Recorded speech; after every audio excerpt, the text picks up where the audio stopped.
Chapter 1. Douluo Continent, Tang Bufan of Haotian Sect.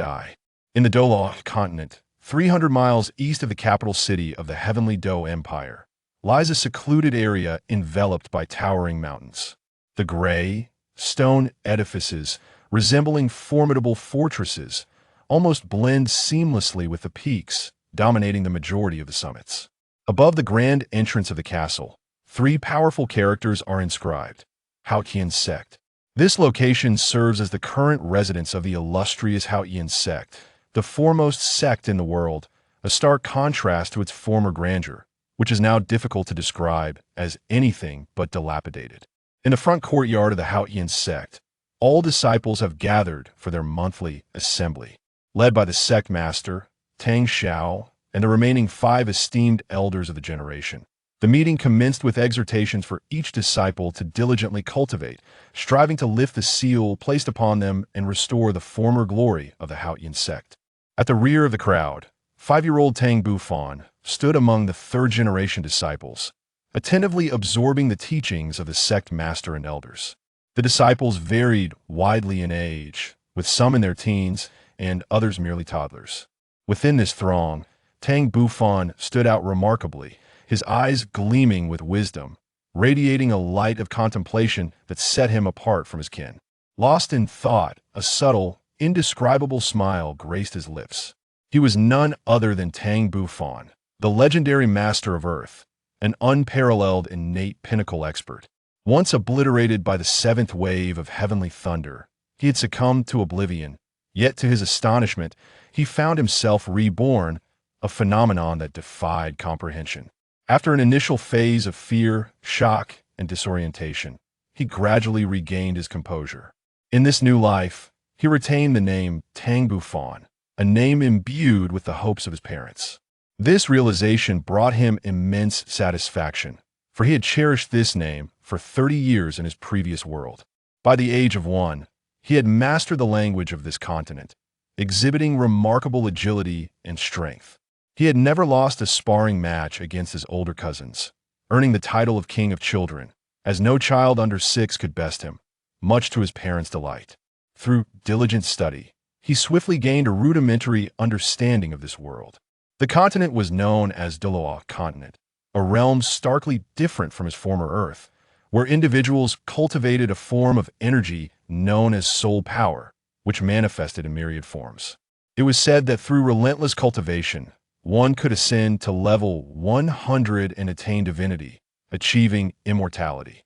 Upon discovering this record, he felt a surge of excitement. Perhaps the unfulfilled desires of his past life could find fruition in this new existence. Moreover, unlike Earth, Douluo Continent was not in an age of spiritual decline almost everyone could cultivate. Thus, Tang Bufan secretly commenced the practice of his former lives' techniques. It remained uncertain whether it was due to his reincarnation or the culmination of his previous life spirit, but his soul was exceptionally robust in this life, evidenced by the innate mental power he possessed from birth. Although still in its nascent stage, he could already introspect. From the age of 1, he had begun sleeping separately from his parents, careful not to reveal too much during the day, dedicating most of his time to acquiring knowledge and perusing sect literature, occasionally indulging in mischief by sparring with his cousins. At night, he would engage in the cultivation of his former techniques. Perhaps due to his superior physical constitution in this life, his cultivation speed far surpassed that of his past. He had named his former internal cultivation technique the Great Zhou Tian Hunyuan Gong, which comprised 9 levels. Attaining the 9th level would signify his former pinnacle of innate strength. Each level required him to open up 12 meridians within his body, totaling 108. Upon reaching the final stage, he would be able to traverse the heavens and the earth. In his previous life, he had already achieved the ability to briefly fly with his formidable inner strength, akin to a celestial being. He surmised that once he broke through the innate realm, he could truly soar through the air and ride the winds. The thought filled him with profound yearning. Though only 5 years of age, he had already mastered the first level of the Great Zhou Tian Hunyuan Gong to its peak, his surging inner strength coursing through 12-minute meridians, forming a small circulation. Yet, despite his efforts, he found himself unable to transcend the pinnacle of the first level, a stark contrast to his previous life, where he had reached the sixth level without encountering such a barrier.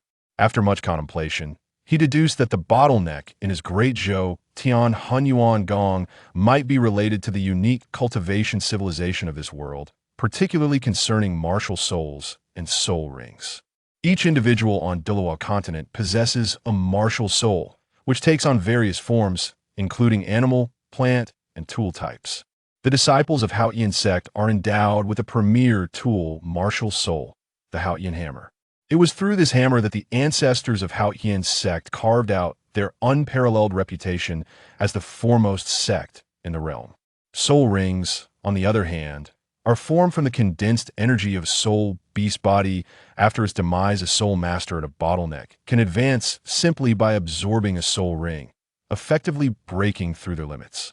This knowledge was gleaned from books, and he had confirmed it with his parents in this life. Hence, he concluded that the inability to break through with his great Zhou Tian Hunyuan Gong was likely tied to martial souls and soul rings. However, martial souls only awaken at the age of 6, and he still had to wait a year. At that moment, the sect master and the 5 elders concluded their addresses, dispersing the assembly. The numerous disciples of Haotian Sect scattered in all directions, with the younger children hastily returning to their homes. As they passed by Tang Bufan, their expressions were notably complex. Some hid behind their parents, casting fearful glances at Tang Bufan. These were the ones he had previously bested, haunted by childhood memories. Others, slightly older, bore resentment and even contemplated confrontation, though the sect forbade it. While the sect permitted sparring among disciples, there were limitations. Those under 6 and those over 6 were considered entirely different categories. Since those over 6 had awakened their martial souls, and the Haotian hammer was a top-tier tool martial soul, the disciples of Haotian Sect, upon awakening their martial souls, typically possessed innate soul power of level 4 or higher, with some exceptional individuals reaching levels 8 or 9, and occasionally even attaining full innate soul power. Thus, the sect mandated that once a martial soul was awakened, it was forbidden for them to engage in combat with those who had not. The older children who had once been bested by Tang Bufan felt a sense of injustice, as they had awakened their martial souls first and were now unable to confront him. Consequently, every time they encountered Tang Bufan, they seethed with frustration. Tang Bufan, on the other hand, often provoked them, which they could hardly tolerate, biding their time for a year until his martial soul awakened, at which point they would unleash their pent-up grievances. Tang Bufan, however, regarded them with disdain. He had never exerted himself in their previous encounters. Even with their awakened martial souls, he held no fear as long as they had not obtained soul rings. Once they acquired soul rings, their strength would significantly increase, along with the addition of soul skills, and without having sparred, he could not guarantee victory. Soon, a pair of young adults approached, one male, approximately 30, and a younger female who were none other than Tang Bufan's parents, Tang Zheng and Su Xiuqing. They took Tang Bufan's delicate hand and offered apologies to the many kin, as there were indeed numerous family members whom Tang Bufan had bested. Most of the relatives chuckled heartily, for they were all kin, and childhood disputes were hardly taken to heart. Before long, about 100 people had departed, when suddenly Sect Master Tang Xiao and the 5 elders approached. Chapter 2, Douluo Continent. Tang Bufan of Haotian Sect 2. Tang Zheng and Su Xiuqing hurriedly greeted the sect master and the 5 elders, genuinely perplexed as to the purpose of their visit. As sect master, Tang Xiao had already attained the illustrious title of level 92 title Da, while the elders were all above level 80 soul Da, serving as the pillars of Haotian Sect.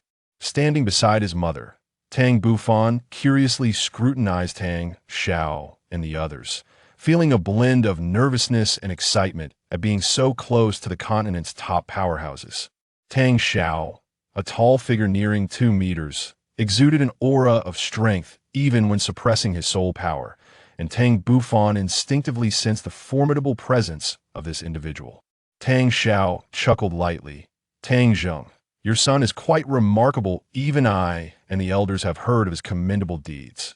Tang Zheng felt a wave of embarrassment wash over him. Sect Master, Little Fan, is only 5. He is still quite naive and a bit mischievous. I will ensure he is properly disciplined when we return. Tang Xiao waved dismissively. You misunderstand my intention. I am not reproaching him. On the contrary, I find him full of vigor. The atmosphere in our clan has perhaps been a bit too solemn in recent years, and his presence lightens it considerably. I have high hopes for him and eagerly anticipate his martial soul awakening a year from now. The second elder, leading the group, chimed in with a jovial demeanor. Haotian Sect needs disciples like him, with such a spirited individual among us. The other disciples will be motivated to cultivate. The other 4 elders, though displaying varied expressions, seemed to concur with the second elder's sentiment. Tang Zheng and Su Xiuqing exchanged bewildered glances. Tang Xiao and the others merely admonished. Nurture him while we look forward to his future contributions. With that, they took their leave, leaving Tang Zheng and the 2 others in a state of astonishment. Tang Bufan maintained a poker face. Though internally he was quite perplexed had they discovered his secret. That shouldn't be possible. Tang Zheng looked at Tang Bufan, playfully scolding, You little rascal, I told you to rein it in, yet you refused to listen. Tang Bufan's eyes darted playfully as he cleverly retorted, I haven't been mischievous at all. It's merely that they take advantage of their age to bully me. Furthermore, neither the sect master nor the elders have blamed me. What? You little scamp, using the sect master and elders to intimidate me, just wait until I deal with you. Tang Zheng exclaimed, pretending to be stern, though the smile at the corner of his mouth betrayed him. Tang Bufan would certainly not submit. Quietly, he turned on his heels and made a beeline for home, leaving Tang Zheng, who was in pursuit, trailing behind him.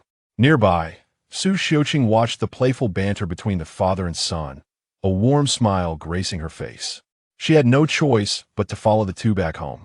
Within the Haotian Sect's castle resided the 2nd generation of disciples and the 1st generation elders, while the 3rd and 4th generations dwelled in the stone houses constructed behind the castle.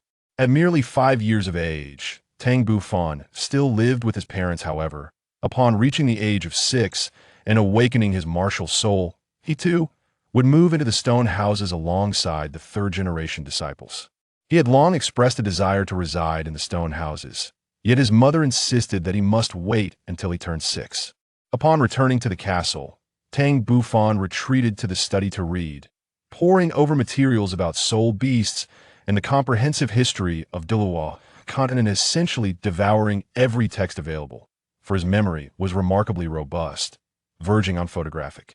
His parents were busy in the kitchen, and this domestic life was imbued with warmth.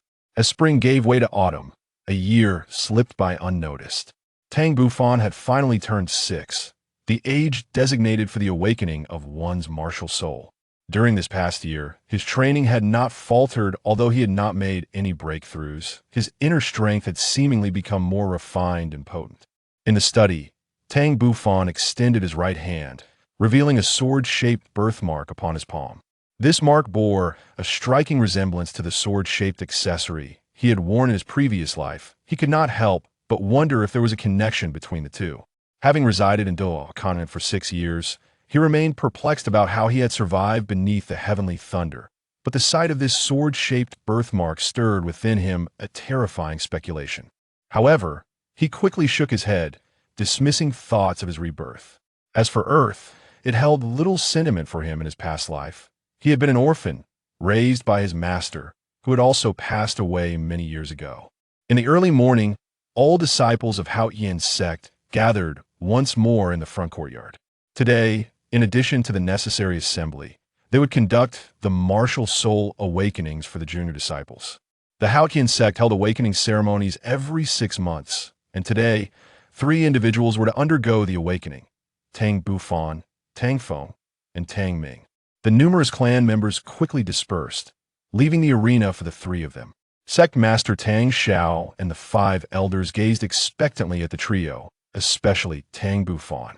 In the next moment, Tang Xiao stepped forward, intending to personally awaken the martial souls of the 3. Tang Bufan was somewhat taken aback. After all, this was the sect master of Haotian Sect, one of the few titled Douluos on the continent. Tang Xiao smiled gently as he produced the prepared soul stones and soul power crystal spheres.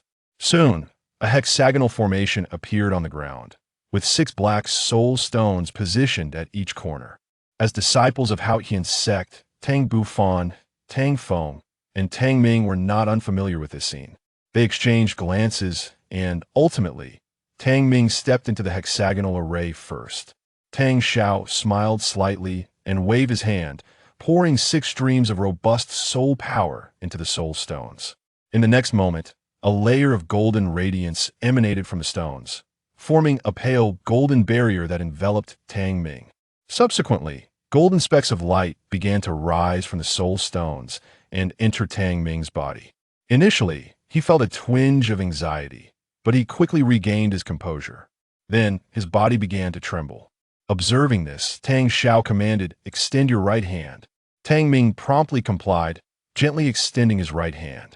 Instantly, the golden light that had previously entered his body surged forth, coalescing into a solid black hammer in his grasp. This was no mere illusion, it was a tangible entity. The hammer's handle measured about half a foot in length, while its cylindrical head resembled a miniature casting hammer. However, a unique luminescence glimmered across its dark surface, with a faint pattern winding around the cylindrical hammerhead.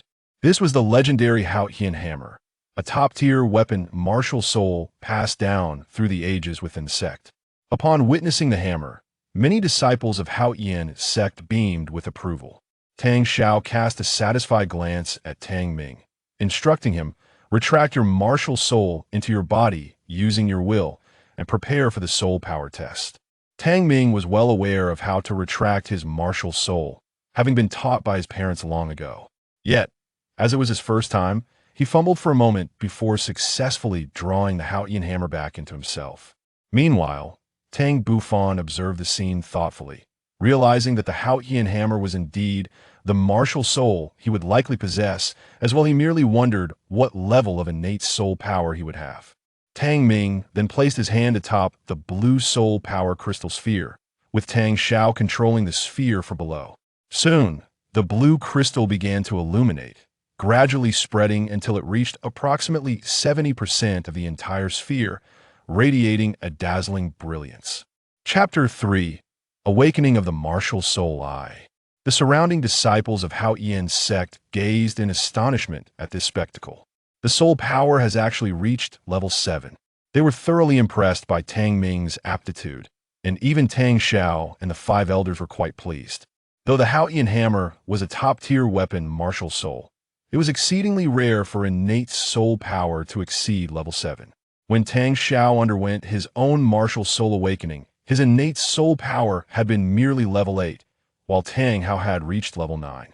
Tang Ming's innate soul power of level 7 suggested immense potential, indicating he could at least achieve the rank of Soul Douluo in the future.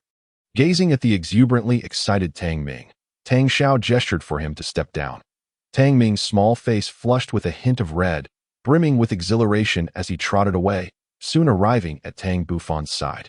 Radiating a sense of self-satisfaction, "Boss, Tang Feng, I possess innate soul power at level 7. Quite impressive, isn't it?" Tang Bufan regarded him with disdain, lightly patting Tang Ming's shoulder, prompting an odd yelp from him at a mere level 7.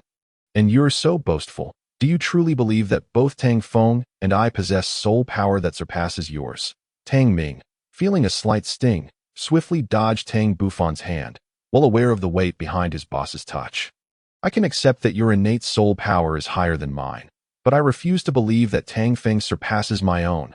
Tang Feng, slightly disapproving of Tang Ming's arrogance, let out a cold snort, suggesting he would soon see.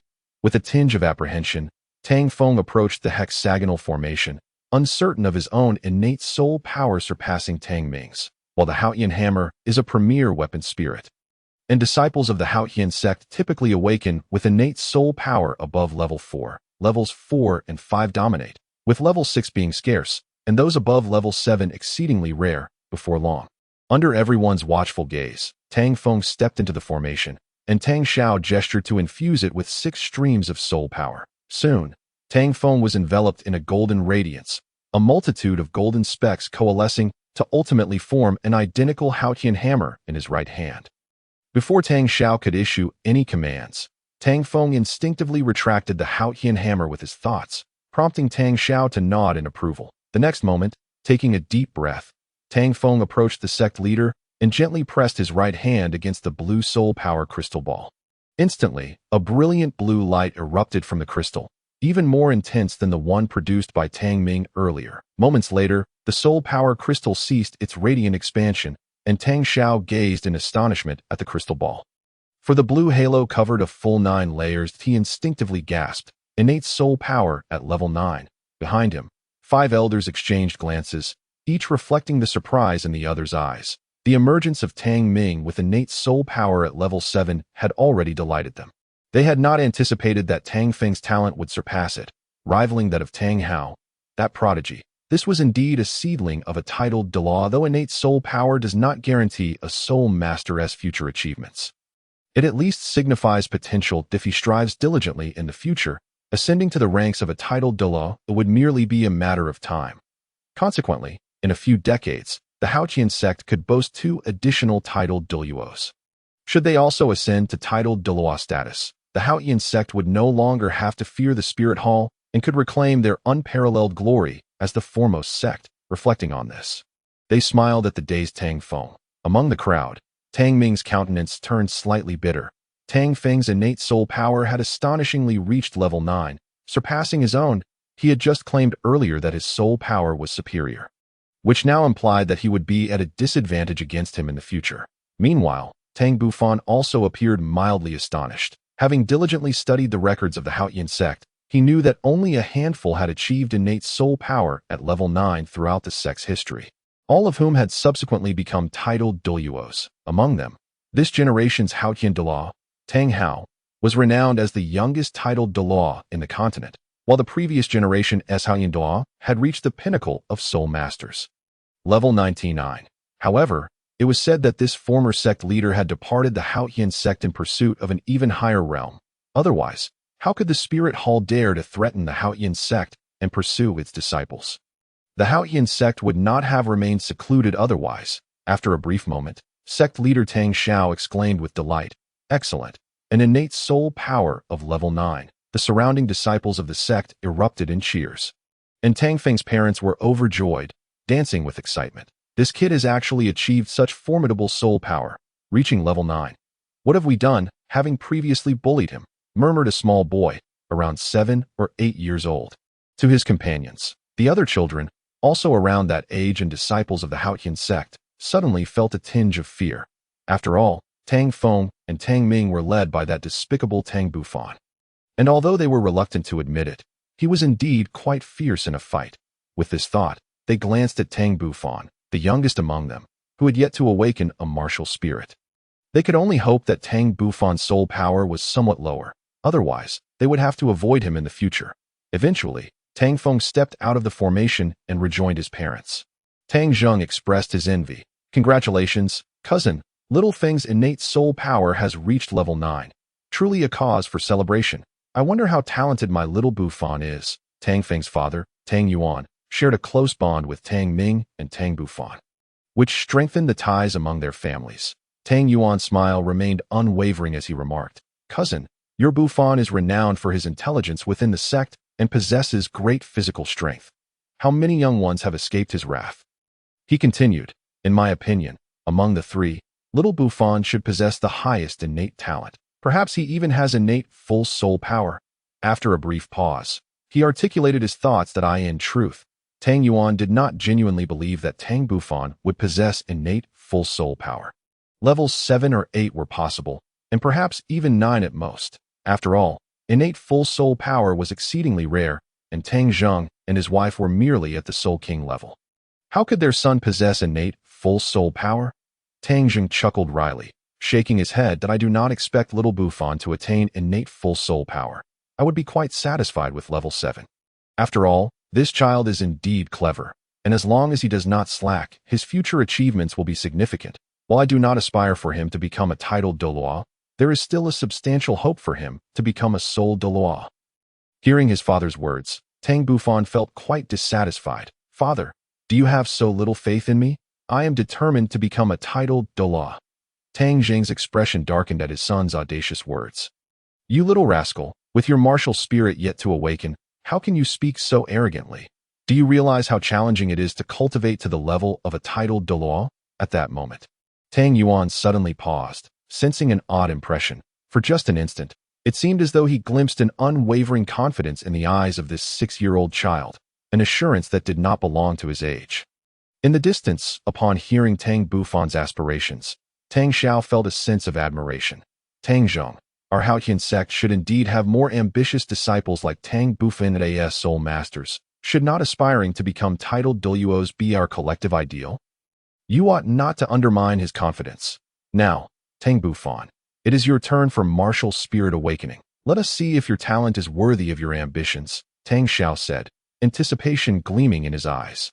Chapter 4, Martial Spirit Awakening, Part 2, Filled with confidence, Tang Bufan stepped forward, having eagerly awaited this martial spirit awakening, which would also serve to validate a certain hypothesis he harbored within. He was already well-versed in the entire process of martial spirit awakening. Thus, he entered the hexagonal formation under the watchful eyes of the crowd, awaiting the awakening of his martial spirit at this moment. Tang Bufan felt an unusual tranquility within, unlike the agitation and nervousness exhibited by Tang Ming and the others.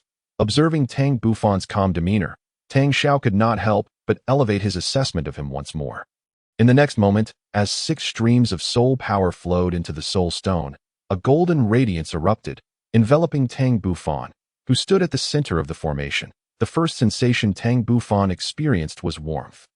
It was no wonder that Tang Ming and the others had appeared so serene after entering the formation, shedding their earlier tension. Soon, Tang Bufan distinctly sensed the warm energy permeating into his body. And through his inner vision, he could clearly see the golden specks entering him, with their numbers steadily increasing. Outside the formation, Tang Xiao's eyes widened in astonishment as he realized that the golden specks gathering around Tang Bufan had already surpassed the combined total of Tang Ming and Tang Feng. After some time, the golden specks ceased to converge upon Tang Bufan's body. Simultaneously, he felt the Haotian Hunyuan internal energy he had cultivated for years begin to stir within him. Under the influence of that warm golden power, it seemed as though something within him shattered, and shortly thereafter, the warm golden energy gravitated towards his left hand. In the next moment, a Haotian hammer, swirling in shades of purple and black, materialized in the palm of Tang Bufan's left hand, its tremendous weight causing his brows to furrow slightly. He was certain that Tang Ming and Tang Feng's Haotian hammers were not as heavy as this one. Had it not been for his exceptionally strong physique and the tempering he had undergone through Haotian Hunyuan internal energy, he would not have been able to lift it so easily. As he gazed at the Haotian hammer, which appeared almost tangible, coalesced from his internal energy, Tang Bufan seemed to grasp a profound understanding. Just as he contemplated his Haotian hammer, chaos erupted outside the patriarch. Tang Xiao immediately noticed the unusual manifestation of Tang Bufan's martial soul. With a swift motion, he appeared beside Tang Bufan, grasping his left hand firmly as he scrutinized the Haotian hammer. Meanwhile, the 5 elders, who stood a short distance away, followed closely, their expressions tinged with astonishment. In the distance, numerous disciples from various sects, upon witnessing Tang Bufan's martial soul, were equally taken aback, with gasps echoing through the crowd. To their surprise, the Haotian hammer was not black. Could it be that the martial soul had undergone a mutation? It seemed likely. Otherwise, the patriarch and the elders would not have rushed over to investigate. Yet, it remained uncertain whether the martial soul had strengthened or weakened. Countless discussions of this nature ensued. Tang Zheng and Su Xiuqing were also quite anxious, but since the patriarch and the elders had already approached, they could only wait patiently. Behind them, Tang Feng and Tang Ming whispered to each other, marveling at their older brother's prowess, noting that even the aura generated during the awakening of his martial soul surpassed their own. Within the formation, Tang Bufan stood awestruck by the imposing presence of the patriarch and the elders. It was merely a slight variation in the color of the martial soul, and he felt it unnecessary to create such a commotion. After a considerable time, Tang Xiao finally concluded his assessment of Tang Bufan's martial soul, expressing his amazement repeatedly. Moments later, the 5 elders seemed to have also finished their evaluations, prompting Tang Bufan to retract his martial soul with his thoughts. his eyes filled with questions as he awaited their explanations. Instead of answering Tang Bufan directly, Tang Xiao turned to the 5 elders, asking, "What is your opinion, esteemed elders?" The elders exchanged glances, and ultimately, the second elder, the most respected among them, spoke up that it appears that the patriarch has reached a conclusion already. Based on our assessment, Tang Bufan's martial soul has indeed undergone a mutation, and it has grown stronger. In addition to the inherent power attribute of the Haotian hammer, it has also acquired an additional lightning attribute, accompanied by a formidable paralyzing capability. Perhaps it has even formed a unique innate domain. After a brief pause, the second elder continued, "This may very well be the first instance of a mutated Haotian hammer martial soul within our Haotian sect." His tone was filled with incredulity. Tang Xiao nodded in agreement, sharing the elder's views. Yet one question lingered in his mind. How could his martial soul have mutated? He recalled that Tang Bufan's mother possessed a rather ordinary dagger as her martial soul. It was truly perplexing. The second elder chuckled lightly. "Patriarch, the formation of a mutated martial soul is beyond our comprehension. Ultimately, the result is that Tang Bufan's Haotian hammer has grown stronger, which is undoubtedly a good thing." Tang Xiao pondered this as well. At that moment, Tang Bufan timidly spoke up, "Patriarch, esteemed elders, could you please enlighten me about what has transpired?" It was only then that Tang Xiao remembered Tang Bufan standing within the formation, and he let out a hearty laugh, realizing they had overlooked the protagonist. The second elder stroked his beard, his tone gentle. "It's nothing extraordinary. Your Haotian hammer is simply stronger than theirs. Now, young one, you have yet to check your soul power. Let us see what level it is." Tang Bufan feigned ignorance, though he comprehended everything clearly. He had listened attentively to the patriarch and the elder's conversation. His martial soul had mutated, gained enhancement, and even acquired an additional lightning attribute. With this thought, a spark of inspiration ignited in his mind. Perhaps the lightning attribute was related to the heavenly thunder he had encountered previously. Subsequently, the elders dispersed, their eyes fixated on Tang Bufan. Unwavering in their scrutiny, they all speculated that Tang Bufan's innate soul power might very well be at its peak. For if his martial soul had indeed been enhanced, his soul power could not be low. As expected, when Tang Bufan placed his left hand upon the soul power crystal, the blue crystal orb emitted an extraordinarily brilliant light, even more dazzling than during Tang Feng's earlier test. The azure radiance enveloped the entire crystal sphere almost instantaneously, stunning everyone present. Innate full soul power, Tang Xiao and the elders articulated in unison, in the next moment. Their eyes sparkled with excitement as they gazed at this 6-year-old boy who had bestowed upon them an overwhelming sense of astonishment today. The combination of a mutated Haotian hammer martial soul and innate full soul power filled his future with boundless potential. There was no doubt he could achieve the rank of titled Douluo. The only question was how far he could progress on this path. With this thought, Tang Xiao exchanged glances with the 5 elders. If nurtured properly, this child could very well become their hope against the spirit hall. Meanwhile, the crowd had erupted into a frenzy, unable to believe that Tang Bufan possessed innate full soul power, an extraordinary feat, as it seemed their sect had not birthed such a genius in many years. The third-generation disciples were oblivious to the implications of this revelation, yet the second-generation disciples understood that Tang Bufan's future was limitless and that he very well might become the next sect leader. Tang Xiao, having remained unmarried, could only select an heir from among the third-generation disciples. Given Tang Bufan's demonstrated talent, it would be difficult for the third-generation disciples to compete with him. Only those older than him would stand a chance.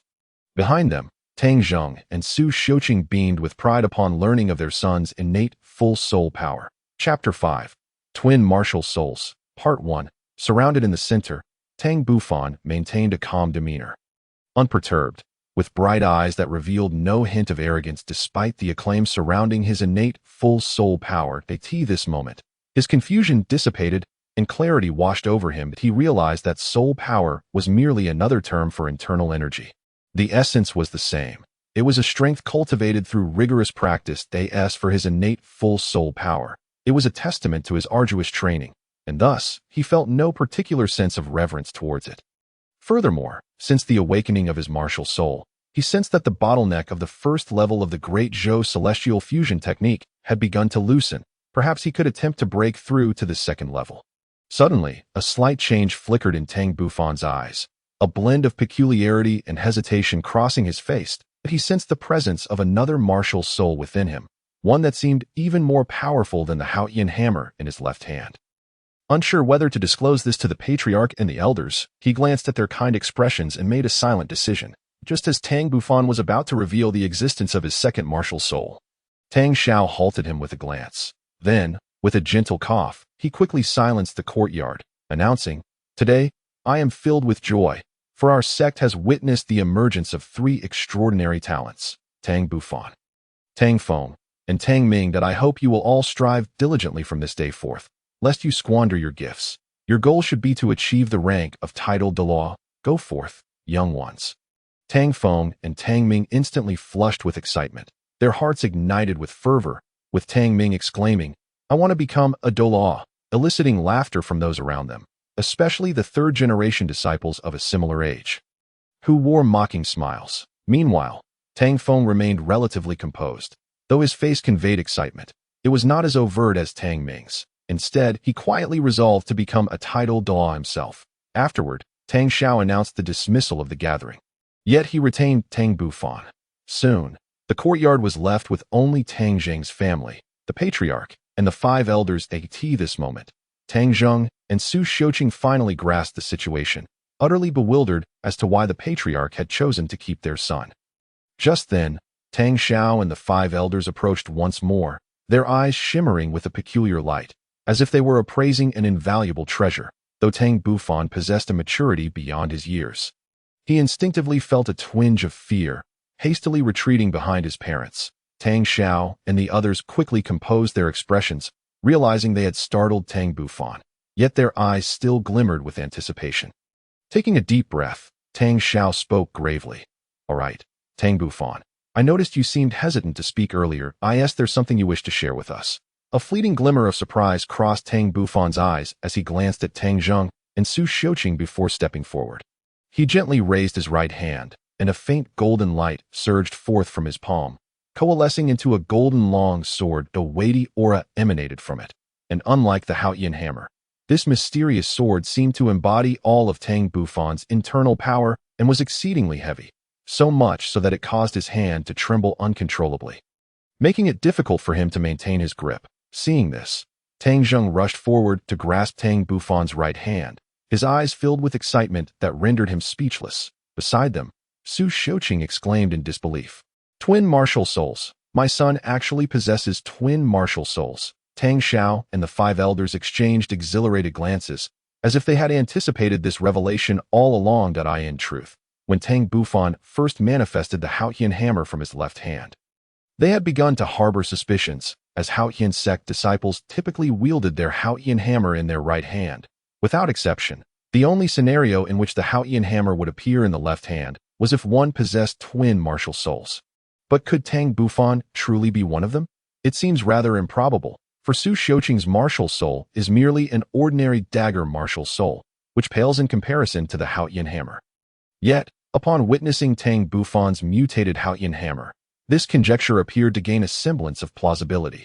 Nonetheless, they remained uncertain until Tang Bufan unleashed his second martial soul, solidifying their previous speculations into undeniable truth. Meanwhile, Tang Zheng was meticulously observing the martial soul manifested in his son's right hand. The golden sword bore engravings of the sun, moon, and stars on one side, while the other depicted mountains and flora, with the hilt adorned with mysterious characters unfamiliar to him. His intuition suggested that this enigmatic sword martial soul was no inferior to the Haotian hammer, undoubtedly a top-tier weapon martial soul. Despite the evidence before him, Tang Zheng found it difficult to believe that his son possessed twin martial souls, even if his son inherited the martial souls of both himself and Su Xiuqing. The transformation was staggering, barely within the realm of believability. At that moment, Tang Xiao interjected, "Tang Zheng, release your grip. Let Tang Bufan retract his martial soul." Only then did Tang Zheng come to his senses and promptly loosened his hold. His son appeared somewhat uncomfortable, indicating that this sword martial soul was not so easily controlled. Tang Bufan wiped the sweat from his brow and, with a mere thought, retracted the mysterious sword martial soul. However, his heart was tumultuous with waves of realization. he clearly recognized that this sword martial soul mirrored the sword-shaped pendant that had hung around his neck in his previous life, indistinguishable from the legendary ancient artifact. The Xianyuan sword. Though he had entertained doubts in the past, over time he had dismissed such notions, perceiving it merely as an ornament, incapable of being the Xianyuan sword. Yet today, he was almost certain that the pendant had indeed been the Xianyuan sword, merely revealing its true form now. The possibility that he had been reborn into this world may well be the handiwork of the Xianyuan sword, though this remained to be validated, as there were still aspects that eluded explanation. After a moment, Tang Zheng and Su Xiuqing shifted their gaze back to the sect leader and the elders, awaiting their elucidation, for they too were bewildered by Tang Bufan's dual martial souls, particularly those that were both mutated. Although Tang Xiao harbored some opinions, he recognized that he could not match the experience of the elders, thus refraining from answering the question, instead deferring to the second elder. The second elder pondered briefly before articulating his thoughts. It is possible that your dagger martial soul has interacted with the Haotian hammer, leading to a mutation that be why the time it was inherited by him.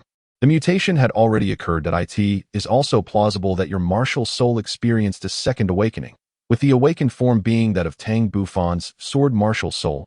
Su Xiuqing nodded, somewhat understanding. However, I have never heard of my martial soul being capable of a second awakening, and it seems that all my ancestors possessed dagger martial souls. Nearby, the seventh elder, unable to contain his impatience, exclaimed, regardless of the circumstances, the fact remains that Tang Bufan possesses dual martial souls. We should now focus on his subsequent cultivation and future direction, for he is the third individual on the continent to possess dual martial souls. As he spoke, the seventh elder was filled with exhilaration, asserting that the martial soul hall was not so remarkable. They merely possessed a dual martial soul, while their Haotian Sect possessed one as well. And both were top-tier attacking weapon martial souls. Tang Xiao sighed softly, acknowledging the truth in the seventh elder's words that Tang Bufan was indeed a dual martial soul wielder. They must not squander his innate talent. Chapter 6. Twin Martial Souls, Part 2. Tang Bufan quietly listened to the conversation between his parents. He had long found it curious why Tang Feng and the others only possessed a single Haotian hammer martial soul, while he had two. It turned out he was a bearer of twin martial souls, as for the second elder and the sect leader's musings on a second awakening of martial souls. He merely chuckled. He surmised that he had originally possessed only the Haotian hammer martial soul. As for the other martial soul, he was quite certain it was not a second awakening of his mother's martial soul, but rather something he had brought from his past life. The reason for it becoming his martial soul remained a complete mystery to him. Nevertheless, he believed that one day, all would be revealed. The couple, Tang Zheng and Su Xiuqing, were equally stirred by the seventh elder's words, evidently sensing the sect's intention to cultivate Xiao Fan with utmost focus. To be sure, their son's talent could be deemed the strongest in the history of the Haotian Sect.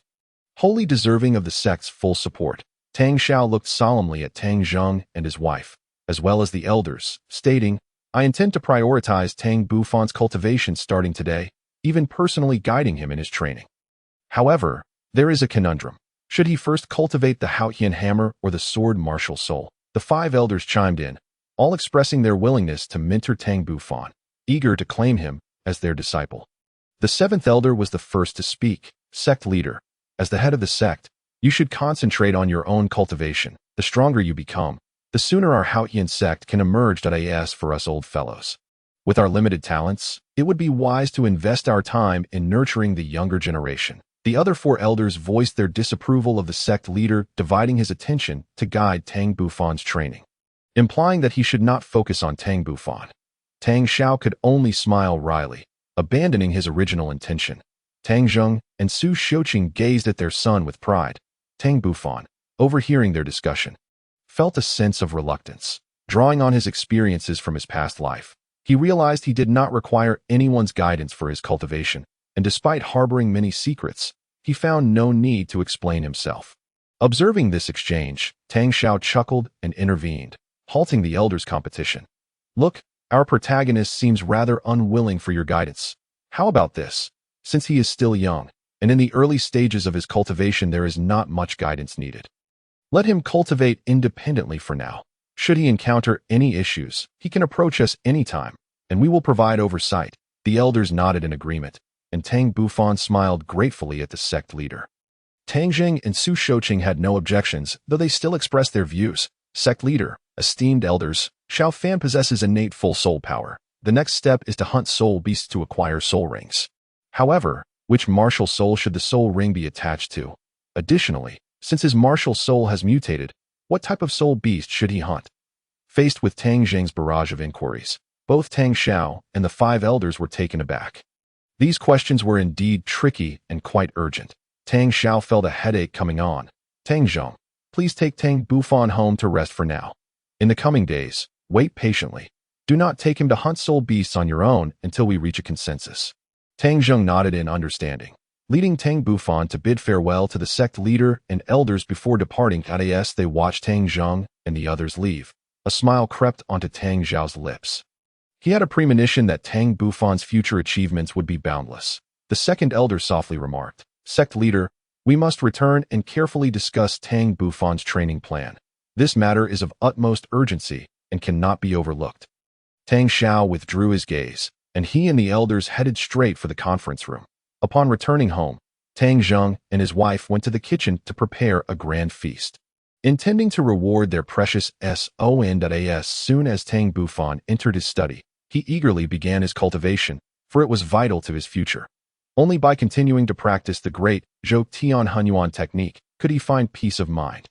Focusing intently, Tang Bufan resumed the great Zhou Tian Hunyuan technique, directing the soul power within him to impact the second level of the Hunyuan technique. However, despite his relentless efforts, the outcome remained unchanged.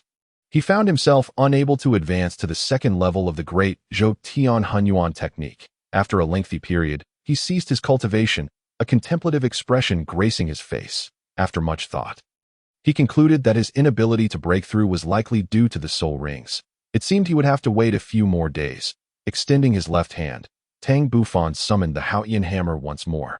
The diminutive hammer harbored an immense weight, and one could discern every intricate detail of its patterns. One half was black, while the other was purple, presenting an unconventional appearance. Suddenly, a faint violet halo emanated from Tang Bufan's body, expanding outward until it reached approximately 1 meter before ceasing.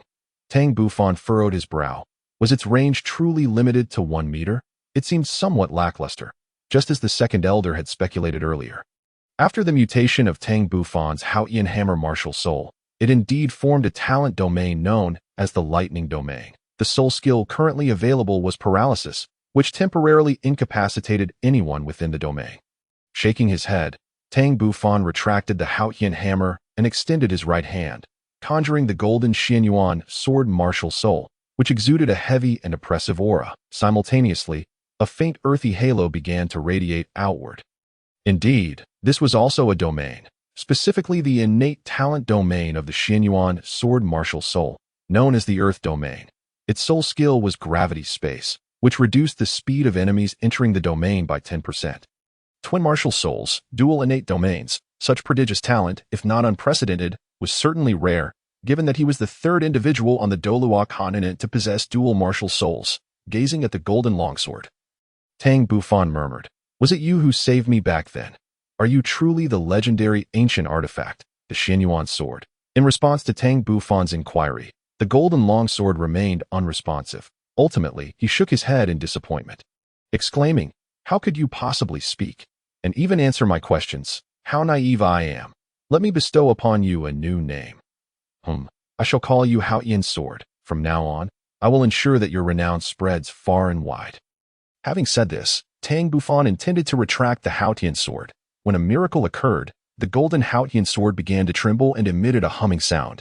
Alas, it lasted only for a fleeting few seconds before returning to its former silence. Tang Bufan's expression turned fervent. "Please, respond to my question, Haotian sword."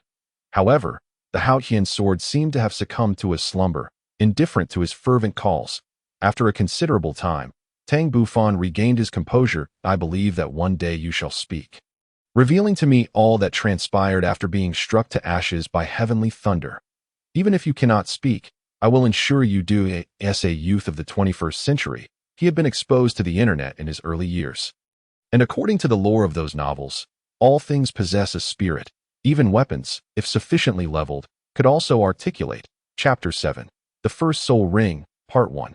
Half an hour later, Tang Zheng and his wife had prepared a lavish lunch, featuring a variety of soul beast meats that Tang Bufan particularly relished. These soul beast meats, imbued with abundant energy, were exceptionally delectable once cooked, leaving Tang Bufan salivating. At the dining table, Tang Zheng and Su Xiuqing eagerly served him the meat, which filled Tang Bufan with immense happiness. Time flowed gently, and in the blink of an eye, 7 days had passed. Tang Xiao and the 5 elders, after several days of deliberation, finally reached a unanimous decision.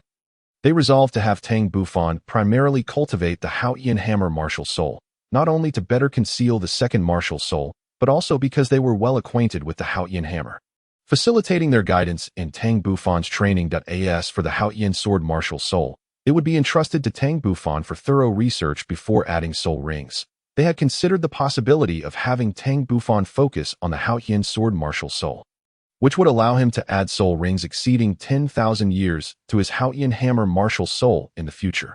This would enable Tang Bufan to unleash the full potential of the Haotian hammer, reaching an unimaginable level of power, allowing the Haotian Sect to no longer fear the spirit hall and to rise anew.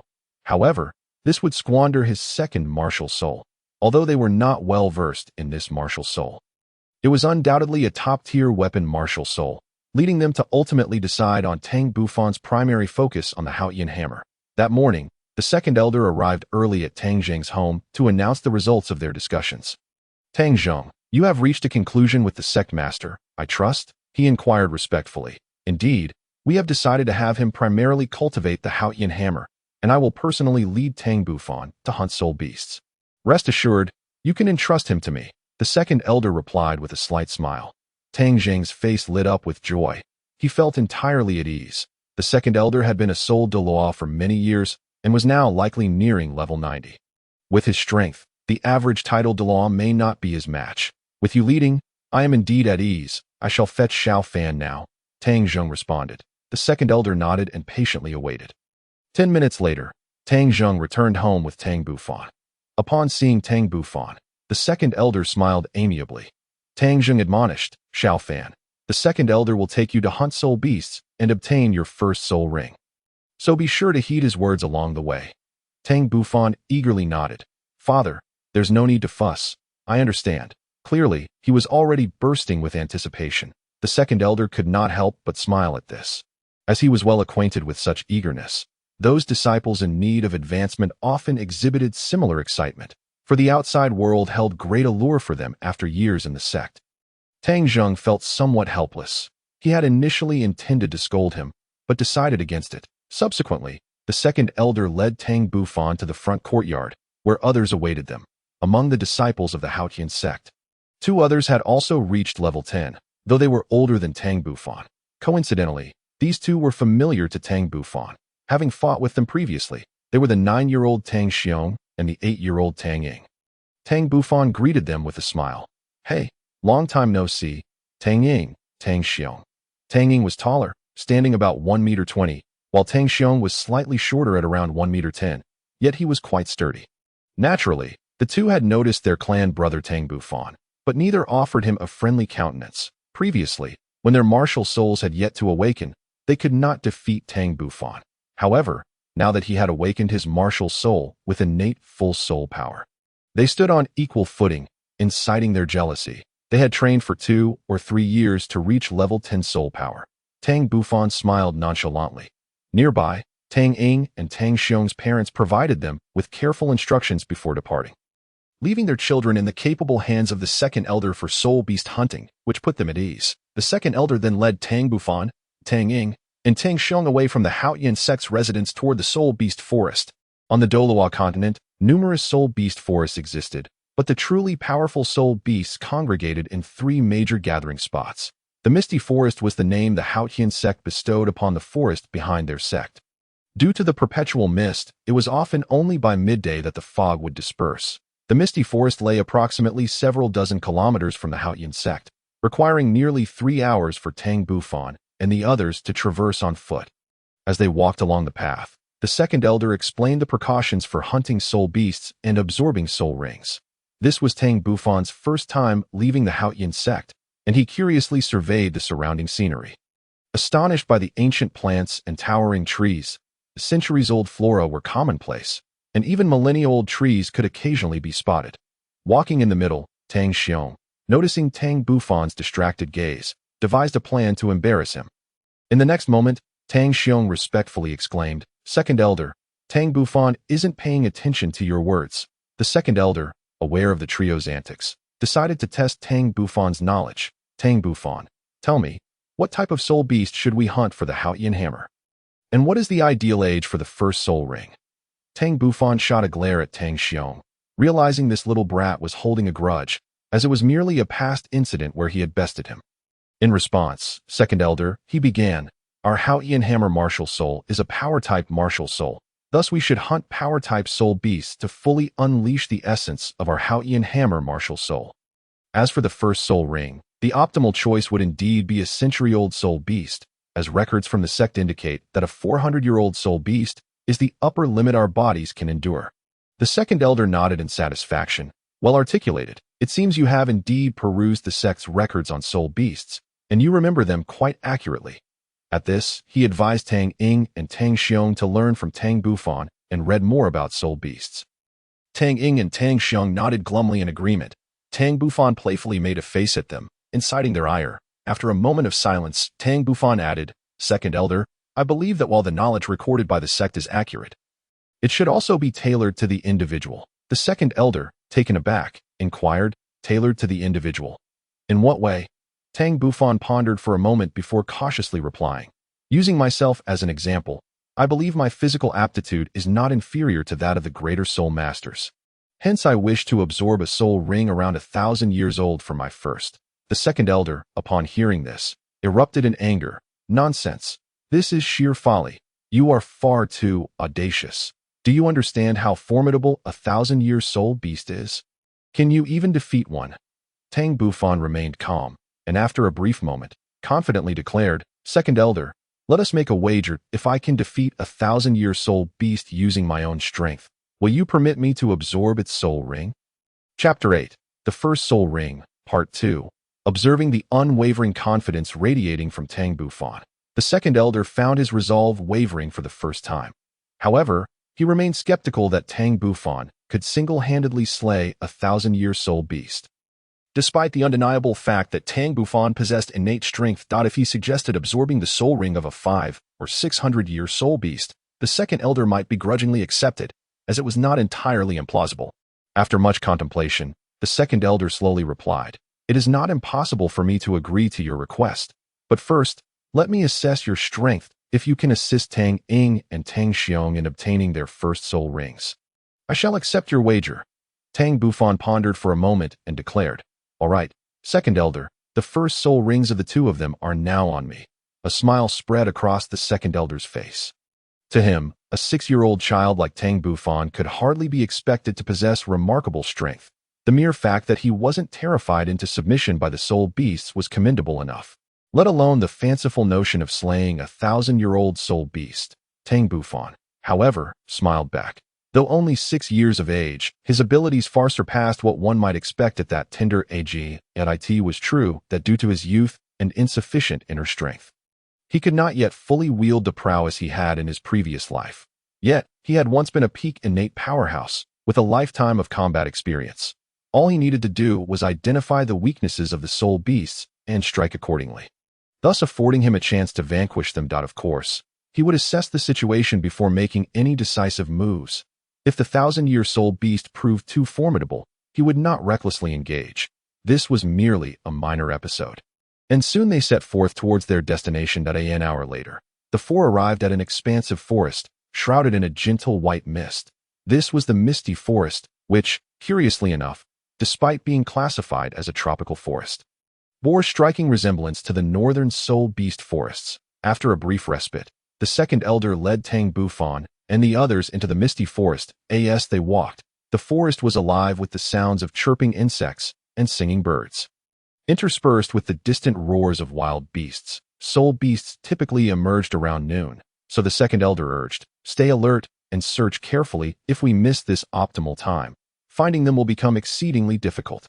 Tang Bufan trailed behind, his demeanor calm and eyes scanning the surroundings for suitable soul beasts. Although Tang Ying and Tang Xiong walked in the middle, their expressions betrayed a palpable tension. The second elder, observing this, sighed inwardly. Tang Ying and Tang Xiong were a few years older than Tang Bufan, yet their performance fell far short of his. As they ventured deeper, they soon entered the realm inhabited by century-old soul beasts, spotting several, including some rabbits and fox-like creatures. Unfortunately, these were all agile soul beasts, unsuitable for their needs. Based on years of hunting experience, the Haotian Sect found that the Haotian hammer was best suited for soul rings from beasts such as bovines, primates, and tigers. Thus, the second elder continued to lead Tang Bufan and the others in search of suitable century-old soul beasts. 5 minutes later, the second elder abruptly halted, then swiftly vanished from their sight. Tang Ying and Tang Xiong were momentarily at a loss, while Tang Bufan furrowed his brow and quickly moved ahead of them. The next moment, two powerful soul beasts appeared before them. Tang Bufan's brow tightened. These appeared to be mighty bull beasts, renowned for their strength. It seemed the second elder had left upon discovering these creatures. Soon enough, the two mighty bull beasts noticed Tang Bufan and his companions, emanating a fierce aura. While Tang Ying and Tang Xiong did not scream, they were visibly shaken, as it was their first encounter with a soul beast. Tang Bufan scrutinized the two mighty bull beasts before him. Their fur was jet black, and their horns were exceptionally sharp. Each beast was approximately 2 meters long and over a meter tall. If he had gauged correctly, these mighty bull beasts were likely around 300 years old. The second elder had not strayed far and was undoubtedly nearby, watching over them. Tang Bufan spoke softly. "You two, take care of yourselves. I'll handle these mighty bull beasts." With that, he charged towards the beasts, leaving Tang Ying and Tang Xiong stunned in place. Nearby, hidden in the grass, the second elder anxiously thought, impulsive. Yet, he was also prepared to intervene at any moment. In truth, Tang Bufan was not being reckless. His small stature allowed him to evade the mighty bull beasts' attacks with agility. Their size made them more susceptible to colliding with one another. At the same time, he activated his internal energy, ready to unleash an attack. The two mighty bull beasts, sensing Tang Bufan's audacity, instinctively charged at him, envisioning the small human being crushed beneath their might. Just as the two mighty bull beasts were about to collide with him, Tang Bufan suddenly accelerated, leaping onto their heads with remarkable finesse. In that moment, a Haotian hammer of purple-black hue appeared in his left hand, emanating a faint violet glow.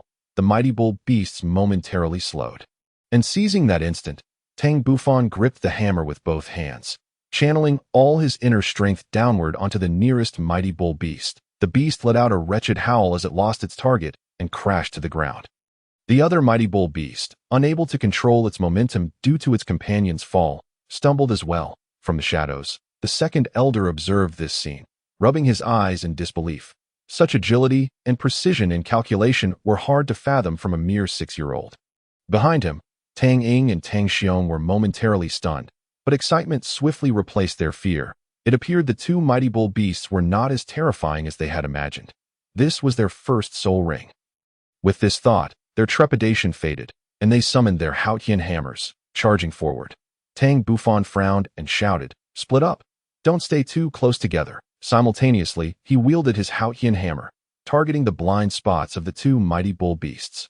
Each strike inflicted pain upon the beasts, drawing their attention and allowing Tang Ying and Tang Xiong to land their blows. Thus, it took a full half-hour before the two mighty bull beasts lost their ability to fight back. Tang Bufan felt dissatisfied. Had Tang Ying and Tang Xiong heeded his commands, they could have dispatched the beasts much more swiftly. Meanwhile, Tang Ying and Tang Xiong were somewhat disheveled, yet satisfaction radiated from their faces. Knowing they had contributed to the effort, Tang Bufan, feeling disgruntled, stepped aside to replenish his inner strength, as subduing the mighty bull beasts had drained a significant portion of his energy at that moment. The second elder emerged from the shadows, casting an appreciative glance at Tang Ying and Tang Xiong before his gaze fixed intently upon Tang Bufan. Chapter 9. The First Soul Ring, Part 3. Tang Bufan's keen senses immediately detected the second elder's gaze. Instantly, a relaxed expression surfaced on his face as he ceased to be distracted by the surrounding sounds, focusing instead on recovering his energy. Tang Ying and Tang Xiong, seeing the second elder emerge, beamed with pride and hurried to claim credit for their actions. Second elder, look, we subdued the mighty bull beasts. The second elder beamed with pride, exclaiming, well done. I witnessed the entire process of your endeavor. Although you were initially a bit flustered and failed to fully cooperate with Tang Bufan, given that this was your first encounter with the soul beast, your courage to engage them already marks you as exemplary disciples of our Haotian Sect. Now, these two mighty bull beasts are perfectly suited to serve as your first soul rings. Take a moment to rest and prepare yourselves for absorption. Tang Ying and Tang Xiong happily settled down to meditate and restore their soul power. The second elder vigilantly surveyed the surroundings, ensuring the safety of the three young ones. 20 minutes later, the trio concluded their meditation and approached the mighty bull beasts. Tang Ying and Tang Xiong swiftly ended the beasts' lives. Faint yellow light points began to coalesce above the mighty bull beasts, soon forming a distinctly visible yellow ring, a century-old soul ring. Although Tang Bufan did not physically touch it, he could sense the immense energy contained within. This was undoubtedly the pure power accrued by the soul beasts over centuries of cultivation. The second elder chuckled, you two ought to express your gratitude to Tang Bufan. Were it not for his assistance, you would not have been able to subdue the mighty bull beasts. Tang Ying begrudgingly replied, thanks, Tang Bufan, in light of your help in obtaining our first soul ring. I shall consider the past grievances forgiven. Once we absorb the soul rings and officially become soul masters, I will assist you in finding a suitable soul beast. Tang Xiong shot Tang Bufan a somewhat proud glance. Tang Bufan replied nonchalantly, no need for thanks. The second elder interjected, all right, you two, hurry and absorb the soul rings. I trust you remember the method? They nodded and approached the soul rings, summoning their Haotian hammers, which soon radiated with black soul-powered in no time. The two soul rings from the 300-year-old mighty bull beasts flew toward Tang Ying and Tang Xiong. The second elder fixed his gaze intently on the approaching rings and commanded, sit cross-legged and focus on your martial souls. Tang Ying and Tang Xiong obediently sat cross-legged, concentrating their thoughts on the Haotian hammer martial soul, as instructed by the second elder, as an onlooker. Tang Bufan clearly observed the subtle change in the expressions of Tang Ying and Tang Xiong as the two yellow rings approached, indicating they were enduring some form of pressure. He also heard a faint sound, reminiscent of bones being compressed. Soon, the yellow rings hovered above their heads, suddenly contracting before enveloping their Haotian hammer martial souls. In the next moment, Tang Bufan distinctly noted a tremor coursing through Tang Ying and Tang Xiong's bodies, their brows furrowing as if in discomfort. And no matter how the power of the soul rings impacts your bodies, you must remain conscious. Only in this way can you fully harness the strength of the soul rings in the future. The second elder timely reminded them. Subsequently, Tang Bufan observed that after the soul rings had been affixed to the Haotian hammer, the hammer itself appeared to undergo a transformation. The black Haotian hammer seemed to grow larger and heavier. As he watched the entire process of them absorbing the soul rings, a contemplative expression crossed his face. It seemed that the power contained within the soul rings not only transformed the soul masters' bodies but also enhanced their martial souls. Suddenly, Tang Bufan furrowed his brow. He had noticed that both Tang Ying and Tang Xiong had trembled slightly while absorbing the soul rings with a duration of approximately 300 years. It appeared that the power of the soul rings was more formidable than he had anticipated, and he wondered if his own body could withstand the forces contained within a 1,000-year soul ring. Nevertheless, his current body was indeed extraordinary, possessing innate strength and robust functional capabilities, even nearing the physical prowess of his previous life. It was worth noting that in his past life, Tang Bufan had reached the pinnacle of innate strength and had trained for over 20 years, resulting in a body that was immensely powerful due to the refinement of true energy. Remarkably, in this lifetime, he had only trained for a short period, yet had approached the physical quality of his previous existence, which was truly astonishing. However, after years of contemplation, he could almost deduce the reason. The residents of Douluo Continent inherently possessed superior physical qualities compared to Earthlings, and his rebirth was indeed shrouded in mystery. He surmised that the remarkable strength of his body was undoubtedly linked to the Xianyuan sword, now known as the Haotian sword, which may have utilized its inherent power to refine him. In truth, Tang Bufan's conjectures were not far from the actual truth. When the Haotian sword carried Tang Bufan's nascent consciousness to this continent, it had nearly exhausted all its power, even causing Tang Bufan's essence to shatter, scattering across various locales of the continent. Ultimately, after refining the newly born Tang Bufan, it had exhausted its energy and fell into slumber. Shaking his head, Tang Bufan decided to set aside these thoughts and focus on finding a suitable soul beast. During his contemplation, Tang Ying and Tang Xiong had completed their absorption of the soul rings, officially becoming soul masters. Tang Bufan noticed a subtle yet profound change in both of them. They seemed to have grown a little taller, and their eyes sparkled with newfound brightness. Tang Bufan couldn't help but murmur to himself, "Is the acquisition of a soul ring truly capable of inducing such significant change? This is merely the first soul ring." After all, a tidal Douluo must undergo 9 such transformations, indicating that the strength of tidal Douluos in this world indeed surpassed that of innate powerhouses at that moment. The second elder regarded Tang Ying and Tang Xiong with satisfaction. "What is the nature of the first soul skill you have acquired, and what are its effects?" Tang Ying replied with a hint of excitement. "Grandpa, my first soul skill is called Thousand June, and its effect is solely to enhance my strength by 80%. Tang Xiong chimed in. "Mine is quite similar to Tang Ying's. The effect is also to bolster strength." The second elder nodded approvingly. "Indeed, our Haotian hammer's initial skill typically yields such results. Now that you have obtained your soul rings, it is time for us to set off in search of a suitable soul beast for Tang Bufan." With enthusiasm, Tang Xiong exclaimed to Tang Bufan, "Cousin, when we encounter an appropriate soul beast, you shall witness the strength of your elder brother. Your first soul ring is resting upon us." Tang Bufan scoffed. "Resting upon you? Do you think you can defeat a 1,000-year soul beast? It will still require my direct intervention." In contrast to Tang Xiong, Tang Ying was somewhat more prudent, assuring him, "Fear not. Even if we cannot prevail, with the combined strength of the 3 of us, we shall succeed. This time, we shall heed your command." Tang Bufan nodded in satisfaction.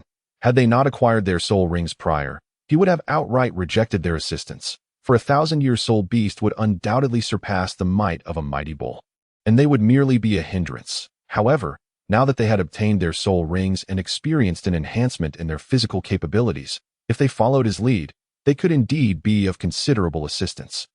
As for the second elder, judging by his previous demeanor, he likely would not impede their endeavor. After a brief moment, although the second elder appeared somewhat reluctant, he nevertheless guided the trio deeper into the misty forest.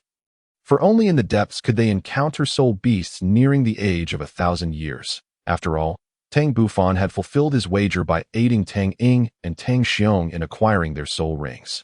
As an elder, he couldn't afford to break his promise. Moreover, the critical moment of betrayal had not yet arrived, as they had not yet located a suitable 1,000-year soul beast.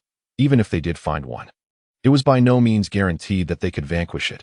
Time swiftly passed, and half an hour later, a sudden roar echoed in the distance, suggesting a battle among soul beasts. The second elder, striding ahead, turned to glance meaningfully at Tang Bufan, thinking to himself, "This lad is indeed fortunate," for not far ahead, 2 soul beasts were engaged in a fierce battle, seemingly vying for territory.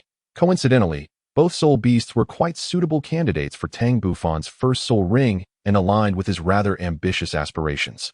These were a 1,000-year soul beast of purple soul power, each not exceeding 1,100 years in age, the one-horned thunder rhinoceros and the four-armed demon ape. Notably, these 2 soul beasts were not ordinary.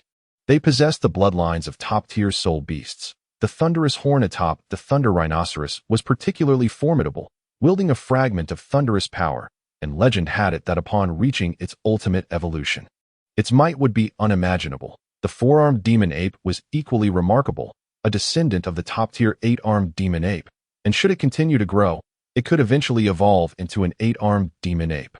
Tang Bufan, ever astute, quickly grasped the implication in the second elder's eyes. There were suitable soul beasts ahead. He sprinted forward, parting the underbrush that obstructed his view, and soon the 2 soul beasts came into sight.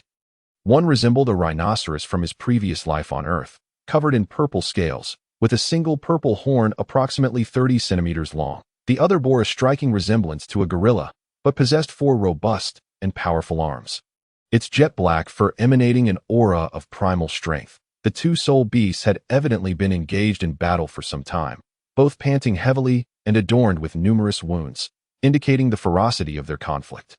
With keen eyesight, Tang Bufan could clearly see a gaping wound on the chest of the four-armed demon ape, from which dark blood flowed. The rhinoceros-like soul beast also exhibited several missing scales, and the hatred in their eyes was palpable, suggesting they would not relent until one was vanquished. This presented an advantageous opportunity for Tang Bufan, as both soul beasts appeared quite formidable. However, he might just be able to play the role of a cunning observer. Soon, Tang Ying and Tang Xiong joined him, and the trio anxiously watched the unfolding confrontation. The two soul beasts locked onto each other with fierce glares, seemingly poised to strike at any moment, which only heightened the tension among Tang Bufan and his companions, provoking a chuckle from the second elder. As moments ticked by. Approximately 3 minutes later, the four-armed demon ape could no longer contain its impatience and launched an assault on the one-horned thunder rhinoceros. With great agility, it leapt towards the rhinoceros, its four powerful arms swinging to deliver blows. The one-horned thunder rhinoceros, appearing remarkably composed, did not retreat. Rather, it charged forward, its pointed horn aimed directly at the chest of the four-armed demon ape. Notably, the purple horn was now entwined with crackling purple lightning, resembling a soul master unleashing a soul skill. Tang Bufan and his companions exchanged puzzled glances, uncertain whether soul beasts could indeed utilize soul skills. The second elder, equally astonished, remarked, "Even after decades of life, I have never witnessed a 1,000-year soul beast possessing skills." After a brief silence, he continued, "Soul beasts certainly possess unique skills akin to our soul skills. It appears to be a form of innate ability. Typically, only those soul beasts exceeding 10,000 years of age possess skills, though certain superlative soul beasts at the pinnacle of the soul beast hierarchy may also have innate abilities." As he spoke, a wry smile crept across the second elder's face. "Like you, this is my first encounter with a 1,000-year soul beast endowed with innate skills." Tang Bufan felt a surge of relief within. Realizing that he had previously underestimated the 1,000-year soul beasts, he had not anticipated that they possessed innate skills. Initially, he believed that although the 1,000-year soul beasts were powerful, with a bit more agility, he would still have a chance to defeat them. Now it was evident that he was gravely mistaken. The second elder, noticing Tang Bufan's contemplative expression, imparted his wisdom. "Do you now comprehend how naive your earlier thoughts were? Even if the three of you combined your strength, you would still be unable to contend with any one of them." Tang Ying and Tang Xiong exchanged fearful glances, having just witnessed the swift and forceful movements of the two soul beasts. Tang Bufan nodded, acknowledging the second elder's words. "I understand now." At that moment, the sharp horn of the thunderhorn rhinoceros erupted with violet lightning, striking the four-armed demon ape and sending electric currents coursing through its body, rendering it numb and immobile. The demon ape's face instantly reflected a look of panic, but the thunderhorn rhinoceros seized the opportunity, fiercely ramming its horn into the creature's body, quickly creating a small puncture. Before long, the demon ape regained its mobility, likely due to the cessation of the thunderhorn rhinoceros's electrical effect. Sensing the approach of death, the demon ape's eyes glinted with ferocity. It tightened its grip around the rhinoceros's neck with its powerful limbs, then opened its maw wide as a mass of violet soul power began to coalesce. Tang Bufan was once again astonished. Could this soul beast also possess an innate skill? The thunderhorn rhinoceros continued its relentless assaults, seemingly sensing impending danger and attempting to break free, but the four-armed demon ape would not allow it in. The next instant, it unleashed the violet energy from its mouth, which sliced directly towards the rhinoceros's neck, eliciting a pained grunt from the creature. Consequently, it intensified its attacks on the demon ape. A minute later, the demon ape collapsed lifelessly to the ground, while the thunderhorn rhinoceros also suffered grievously, its neck bleeding profusely. At that moment, the second elder led Tang Bufan out of the bushes, their gaze fixed firmly on the thunderhorn rhinoceros. In the next heartbeat, a massive Haotian hammer struck the rhinoceros, completely incapacitating it. Without hesitation, Tang Bufan delivered the final blow, ending its life in its dying moments. The thunderhorn rhinoceros cast a resentful glance at Tang Bufan, unable to fathom its demise at the hands of a mere human. Had it not fought to the death with the four-armed demon ape, the outcome might have been different. Nevertheless, even had it remained unscathed, the conclusion would likely have been the same. Soon, two purple soul rings materialized above the bodies of the soul beasts. The second elder regarded Tang Bufan with renewed seriousness. Are you truly resolved to absorb the 1,000-year soul rings? If you overestimate your physical resilience, the energy from the 1,000-year soul rings could very well rupture your body. How would I explain that to your parents? Chapter 11. The First Soul Bone, Part 1. Beside them, Tang Xiong also interjected, Tang Bufan. Though we have often been at odds, I do not wish for you to be overwhelmed by the power of the soul rings. The energy from a 300-year soul beast is already fearsome. I shudder to think of the power contained within a 1,000-year soul ring. Tang Bufan's gaze remained steadfast, unyielding to their concerns, as he earnestly replied, You should have faith in me that my decision to absorb the 1,000-year soul ring is not made lightly. Besides, I do not wish to perish. I have yet to become a titled Douluo, nor have I experienced the wonders of the Douluo Continent. How could I possibly be deterred by a mere 1,000-year soul ring? The second elder ceased his attempts to dissuade him, a glimmer of anticipation igniting in his eyes, should Tang Bufan successfully absorb the Thunderhorn Rhinoceros's soul ring. The extent of his newfound power was beyond his imagination. After all, it was a 1,000-year soul ring. He could only speculate on how significantly it would amplify his martial spirit and the formidable soul skills it would bestow. Not to mention the potential increase in his soul power. Tang Bufan summoned the Haotian hammer and began the process of absorbing the Thunderhorn Rhinoceros's soul ring. He channeled his soul power. The purple soul ring swiftly flew towards him. Tang Bufan did not dare to take this lightly. He promptly seated himself cross-legged, focusing on his martial spirit as the 1,000-year Thunderhorn Rhinoceros soul ring approached. He felt an unprecedented pressure enveloping him, causing his muscles to tense and the inner energy of his Hunyuan Gong to surge rapidly. Even so, his bones emitted faint cracking sounds under the immense strain. Subsequently, the purple soul ring contracted and swiftly descended, encircling his Haotian hammer. Tang Bufan furrowed his brow, feeling an intense heat flooding into his left hand, a torrent of fiery energy rushing into his body, igniting a fierce blaze within him, causing violent tremors throughout his being. What a tyrannical power, he mused, realizing he had somewhat underestimated the might of the 1,000-year soul ring. This force seemed boundless, yet his Haotian hammer martial spirit remained unaffected. Undergoing a continuous process of passive refinement, its quality gradually improving. Simultaneously, his body was being incessantly purified by this overwhelming energy. Beads of sweat erupted from Tang Bufan's forehead, and his entire body trembled. Upon closer inspection, one could see the veins on his body rising prominently, a testament to the immense pressure he was enduring. For others, the moment the energy from the 1,000-year soul ring entered their body, they would likely succumb to its intensity, bleeding from all orifices and perishing. The second elder observed Tang Bufan closely. Drawing on his extensive experience, he believed that Tang Bufan genuinely had the potential to absorb the Thunderhorn Rhinoceros's soul ring. However, patience was necessary.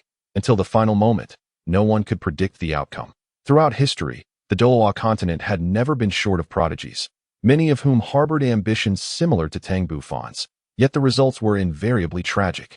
With no successful examples to speak of, the more energy surged into his body, the greater the agony Tang Bufan endured. Ultimately, he clenched his teeth, his body convulsing uncontrollably, tiny beads of blood surfacing on his skin, while the bones within him emitted continuous cracking sounds, a clear indication of the excruciating pain he was enduring. Despite the intense suffering, Tang Bufan's consciousness remained clear. He did not forget to circulate the great circulation Hunyuan Gong, guiding the searing energy to merge with his internal force, adhering to the predetermined pathways of circulation. Before long, he heard faint cracking sounds he recognized all too well, signaling his entry into the second level of the great circulation Hunyuan Gong. Following that, he directed the energy within his body to surge through his meridians. This was an excellent opportunity, one he had long anticipated. Absorbing the 1,000-year soul ring had been a consideration of his for quite some time. Aware of the formidable power contained within, he had resolved to take the risk. Firstly, he had confidence in the strength of his own body. Secondly, even if he overestimated his physical endurance, he could utilize this abundant energy to assist him in opening the meridians necessary for advancing to the second level of the great circulation Hunyuan Gong. Time flowed steadily as Tang Bufan used this energy to successfully open 12 meridians. His soul power coursed along these pathways, eventually flowing into his dantian after several cycles. as he attentively sensed the changes within his body. Tang Bufan realized that his future breakthroughs would likely be intertwined with soul rings, yet he felt indifferent to it that moment. He felt invigorated, as if every pore in his body had opened, sensing a significant increase in his soul power. Opening his eyes, Tang Bufan smiled. Second Elder, I have succeeded. The Second Elder's emotions were a tumultuous blend of complexity and excitement. He had not anticipated that this child would truly succeed. Simultaneously, he felt grateful that he had not fully intervened, for otherwise, Haotian Sect would have lost an extraordinary talent. Meanwhile, Tang Ying and Tang Xiong, witnessing Tang Bufan's safety, were filled with admiration, bowing in respect. They understood the profound pain associated with absorbing a soul ring, especially one as formidable as a 1,000-year soul ring, which Tang Bufan had endured beyond their comprehension.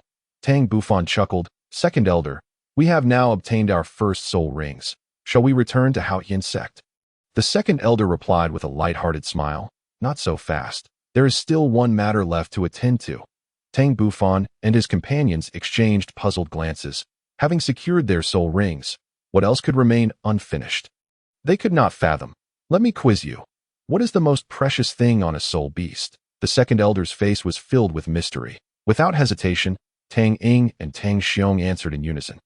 The soul ring. Tang Bufan, however, did not rush to respond. Instead, he carefully recalled the information he had studied about soul beasts in the sect. Soon, an item surfaced in his mind. The soul bone. Yes, it is indeed the soul bone. He exclaimed, regretting that he had not thought of it immediately, for soul bones were exceedingly rare, and although he was aware of their existence, he had not initially associated them with a 1,000-year soul beast. After a moment's hesitation, Tang Bufan finally stated, It should be the soul bone. The Second Elder smiled. As expected of our little prodigy from Haotian Sect, those years of study have not been in vain. Tang Ying and Tang Xiong looked utterly bewildered. The Second Elder spoke with a serious tone. Today, I shall impart a lesson to you. After hunting a soul beast, it is imperative to examine the carcass. Although the likelihood of a soul bone appearing is exceedingly low, we must not forsake any opportunity. Understood? Tang Bufan and the others nodded earnestly. The Second Elder took out a small knife and began to inspect the two soul beasts. Starting from the head, moving through the torso, limbs, and finally to the back. Just as he was dissecting the head of the unicorn thunder rhinoceros, a glimmer of crystalline light suddenly emerged, causing him to pause momentarily. In the next instant, the Second Elder's breathing quickened, and shortly after, a fist-sized crystalline bone appeared in his hand that he then proceeded to dissect the four-armed demon ape, but unfortunately, luck did not favor him this time. Nevertheless, the miraculous acquisition of a soul bone left the Second Elder immensely satisfied that he gazed reluctantly at the soul bone before tossing it to Tang Bufan. Chapter 12.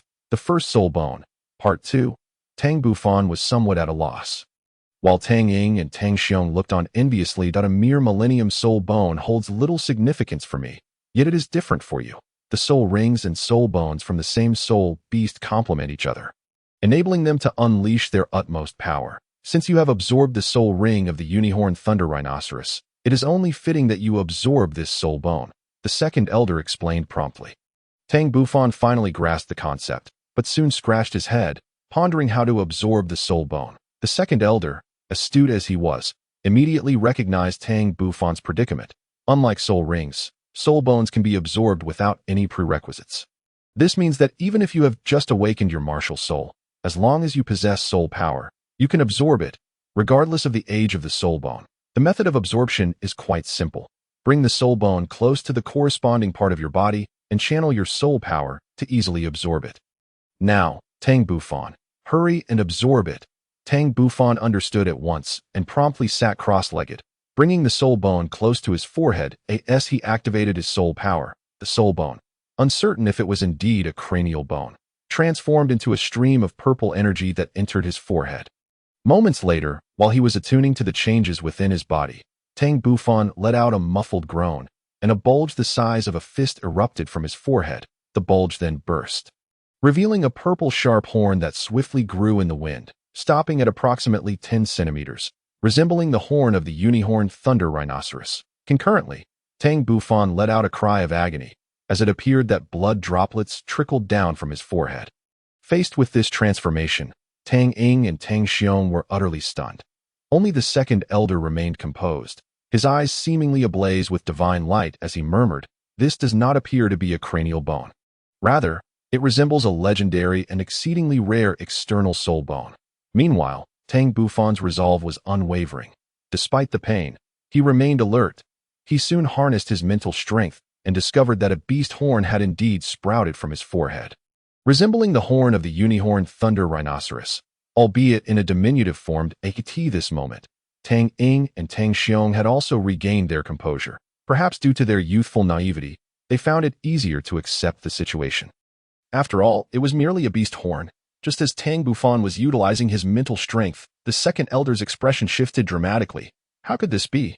This 6-year-old child has actually manifested mental power. Yet, no matter how hard he pondered, he could not fathom the reason behind it. Tang Bufan, bewildered by the emergence of the beast horn while merely attempting to absorb the soul bone, sought assistance from the second elder. The second elder smiled reassuringly. "No need for concern.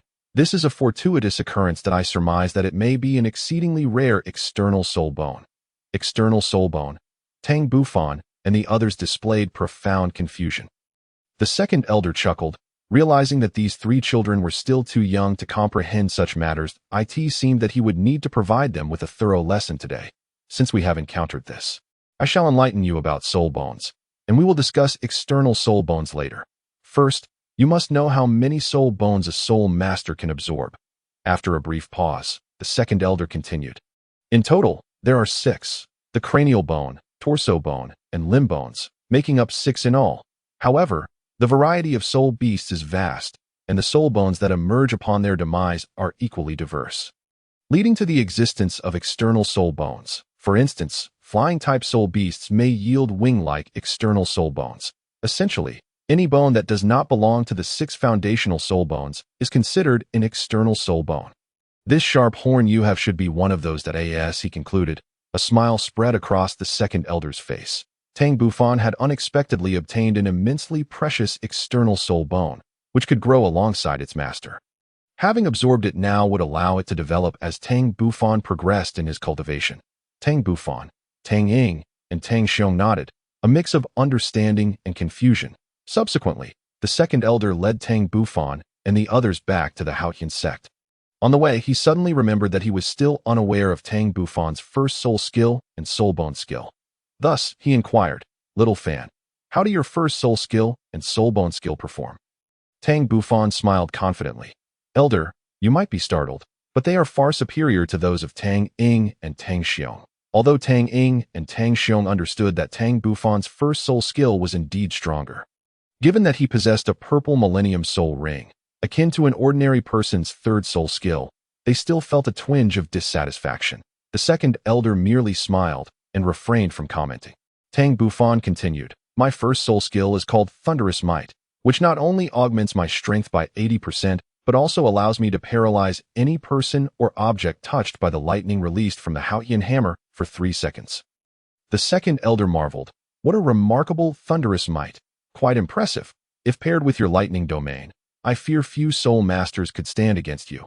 Even those with soul power several levels higher than yours would find it futile. Combined with the inherent power of the Haotian hammer, it is unimaginable how formidable your strength will be." Tang Bufan nodded and elaborated. "As for the soul bone skill, it bears some resemblance to my soul skill, emitting lightning to paralyze foes for 3 seconds. Additionally, this skill can be activated 3 times a day." The second elder pondered carefully. "Little fan, your skills currently lean towards control, with seemingly minimal enhancement to attack power." Tang Bufan disagreed.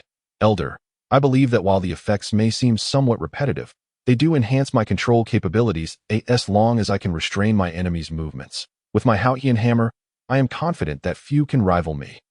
The second elder considered this and conceded, "You make a valid point. Very well. This time we have truly reaped great rewards. Let us hasten our pace and return to the Haotian Sect before nightfall."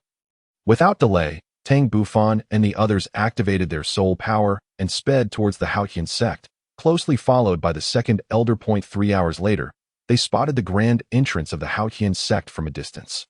Along with their parents waiting at the gate, they should have returned long ago, but along the way, The trio had taken the time to challenge soul beasts, causing a considerable delay. However, they had also become familiar with their respective soul skills, particularly Tang Bufan's terrifying lightning abilities, which could even restrain Millennium Soul Beasts, AS for 100-year soul beasts. Once struck by his skills, they found it nearly impossible to escape, having to wait for the effects to wear off before regaining mobility. At that moment, not only were Tang Zheng and his wife at the gate, but also the parents of Tang Ying and Tang Xiao. After bidding farewell to the second elder, Tang Zheng and his wife took Tang Bufan home. The second elder watched Tang Bufan's retreating figure with a sigh before making his way to the sect master's study. Chapter 13. Soul Power Test. Upon returning home, Tang Zheng eagerly asked, "Little fan, release your soul ring so your mother and I can have a look? Do you really want to see it? I fear it might frighten you." Tang Bufan replied mysteriously. Tang Zheng scoffed. "Frighten us? Is your first soul ring not a 100-year soul ring, but rather a millennium soul ring? Spare me the nonsense and summon your martial soul." Nearby, Su Xiuqing chuckled at the banter between father and son. Tang Bufan found it amusing as well, wondering if they would commend their own wisdom upon seeing his soul ring. With that, Tang Bufan summoned his Haotian hammer. The purple-black hammer displayed a striking purple ring, causing Tang Zheng and Su Xiuqing to tremble, their eyes wide with disbelief as they remained in stunned silence for quite some time. Tang Bufan beamed with pride. "Father, I wasn't mistaken, was I? It certainly startled you. And yet you didn't believe me." As the conversation progressed, Tang Bufan suddenly sensed an unsettling atmosphere.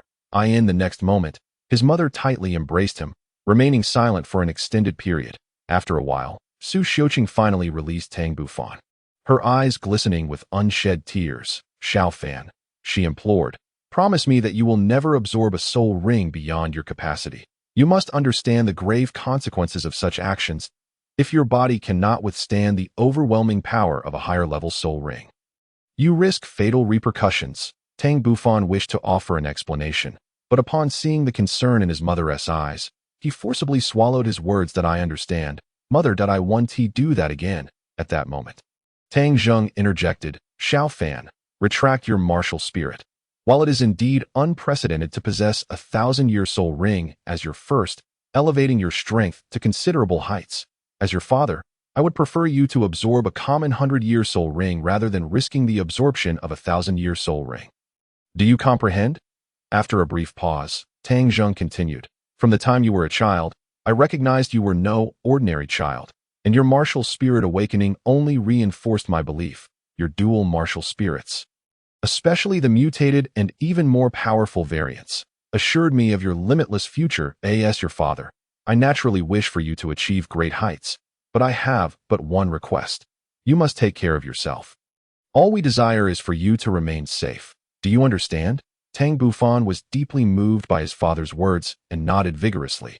Subsequently, he returned to his room, resolved to move into the stone house the following day and formally embark on his journey of cultivation.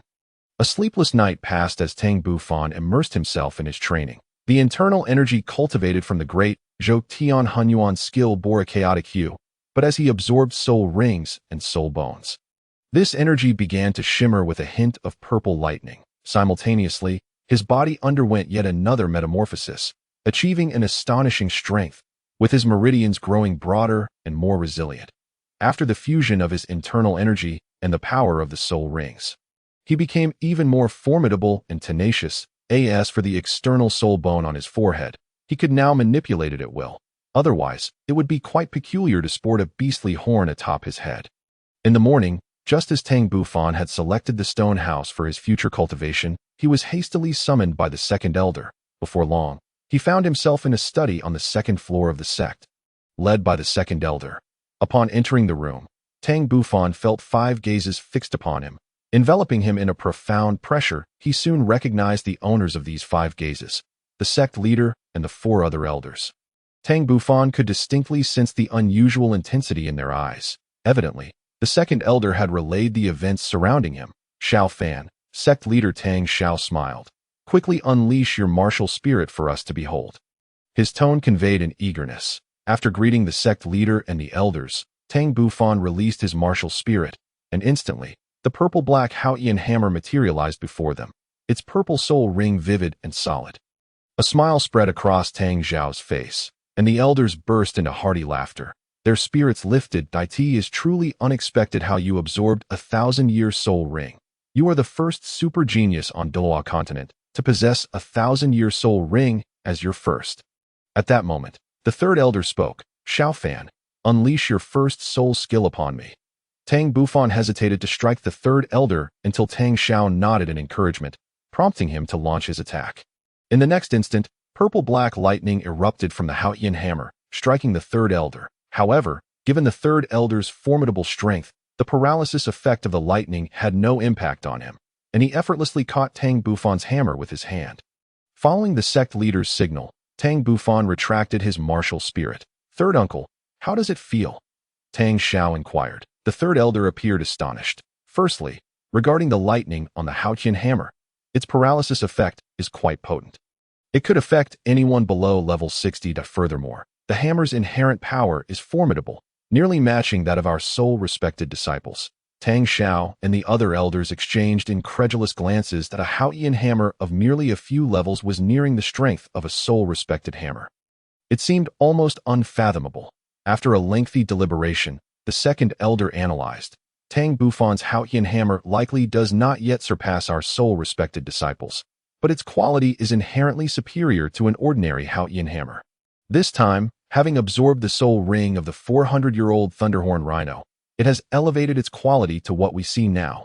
The other elders nodded in agreement after contemplation. At this juncture, Tang Xiao retrieved a yellow crystal ball from the shelf. Xiaofan, let us ascertain the level of your soul power. Curious about his own soul power, Tang Bufan placed his hand upon the crystal ball. In the next moment, a dazzling yellow light erupted from it, clearly displaying his level 16. The 5 elders and the sect leader were left utterly speechless. Can a 1,000-year soul ring truly elevate one's soul power by 6 levels? The 7th elder questioned. Bewildered, Tang Xiao shook his head. Ordinary 100-year soul beasts can only elevate soul power by 1 level. However, the Thunderhorn Rhino you absorbed is no ordinary soul beast. Achieving level 16 is not too outrageous. The other elders exchanged wry smiles. Level 16 is indeed remarkable. Typical disciples must toil for at least 2 years, and that's for those with decent talent. Yet Tang Bufan, he has saved 2 years with just 1 soul ring. However, the thought of the risk he took in absorbing a 1,000-year soul ring rendered them silent. Tang Bufan withdrew his left hand, murmuring to himself, level 16. Not too shabby. Tang Xiao and the 5 elders gazed at him in astonishment. Realizing that Tang Bufan was not just an anomaly, he was, in essence, a prodigy. Shortly thereafter, Tang Xiao dismissed Tang Bufan. They understood the significance of the level 16 figure. Barring any unforeseen circumstances, with Tang Bufan's talent, he would likely acquire another soul ring within 2 years. Chapter 14. Return to the Misty Forest. The secret of Tang Bufan's soul power reaching level 16 did not spread far. Only the sect leader and the 5 elders were privy to it. However, the news of Tang Bufan possessing a 1,000-year soul ring as his first had already circulated throughout Haotian Sect, astonishing everyone to the extent that passers-by greeted him on the streets. Seasons changed, and before long, a year had elapsed. Now, Tang Bufan had resided in the stone house for a year. 7 years old. His soul power had reached level 20, once again shocking the sect leader and the 5 elders. One morning, Tang Bufan, accompanied by Tang Ming and Tang Feng, began running around Haotian Sect, ostensibly for physical training. The exact size of Haotian Sect is unknown, but Tang Bufan estimated that 1 lap around it would be no less than 10 kilometers. After completing a lap, he felt utterly exhausted. Consequently, both Tang Ming and Tang Feng dreaded their morning exercises. But there was little they could do. Their parents had specifically instructed Tang Bufan to train with them.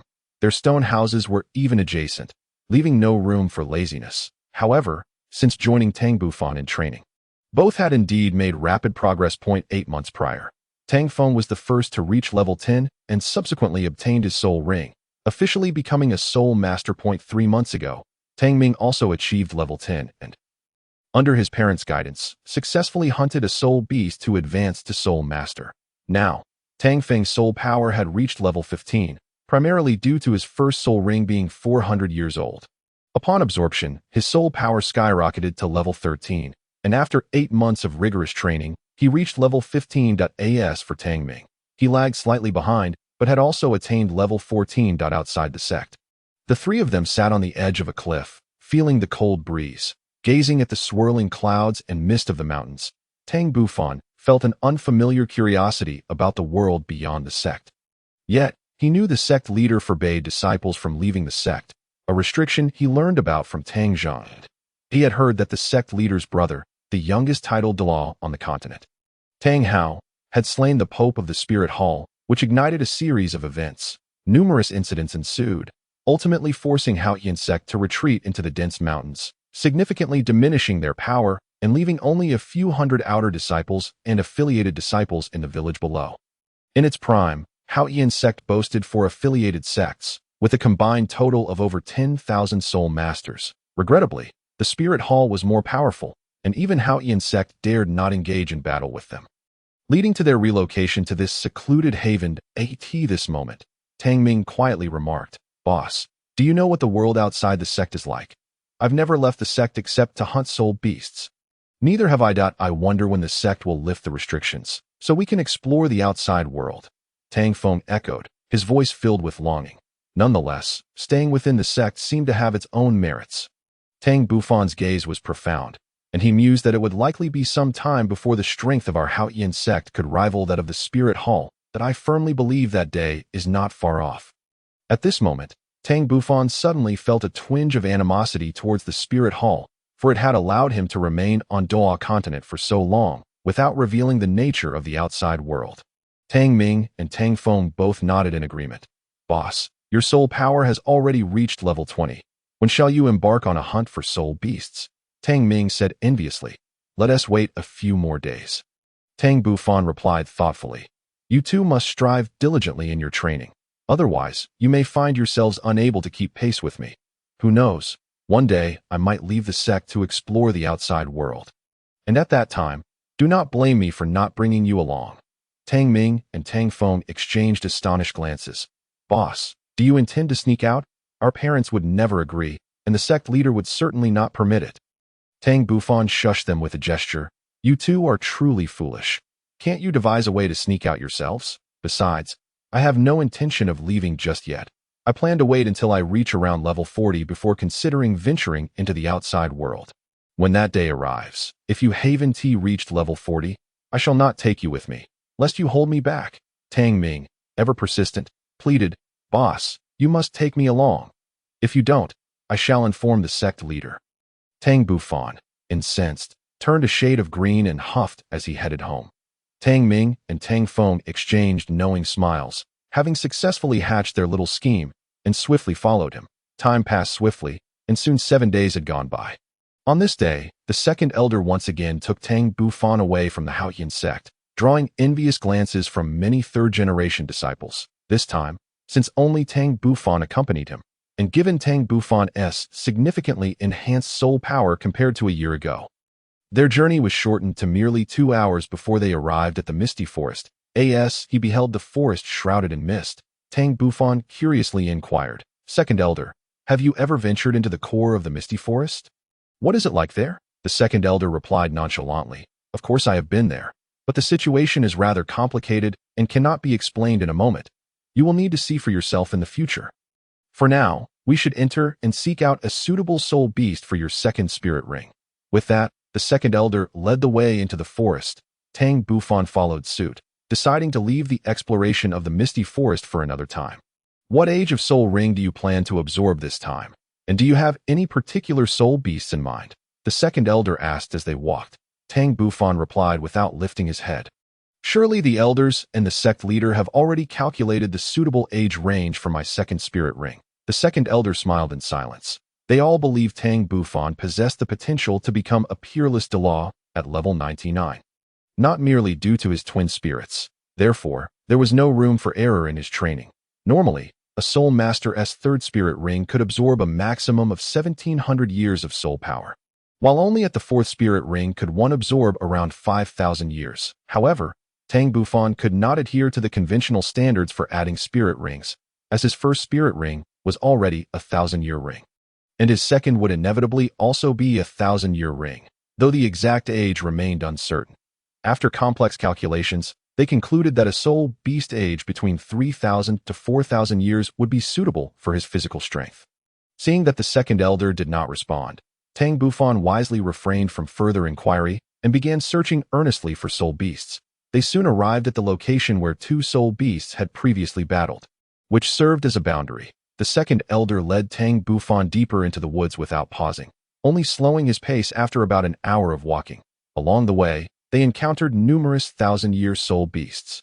Unfortunately, none were suitable for Tang Bufan, either due to insufficient age or incompatible attributes. Time swiftly passed, and it was soon noon. The two found a spot to sit down and have lunch. As Tang Bufan watched the second elder retrieve their meal from a soul guide device. He couldn't help but feel immense envy, for this was a soul guide, akin to the legendary spatial rings from his previous life. Shortly, the second elder handed Tang Bufan his portion, noticing the envious glint in Tang Bufan's eyes. The second elder chuckled softly. "This is a soul guide. You must have seen it referenced in the sect's texts. Unfortunately, the method of its creation has long been lost. This belt was acquired during my youthful adventures across the continent. Do not envy it. You too shall possess one in the future." Tang Bufan nodded lightly in acknowledgement. Their lunch consisted of deliciously aromatic cured meat, which was quite delectable. What they were unaware of was that a kilometer away, a vividly colored mouse had caught a whiff of something intriguing. In the next instant, it dashed silently toward Tang Bufan and the second elder, undetectable by any fluctuations of soul power. Moments later, just as Tang Bufan was about to savor the last and largest piece of cured meat, a flash of color darted by, and the meat in his hand vanished. In the next heartbeat, a plump, multicolored mouse was gleefully devouring his meat a few meters away, finishing it off in mere bites and licking its lips as if savoring the taste. Tang Bufan was enraged. It was his first encounter with such a brazen mouse. One that not only lacked fear of humans, but dared to steal their food. Was it audacious or merely courting disaster? Tang Bufan refrained from acting rashly, recognizing that this soul beast was no ordinary creature, and quickly glanced at the second elder. The second elder appeared equally perplexed, as he did not recognize what species of mouse this was, nor could he ascertain its age, logically, given its size comparable to an ordinary wild rabbit. It should be a 10-year soul beast, at most 100 years. Yet even a 100-year soul beast should not have been able to approach them undetected. Moreover, it was curious that he could not sense any soul power emanating from this creature. Seeing that the second elder remained silent, Tang Bufan decided to take matters into his own hands. This little rascal dared to pilfer his food. It was time to teach it a lesson. He gathered his soul power and lunged at the colorful mouse. The mouse, however, showed no fear at Tang Bufan's approach. Instead, it offered a cheeky, almost human-like grin. Tang Bufan, unable to tolerate the affront, resolved to catch it and give it a proper reprimand. Just as he thought he was about to seize the multicolored mouse, it darted away with a nimble sidestep. Eluding his grasp, he stumbled forward and fell to the ground, feeling a twinge of pain. Angered at being toyed with by a mere mouse, he quickly rose and resumed his pursuit. The colorful mouse turned to give Tang Bufan a little wiggle of its backside before scampering deeper into the forest. Tang Bufan, consumed by rage, hastened his pace without a second thought. The second elder finally sensed something was amiss, but by the time he attempted to intervene, it was too late. Reluctantly, he dashed after Tang Bufan to prevent any unforeseen incidents. The chase soon led them deep into the forest, with Tang Bufan hot on the heels of the elusive mouse. Yet, no matter how hard he exerted himself, he could not catch up, sensing something awry. He prepared to abandon the pursuit and retrace his steps when suddenly a thick fog enveloped him from behind, obscuring his vision to the point that he could no longer see the second elder. He glanced back at the colorful mouse, and a myriad of thoughts swirled in his mind. Just then, the mouse, noticing Tang Bufan had paused, turned back and approached him, chattering away as if attempting to convey something. Though Tang Bufan could not comprehend its beastly language, he was astute enough to deduce that it seemed to invite him to follow. After a moment of hesitation, he gazed into the impenetrable fog behind him and resolved to follow this enigmatic multicolored mouse to see where it would lead him. Thus, under the guidance of the colorful mouse, Tang Bufan set off once more, soon vanishing into the depths of the thick fog. On the other hand, Elder 2 had initially dismissed Tang Bufan's pursuit of a mere mouse. Believing that nothing untoward would occur, given his formidable strength, however, to his astonishment, The duo, human and mouse alike, meandered and twisted through the terrain, ultimately stumbling into a shroud of mist by the time he resolved to call out to Tang Bufan. It was already too late. Both had ventured into the fog. Alarmed, Elder Two immediately gave chase, fervently hoping that Tang Bufan would emerge unscathed. Oddly enough, upon entering this fog-laden area, his mental acuity seemed to wane, rendering him incapable of discerning the path with the naked eye. After wandering for what felt like an eternity without locating Tang Bufan, he had no choice but to retreat from the mist. Were it not for his vigilance and myriad skills, he too might have become ensnared within the fog, unable to find his way out, gazing at the seemingly endless expanse of white mist. Elder Two's face reflected deep concern and desperation. He resolved to remain at the entrance. He contemplated departing to seek assistance from the clan, yet he worried that should Tang Bufan fortuitously emerge, he might not find his way back. For this area had long been within the territory of ancient soul beasts. Therefore, he decided to wait for 3 hours. If Tang Bufan did not return by then, he would head back to the clan for reinforcements. Within the fog, Tang Bufan followed the colorful mouse, progressing steadily until, after approximately half an hour, the mouse finally halted, as if arriving at its destination. Suddenly, the surroundings became clear. Looking up, he saw the mist dissipating into the air. In the distance, a series of ancient structures came into view, seemingly occupying a vast expanse, appearing even more extensive than the territory of the Haotian clan.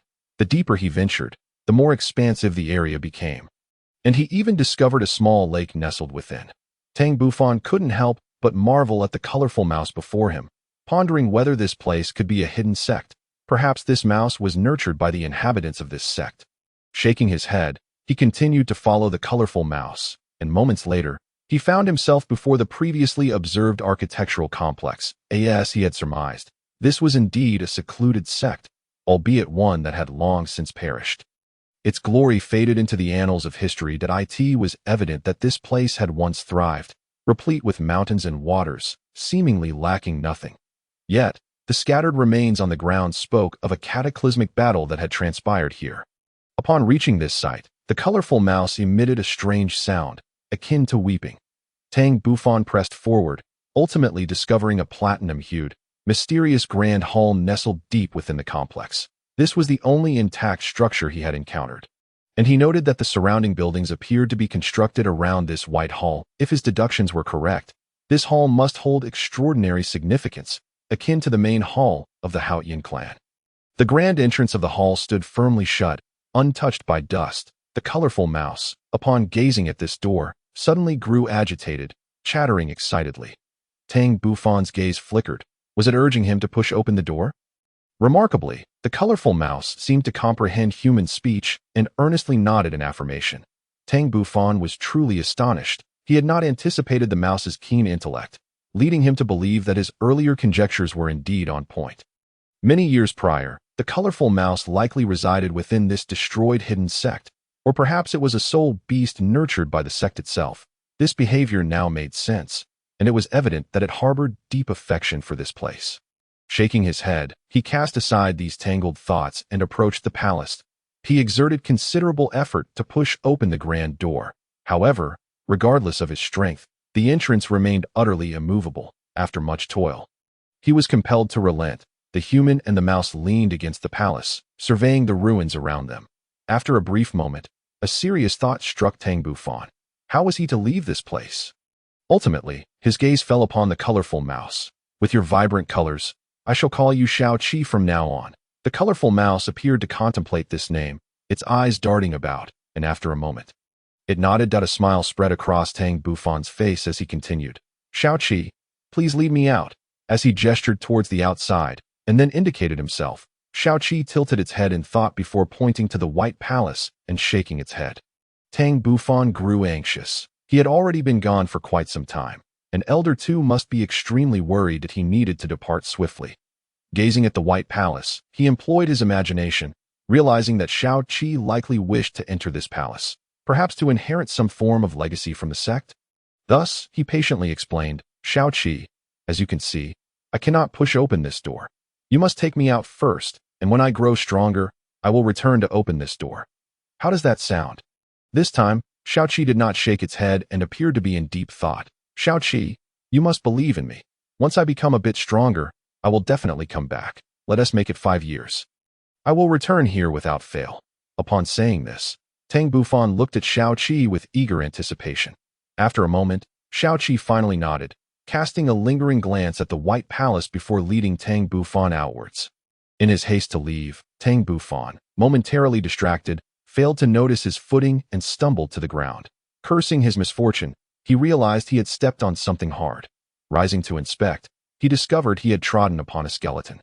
Kicking aside some tattered cloth to reveal a gleaming bone, stunned, he soon wore a look of delight.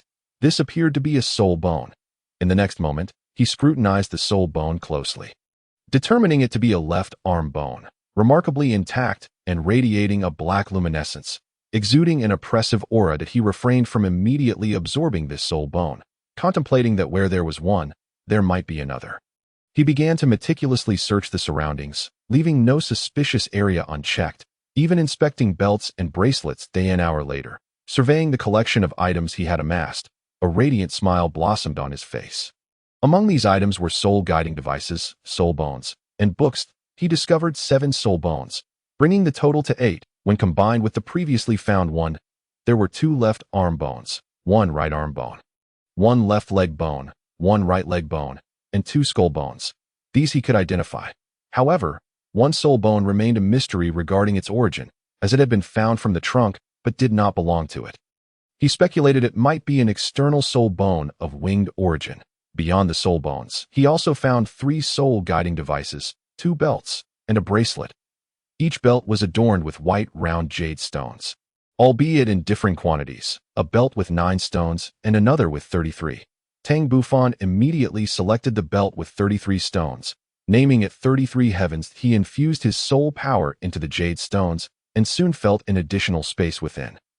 Approximately 1 cubic meter in volume. This technique was clearly akin to the concept of Shumi Najia. Subsequently, Tang Bufan donned the 33 Heavens belt, placing the soul bones, soul-guiding devices, and several books within it. At that moment, the impatient Shaoqi began to chatter excitedly at Tang Bufan. He quickly reassured it, then disappeared into the depths of the mist under its guidance. Outside the mist, Elder 2 had been waiting for 3 hours. During this time, his spirits had grown increasingly heavy, culminating in a sense of despair. He berated himself, wondering if he had acted sooner to prevent Tang Bufan from following the colorful mouse into the fog. Just as he prepared to depart, he suddenly heard a mouse's call, which ignited a flicker of hope in his dimmed eyes as he fixed his gaze intently on the misty area. Moments later, a human and a mouse emerged from the fog. Who else could it be but Tang Bufan and the colorful mouse? Elder 2 stared in disbelief at this scene. Could humans truly coexist peacefully with soul beasts? As Tang Bufan stepped out of the mist, he immediately spotted the familiar figure of Elder 2 not far off. He quietly said to Shaoqi, "You should return now. I will come back in 5 years." Upon finishing, he approached Elder 2 with some trepidation. Shaoqi cast a lingering glance at Tang Bufan before disappearing back into the mist. Observing Elder 2's peculiar expression, Tang Bufan steeled himself and said, "Elder 2, I have returned. I apologize for causing you concern." The second elder let out a sigh. The words of reproach that had originally been on the tip of his tongue were swallowed back. Fortunately, Tang Bufan was unharmed.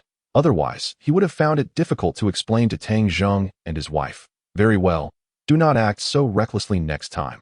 Now, what exactly happened during this period? After a moment of contemplation, Tang Bufan replied, "Grandfather second elder, Shaoqi brought me to a white palace amidst the mist and urged me to push it open." Shaoqi, a white palace? The second elder inquired with a look of confusion. Tang Bufan quickly clarified, "Shaoqi refers to the colorful mouse, and the white palace is located in the deepest part of this fog-shrouded area." The second elder let out a soft "oh." Casting a glance at Tang Bufan's new waist belt, that he secretly mused that this young lad was quite fortunate to have stumbled upon a soul-guiding device within. Noticing the second elder's gaze on his belt, Tang Bufan couldn't help but boast, "Grandfather second elder, I now possess my own soul-guiding device." The second elder, of course, had no desire for the treasures of the younger generation. Glancing at the dimming light, he said somewhat impatiently, "All right, we must take our leave. Your second soul ring has yet to be secured. If we do not hurry, we shall not return to Haotian Sect today. It was only then that Tang Bufan realized. Indeed, grandfather's second elder, let us hasten our search for soul beasts. With that, he hurried back, followed closely by the second elder to prevent any unforeseen incidents. Soon, the two of them vanished into the depths of the forest. In the ancient area where thousand-year soul beasts roamed, two figures were diligently searching for their quarry. These two were none other than the second elder and Tang Bufan. At this moment, the forest had become shrouded in darkness, and thick mist began to envelop the surroundings. Outside, by a campfire, Tang Bufan asked, "Grandfather second elder, shall we spend the night in the misty forest?" The second elder nodded, acknowledging the darkness that had descended. "It seems we must rest here for the night. We shall return tomorrow once you have acquired your second soul ring." Tang Bufan murmured in agreement.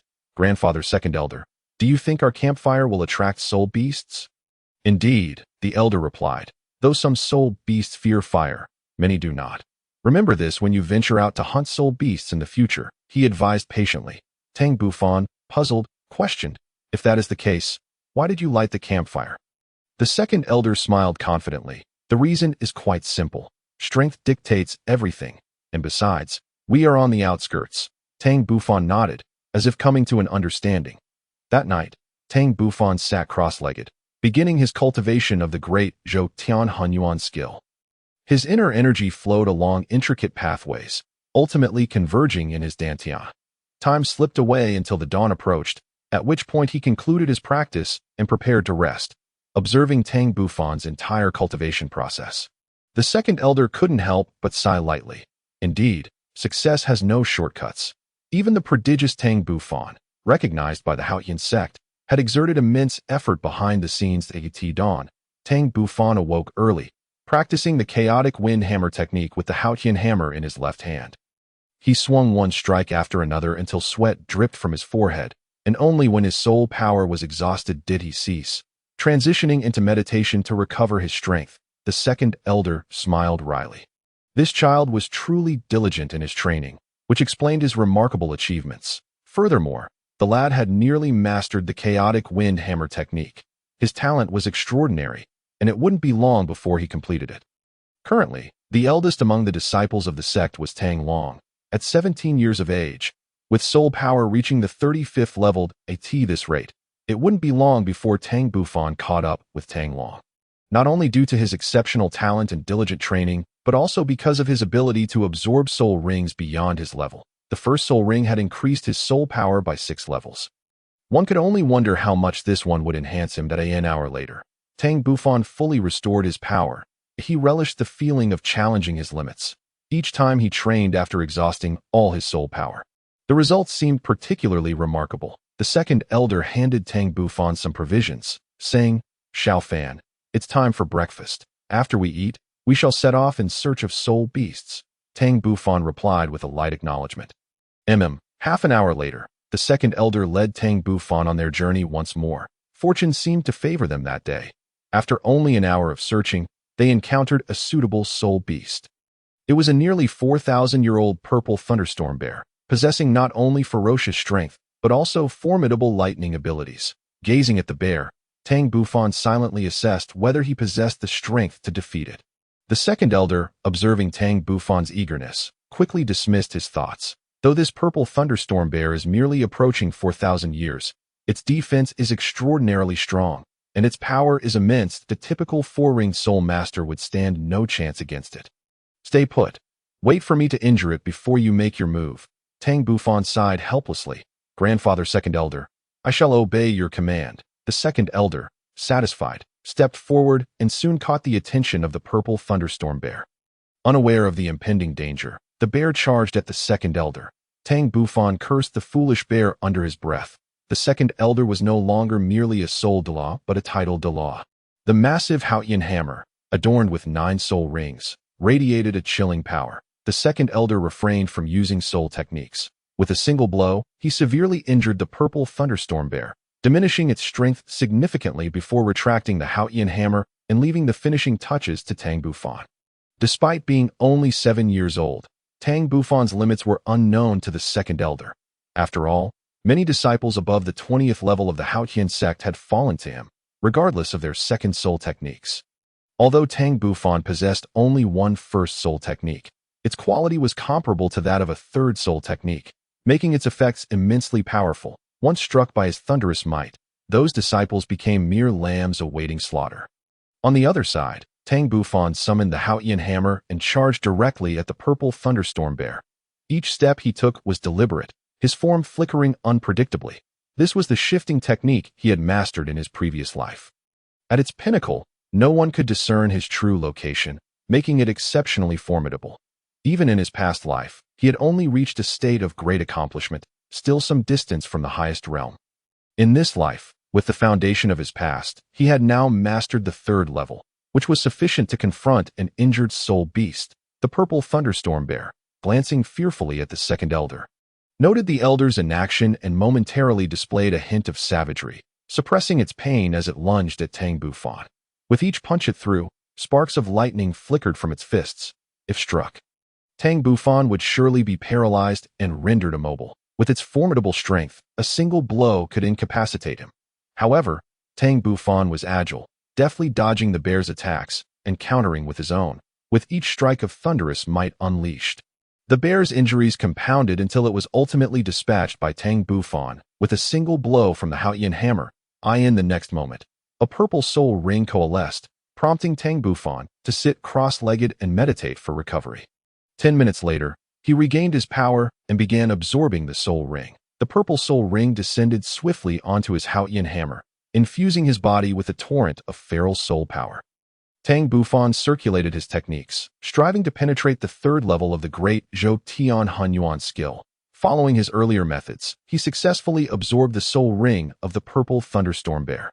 Not only that, but his great Zhou Tian Hunyuan skill also advanced to the third level, further unlocking 12 subtle meridians within his body, enhancing his cultivation speed once again. The soul power from the soul ring further refined his physical form, augmenting his strength. After some time, Tang Bufan finally emerged from his cultivation. The second elder, witnessing Tang Bufan's successful absorption of the soul ring, wore a smile. "What is the nature of your second soul technique?" he inquired eagerly. "Grandfather second elder, my second soul technique is called Thunderous Might, which doubles my strength and expands the range of the lightning power unleashed by the Haotian hammer, while still retaining the ability to paralyze enemies for 3 seconds. The second elder sighed. "Originally, our disciples of the Haotian Sect were all strong assault-type battle soul masters. Yet with you, it seems we have added a control capability that I wonder whether this is truly beneficial." Tang Bufan pouted. "My martial soul has already mutated. If I were to add soul rings as before, the lightning attribute on the Haotian hammer would be entirely wasted." Suddenly, the second elder had a flash of inspiration and produced a yellow crystal orb. "Xiao Fan, let us see what level your soul power has reached." As he gazed at the eager expression on the face of the second elder, Tang Bufan reluctantly placed his hand upon the yellow crystal orb. In the next moment, the orb clearly illuminated the rank of 25. The second elder, somewhat puzzled, questioned why there was only an increase of 5 levels, rather than the expected 6th. Amused, Tang Bufan replied, "Grandfather, 5 levels is quite commendable. Moreover, the soul power I possess has been honed through my own diligent practice, allowing me to wield it with greater finesse. After I return, I shall not rush into further cultivation. I will wait until I have fully mastered the power within me before proceeding." A glimmer of surprise flickered in the second elder's eyes. He had not anticipated such profound insight from one so young. It was almost as if he were not a child at all. Indeed, he was remarkably mature. Tang Bufan, feeling a tinge of embarrassment, quickly added, "All right, grandfather, it is time for us to return." The second elder, reflecting on their lengthy excursion, agreed that it was time to make their way back to the Haotian Sect. 2 hours later, they arrived at the Haotian Sect.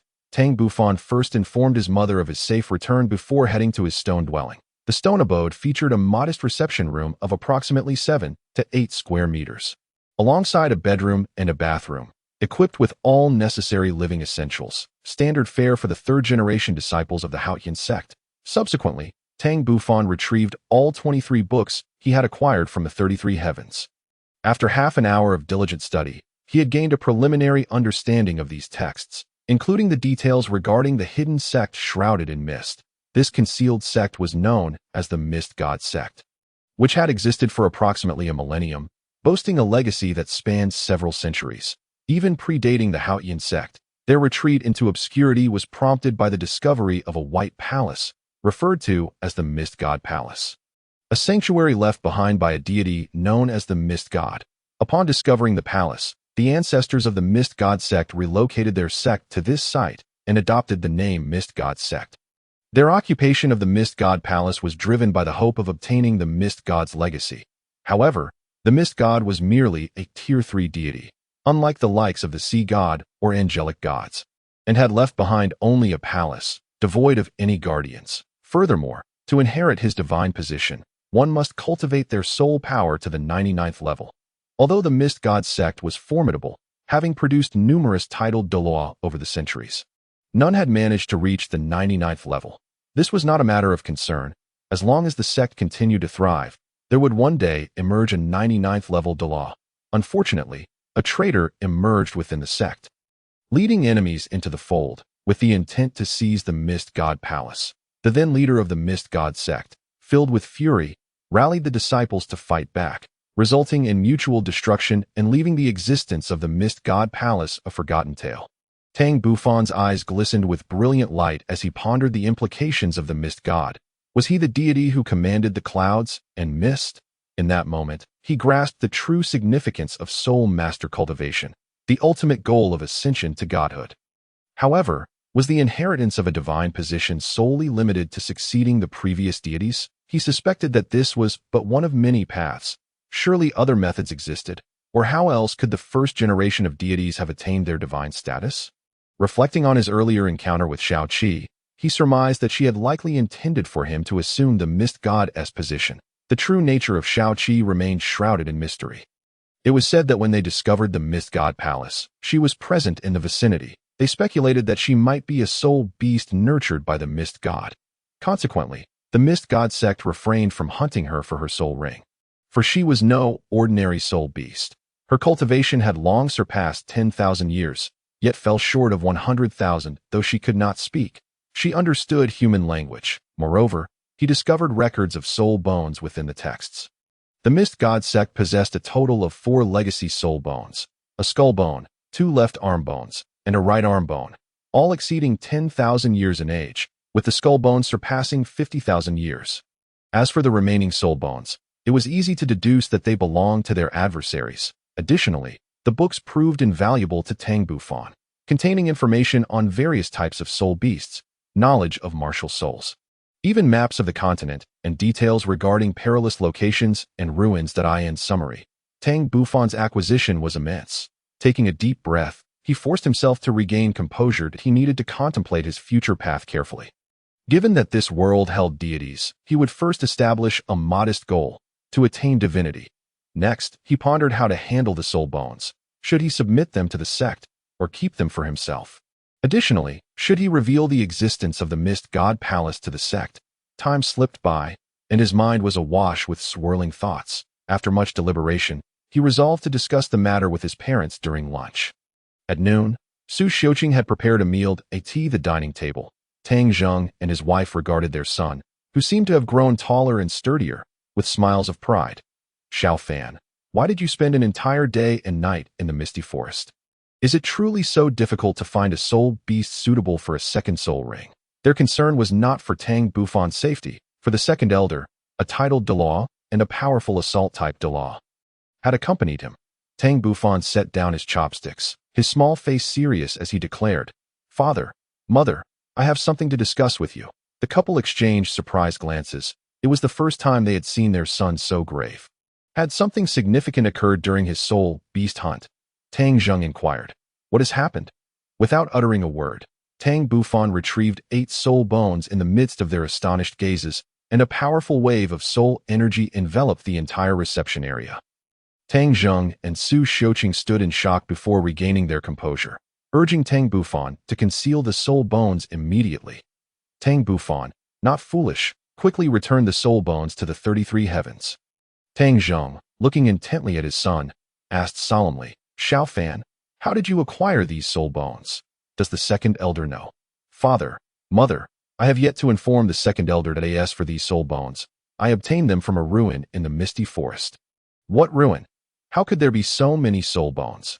Our Haotian sect has only 3 soul bones after years of inheritance. It is simply unimaginable, Su Xiuqing exclaimed in astonishment, with no other choice. Tang Bufan recounted the entire incident to his parents, knowing that otherwise, he would have to explain endlessly. Upon hearing the whole story, Tang Zheng and his wife were momentarily at a loss for how to proceed. Ultimately, Tang Zheng voiced his thoughts. Xiaofan, as your father, I naturally wish for you to absorb all these soul bones to enhance your strength. However, as a disciple of the Haotian Sect, which has provided us protection, we must not forget our roots. Do you understand my meaning? Xiaofan, don't heed your father's words. Absorb as many of those 8 soul bones as you can. Any that you cannot absorb should be submitted to the sect. Only by becoming stronger can you better serve the sect, and perhaps even lead it back to prominence on the continent. Su Xiuqing shot a fierce glare at her husband. Tang Bufan could only smile wryly.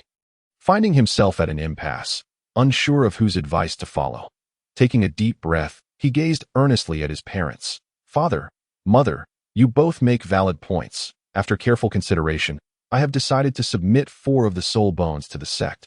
Tang Zheng, taken aback, asked, for soul bones? That seems reasonable, but which 4 do you intend to absorb? Tang Bufan smiled and replied, Father, mother, I plan to absorb the skull bone and 1 other soul bone of uncertain origin. You both should select 1 soul bone to absorb as well. Consider it a gift from your son. Tang Zheng and Su Xiuqing were momentarily taken aback, but soon their faces broke into smiles of happiness. The thoughtfulness of their child was enough to satisfy them. They had no desire to absorb the soul bones. Fanner, your father and I do not need the soul bones. Only you can maximize their value by absorbing them. Father, mother, please, you should absorb them. The 2 soul bones are insignificant in the grand scheme. Moreover, even if I were to submit these soul bones to the sect, I suspect the sect master would still bestow them upon me. Do you not agree? As he finished, Tang Bufan couldn't help but chuckle. Tang Zheng and his wife exchanged glances, realizing he had a point. Ultimately, after Tang Bufan's persistent insistence, they chose a left arm bone and the skull bone, leaving him with a complete set of soul bones. Tang Bufan, observing his parents' choices, couldn't help but chuckle. He understood their intentions all too well. The meal has grown cold. Let us eat first. Afterward, your mother and I shall protect you while you absorb those 2 soul bones.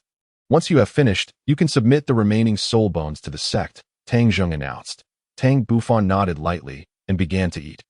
Half an hour later, he retrieved the skull bone, a remarkably intact soul bone radiating a powerful wave of soul energy. It can almost be said that this is the finest among the 8 soul bones, with records indicating its age has reached 70,000 years, truly a remarkable soul bone. Sitting cross-legged, Tang Bufan's spiritual energy emanated from his being, resonating with the energy fluctuations of the soul bone. Soon, a layer of golden radiance spread from the soul bone, enveloping Tang Bufan entirely. The Tang couple watched this extraordinary scene in amazement. As time flowed gently. The energy from the soul bone penetrated his brow and entered his mind, gradually spreading throughout his brain, a sensation of unparalleled wonder. He could distinctly sense his brain being developed under the gentle touch of the cool golden energy, unraveling many previously incomprehensible matters with newfound clarity, leaving no room for doubt. Clearly, with the growth of his spiritual energy, his wisdom was also on the rise. Before long, Tang Bufan's mind transformed into a golden realm. At the center of this golden world, a phantom of Tang Bufan awakened under the stimulation of this golden energy. This was the nascent form of his primordial spirit, a concept akin to the soul's essence in the Douluo world. This explained why Tang Bufan could possess spiritual energy so early. However, it had remained dormant until now. With his awakening, all the golden energy converged towards him. As the golden energy continued to gather, his ethereal form appeared to solidify slightly. Time passed, and soon 3 hours had elapsed. The nascent soul essence ceased absorbing the golden energy, instead directing the remaining spiritual energy towards Tang Bufan's eyes. It was unclear how long had passed, but the golden soul bone had enlarged to match the size of his head. The moment Tang Bufan opened his eyes, 2 bursts of golden flames ignited at the eye sockets of the golden skull. Almost instantaneously, these flames shot forth, piercing directly into Tang Bufan's eyes. A sharp pain surged through him. Though he could not see, his spiritual energy allowed him to sense this moment. His pupils had entirely transformed into gold, only to shift into violet shortly thereafter. The golden and purple hues began to flicker and alternate, ultimately settling back into their normal coloration. The now enlarged golden skull once again grew larger, enveloping Tang Bufan's head like a great dome before slowly retracting as it approached his head. The entire skull became a mere phantom, merging into Tang Bufan's head. Subsequently, he felt as though he was submerged in a golden ocean, unable to perceive anything around him, his senses seemingly stripped away. Outside, the Tang couple was utterly astounded by the miraculous scene before them. Time in the outside world had lost its significance for Tang Bufan. It felt as though he had traversed endless eons or merely a fleeting moment. By evening, the luminous aura surrounding Tang Bufan completely dissipated, all returning to his body this moment. If one were to observe closely, they would notice his pupils glimmering with specks of gold, an air of mystery enveloping him. Although Tang Bufan had awakened, he remained seated, continuing to sense the changes within his body. After absorbing this skull, his spiritual energy had increased at least tenfold, and it was now far more refined. If his previous spiritual energy could be likened to a thin thread, then his current energy resembled fine steel wire.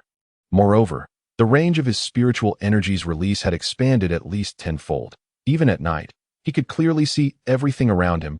He could even perceive the colors within the air, which were energy particles, akin to spiritual energy in his previous life. Furthermore, this soul bone endowed him with a remarkable skill, which he termed the fiery eye, capable of piercing through illusions and emitting a divine light to obliterate enemies. Truly formidable in nature, as his power grew, it was possible that it could evolve into the legendary fiery eye of the Monkey King from ancient myths. That moment, Su Xiuqing called Tang Bufan for dinner. At the dinner table, Tang Zheng inquired, "Xiao Fan, it seems you have had an impressive harvest. Father, mother, I suspect this soul bone is over 70,000 years old. Otherwise, it must originate from exceedingly rare exotic soul beasts. Its effects are simply too powerful." Tang Bufan appeared particularly exhilarated. The Tang couple exchanged smiles, filled with pride for their son. "Xiao Fan, remember not to become overly eager, no matter how excellent a soul bone may be. It is still an external force. Cultivating soul power is the true path. Hurry and eat. Tonight, make sure to absorb the other soul bone as well. Tomorrow, you can practice for a day, and the day after, you will present the soul bone to the sect leader." At this moment, Su Xiuqing suddenly remembered a question. "Xiao Fan, have you considered how to explain this to the elders and the sect leader?" With a confident smile, Tang Bufan replied, "Mother, you need not worry. I have already prepared my explanation. I will say these soul bones were discovered within a soul guide device, and I initially overlooked them. It was only upon returning to the sect and carefully examining the device that I discovered these soul bones." Tang Zheng nodded in agreement. "Very well, Xiao Fan. Convey that to the sect leader and the elders." Chapter 20. Phoenix Wings. An hour later, Tang Bufan retrieved the soul bone, the origin of which he could not ascertain. The soul power within this bone was entirely concealed, revealing no hint of its age. Just as Tang Bufan was about to absorb it, Tang Zheng stopped him. "Xiao Fan, perhaps you should refrain from absorbing this soul bone for now, until you can determine which part of the body it belongs to." Tang Bufan halted his actions, shaking his head. "Father, while I cannot definitively ascertain which part it belongs to at the moment, I can be certain it does not belong to the skull, nor could it belong to the limbs. As for the torso, that seems unlikely as well. Therefore, I deduce it is an external soul bone. I found it on the back of that skeleton, which leads me to believe it is probably a wing-type soul bone. Trust me, even if I am mistaken, there will be no loss. Once I absorb it, I will know what kind of soul bone it is." Reluctantly, Tang Zheng and Su Xiuqing nodded in agreement, sitting cross-legged. Tang Bufan's soul power flowed into the soul bone, seemingly activating it. The previously restrained soul power erupted in an instant, enveloping Tang Bufan with a surge of overwhelming energy. Outside, the Tang couple was struck with shock. The soul power of this bone was far more vigorous, even more so than that of Tang Bufan's 70,000-year-old skull bone. In the next moment, they witnessed a golden light erupting from the soul bone, inducing a strong burning sensation that compelled them to channel their soul power to shield themselves. Following this, a phantom of a fiery soul beast emerged from the golden light. entirely cloaked in golden flames. Resembling the legendary fire phoenix, Su Xiuqing whispered, "Could this be a fire phoenix soulbone?" Tang Jing shook his head. The fire phoenix is a being at the pinnacle of the soul-beast hierarchy. I have never heard of anyone possessing their soulbone. Let us continue to observe. The answer should reveal itself. Subsequently, the couple fell silent, cautiously guarding over Tang Bufan. Meanwhile, Tang Bufan was lost in a realm of oblivion. A vivid scene unfolding in his mind in an endless sea of searing flames. A fire phoenix soared defiantly, besieged by countless bolts of lightning from above. The fire phoenix's eyes brimmed with defiance as it unleashed a torrent of golden flames. A force so terrifying that even the descending lightning was incinerated. Flames and lightning clashed fiercely, with the bolts of lightning multiplying in intensity and ferocity. Throughout this ordeal, the fire phoenix continuously released golden flames to counter the violet lightning. The struggle enduring for an indeterminate duration. Ultimately, the fire phoenix fell from the sky, its wings broken, plunging into the sea of flames. Yet the tale did not end there. Although the golden flames enveloping the fallen fire phoenix vanished, a green flame emerged in their place. This green flame wrapped around the phoenix's form, exuding a sense of vibrant vitality. Meanwhile, the lightning from above did not dissipate. It seemed to be gathering even greater power. Time passed, and the green flames beneath the fire phoenix faded away, giving rise to a triumphant cry as a brand new phoenix ascended once more into the sky, its body ignited in golden flames anew. The descending lightning appeared to sense the phoenix's revival, intensifying into a more potent purple lightning, speckled with ominous black, radiating an aura of destruction. Flames and lightning clashed once again, and after a prolonged standoff, both the lightning and flames flickered and vanished. The fire phoenix plummeted back towards the sea of flames, its body charred and its wings completely broken, despair and reluctance evident in its eyes. No green flames erupted from the sea of flames thereafter. Tang Bufan's heart was profoundly shaken, a torrent of emotions flooding within him. This must surely be the origin of this soul bone. At the same time, he bore witness once more to the terrifying might of thunder, a certain thought in his mind growing ever more intense. In the outside world, the golden-hued phantom of the fire phoenix vanished, replaced by an enormous pair of phoenix wings, shimmering with gold and tinged with a hint of purple. The golden flames and purple lightning coexisted upon them in a truly peculiar manner. Soon, the phantom faded once again, yet a pair of immense wings materialized upon Tang Bufan's back, identical to the previous apparition. In the next moment, the phantom of the wings actually merged into Tang Bufan's back, causing him to involuntarily emit a groan of pain, after which his entire being was enveloped in a golden aura of soul-powered. His senses, the soul power that entered his body continuously converged at 2 points on his back. His body underwent yet another baptism. Even the internal energy of the great Zhou Tian Hunyuan Gong, exhibiting a certain transformation, now possessing a hint of gold, seemingly becoming even more refined. Unbeknownst to him, his clothing had already turned to ashes beneath this surge of soul power, and as the soul energy continually purified his flesh, black impurities began to surface upon his skin.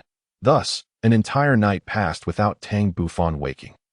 The Tang couple had stayed awake all night, vigilantly guarding their SONIT. That moment, the golden radiance surrounding Tang Bufan dissipated, revealing his bare body, yet he still did not awaken. Suddenly, a pained groan escaped his lips, and in the next instant, he arched his body and fell to the ground, emitting sounds of anguish on his back. 2 fist-sized bulges abruptly emerged, and soon thereafter, these bulges burst open, sprouting 2 wings. The wings grew larger and larger, ultimately reaching about 1 meter in length before coming to a halt. Only then did the expression of pain vanish from Tang Bufan's face, replaced by a sense of euphoria. Tang Zheng and his wife exchanged strange glances at their son, as a pair of intertwining golden and purple wings unfurled from his back, with stains of blood evident at the bulging points. Last, Tang Bufan opened his eyes, a satisfied expression crossing his features as his spiritual energy swept over his back. As he had surmised, this piece of soulbone was indeed a wing-type external soulbone, but he had not anticipated its quality to be so remarkably high, originating from the fire phoenix. His wings were unlike the pure golden feathers of the fire phoenix. They had undergone slight mutations due to the infusion of thunderous power, resulting in numerous purple markings adorning them, having previously absorbed an external soul bone. Tang Bufan quickly integrated the phoenix wings into his body. It was only at this moment that he realized he was unclothed and that there were still many black impurities on his skin, causing his small face to flush with embarrassment, and he dashed out of the living room and into the bathroom. Tang Zheng chuckled softly. This child is still so shy. Half an hour later, after washing up and donning a fresh set of clothes, Tang Bufan emerged at that moment. He felt invigorated and brimming with power. Tang Zheng and his wife could not help but inquire, Xiao Fan, were those wings the phoenix feathers? Tang Bufan was taken aback.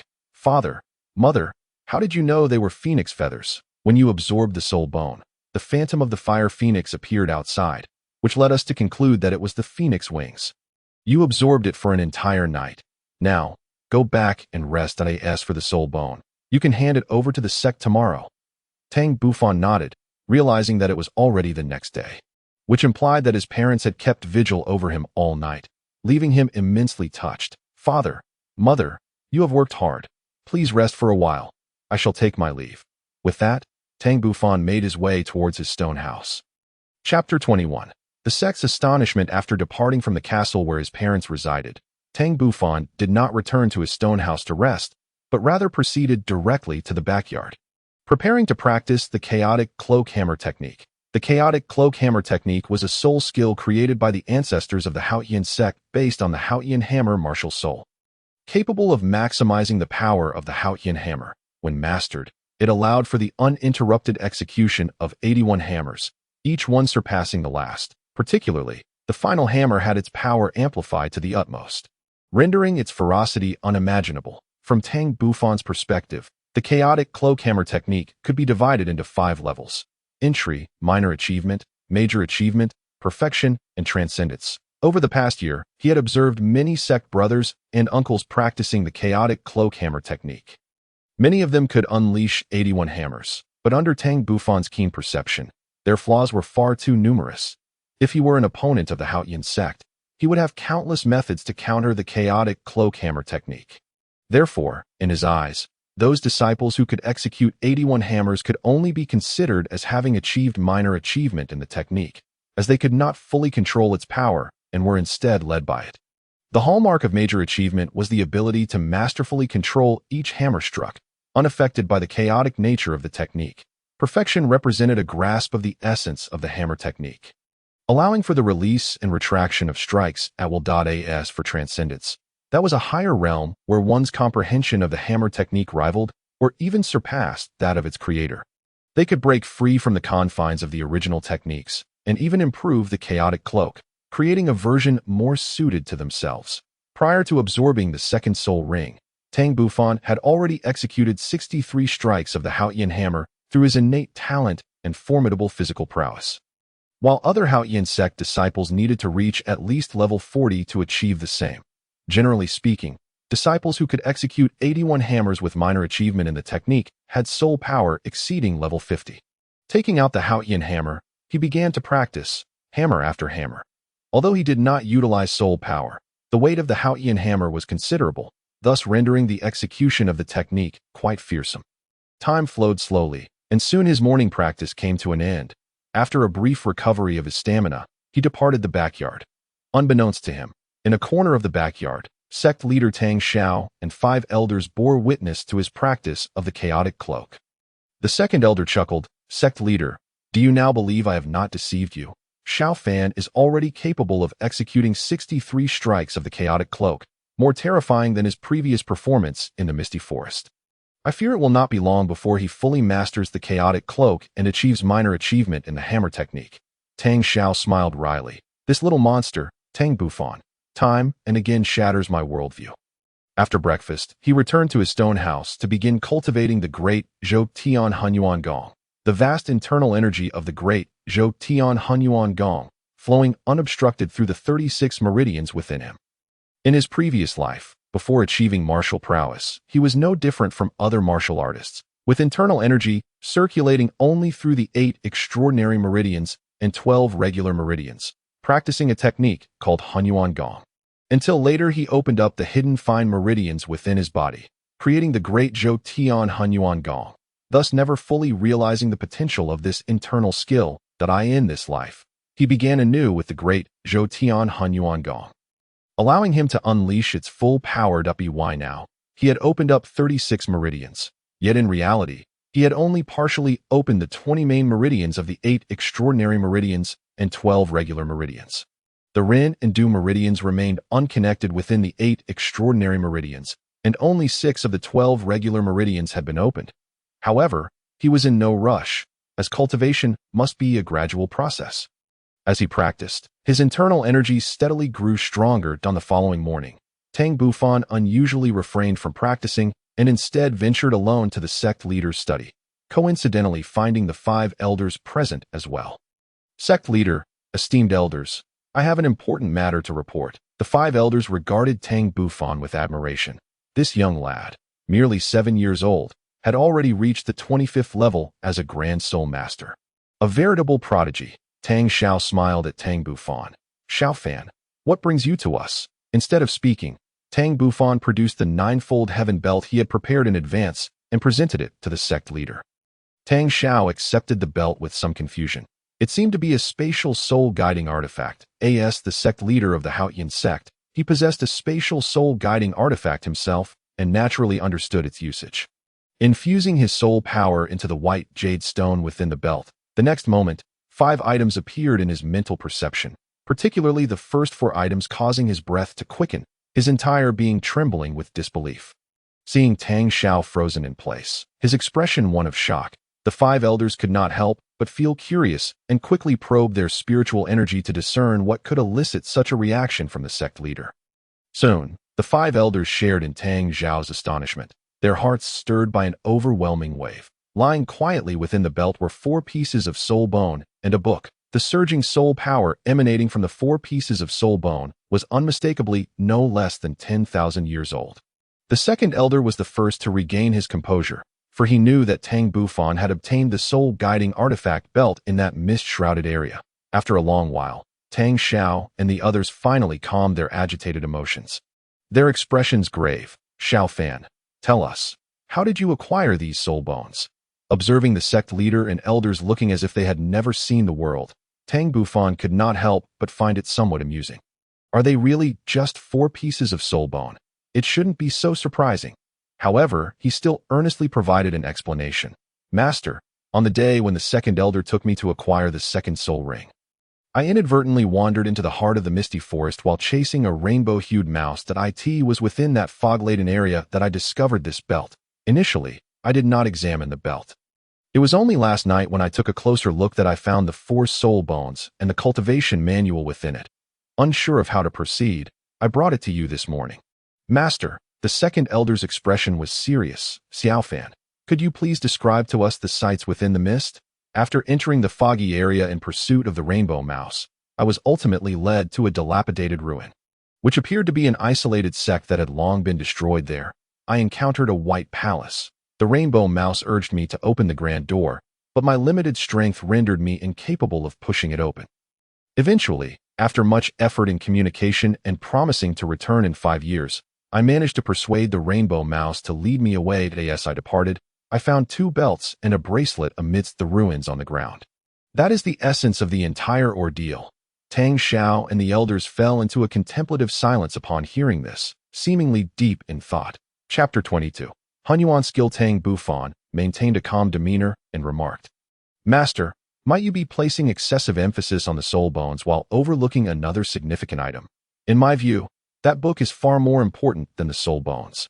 More important than soul bones? What tome could possibly surpass the value of 4 soul bones? Tang Xiao and the elders responded with disbelief. Tang Bufan smiled mysteriously. Master, why not take out the book and see for yourselves? Without hesitation, Tang Xiao swiftly retrieved the book. It appeared to be an ancient tome, its cover inscribed with the 3 grand characters. Hunyuan Gong. Tang Xiao exchanged glances with the 5 elders, their eyes sparkling with anticipation. Could it be a meditation technique? He then opened the book, and together with the 5 elders, they began to peruse its contents. Upon the very first page, the 6 were captivated by the words and illustrations within. Becoming utterly engrossed, Tang Bufan watched this scene with a mysterious smile. This Hunyuan Gong was the very technique he had initially cultivated in his past life, a top-tier internal cultivation method with the unique characteristic of encompassing all things. It far surpassed the primitive meditation methods of this world, which had yet to establish effective soul power circulation pathways and were still in the exploratory stage. Consequently, they had not maximized the use of their cultivated soul power, merely passively enhancing their physical attributes. In contrast, internal cultivation methods actively develop human potential and improve physical qualities, making the distinction stark. Once the disciples of Haotian Sect begin practicing Hunyuan Gong, their cultivation speed would at least double, and their foundations would be considerably more solid. Tang Bufan had contemplated the matter of presenting Hunyuan Gong for some time, but had not found an opportune moment until he decided to submit the soul bones to the sect. On impulse, he included the prepared Hunyuan Gong manuscript in the soul guide device, claiming it had been discovered alongside the soul bones. With Hunyuan Gong, the strength of Haotian Sect could rapidly elevate. While achieving the title of Douluo would still be challenging, reaching Soul Sage and Soul Douluo might no longer be a distant dream. Many uncles could perhaps aspire to become Douluo in this manner. It would not be long before Haotian Sect could lift its restrictions and re-emerge on the Douluo Continent. After a while, Tang Xiao and the 5 elders finally withdrew their gazes from the Hunyuan Gong manuscript, each radiating excitement and joy. Tang Bufan smiled and said, "Master, I believe my assertions hold true. This Hunyuan Gong is indeed of greater value than the soul bones." Before Tang Xiao could respond, the 7th elder exclaimed in enthusiasm. "With this technique, it would not be a problem for our Haotian Sect to add 10 more Douluo in the future. Indeed, this technique is extraordinarily exquisite. I am already eager to begin my cultivation." The other elders also appeared exceedingly exhilarated. Tang Xiao took a deep breath. As the sect leader, he had a far-reaching perspective. The value of this Hunyuan Gong extended far beyond merely increasing the number of Douluo. It held deeper significance. For himself, having originally reached the limit of level 97 due to his innate talent, with Hunyuan Gong, his cultivation speed would undoubtedly increase significantly, rendering level 97 no longer his ceiling.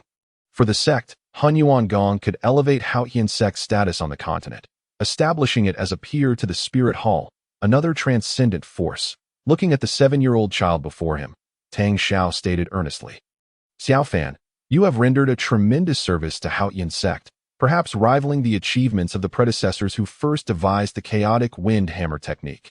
Master, I cannot compare myself to the predecessors of the sect. This is merely something I stumbled upon."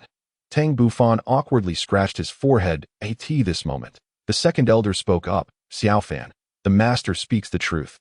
In terms of results, your contributions this time are indeed comparable to those of the predecessors."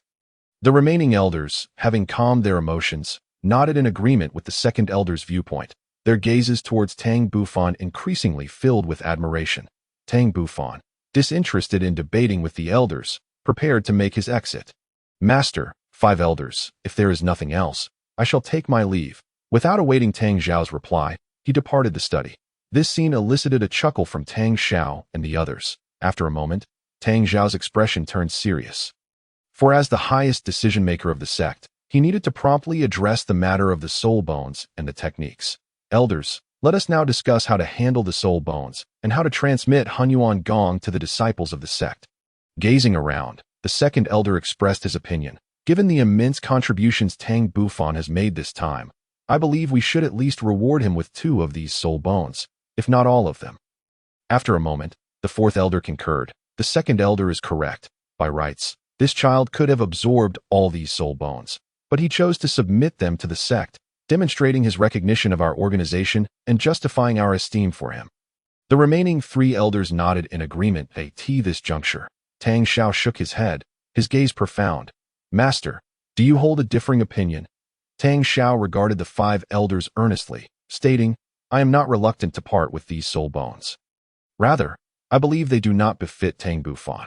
Though these soul bones exceed 10,000 years in age, they do not surpass 50,000. Consider this carefully. If he absorbs these soul bones now, he might later encounter superior ones, such as those of 100,000 years, and he would be forced to merely watch without the ability to absorb them. Therefore, I propose we withhold these soul bones for now and reserve them as preparatory soul bones for him. What do you all think?" The astute elders quickly grasped the implications of his words. The master possesses foresight. We have been short-sighted. What do you suggest regarding the handling of the technique? Tang Xiao responded seriously. This technique is indeed valuable, yet its soul power circulation pathways are complex. Without guidance, it would be exceedingly difficult to cultivate. Additionally, one must be well-versed in the human meridian system as recorded in the manual. After much contemplation, I believe there is but one solution. That is, we shall cultivate it ourselves first, and once we succeed, we can then guide the disciples one by one. Otherwise, if the soul power circulation pathways go awry, the consequences would be dire. The elders pondered thoughtfully. The master had considered this thoroughly. All 6 of them had developed spiritual power and could introspect, thus would not err in cultivating Hunyuan Gong. The ordinary disciples, however, were unaware of anything and could easily make mistakes. Only under the guidance of these 6 could they be assured of remembering the pathways of soul power circulation before they could safely cultivate. Moreover, according to the manual, cultivating Hunyuan Gong requires the unblocking of the 12 primary meridians and the 8 extraordinary vessels of the body, thus necessitating familiarity with the knowledge of human meridians prior to practicing the technique. Subsequently, Tang Xiao and the 5 elders began to deliberate on the technique. From noon until the following morning, they emerged, wearied but with notably bright eyes, for they had successfully cultivated Hunyuan Gong. Chapter 23. Sect meeting 2 hours later. In the front courtyard, all disciples of Haotian Sect had gathered. Many of the disciples wore expressions of confusion. The monthly routine meeting had already concluded, and now the master was summoning everyone. Had something significant occurred? Among the crowd, Tang Bufan appeared remarkably composed, likely the only one privy to the details. At the forefront, Tang Xiao addressed all the disciples of Haotian Sect, announcing, I imagine you are all quite curious as to why I have convened this meeting today. This matter is indeed related to Tang Bufan. The second-generation disciples gasped in surprise, glancing back at Tang Bufan, and upon sensing his soul power, they could not help but exclaim in awe. This little fellow had continuously astonished the sect since awakening his martial spirit. What remarkable deed has he accomplished this time? A second-generation disciple could not contain his curiosity and inquired, May I ask, esteemed sect leader, the purpose of gathering us all here today, without withholding information? Tang Bufan inadvertently ventured into an ancient relic within the misty forest while hunting soul beasts, where he acquired a supreme meditation technique. After deliberation with the 5 elders, we have resolved to designate this technique as the highest spiritual practice of our sect, making it mandatory for every direct disciple from this day forth. Before Tang Xiao could finish his statement, gasps of astonishment erupted from the courtyard. An ancient relic, a supreme meditation technique. The second elder stepped forward, signaling for silence. Please, everyone, let us allow the sect leader to finish his explanation. With that, Tang Xiao continued. This technique is known as the Hunyuan Gong. Through extensive research with my fellow elders, we have discovered that its efficiency surpasses the previous meditation methods by several folds. The only complication is that, for the time being, only a select few of us can guide the practice. Eventually, one will be able to cultivate independently. Tang Xiao's words sent ripples of excitement through the second-generation disciples. Their faces flushed with exhilaration at a speed increase of several times. Many third-generation disciples were yet to grasp the full implications of this concept, while the second-generation disciples comprehended its significance deeply. In the present Haotian Sect, most second-generation disciples had surpassed level 50, with a few nearing the level of soul Douluo at such ranks. They were acutely aware of how sluggish the enhancement of soul power could be. For soul kings and soul emperors, the progress was somewhat better, with an annual increase of 1 or 2 levels being feasible. However, beyond level 70, achieving a single level in a year was already considered remarkable. If the sect leader's claims held true, this technique could potentially elevate their cultivation speed by several folds, signifying an annual increase of 3 to 4 levels of soul power. Even if the claims were slightly exaggerated, a doubling of cultivation speed seemed plausible. This prospect would save them considerable time, allowing them more opportunities to strive for the title of Douluo. How could they not be invigorated? Tang Xiao was well aware of the excitement coursing through his brethren and, after a prolonged moment, continued, Well then, this concludes today's meeting. All second-generation disciples, remain here. Shortly, the elders and I will guide you in practicing the Hunyuan Gong. As for the third-generation disciples, Assemble in the back courtyard tomorrow, where we will guide your cultivation. He then added, "Ah, yes, Tang Bufan, please stay." Immediately, the third-generation disciples dispersed, leaving behind a gathering of 70 to 80 second-generation disciples and the solitary third-generation disciple, Tang Bufan. Feeling somewhat awkward, Tang Bufan spoke up, "Sect leader, there is something I neglected to mention. I have already successfully cultivated the Hunyuan Gong. As you know, my innate talent is exceptional, and I had developed my spiritual power long ago. Thus, I could not resist practicing according to the technique's prescribed pathways, and it appears that my progress has been quite smooth." Tang Xiao and the elders exchanged peculiar glances, for they did not share the same sentiment of ease in their own cultivation journey. Having encountered internal cultivation techniques for the first time and being unfamiliar with the meridian system of the human body, it had taken them considerable effort to achieve success. Fortunately, their spiritual powers had mitigated any serious errors. Moments later, the second elder, filled with skepticism, approached Tang Bufan to examine his physique, concerned about potential missteps. After a minute, the second elder exclaimed in astonishment, "Sect leader, it seems young Bufan has progressed even more smoothly than us." "His pathways are entirely correct." Tang Xiao and the other elders exchanged glances, only to lament Tang Bufan's remarkable aptitude. After a brief pause, Tang Xiao could not help but say, "Young Bufan, since you have successfully cultivated the technique, why not remain with us to guide the others?" Tang Bufan was eager to comply, fearing that the leaders might mislead others in their guidance. Even if Tang Xiao had not invited him to stay, he would have sought a way to remain. Subsequently, Tang Bufan approached Tang Zheng to assist his father with cultivation. Although Tang Zheng harbored many questions, he understood that this was not the moment for inquiries and promptly settled down to meditate. Following his son's guidance to channel his soul power, 7 individuals could be guided simultaneously in their practice. Time flew by swiftly, and before long, it was already afternoon, thanks to the efforts of Tang Bufan and the others. The second-generation disciples of the Haotian Sect swiftly grasped the first level of the Hunyuan Gong and could accurately channel their soul power. Although Tang Bufan felt somewhat fatigued, he was filled with immense joy. In his previous life, he had relentlessly pursued the pinnacle of martial arts, with one regret being the failure to pass on the Haotian Sect's teachings. In this life, imparting the Hunyuan Gong to the sect fulfilled that past regret. Observing the exuberance radiating from his fellow disciples, Tang Xiao's eyes revealed a glimmer of anticipation. Tang Bufan, standing nearby, reminded, "Sect leader, considering there's only one copy of the technique, it would be wise for our uncles and elders to transcribe the Hunyuan Gong so they can study it meticulously later. Particularly the diagrams of the human meridians and the pathways for each level of the Hunyuan Gong. This should be of utmost importance." Tang Xiao immediately recognized the merit in this suggestion. Responding with a newfound clarity, "Brothers, young Bufan is correct. Please return to fetch paper and pens, and then come back to transcribe."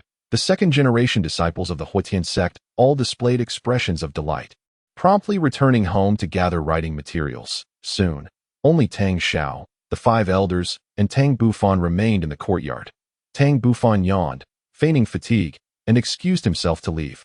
In the ensuing days, under the guidance of Tang Xiao and the others, every disciple who had awakened their martial soul learned the first level of the Hunyuan Gong. The overall atmosphere of cultivation within the Haotian Sect underwent a remarkable transformation, with everyone diligently practicing the Hunyuan Gong. Particularly among the second-generation disciples, they were the first to experience the allure of the Hunyuan Gong. After practicing it, they could noticeably feel an increase in their soul power, which further fueled their determination to train vigorously. Notably, the sect leader, the 5 elders, and several second-generation disciples had already surmounted the first level of the Hunyuan Gong and advanced to the second level. Tang Bufan had anticipated this outcome, given that the sect leader and the elders possessed profound soul power. Overcoming the 12 meridians and the 8 extraordinary vessels was merely a matter of time. However, those disciples who had yet to acquire their soul rings could only advance in the Hunyuan Gong as their soul power increased. Once the cultivation of the Hunyuan Gong within the sect was firmly established, he could finally put his mind at ease and focus on his own training. Chapter 24. 3 years' time flew like an arrow. And 3 years had passed in the blink of an eye. In the back courtyard of the Haotian Sect, Tang Bufan, wielding the Haotian hammer, was engaged in an intense battle with Tang Long. Though Tang Long was the oldest of the third-generation disciples, his innate talent was commendable, especially after cultivating the Hunyuan Gong at merely 20 years of age. He was on the brink of reaching level 50 soul power. Unmatched among the third-generation disciples. Of course, this did not include Tang Bufan, the prodigy. In previous years, Tang Bufan had refrained from participating in the sect's monthly ranking battles, although everyone recognized his formidable strength. He was ultimately too young.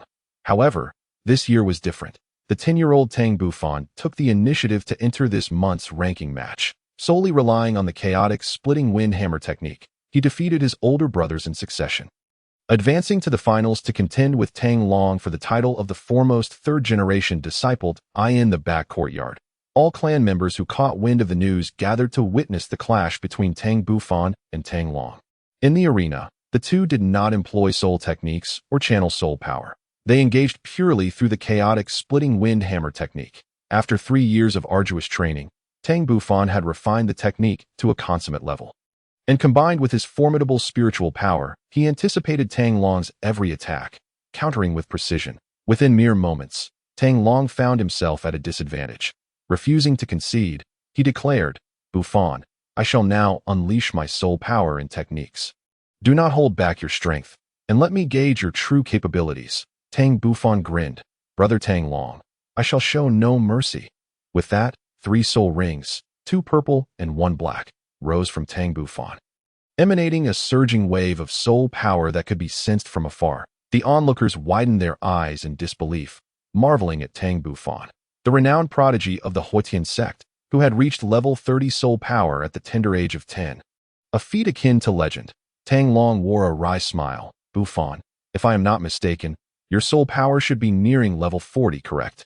"Hee, Brother Tang Long, you are indeed correct. Just 3 days ago, I broke through to level 40.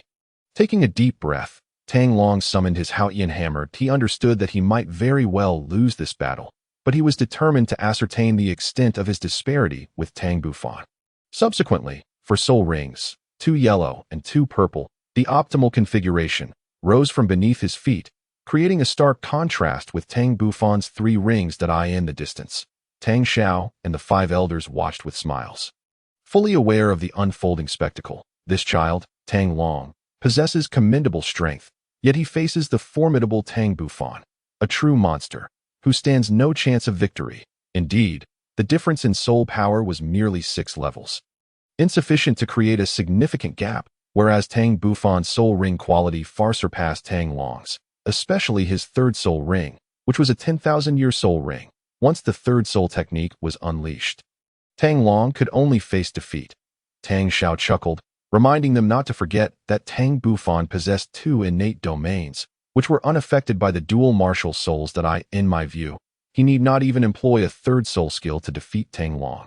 The elders pondered this carefully, and it indeed seemed plausible, particularly with Tang Bufan's primary focus on the domain of thunder. It was likely that its power had increased even further with his training. "Bufan, I shall not hold back." With that, Tang Long swiftly shot towards Tang Bufan, his speed astonishingly rapid. Tang Bufan remained remarkably composed, having already extended his mental energy, patiently awaiting Tang Long's entry into his domain. Tang Long wore a smile. At that moment, the distance between him and Tang Bufan had narrowed to 3 meters. Suddenly, his 3rd soul ring glimmered, and he swung the Haotian hammer towards Tang Bufan. Elder 7 shook his head, recognizing Tang Long's recklessness. He charged forward without comprehending his opponent's tactics, and it seemed his defeat would be instantaneous. Elders, they were well aware of the might of Tang Bufan's domain. Having even experienced the power of his 1st soul skill, which could undoubtedly incapacitate Tang Long for 3 seconds. One should never underestimate those 3 seconds. In a battle between experts, every moment counts, and 3 seconds could very well decide the outcome of a confrontation.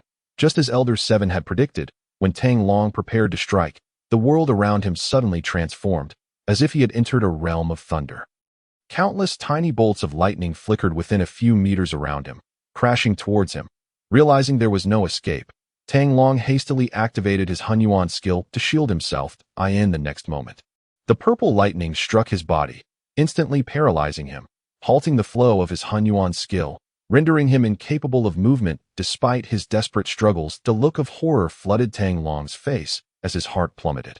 Meanwhile, Tang Bufan made his move. With a blur, he vanished from sight. To him, a distance of 3 meters was negligible. In the next instant, he appeared beside Tang Long, the massive Haotian hammer poised to strike.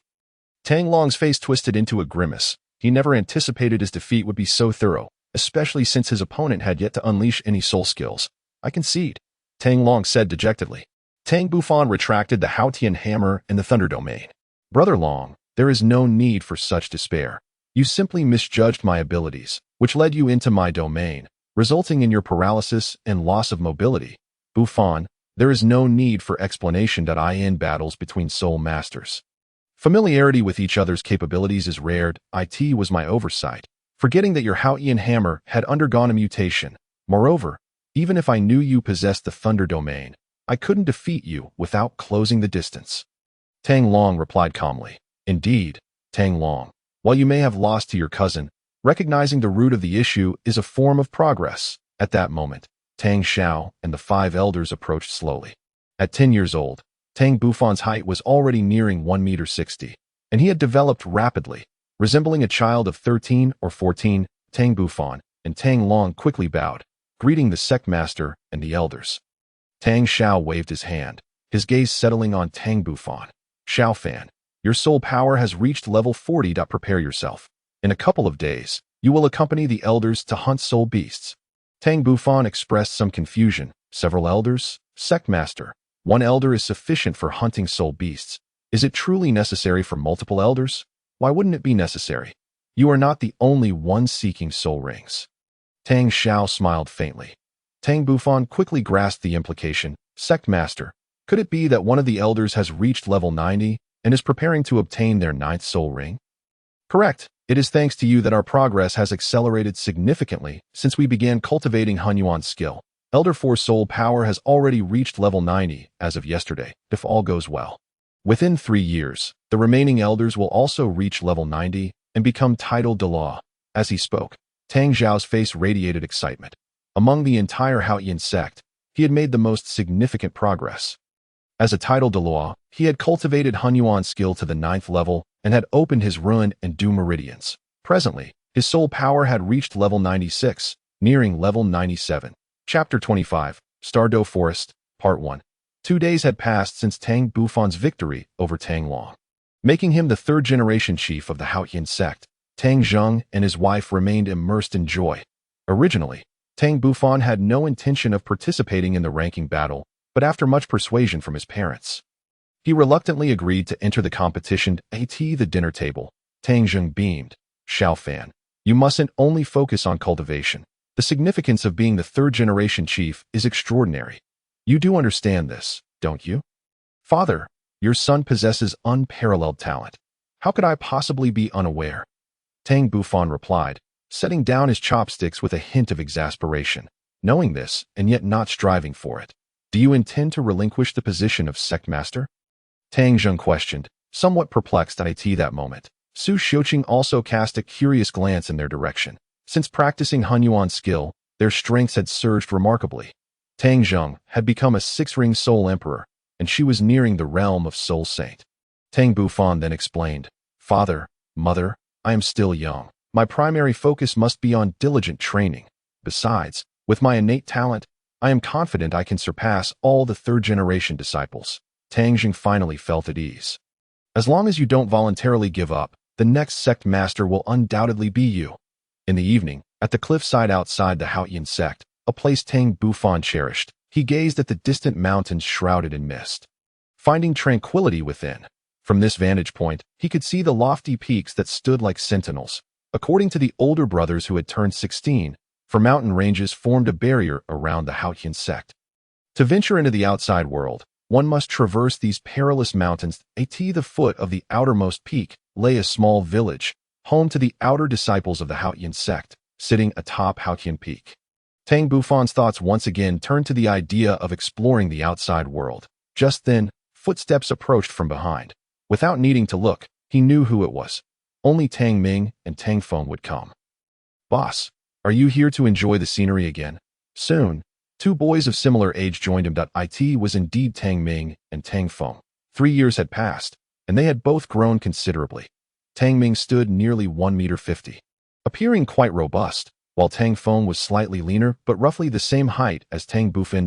By the way, I've been so busy with training lately that I haven't asked how high your soul powers have reached. Tang Ming said, a hint of pride in his voice. Boss, that Hunyuan skill of yours is truly remarkable. I've already cultivated it to the 2nd level, and my soul power has reached 22. And you? Tang Feng inquired. I've surpassed you by 1 level, reaching 23. Tang Feng replied coolly. Tang Bufan couldn't help but mutter, 22 and 23, that's a bit low. Boss, do you think everyone is like you, a freak? A 10-year-old with level 40 is unheard of. Tang Ming retorted, unable to contain himself. Tang Feng, casting an admiring glance at Tang Bufan, countered, Ming, do you have any idea how diligently boss trains? He rises before dawn to cultivate his soul power, practices soul skills during the day, and continues through the night, often training until the early hours. Moreover, every time he absorbs a soul ring, he does so by surpassing the usual limitations, resulting in soul power gains far beyond our imagination. Though Tang Ming often appeared carefree, he understood these facts well. Despite not being as diligent as Tang Bufan, both he and Tang Feng had certainly put in considerable effort. Otherwise, they wouldn't have achieved their current accomplishments. Tang Bufan smiled nonchalantly, for as Tang Feng mentioned, his strength was born of countless hours of hard work and sweat. Outsiders only saw his 10-year-old self with 40 levels of soul power. But they had no idea of the risks he faced each time he absorbed a soul ring, especially with his 3rd soul ring. He had initially miscalculated its age, leading to complications during absorption that nearly resulted in his demise. Fortunately, his will was exceptionally strong, allowing him to endure the intense trial of soul power. At that time, nearly 40% of his blood had evaporated, and he was on the brink of death. Yet he persevered and successfully absorbed the soul ring. As the saying goes, the greater the effort, the greater the reward. His 3rd soul ring originated from a rare ironback thunder dragon, which had cultivated for over 12,000 years. Otherwise, Tang Bufan wouldn't have faced such peril. Initially, he had anticipated absorbing a soul ring no older than 11,000 years, but unexpectedly, this ironback thunder dragon exhibited minor mutations, leading to a misjudgment by the 2nd elder and himself. Thankfully, Tang Bufan ultimately succeeded in absorbing its soul ring. At that moment, Tang Ming suddenly glanced around, his eyes sparkling with excitement. Boss, now that you have reached level 40, are you preparing to venture out into the continent for adventures? Tang Feng approached with a glimmer in his eyes. Tang Bufan was momentarily taken aback, his gaze shifting between the two, lingering in silence. Boss, you need to speak up. Give us an answer. Your hesitation is driving me mad. Tang Ming's impatience was palpable. Tang Bufan retracted his gaze, directing it toward the distance, his tone remarkably calm. That I have yet to make a definitive decision. Everything hinges on whether I can acquire the 4th spirit ring. Even if I plan to sneak away, I cannot bring you along. Your abilities are simply too weak. If I were to take you with me, the elders of our sect would surely capture us. Despair washed over Tang Ming's face. Then what shall we do? Though Tang Feng yearned to accompany Tang Bufan on his adventures, he understood that with his and Tang Ming's current strengths, they could not possibly traverse the 4 daunting peaks ahead. Tang Bufan could only offer consolation. All right, you two should focus on your cultivation. Even if we were fortunate enough to escape, your skills are insufficient for self-preservation if our identities were to be exposed and we fell under pursuit by the spirit hall. It would be a futile sacrifice. Upon hearing this, both Tang Ming and Tang Feng fell into silence. Regardless of their desires to explore, the prerequisite was the ability to protect themselves. Tang Bufan glanced at the two, then turned to walk back, allowing them a moment to calm down. In truth, he could have taken them with him, but safety concerns compelled him to refuse. With his current comprehensive strength, he could certainly contend with a spirit king, and perhaps even evade a spirit emperor, especially given that the 2nd spirit bone, the phoenix wing, granted him the ability to fly. This was the foundation of his confidence to traverse the continent. After dinner, Tang Bufan returned to the stone house and resumed his cultivation of spirit power. His great Zhou Tian Hunyuan skill had reached the pinnacle of the 4th level, with 2 meridians of the 12 primary channels yet to be opened. As for the 8 extraordinary meridians, only the Ren and Du meridians remained. Based on his calculations, once he acquired the fifth spirit ring, he would be able to open the rune and do meridians, thereby enhancing his cultivation speed once more. Moreover, at that point, his internal energy would be capable of external manifestation, further boosting his strength. The next day, he was to accompany several elders to hunt spirit beasts and obtain the fourth spirit ring. Chapter 26. The Star Do Forest, Part 2. The following day, Tang Bufan rose early once more to cultivate spirit power. After completing his morning exercises, he returned home for breakfast. Time passed slowly, and it was not until noon that the elders finally arrived. 3 elders came this time. The second elder, a spirit master at level 93, the fourth elder at level 90, and the seventh elder at 87. Tang Bufan couldn't help but express his mild frustration. Elders, why have you only just arrived? By the time we reach the Misty Forest, it will already be afternoon. This time, we shall not be going to the Misty Forest. The variety and number of spirit beasts there are somewhat lacking, the second elder replied kindly. Tang Bufan was taken aback. If we are not going to the Misty Forest, then where are we headed? At this moment, the fourth elder spoke. Today, we shall take you to the largest gathering of spirit beasts on the Douluo Continent, the Star Do Forest. The Star Do Forest. Did this mean departing from the Haotian Sect? Tang Bufan immediately grasped the implication. His excitement evident. He was well aware of the Star Do Forest, having thoroughly studied all the texts of the Haotian Sect. According to the sect's records, the Star Do Forest was one of the 3 most renowned gathering places for spirit beasts on the Douluo Continent. Its vast expanse stretched across the borders of the Tiando Empire and the Xinglua Empire, with 2/5 of its area within the Tiando Empire and 3/5 in the Xinglua Empire. It constituted a massive primordial forest with a complex terrain, including wetlands and marshes. The spirit beasts there were exceedingly formidable. The closer one ventured to the forest center, the stronger the spirit beasts became. It was said that even spirit beasts of 100,000 years could be found within. Any spirit master with sufficient strength and luck could discover the most suitable spirit ring for themselves. The second elder nodded gently. The Star Do Forest is quite a distance from our Haotian Sect, so we may be outside for a month or so. Speaking of which, you younger third-generation disciples have yet to experience the world beyond the sect. This will be an excellent opportunity for you to broaden your horizons. Tang Bufan's eyes sparkled with anticipation as he followed the 3 elders out of the Haotian Sect. The quartet quickly arrived at the edge of a cliff, where a sturdy iron cable extended downward to another steep peak. The air was cold, and ice had already formed on the cable. The method of descent was straightforward. One had to traverse the iron cable, but sufficient safety measures were in place. Each descending disciple was equipped with a safety harness, one end attached to their body and the other secured to the cable. Additionally, for safety's sake, the cable would be regularly inspected to prevent any accidents. At that moment, the second elder tossed a harness toward Tang Bufan, a broad smile on his face. Xiaofan, you must have seen how the uncles and aunts descend the mountain, right? Are you brave enough to challenge yourself? Tang Bufan's expression remained composed, unfazed. Elders, I am willing to give it a try.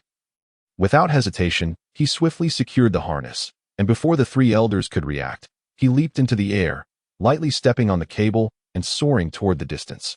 The elders had no time to stop him and quickly followed, fearing for Tang Bufan's safety. In truth, Tang Bufan's lightness of foot rendered the harness unnecessary, but its presence alleviated the elders' concerns. Amidst the mist, Tang Bufan moved with the grace of a swallow, reaching the second peak after several jumps and descents. The 3 elders behind him wore expressions of astonishment.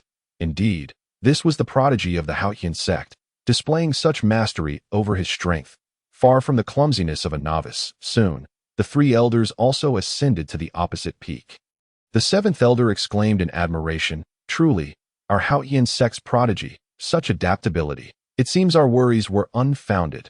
Tang Bufan laughed heartily, choosing not to respond. Subsequently, the elders led Tang Bufan across 3 more peaks, each connected by thick iron cables. Shrouded in mist and appearing quite perilous, standing atop the outermost peak, Tang Bufan turned to gaze upon the verdant expanse between the mountains, interspersed with ravines. At this moment, he finally comprehended why the Haotian Sect chose to conceal itself in such a location. It was indeed treacherous and easily defensible.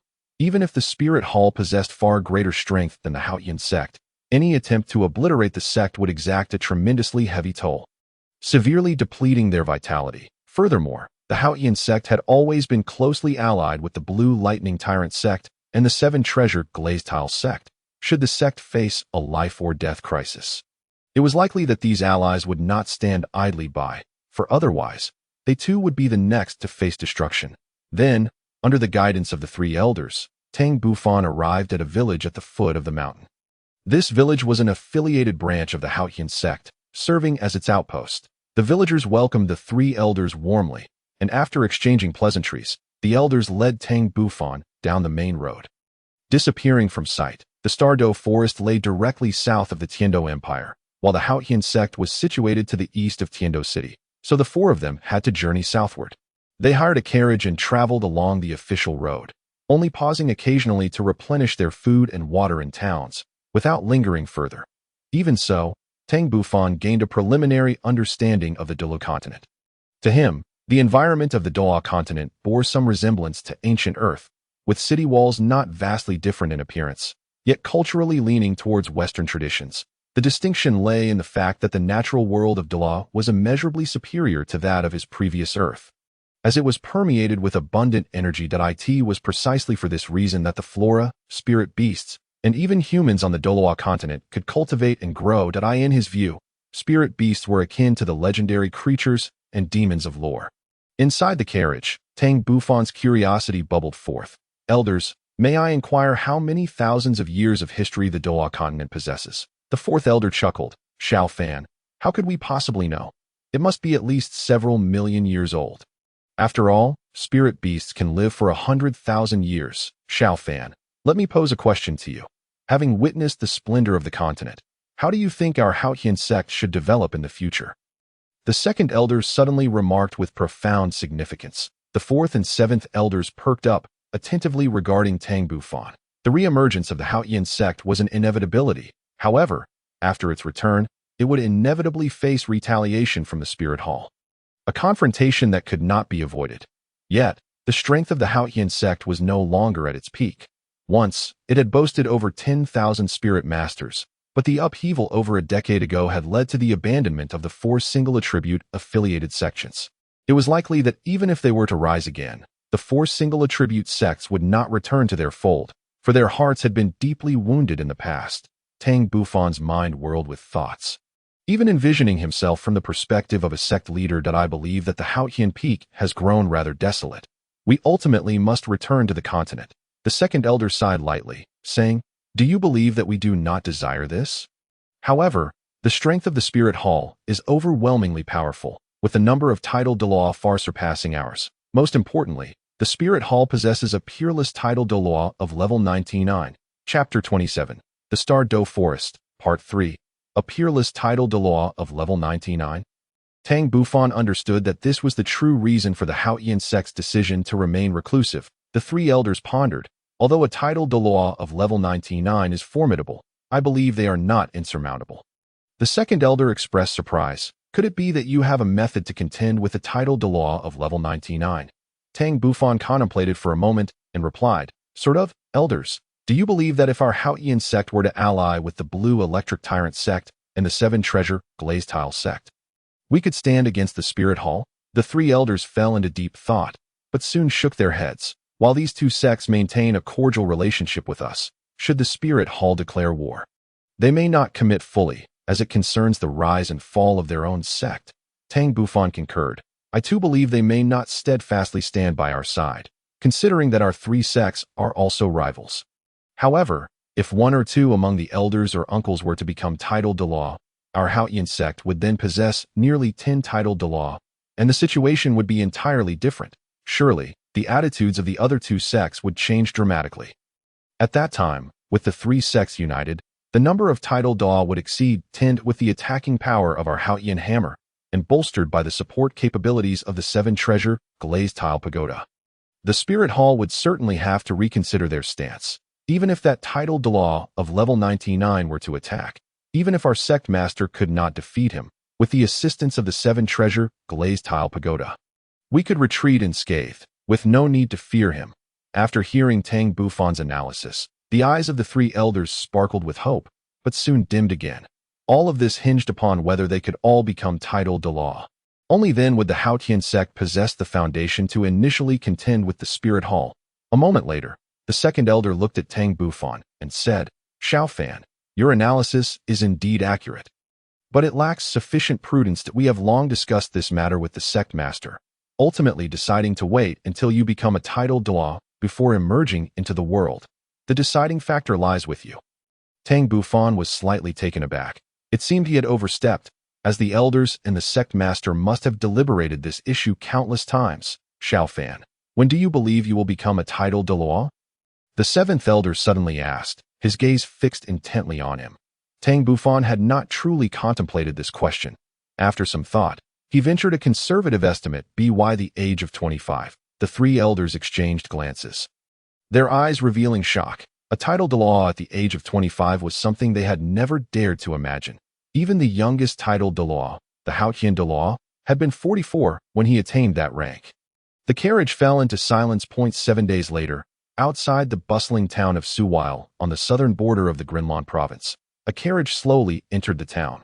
The Grinlan province borders the Balik kingdom and shares some territory with the Douluo forest. Suwile town lies on the outskirts of the Douluo forest, over 100 miles from the true forest, serving as the gateway to the Douluo forest and the only supply town. For this reason, the town is exceedingly prosperous, with a myriad of soul masters coming and going. The shops and taverns abound, most of which are engaged in businesses related to soul masters. For instance, there are establishments selling weapons, armor, detoxifying and restorative potions, and even clothing tailored with numerous pockets suitable for soul masters. As Tang Bufan walked through the town, he was dazzled by the sights, many of which he had only encountered in books, revealing a stark contrast to reality. Dressed in gray, Tang Bufan was quite conspicuous.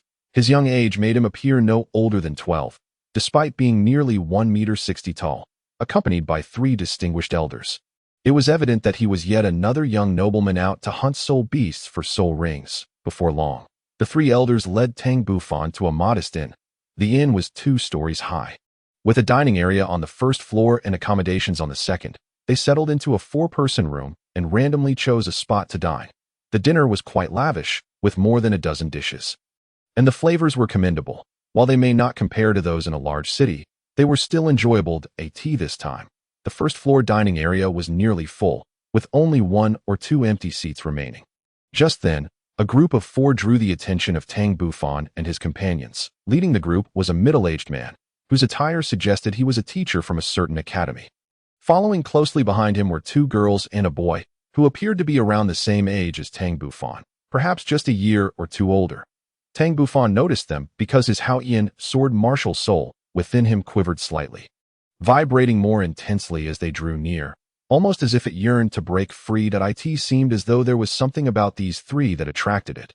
Tang Bufan had to exert all his internal energy to suppress the Haotian sword martial soul, thereby preventing any unforeseen incidents. The second elder and the others, on the other hand, were drawn to the trio due to their sensing of the soul power fluctuations from the 2 girls and the boy. In their perception, all 3 possessed soul power exceeding level 20, particularly the oldest boy among them, who had already reached level 30. A 12-year-old with level 30 soul power.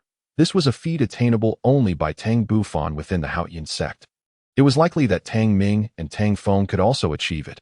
However, judging by their attire, they appeared quite ordinary and could not possibly be noble disciples. They must be commoners. Thus, their ability to cultivate their soul power to such a level at this age could only indicate exceptional talent. The second elder and the others were left puzzled, having not left the Haotian Sect for a decade, and they were astonished to encounter 3 exceptionally gifted youths upon their return to the world. At that moment, a sense of appreciation for talent arose within them. Just then, the middle-aged man led the trio to a table slightly distant from Tang Bufan and his group. It was only at this moment that the Haotian sword ceased its trembling. Unbeknownst to Tang Bufan, the boy and one of the girls could not help but glance in their direction as they took their seats. Moments ago, an object in the siblings' possession had been vibrating incessantly, seemingly on the verge of flying away, a phenomenon they had never encountered before. Hailing from ordinary backgrounds, their parents possessed only common martial souls, yet the 12-year-old brother had achieved level 30 soul power, while his 10-year-old sister was not far behind at level 24. They speculated that the reason their martial souls had undergone such a mutation was due to the two fragments resembling weapon shards they carried in their possession. Thus, over the years, they had consistently kept these fragments with them, even securing them slightly.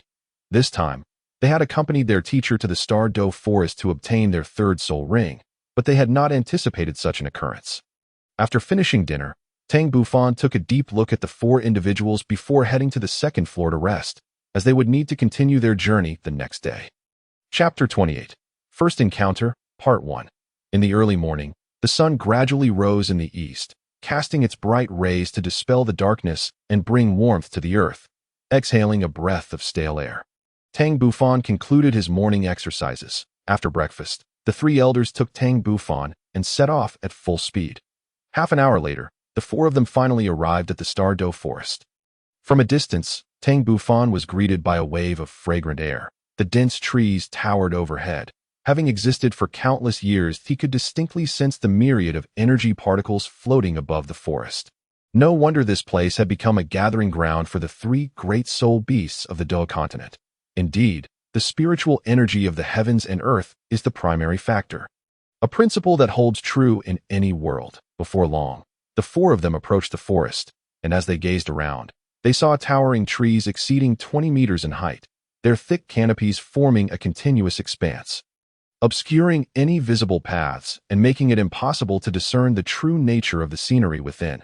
However, both Tang Bufan and the three elders possessed spiritual power, rendering these obstacles negligible at that moment. The second elder looked at Tang Bufan with concern. "Xiaofan, having traveled for so long, you must have consumed quite a bit of soul power. Shall we take a moment to rest?" Tang Bufan shook his head. "Elders, you are well aware of the characteristics of the Hunyuan Gong. I have hardly expended much soul power. Let us continue our journey." The second elder let out a hearty laugh and was the first to step into the forest, with Tang Bufan walking in the center, while the fourth and seventh elders brought up the rear. Upon entering the woods, the second elder enveloped his palm in a thick layer of soul power, effortlessly cleaving through the thorns and brambles ahead, thus forging a path for passage. Though Tang Bufan did not need to lend a hand, his mental prowess was ever vigilant, surveying the surroundings. While his quantity of mental energy may have been somewhat inferior to that of the three elders, its quality undoubtedly surpassed theirs that as expected in the Douluo forest. It wasn't long before a pack of 10-year soul beasts appeared within the line of sight of the four, but a mere flicker of soul power from the second elder was sufficient to send them fleeing in terror. In the outer regions of the Douluo forest, many soul beasts lived in groups, and these wild creatures harbored an innate hostility towards the soul masters who hunted them. Thus, Xiaofan, you must exercise caution when hunting soul beasts alone in the future. Never allow yourself to be surrounded by a horde of them. Even if your strength is formidable, once encircled, you will face dire consequences. The voice of the fourth elder echoed from behind. Tang Bufan nodded, assuring the fourth elder, "Rest assured, I shall heed your counsel." From the rear, the seventh elder added, "Do not be deceived by our strength. If we were to be surrounded by a group of soul beasts aged thousands of years, escaping would prove exceedingly difficult. Moreover, we are all offensive-type soul masters. Without a support-type soul master to assist us, once our soul power is depleted, we would be left with no option but to meet our demise. In the future, should you wish to venture into the continent for training, it would be prudent to find a support-type soul master as a partner. This would significantly enhance your chances of survival." The seventh elder had pondered long before imparting this wisdom. The elders, along with the sect leader, Tang Xiao, understood that Tang Bufan could not remain in the Haotian Sect to cultivate indefinitely to achieve greater heights in the future. He must journey into the continent for training. Only through such experiences could his path ahead be truly expansive. Tang Bufan's expression revealed a hint of surprise. He had initially thought that the sect leader and the elders would be reluctant to allow him to venture down the mountain for training. Considering the inherent dangers if he were to fall, it would indeed be an irreparable loss for the Haotian Sect. "Seventh elder, I understand." The seventh elder spoke succinctly, knowing that Tang Bufan's intelligence would enable him to grasp the implications of their words. Their collective goal was clear: to head towards the center of the Douluo forest, as both Tang Bufan and the fourth elder sought a 10,000-year soul ring. As they journeyed forth, they encountered numerous soul beasts, all of which fled in the face of the second elder's soul power. Half an hour later, the second elder suddenly halted, and the sounds of combat, accompanied by the roars of soul beasts, echoed from ahead. It appeared they had stumbled upon other soul masters engaged in the hunt. In the Stardew Forest, encountering other soul masters while hunting soul beasts was particularly ill-advised. Naturally, the three elders held no fear. Yet they chose to remain concealed to avoid unnecessary complications. Tang Bufan approached, parting the foliage to gain a clear view. His expression shifted to one of astonishment as he beheld a middle-aged soul master accompanied by three youths, all engaged in the hunt for a soul beast. Coincidentally, these four were the same individuals who had caught his attention at the inn the previous day. At that moment, the middle-aged soul master, resembling an instructor, stood guard while the three youths took action against a formidable purple heart flame lion, a soul beast boasting 1,000-year cultivation. The purple heart flame lion was a rare and powerful variant of the flame lion, highly sought after by fire-type soul masters. Logically speaking, 3 second-ring soul masters should have been incapable of contending with such a beast. However, the situation was quite the opposite, as the purple heart flame lion was surprisingly being subdued.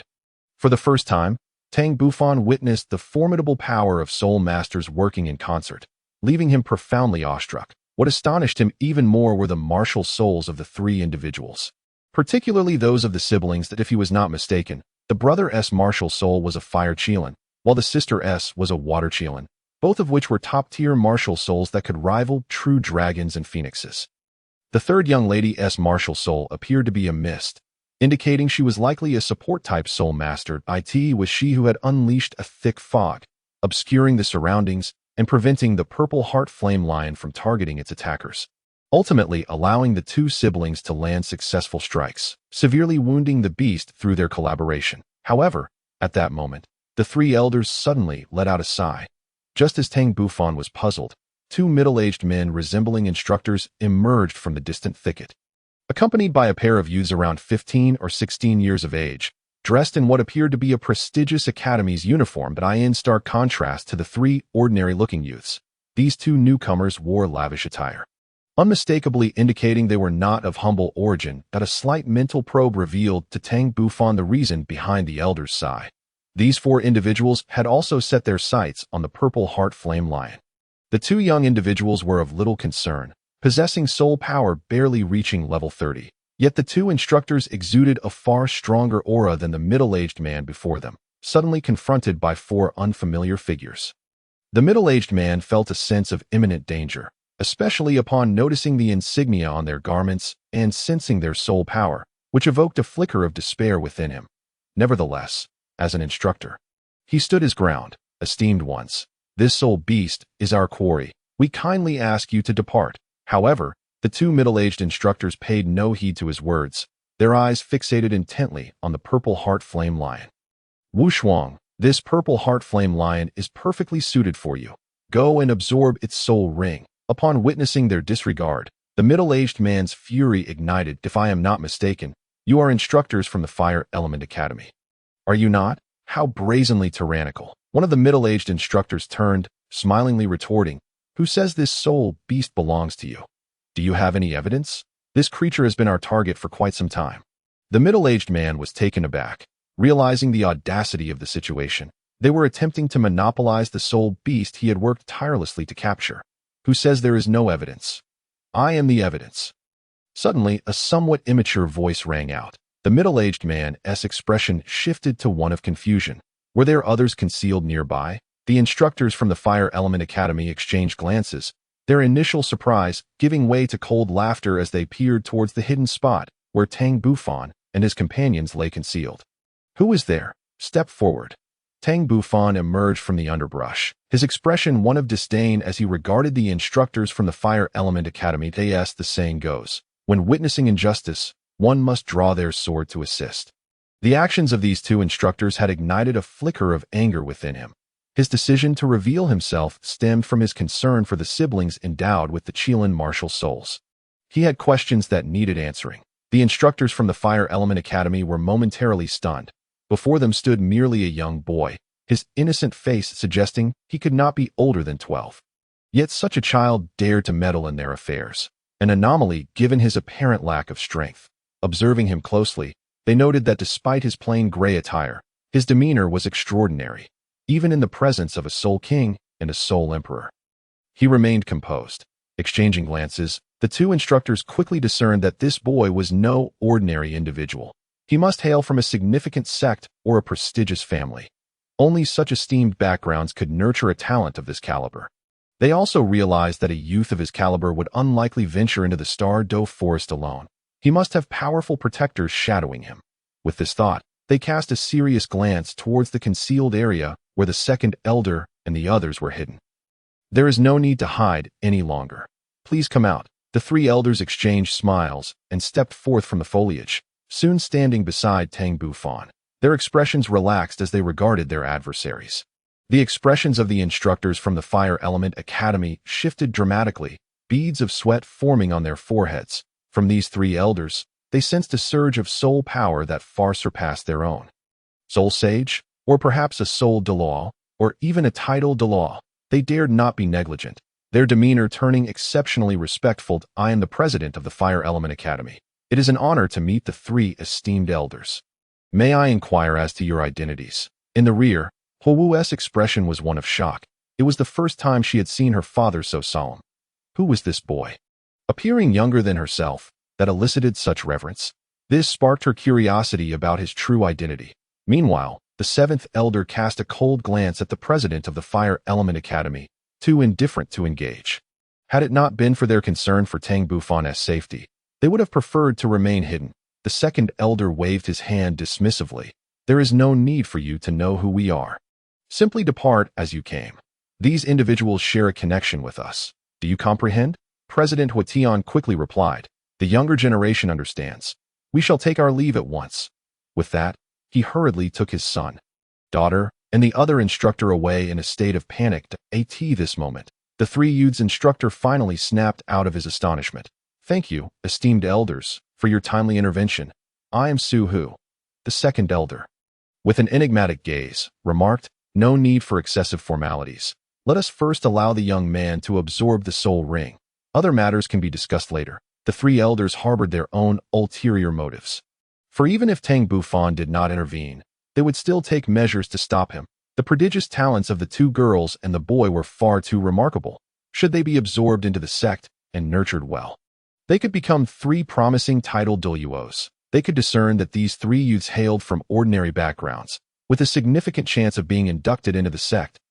Su Hu promptly urged, Qingshan, hurry and absorb the soul ring. And Qinyu and Zihan, you both expended considerable soul power just now. Sit down and meditate to recover. The youth named Qingshan immediately ended the life of the purple heart flame lion and began to absorb its soul ring. Meanwhile, Tang Bufan finally comprehended the cause of the Haotian sword martial soul's agitation. It turned out that each of the siblings possessed a shard of it. He pondered how many pieces the Haotian sword had originally shattered into, and whether he would be able to collect them all in the future. At this moment, he contemplated whether to reclaim the shards from these siblings and how to go about it. It was only then that he earnestly scrutinized the appearances of the three individuals. Having only cast a cursory glance prior, Qingshan, the boy with a soul power of 30, appeared somewhat malnourished, thin and dark. As for the two girls, they were strikingly distinct. Qinyu was more vivacious, while Zihan exuded a cooler demeanor. Time passed swiftly, and the youth named Qingshan had already absorbed the soul ring, a satisfied smile gracing his face. During the time Qingshan was absorbing the soul ring, he observed that the gazes of the three elders had not once strayed from the trio. It was apparent that they valued the talents of these children and likely wished for them to join their sect. Even the first boy who had emerged had been silently observing Qingshan and the others. As their teacher, Su Hu had witnessed the growth of the three and understood their talents best. Indeed, he felt a pang of reluctance at the thought of parting with them, yet his own limited strength rendered him unable to provide better conditions for them. Nevertheless, he was concerned that following these three elders might lead to hardship for the children, leaving his expression in a state of profound conflict.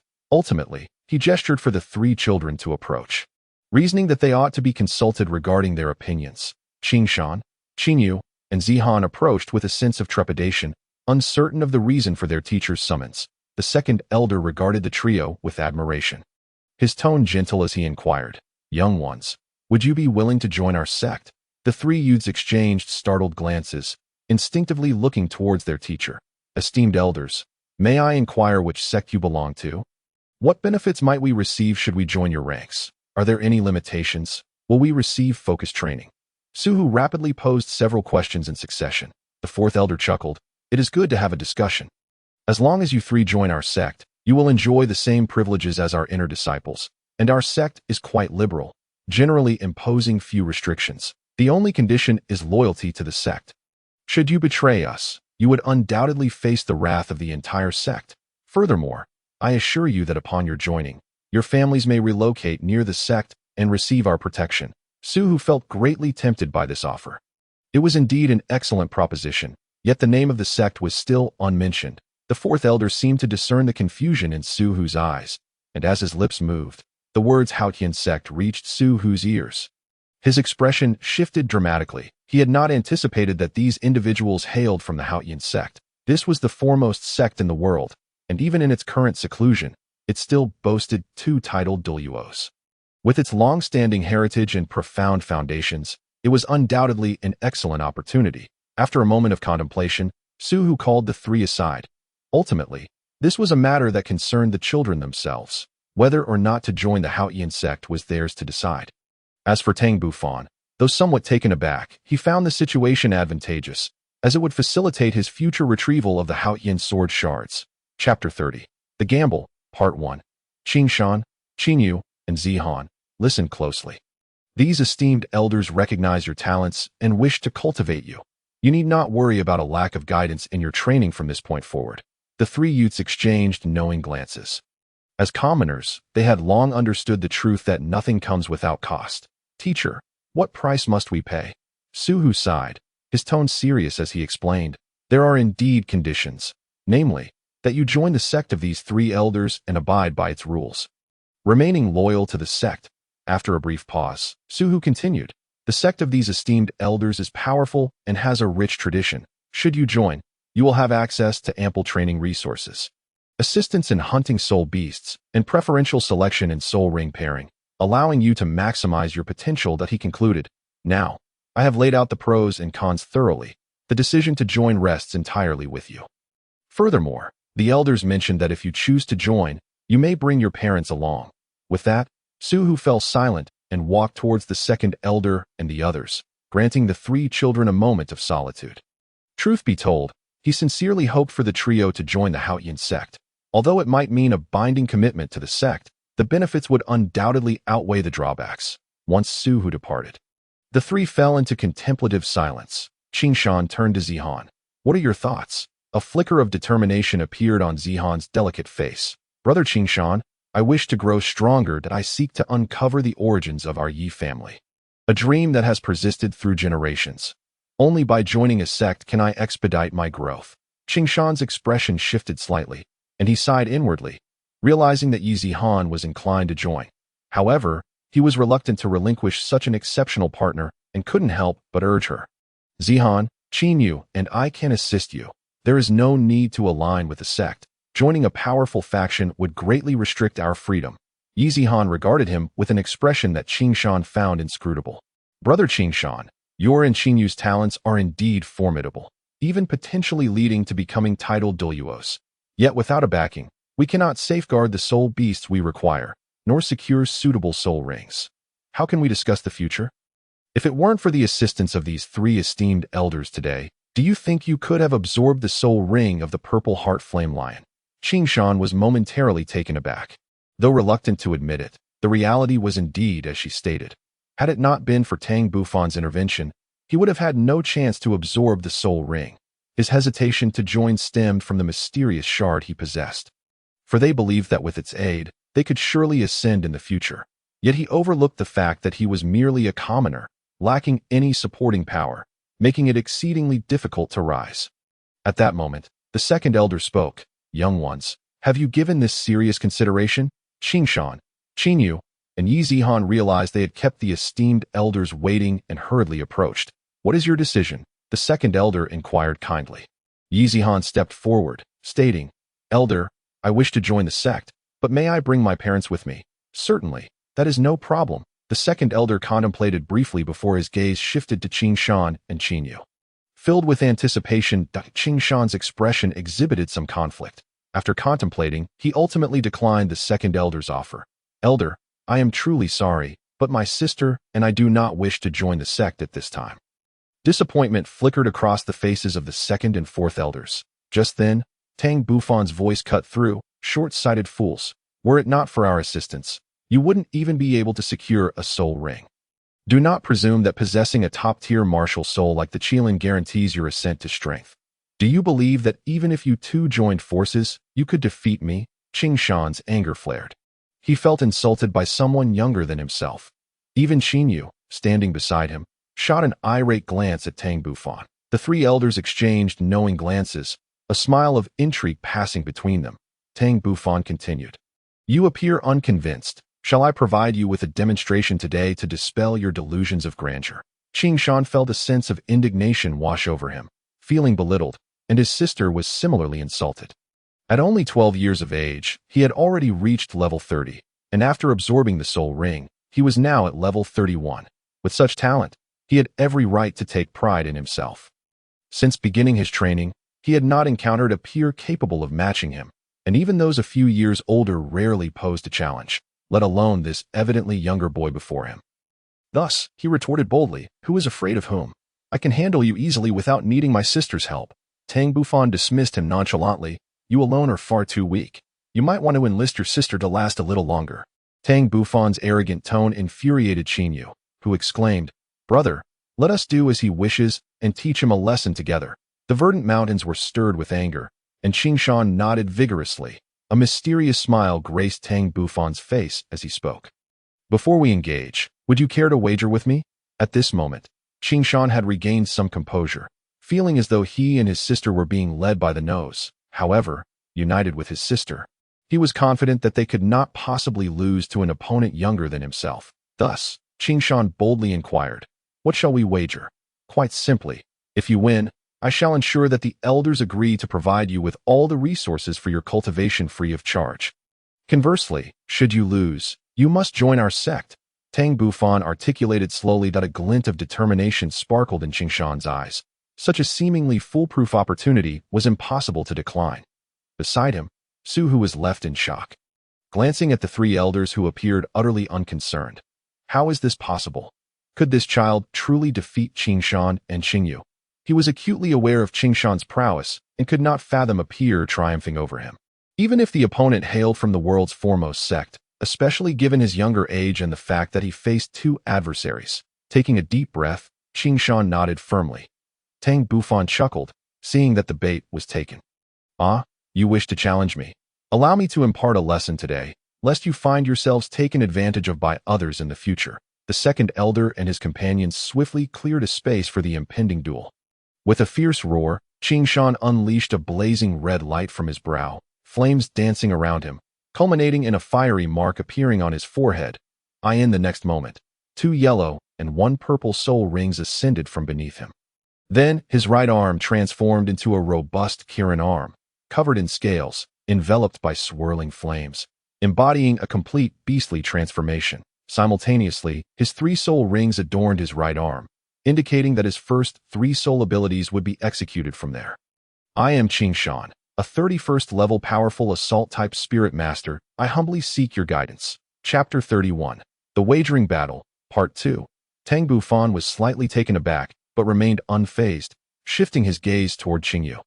His intentions unmistakable. Qing Yu stifled her anger, pondering how her opponent would fare in the forthcoming moments. With a determined roar, she released a dazzling blue light from her brow, enveloping her entire being, as azure waves danced around her.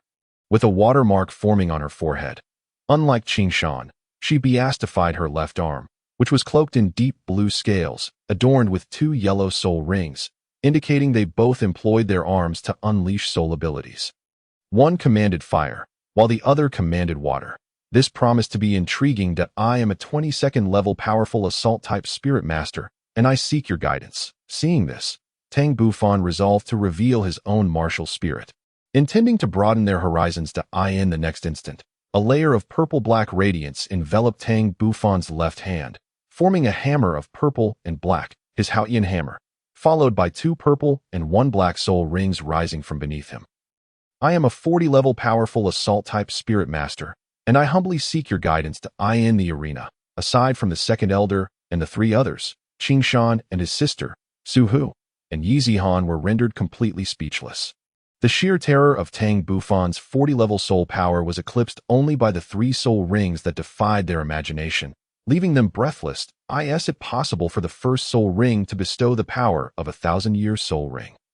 Su Hu's mind buzzed with disbelief. Such a feat could only be achieved by a monster capable of withstanding the overwhelming force of a 1,000-year soul ring. At that moment, his gaze toward Tang Bufan shifted to one of incredulity.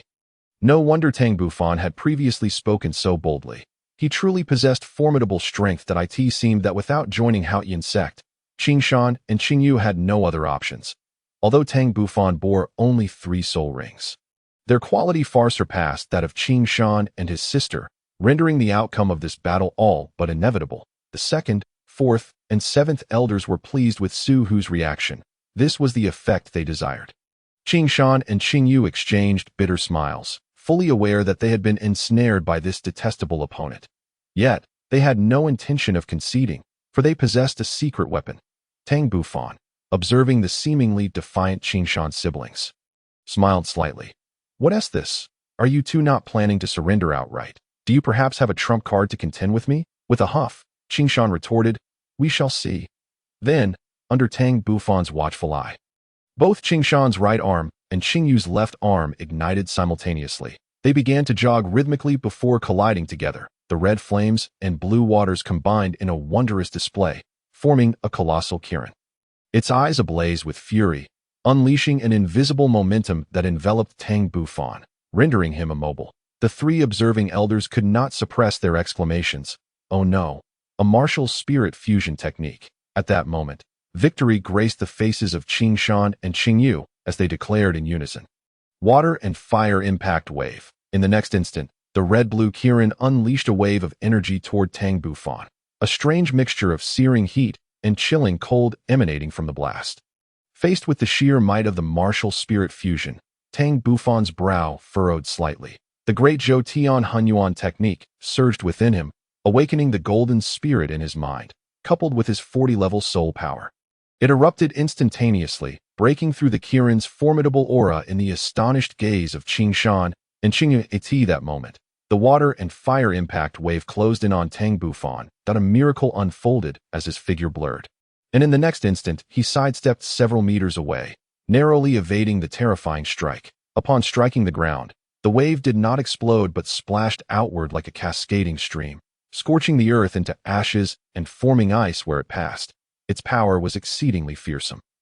However, this martial spirit fusion technique had drained Qingshan and Qingyu of their soul power. Tang Bufan, still shaken, glanced at the ground, relieved that he had managed to evade the blow just in time.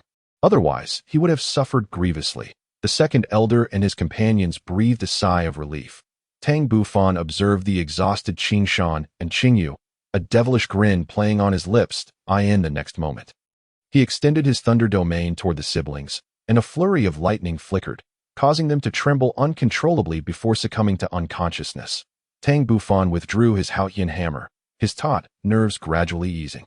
Su Hu and Yi Zihan rushed to the now unconscious Qingshan and Qingyu, examining them closely, only to discover they had merely been stunned by the lightning.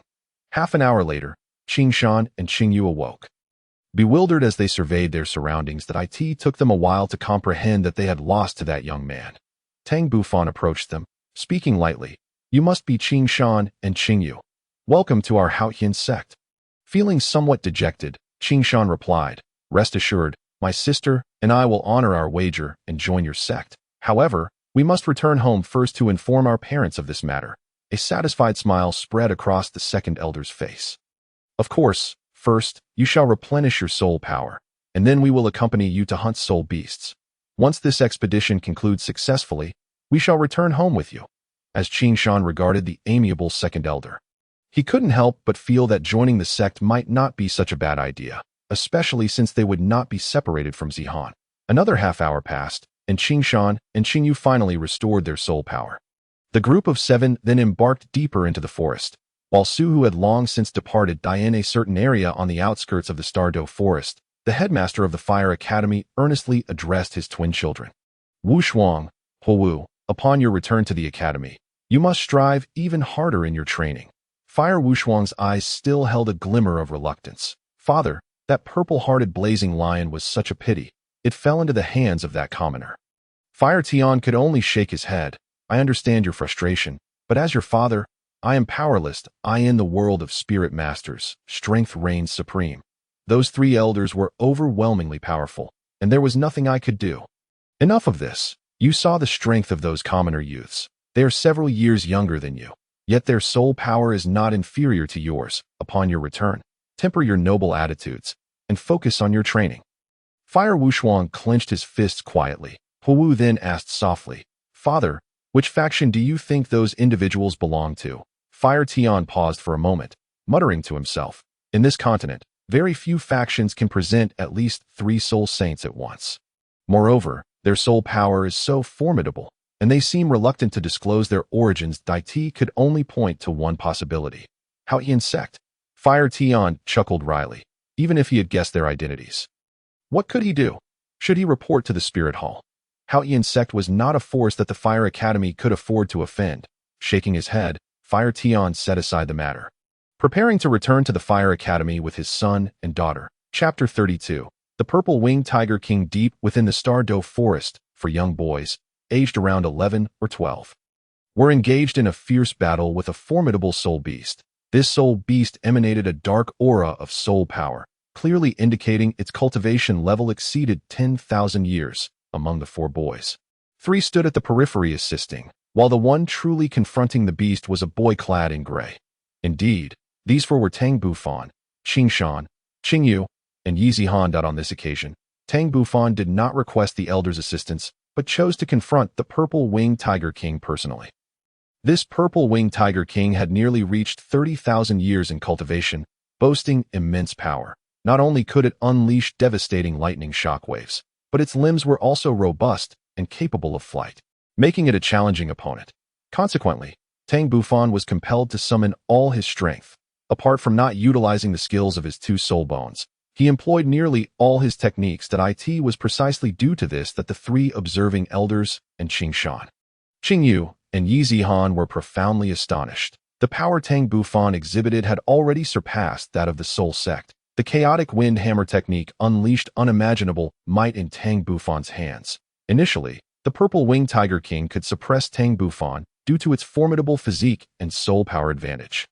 However, when Tang Bufan executed his 50th strike, the power of the Haotian hammer had already surpassed that of the Purple-Winged Tiger King. The beast's claws began to bend, clearly sustaining severe injuries. It wished to flee, but Tang Bufan would not grant it that wish. Although the Thunder Domain was ineffective against him, the gravitational pull of the Earth Domain prevented the beast from taking flight. And Tang Bufan consistently engaged in close combat, ensuring the Purple-Winged Tiger King could not escape his attack range. Only in this manner could he fully harness the power of the chaotic wind hammer technique. With each strike, as he reached the 67th or 70th blow, the force would be sufficient to severely wound the Purple-Winged Tiger King. 10 minutes had passed in this intense battle, and Tang Bufan gradually gained the upper hand. The wings of the Purple-Winged Tiger King were shattered by the overwhelming force of the Haotian hammer, rendering it unable to fly any longer. The beast's eyes glimmered with fury as it gazed at the ever-rotating figure of the human before it. It yearned to retaliate, yet the strength of that hammer had already surpassed its own. Its tiger body was now riddled with wounds, its power having long since waned from its peak. That it contemplated fleeing. But 3 terrifying humans blocked its path. A soul beast with 30,000 years of cultivation. It fully understood how formidable those 3 elderly humans were. Its only escape route lay in tearing apart the human before it. At this thought, a look of regret flickered in its eyes. Initially, it had underestimated this human, approaching the encounter with a playful attitude, and with the interference from the 3 insignificant beings outside, it had inadvertently allowed the gray-clad boy to unleash this amplitude of power in his soul skill. By the time it realized the necessity to intervene, it was already too late. The gray-clad boy's figure flickered, rendering every attack it launched futile. Thus, Tang Bufan finally unleashed his 81st strike. The soul power accumulated within the Haotian hammer now far exceeded that of the purple-winged Tiger King. Without hesitation, Tang Bufan swung the Haotian hammer down upon the purple-winged Tiger King. The terrifying purple-black soul power instantly struck the beast's head, ending its life, although Tang Bufan had slain the purple-winged Tiger King. His own soul power was utterly depleted, causing him to collapse. The second elder and the other two rushed over immediately, channeling their cultivated soul power into Tang Bufan's body to aid in his recovery. Qingshan, Qingyu, and Yi Zihan, as spectators, were deeply impressed by Tang Bufan's strength, their astonishment lingering long after the battle. Throughout their journey, they had learned of Tang Bufan's age, merely 10 years old, yet possessing 40th level soul power at such a young age. Was this something a human could achieve? With the assistance of the second elder, Tang Bufan quickly regained his soul power. He then began to absorb the soul ring of the purple-winged Tiger King. Drawing upon previous experiences, along with the support of his spirit, he perfectly absorbed the power of the soul ring in less than half an hour, feeling the surge of power within him. Tang Bufan revealed a satisfied smile. Although the increase in soul power from this elevated absorption was not as exaggerated as before, he had nonetheless reached the 43rd level. The three elders expressed their concern upon seeing Tang Bufan awake. Xiao Fan, how do you feel? How many levels has your soul power increased? In response to the three elders, Tang Bufan remarked, I feel excellent, though my soul power has only increased by 3 levels. The three elders smiled. That's all right. An increase of 3 levels is already quite impressive. Typically, an ordinary person would only see a 1-level increase upon absorbing a soul ring. Nearby, Qingshan expressed his envy. Tang Bufan, after I obtained my 3rd soul ring, my soul power only increased from 30 to 31. Yet you have gained 3 levels, saving at least half a year of effort. Aren't you satisfied? After a pause, the second elder continued, Xiao Fan, your performance in the battle against the purple-winged Tiger King was commendable, yet there are still some flaws in your combat skills. Had this soul beast not underestimated you, and with the assistance of Qingshan, Qingyu, and Yi Zihan, you might not have been able to unleash the chaotic wind hammer technique to 81 strikes, thereby unleashing unparalleled power to defeat the purple-winged Tiger King. Tang Bufan nodded, acknowledging the second elder's words. Ultimately, his soul power was only at the 43rd level, and despite his myriad techniques, there remained an insurmountable gap compared to a soul beast of 30,000 years of cultivation. At this moment, the 7th elder interjected, Second brother, Xiao Fan is merely 10 years old. In my view, his performance today was nothing short of perfect. The disciples at the Soul King level within our sect may not surpass him. As for the issues with the hammer technique, that stems from the fact that he has yet to undergo specialized training in the Haotian hammer. Upon our return to the sect, we must immediately guide him in this specialized training. Given his innate talent, I believe he could rectify these shortcomings in less than a year. The 7th elder's reminder sparked a realization in the second elder. All along, they had not instructed Tang Bufan on how to practice the chaotic wind hammer technique. He had been training independently, and they had yet to provide him with specialized training. Tang Bufan, somewhat puzzled, asked, 7th elder, is there a special method for training the Haotian hammer? Indeed, Xiao Fan. The Haotian hammer has its own dedicated training methods. Previously, you were too young, and we were unaware that you could execute 81 strikes of the chaotic wind. Upon our return to the sect, we will arrange for your training, the 4th elder explained. Hearing the conversation among Tang Bufan and the others, Qingshan, Qingyu, and Yi Zihan exchanged glances, their eyes sparkling with an indescribable brilliance, further solidifying their decision to join the Haotian Sect. Tang Bufan nodded, his eyes gleaming with anticipation. Through this battle, he had identified many shortcomings within the chaotic wind technique, realizing it was vulnerable to interruptions by opponents, hindering its execution. However, if he could integrate agility with the chaotic wind, maneuvering around the enemy during each pause between strikes, he could overcome the technique's flaws. Of course, this remained theoretical. Achieving such execution would require countless hours of practice. Only through such dedication could he refine the chaotic wind to eliminate its weaknesses. Perhaps this was the pinnacle of martial arts cultivation, achieving a state of transcendence. Chapter 33. Qingshan Village 3 days later, Qingshan, Qingyu, and Yi Zihan glanced back at the Stardow forest with a sense of nostalgia. So much had transpired in these 3 days, altering the trajectory of their lives. They had not only witnessed the extraordinary talents of Tang Bufan, but had also been privy to the birth of a title Douluo. Was that unparalleled strength not the very pursuit of their lives? Casting a lingering glance at the Stardow forest, the second elder smiled and said, "All right, we must take our leave. First, we shall return to your villages to fetch your parents. And then we will head back to the Haotian Sect." Excited expressions adorned the faces of Qing Shan, Qing Yu, and Yi Zihan. They were finally going home. Simultaneously, they understood that from this point onward, they would be irrevocably tied to the colossal entity that was the Haotian Sect. A bright light shone in Yi Zihan's eyes. The more powerful the Haotian Sect became, the greater her chances of discovering the origins of the Yi family. The Yi family had once known glory many years ago. But as time passed, they had gradually fallen into decline, leaving only her and her father as remnants. According to her father, they had once been the foremost auxiliary martial soul on the continent, even stronger than the Seven Treasure Glazed Tile sect, as they were not solely auxiliary soul masters. Their martial souls exhibited diverse capabilities and exceptional survivability. In Qingshan's eyes, a fervent gaze emerged after witnessing Tang Bufan's power. He felt profoundly challenged. As a genius, how could he admit to being inferior to others? In his view, Tang Bufan's ability to achieve the rank of Soul Sect at such a young age was merely a result of a fortunate background. If he and his sister had also been born into a prestigious sect, he firmly believed that their soul power would undoubtedly surpass their current level. However, once they entered the Haotian Sect, he was confident that with his innate talent, he would certainly be able to catch up with Tang Bufan. Both he and his sister were resolutely determined to become titled Douluos, and they had even decided on their titled Douluo names. He would be known as Chihua Douluo, while his sister would be called Linshu. Qingshan's thoughts were rather naive. If the third-generation disciples of Haotian Sect were to learn of this, they would surely mock him mercilessly. Tang Bufan's ability to cultivate his soul power to level 40 at the tender age of 10 was not something that could be achieved merely by virtue of one's lineage. It was only later, upon arriving at Haotian Sect for training, that Qingshan realized how naive his initial thoughts had been, and he felt a sense of relief for both himself and his sister for joining the Haotian Sect. Subsequently, under the leadership of Qingshan and his companions, Tang Bufan and their group of 7 set off towards the village where Qingshan and his companions resided. Qingshan Village, located 30 kilometers outside of Tianlan City in the eastern part of Greenland Province, derived its name from the continuous green mountains that stood behind the village. The villagers made their living through agriculture and hunting, and it appeared that their lives were quite satisfactory on this day.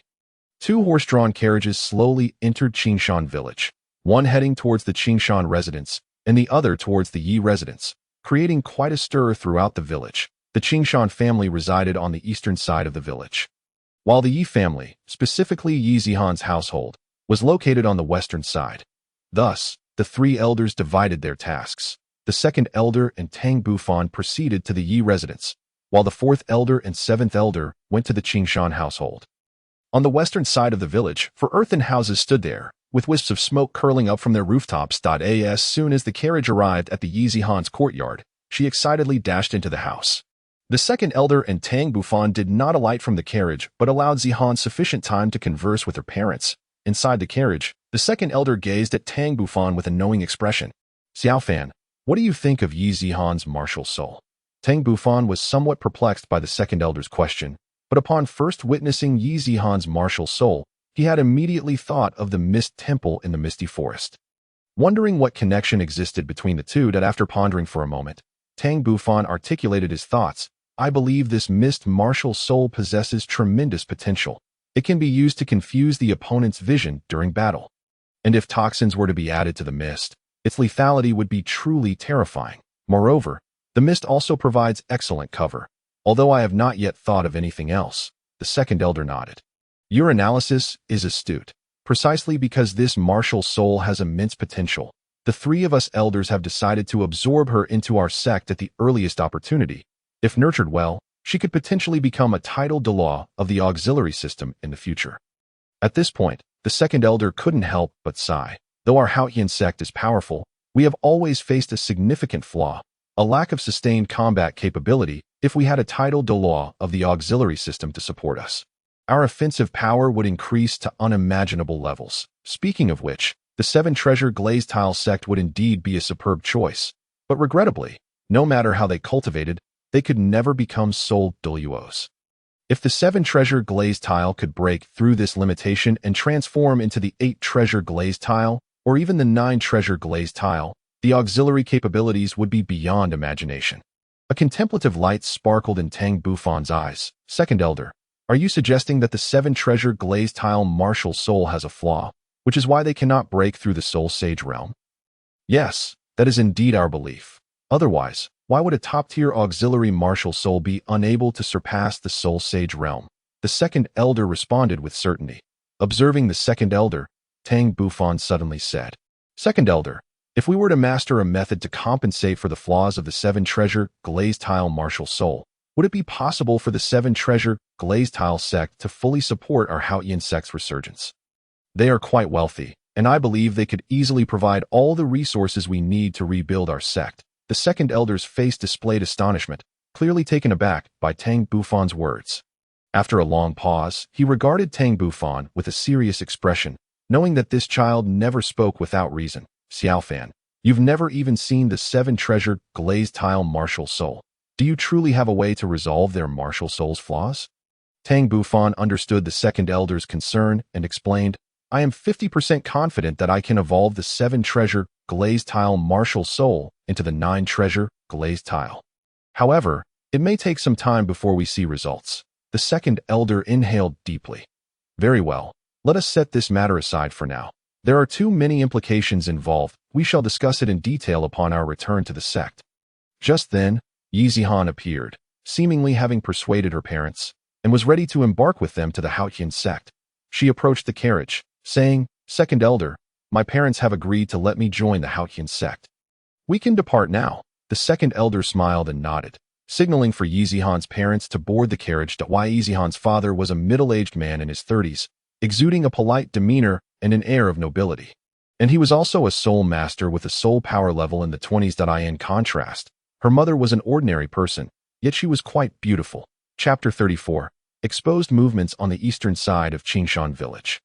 Qingshan's father welcomed the 4th Elder and 7th Elder into the living room. The 4th Elder spoke directly. Qingshan's father, I presume that Qingshan and Qingshan have already informed you about joining our Haotian Sect.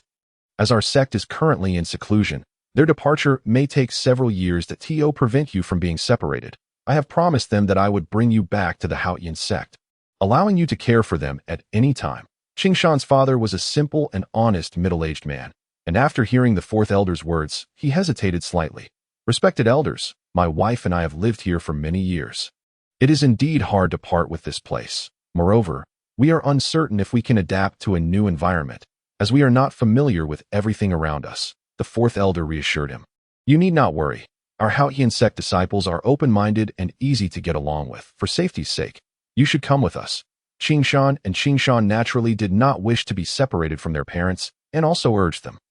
Half an hour later, Qingshan's parents finally agreed to leave with their children for the Haotian Sect. An hour later, the 4th Elder and 2nd Elder regrouped, both displaying satisfied smiles, as matters had concluded successfully, and it was time for them to return to the Haotian Sect. Subsequently, 2 horse-drawn carriages, carrying Tang Bufan and a total of 11 individuals, departed from Qingshan village, embarking on the journey back to the Haotian Sect. The Spirit Hall, as the holy land coveted by all soul masters on the continent, had established a branch in every city, offering free assistance to ordinary people in awakening their martial souls. The Spirit Hall was divided into 6 levels. Small cities possessed the lowest level spirit branch halls, where the hall master was only at the soul master level. Medium-sized cities hosted the 2nd level spirit subhalls, while large cities were home to the 3rd level spirit main halls. The capitals of the 2 empires had 4th level spirit sacred halls, beyond which lay only the Pope Hall and Douluo Hall. Tianlan City, being a medium-sized city, naturally housed a spirit subhall, with the hall master, Zhou Long, being a soul king of level 50-3. As the hall master, he had a certain understanding of all the talented soul masters in Tianlan City, particularly focusing on Qingshan, and Yizihan. However, the staff responsible for awakening the martial souls of these 3 children failed to report to him in a timely manner for some reason, resulting in the 3 being taken as disciples by teacher Su, who of the Tianlan City Advanced Soul Master Academy. He had indeed attempted to invite the 3 children to join the Spirit Hall, but for reasons unknown, they ultimately declined his offer. Nevertheless, he did not give up, as two of these children possessed top-tier beast martial souls with innate soul power reaching level 9, while the third, though only an auxiliary martial soul, had full innate soul power. Initially, he thought he could manage the situation, but ultimately he failed. Thus, he had to submit the information regarding these three children to the higher-level spirit main hall. When Suhu returned alone to the academy after taking the three children out to obtain soul rings, he sensed something was amiss. After much effort in gathering information, and by bribing a teacher to get Suhu drunk, he finally learned from him the whereabouts of the three children. To his surprise, these three youngsters had caught the attention of Haotian Sect disciples who were hunting soul beasts and had been invited into the Haotian Sect. He had not expected to uncover news regarding the elders of Haotian Sect, which was indeed a significant achievement. Thus, he promptly reported this information to the higher-level spirit hall, stating that he had discovered 4 Haotian Sect disciples, and then dispatched personnel to monitor the movements of Qingshan village. Just half an hour ago, he had already received a report from his subordinates. 2 carriages entered Qingshan village, carrying members of the Haotian Sect along with the Qingshan siblings and Yizihan. Yet, he dared not move. After all, the elders of the Haotian Sect were at least soul saints of level 70 or above, while he was merely a soul king. How could he risk his life? He could only await the arrival of a significant figure from the spirit hall. This wait extended for 4 hours until, by dusk, a large contingent of soul masters clad in spirit hall uniforms finally arrived in Tianlan City. Zhou Long, not daring to delay, hurriedly welcomed these important figures into the spirit hall's sub-branch in Tianlan City. Stealing a glance at the personnel dispatched by the spirit hall, Zhou Long's heart sank. As expected of the spirit hall, aside from the hall master, a soul saint, there were at least a dozen soul masters whose soul power surpassed his, including several formidable soul emperors. In the main conference hall, Camp, dressed in a resplendent white robe, spoke solemnly. Zhou Long, if what you mentioned in your letter regarding the discovery of disciples from the Haotian Sect is untrue, you shall bear the consequences of my wasted journey. Zhou Long quickly responded, Lord Camp, every word I wrote in my letter is the absolute truth, devoid of any embellishment. Furthermore, according to the villagers of Qingshan village, there are 4 individuals from the Haotian Sect, 3 elderly men dressed in white, and the 4th is a gray-clad youth of approximately 11 or 12 years. Camp remained unmoved. Since the Haotian Sect's disappearance a decade ago, their direct disciples had not been seen traversing the continent.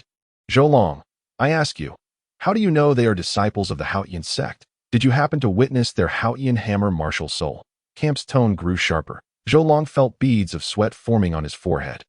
He needed to clarify this matter, as the charge of delivering false information was inescapable. Realizing this, Zhou Long hastily explained, Lord Camp, I have a witness. That Camp's expression softened somewhat. Very well, since you have a witness, summon him forth. I am eager to hear the full account. Zhou Long's scalp tingled. Suhu was not someone he could simply summon at will, and besides, Suhu was not intoxicated at the moment and might not even acknowledge his previous statements. With that in mind, Zhou Long recounted how he had seen Suhu lead 3 students to the Stardow Forest only to return alone, which raised his suspicions, and subsequently dispatched someone to investigate the entire affair. Camp's gaze grew distant as he pondered the veracity of Zhou Long's words. He felt that Zhou Long would not dare to deceive him. It seemed the 3 elders of the Haotian Sect had come to the Stardow Forest to hunt soul beasts and had encountered the 3 youths led by Suhu.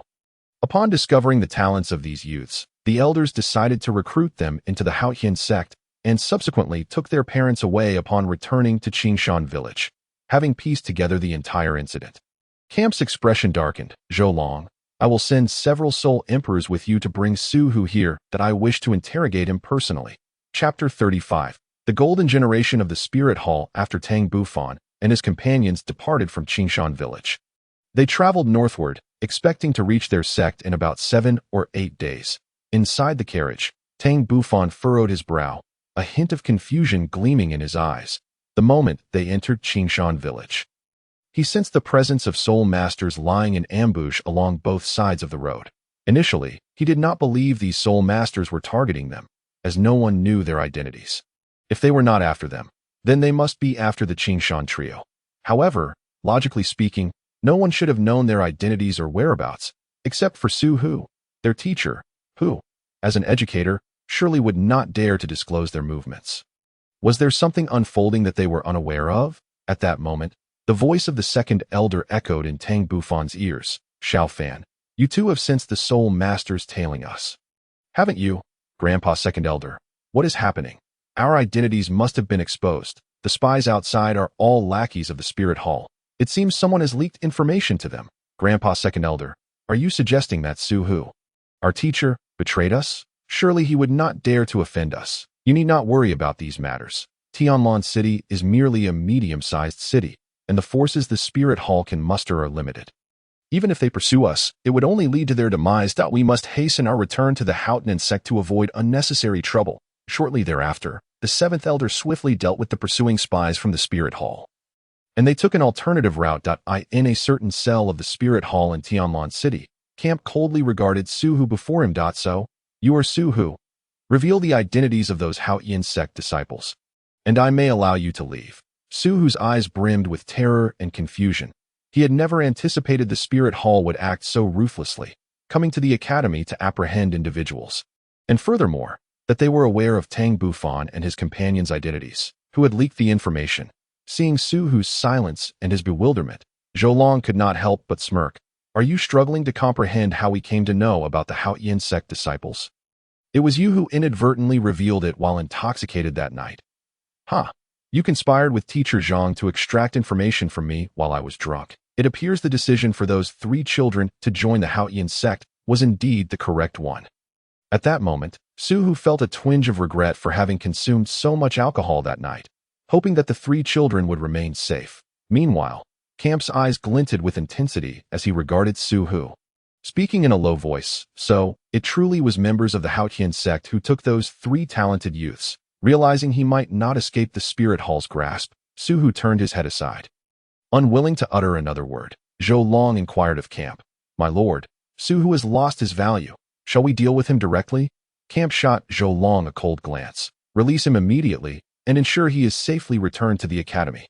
Zhou Long was taken aback, questioning whether he had misheard. You wish to let Su Hu go and even escort him back to the academy. Is there some deeper intention behind this? Noticing Zhou Long's perplexity, Camp sternly commanded, Did you not hear my words? Quickly send teacher Su Hu back. Zhou Long shivered slightly and swiftly dispatched someone to escort Su Hu back to the academy. Only then did he voice his lingering doubts. My lord, we let him go just like that. Would you rather we execute him? He was taken before many witnesses. If we fail to return him safely to the academy, how will the world perceive the Spirit Hall? We cannot allow our reputation to suffer. Camp retorted with a cold smile. Moreover, there's a saying, catch a big fish with a long line. Surely, you understand this principle? From now on, ensure he is closely monitored. Should there be any signs of movement, report to me immediately. Only then did Zhou Long grasp the situation. My lord, your foresight is admirable. I am in awe. A flicker of excitement danced across Camp's face. This discovery was indeed monumental, as he had not anticipated uncovering information regarding the Haotian Sect. The potential value of the information regarding Tang Bufan was immense, around 12 years old, yet possessing a soul power level of 40. Just this alone would captivate anyone. Should he report this to the Pope, a substantial reward would undoubtedly follow, and the thought invigorated him once more. Time slipped by swiftly, and in the blink of an eye. 8 days had passed. Tang Bufan and his companions finally returned to the village. After temporarily arranging for the parents of Qing Shan and Yizihan to stay in the village, the 3 elders led Qing Shan, and Yizihan towards the sect. Tang Bufan, having traversed this path once before, felt untroubled. However, the 3 from Qing Shan were entirely unaware of the Haotian Sect's secluded and perilous location, their hearts racing with trepidation. The 3 elders, facing the inquisitive gazes of Qing Shan and the others, felt somewhat awkward and chose not to explain, continuing their journey instead. Half an hour later, the 7 finally crossed numerous peaks and arrived at the main peak of the sect. Haotian Peak, where they could see the sect's plaque from a distance. Qing Shan, and Yizihan exchanged glances, each reflecting astonishment. Turning to look back, they could only see the mountains shrouded in mist. The recollection of their recent experiences left their faces pale. The journey to the Haotian Sect was fraught with peril, particularly for them, despite being accompanied by 3 elders. Yet, seeing the composed Tang Bufan, They couldn't help but feel a pang of inferiority. After all, Tang Bufan was merely 10 years old but had already attained the rank of a soul master at level 40. And what of them? Qing Shan, at the tender age of 12, holds the esteemed rank of soul master at level 31. Qing Yu, merely 10 years old, is a distinguished great soul master at level 22. Yezihan, also 10, possesses the prowess of a great soul master at level 23. Moments later, the two elders, accompanied by the inquisitive trio of Qing Shan, entered the grand gates of Haotian Sect. Simultaneously, at Wuhuan City, within the papal hall, Bibi Dong regarded the four young individuals before her with a look of satisfaction. These four youths represent the golden generation that the Wuhuan Hall has meticulously cultivated. Though still in their teens, they have already attained soul power nearing level 40. Yan, age 17, embodies the spirit of the Flame Lord, standing at level 42 as a battle soul master. Shiyue, also 17, wields the Moon Blade as her martial spirit. Equally at level 42 as a battle soul master, Helierna, at 16, possesses the Fox Demon martial spirit, reaching level 41 as a battle soul master. Anyao, at 13, commands the Dark Sacred Sword, holding the rank of soul master at level 36. Among them, Helierna and Anyao have captured her favor, being taken under her wing as disciples. Just then, a cardinal clad in red entered the papal hall, bearing a confidential letter, causing Bibi Dong's brow to furrow in concern. What could have transpired? Soon enough, she discerned the contents of the letter in the cardinal's hand. That I report to your holiness, a confidential letter from the master of the Wuhuan main hall in Greenland. Kampu, Bibi Dong replied coolly. Nana, pass it to me. Helierna swiftly took the letter from the cardinal and handed it to Bibi Dong, exclaiming, "Here, teacher." As Bibi Dong leisurely opened the letter, her expression shifted from contentment to somberness, eventually culminating in a furious countenance. Chapter 36. The shock of Bibi Dong inside the hall. The cardinal's demeanor altered slightly, a bitter sensation rising within him. What could be written in this letter to so drastically change the expression of the Pope? After a prolonged silence, Bibi Dong finally regained her composure, casting a glance at the four young individuals before her, and subsequently restoring her smile. Bibi Dong's disciples, Anyao and Helierna, exchanged glances before inquiring in unison. Teacher, what has transpired to incite your anger? The cardinal stole a sidelong glance at Helierna and Anyao, acknowledging that only these two disciples of the Pope would dare to speak under such circumstances. Even he, along with Shiyue and Yin, refrained from uttering a word. Bibi Dong stared at Anyao and Helierna for a few moments before diverting her gaze and calmly divulging the letter's contents. According to Kampu's letter, he had discovered traces of Haotian Sect disciples in Tianlan City. However, the crux of the matter was that the Haotian Sect had abducted 3 talented youths from Tianlan City, including a 12-year-old soul master and 2 10-year-old great soul masters. At this point, a flicker of anger resurfaced on Bibi Dong's face, reflecting her ire towards the master of the Wuhuan subhall in Tianlan City. It was not so much about allowing 3 gifted youths to be taken right under his nose, but rather her frustration over his failure to report the incident sooner. Had he done so, she could have dispatched someone to retrieve them, thereby preventing the Wuhuan Hall from losing 3 exceptional soul masters. The cardinal gasped, "Your Holiness, could it be that Haotian Sect has resurfaced?" Bibi Dong snorted lightly. "I doubt they would dare, yet we cannot underestimate them. They have secretly nurtured a 12-year-old disciple with soul power reaching level 40 over the past decade." This revelation left the papal hall in stunned silence, as all present collectively gasped in astonishment. Even Anyao, the most talented disciple of the Wuhuan Hall at 12, barely reached level 33, still a considerable distance from level 40. Moreover, attaining such a level would imply the acquisition of a 4th soul ring. In essence, Haotian Sect had cultivated a 12-year-old soul master. At that moment, everyone finally comprehended the source of Bibi Dong's fury. After a brief pause, Anyao proclaimed, "Teacher, I shall strive even harder in my cultivation, determined not to be outdone by this Haotian Sect disciple." Observing Anyao's declaration, Helierna, Yin, and Shiyue expressed their commitment to intensifying their training as well. Bibi Dong smiled gently, feeling a sense of pride. "Your determination brings me great joy. You may leave for now." Anyao, Helierna, Yin, and Shiyue bowed and took their leave. Once the 4 had departed, Bibi Dong's expression turned serious once more as she commanded, Immediately send someone to Tianlan City to investigate this matter thoroughly. Humph, a 12-year-old soul master. How is that even conceivable? Such individuals have never been heard of, not even in legends. The angel god was merely a soul master at 12. The cardinal concurred. Your holiness speaks wisely. In my view, being able to barely compare to the two holy maidens would be the ultimate limit. Bibi Dong's expression softened, for Anyao and Hulierna were her personally nurtured disciples, outside the papal hall. Anyao, garbed in black, wore a contemplative expression. Shiyue and Yin chuckled. Anyao, you can't possibly believe that someone could truly become a soul master at 12. Can you? That is utterly impossible. You know well how difficult it is to increase one's soul power beyond level 30. Anyao gently shook her head and walked away alone. Shiyue sighed softly, reflecting on how troublesome Anyao's introverted nature could be after several years of acquaintance. Isn't that right, sister? Hulierna shook her head. Brother, Anyao is simply like that by nature. Come on, let us go. With that, the three quickly pursued Anyao and Haotian Sect. The two elders led Qing Shan and his companions directly to the sect master's study. Along the way, they attracted considerable attention from the disciples of Haotian Sect, as it was the first time in many years that outsiders were seen entering the sect. However, the presence of three elders accompanying the youths justified their entrance. Qing Shan, Qing Yu, and Yezihin displayed expressions of exhilaration as they observed numerous disciples of Haotian Sect, particularly the middle-aged individuals, each radiating formidable soul power. Clearly, they had indeed come to the right place. Soon, they arrived at the castle, specifically the study located on the second floor. Inside, Tang Xiao cast a satisfied glance at the four elders.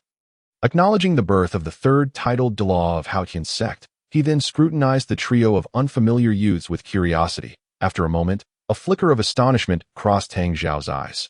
One soul master and two great soul masters. And judging by their age, they could not be over 13. They undoubtedly deserved the title of geniuses in an instant. Tang Xiao grasped the purpose of the two elders' visit and subtly nodded at them. The second elder smiled. Qing Shan, Qing Yu, Yezihin, do not hesitate to greet our sect master. He has already granted you permission to join our sect.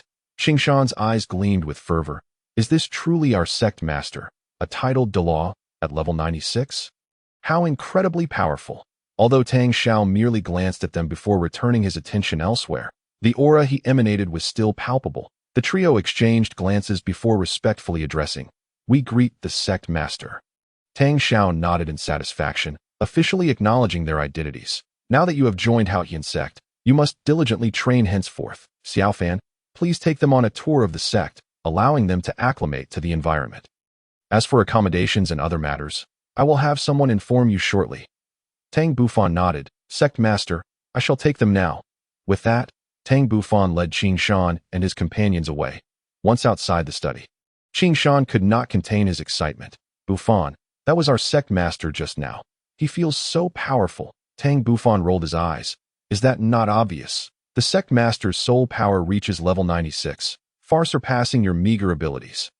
Humph, merely level 96. One day, I too shall attain such heights. Qing Shan replied confidently. All right, let us hasten. I will show you the surroundings of Haotian Sect, Tang Bufan urged. Qing Shan nodded in agreement. Subsequently, Tang Bufan guided the three through the castle, arriving at the front yard, and then to the backyard. Do you see this? This is where the disciples of Haotian Sect usually trained. We belong to the third generation of disciples, numbering over 100. The sect places great emphasis on practical combat, hence battles are frequent. You will have your fill of it.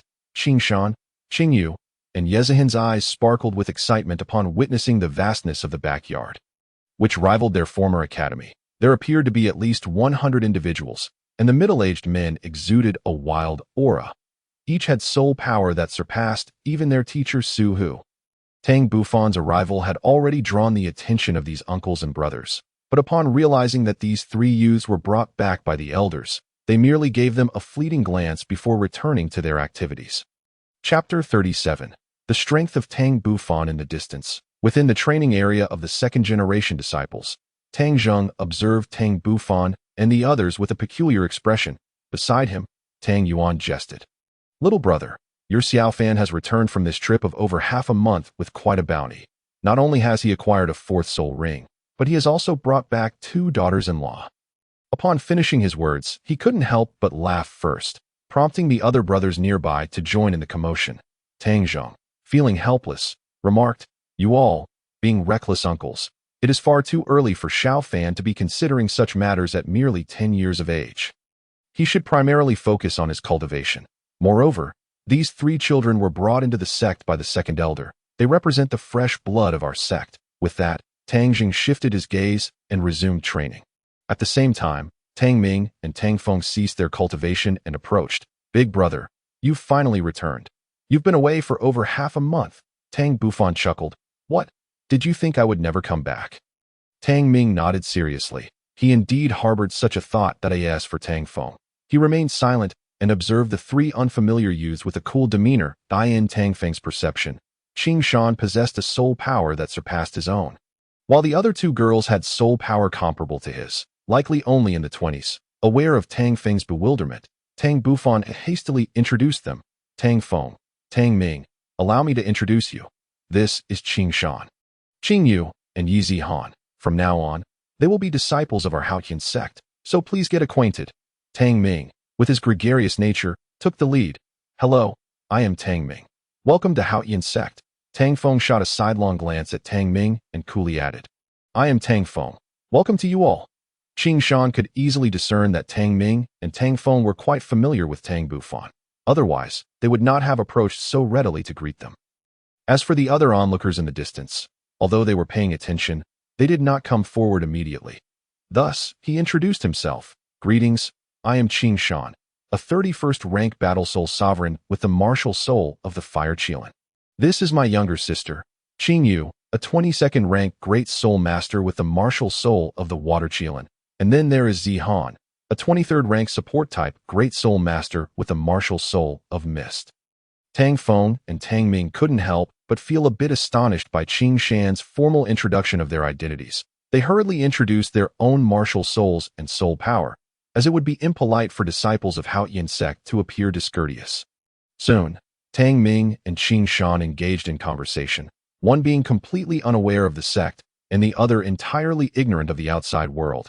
And as they chatted, they found a kindred spirit in each other. Tang Bufan watched this scene with a smile on his face.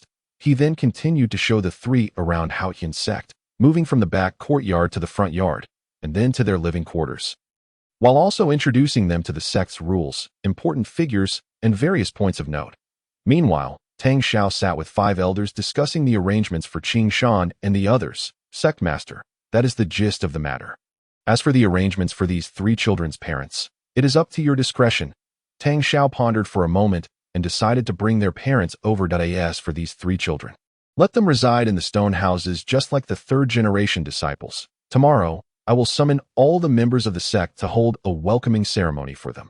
Regarding the Hunyuan Gong, we can postpone its instruction until we observe them for a while. The elders nodded in agreement with the sect master's arrangements. At this moment, the second elder spoke again. "Sect Master, I have an important matter to report. Previously, when I spoke with Xiao Fan about the 7 Treasures Glazed Tile School, he mentioned that he has a way to remedy the martial soul deficiencies of the 7 Treasures Glazed Tile School, potentially transforming it into the 8 or even 9 Treasures Glazed Tile School.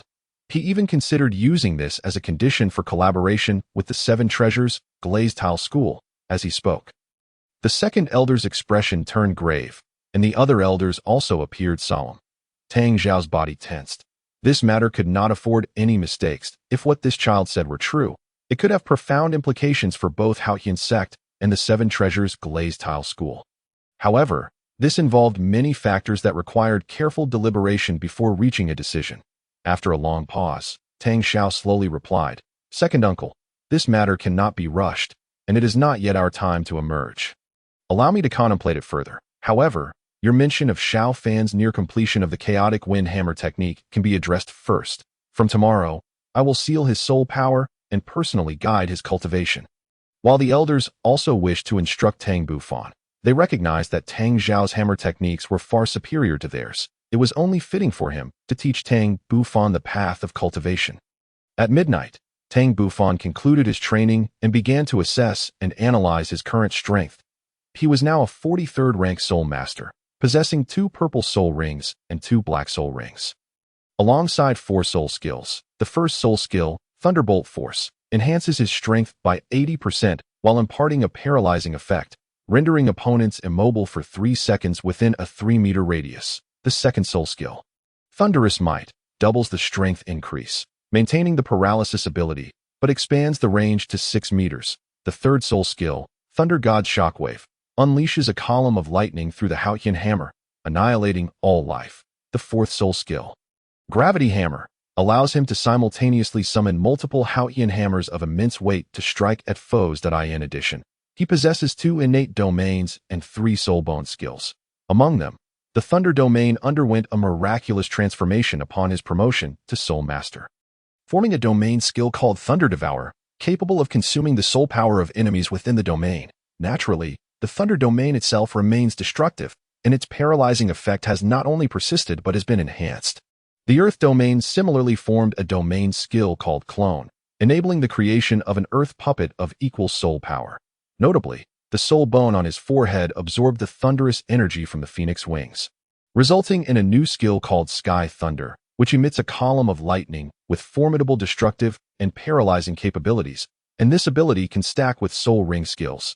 The phoenix wings, having lost their thunderous power, transformed into a healing soul skill, Rebirth Light. This single-target healing skill can evolve, completely healing targets within 10 levels of himself, while also restoring 50% of their soul power, for targets exceeding his level by 10. The healing effect diminishes by 10%, and it cannot restore soul power that if the target is unharmed. It can fully restore their soul power if they are within 10 levels of himself.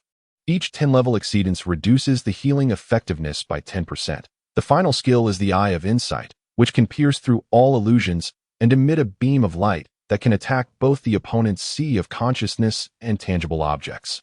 Apart from these, he has several secret techniques from his past life that he has been practicing. In summary, his strength should be comparable to a soul emperor. As for the outcome, only a confrontation could reveal the truth.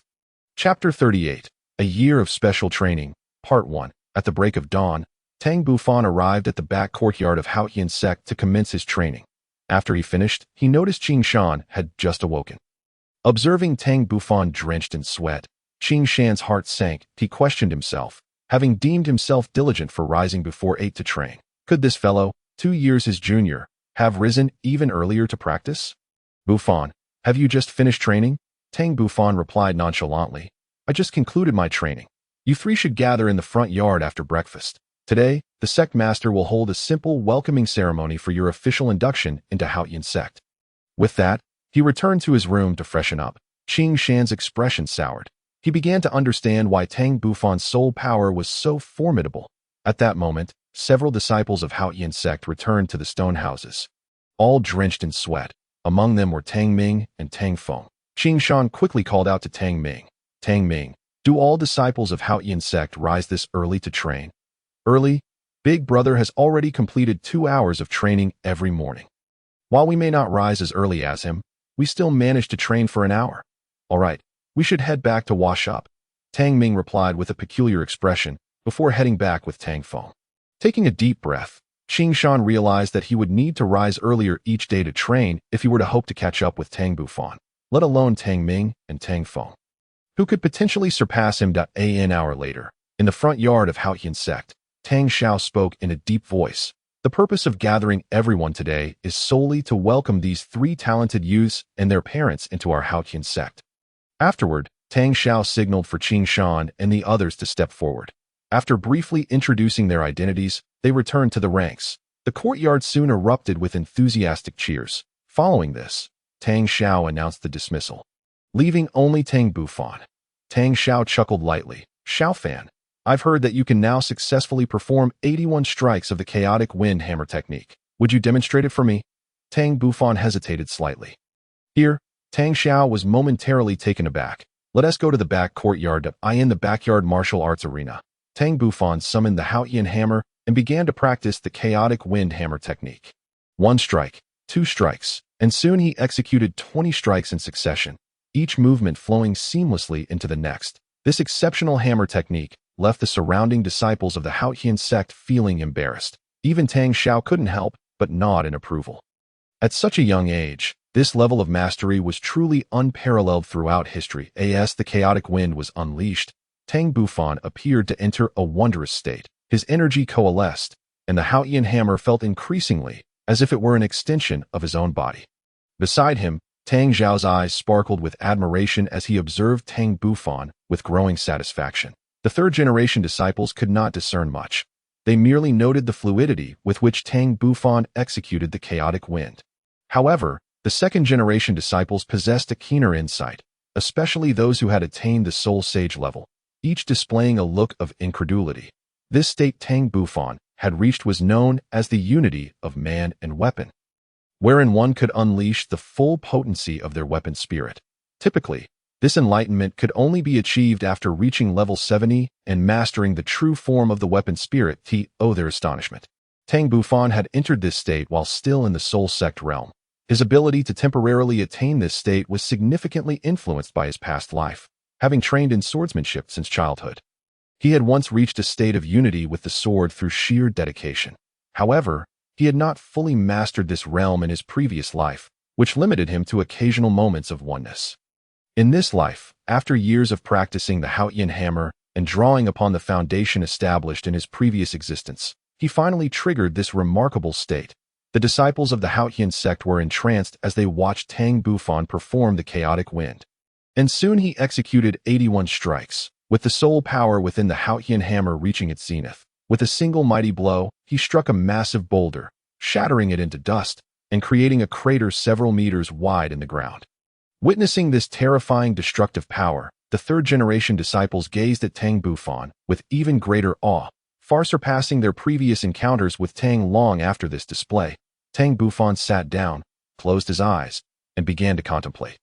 Seeing this, Tang Xiao waved away the surrounding disciples, allowing Tang Bufan the peace to focus in the distance. Qing Shan, who had witnessed the entire performance, looked on in astonishment, noting that the final strike was even more fearsome than when Tang Bufan had defeated the purple-winged Tiger King. Qing Yu and Yi Zihan exchanged strange glances at Tang Bufan, their eyes shimmering with intrigue. An hour passed before Tang Bufan finally awoke. His gains were substantial, although he had yet to fully grasp the unity of man and weapon. He felt confident that if he could enter that state once more, mastery would be within reach. Once fully mastered, every strike he delivered would possess tremendous power. Opening his eyes, the first thing Tang Bufan noticed was the concerned gaze of the sect leader, which warmed his heart. "Leader, have I kept you waiting?" Tang Xiao laughed. "Not at all. An hour is nothing. Even a day and night would be inconsequential, as long as you can grasp the unity of man and weapon." Moments later, Tang Xiao raised his hand and struck Tang Bufan gently on each shoulder and then on his chest. Tang Bufan felt a surge of warmth flowing through those areas, followed by a tingling sensation throughout his body. Suddenly, his dantian was enveloped in a searing heat, rendering him unable to sense even a trace of soul power. "Leader, have you sealed my soul power to begin special training?" "Indeed, Xiaofan. Your hammer technique has reached a commendable level. But now you must refine it further. The upcoming training will not require soul power, nor the use of soul bones or domain abilities. You must rely solely on the strength of your body." Tang Xiao replied calmly. He then tossed Tang Bufan an ordinary forging hammer. "Practice the chaotic wind hammer technique with this forging hammer. You need not achieve the perfection of the earlier display. Simply executing the 81 strikes proficiently will suffice. You may proceed to the next stage once you accomplish this." Receiving the forging hammer and feeling its weight, Tang Bufan began to understand the leader's intention. He typically practiced the chaotic wind hammer technique using his Haotian hammer, which, after being refined by his soul power, weighed at least 1,000 pounds. In contrast, this ordinary forging hammer weighed merely a few dozen pounds.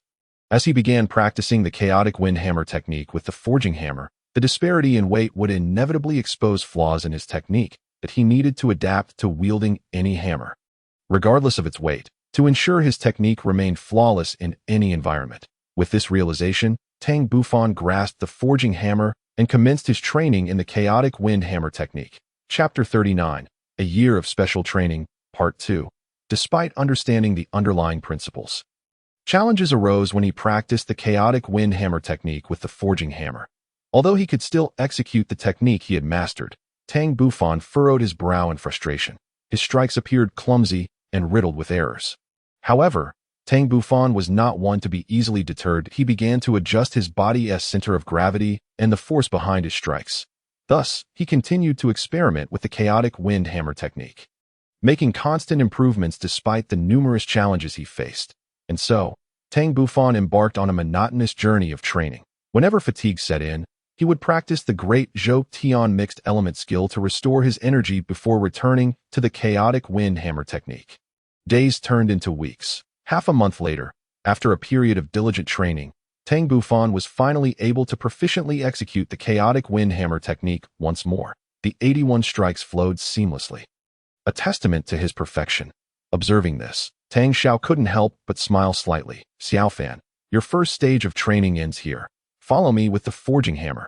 The next phase will truly test your mettle. Tang Bufan nodded and followed Tang Xiao to the deepest part of the backyard. 10 minutes later, under Tang Xiao's guidance, they arrived at their destination. Before them stood a massive waterfall and a clear water pool. Confusion flickered in Tang Bufan's eyes as he recognized this place. He had spent much time swimming here in the past. It was said that the waterfall was personally created by the sect leader and the elders. Towering 300 meters high and spanning 20 meters wide, below the waterfall lay a vast pool of crystal clear water, where vibrant rainbows could be seen when the waterfall cascaded down, a favored spot for many disciples to relax. Tang Xiao pointed at the waterfall. Xiaofan, do you see those round stones beneath the waterfall? From today onwards, you will practice the chaotic wind hammer technique while standing on them. You may conclude this stage of training once you successfully execute 81 strikes. Tang Bufan furrowed his brow at the thought of the 300-meter-high waterfall. The impact would be immense. Standing firm would be a challenge, let alone practicing the chaotic wind hammer technique on those smooth, water-worn stones. However, these challenges were trivial for Tang Bufan, who had witnessed far more daunting scenes in his past life. Noticing Tang Bufan's furrowed brow, Tang Xiao teased, Xiaofan, do you have confidence in completing the training? Raising an eyebrow, Tang Bufan replied, rest assured, leader, I will complete the task perfectly within 3 months. Tang Xiao was taken aback. Even he had taken 9 months to finish this training, and even the prodigious Tang Hao required half a year. While Tang Bufan's talent surpassed that of both brothers, 3 months seemed overly ambitious. He had estimated that Tang Bufan would likely complete the training in 4 to 5 months. Very well, since you were so confident. I shall return in 3 months to check on your progress. With that, Tang Xiao bid farewell and departed. Tang Bufan took a deep breath, grasped the forging hammer, and began to swim toward the stones beneath the waterfall. However, as he approached the massive stones, the torrent from the waterfall swept him away. The waterfall cascaded down from a height of 300 meters, its force so fierce that only those who have truly encountered it can comprehend its might. Had it not been for his remarkably robust physique, compounded by the additional weight of a hefty casting hammer in his grasp, he would have been swept away even further by the torrent, exhausting his strength in mere moments. Yet, Tang Bufan was not so easily vanquished. Having lived 2 lives, his resolve had become unbreakable. Time and again, he ascended towards the colossal round stone, undeterred even when the currents swept him away, persistently climbing back toward his goal. Thus, whenever fatigue set in, he would return to the riverbank to cultivate his soul power, resuming his ascent once his energy was replenished. In this manner, for days swiftly elapsed. During this time, Tang Bufan experimented with countless methods, even employing his unparalleled mental prowess.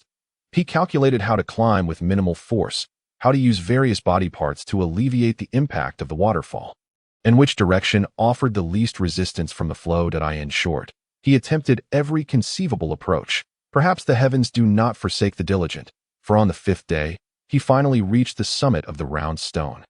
Even though he was quickly swept away by the deluge once more, a smile of joy illuminated Tang Bufan's face. As the saying goes, the first step is often the hardest. Once taken, the rest becomes considerably easier. Upon conquering the giant stone, he refrained from hastily practicing the windstorm hammer technique, instead striving to remain atop the stone for as long as possible. Only after achieving this would he prepare to train in the windstorm hammer technique. Although Tang Xiao had claimed he would observe Tang Bufan's progress after 3 months, he could not resist returning to the waterfall after merely 8 days. Witnessing Tang Bufan cultivating his soul power beneath the waterfall brought a gentle smile to Tang Xiao's face. Confirming that the boy truly required no cause for concern. As days turned into weeks, Tang Bufan's time spent on the round stone grew increasingly longer, until he was able to linger there at will. Eventually, he began to harness the waterfall's force to refine his physical body. And on the 25th day of his sojourn at the waterfall, he commenced practicing the windstorm hammer technique. With a resounding splash, a massive spray erupted from beneath his casting hammer, which then completed a full rotation before returning to its starting position. Success. Yet, Tang Bufan did not allow himself to revel in joyous exuberance. For he knew this was merely the first strike. Indeed, by the time he swung for the third strike, a wave surged forth, propelling him into the pool below. After a moment's reflection, Tang Bufan ascended back to the round stone, continuing his training in the windstorm hammer technique. Initially, his strikes sent torrents of water flying from the waterfall, but as he practiced, the splashes diminished, and his hammer swings became increasingly fluid. Ultimately, he even formed a circular canopy with his movements, under which not a single drop of water escaped. Thus, 3 months passed in the blink of an eye, and with a tremendous roar, Tang Bufan finally executed the 81st stroke of the Haotian hammer. Even without the augmentation of soul power, and though it was not the Haotian hammer, the force of this strike was unparalleled. With the final swing, he soared upwards against the waterfall like a cannonball. The sheer power propelled Tang Bufan's body upward by 10 meters, causing the water within that range to surge upwards in a roaring torrent. Bathed in sunlight, a dazzling rainbow appeared before his eyes, and a subtle smile crept onto his lips. 3 months of arduous training had finally borne fruit. Chapter 40. A year of intensive training, Part 3. In the distance, Tang Xiao and 5 elders were filled with astonishment and delight. This boy had indeed fulfilled the promise he had made 3 months prior. At that moment, Tang Bufan emerged from the pool and spotted Tang Xiao and the others. Tang Xiao smiled and praised. "Xiao Fan, you have done remarkably well, but there is still much work ahead. Prepare for the next phase of your training." With that, Tang Xiao and the 5 elders summoned 5 wooden casting hammers of various shapes and sizes, each with a distinct center of gravity. "Master, elders, you can't possibly expect me to wield these hammers beneath the waterfall and strike 81 times again, can you?" A bitter smile graced Tang Bufan's face. Observing his expression, Tang Xiao and the elders erupted into hearty laughter. Left with no choice, Tang Bufan began yet another round of grueling training. Drawing from his prior experiences, he approached this session with caution, carefully assessing the weight of the casting hammers before commencing his practice of the windstorm hammer technique. Due to the nature of the wooden hammers, it was not long before they shattered under the waterfall's immense force, prompting Tang Bufan to venture into the forest to craft a new one. Thus, he trained day after day. 9 months slipped by in an instant. Tang Bufan had now undergone a full year of intensive training. One day, a robust figure surged upwards against the waterfall, the immense wooden hammer radiating unparalleled strength, lifting the entire cascade. At that moment, man and hammer seemed to merge as one, achieving true unity of body and instrument.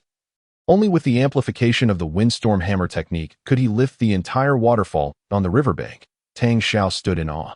Tang Bufan's hammer technique had reached its zenith, surpassing even his own, as Tang Bufan had truly embodied the union of man and tool. Regaining his composure, Tang Xiao called Tang Bufan over, preparing to unseal his latent powers.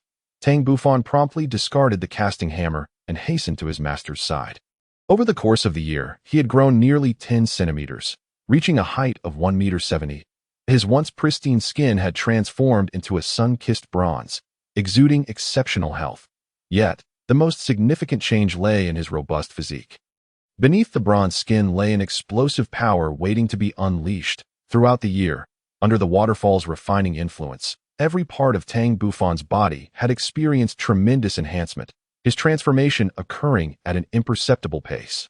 Tang Xiao placed a hand on Tang Bufan's left shoulder. In an instant, a surge of immense power coursed through him, causing his body to involuntarily turn. Almost immediately, a searing hand pressed against his back.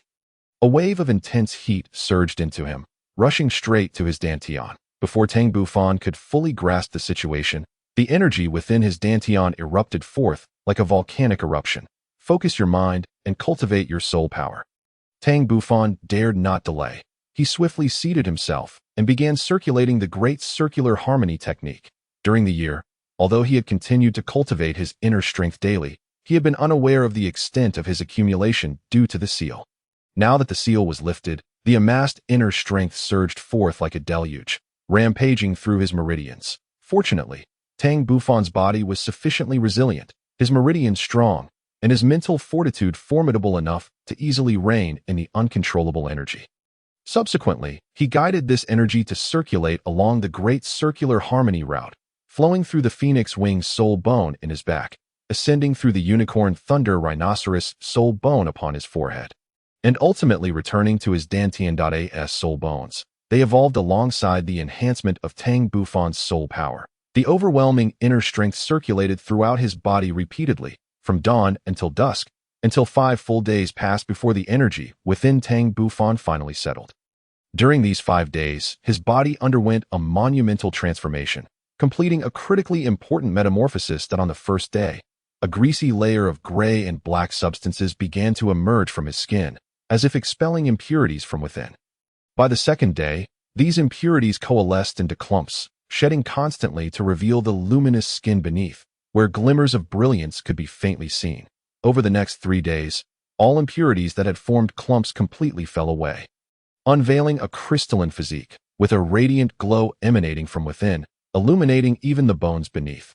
Meanwhile, Tang Xiao observed Tang Bufan's progress with great satisfaction. The technique he had employed to compress Tang Bufan's soul power was a unique secret method of the Haotian Sect, typically utilized at the 40th to 50th level of soul power for optimal effect.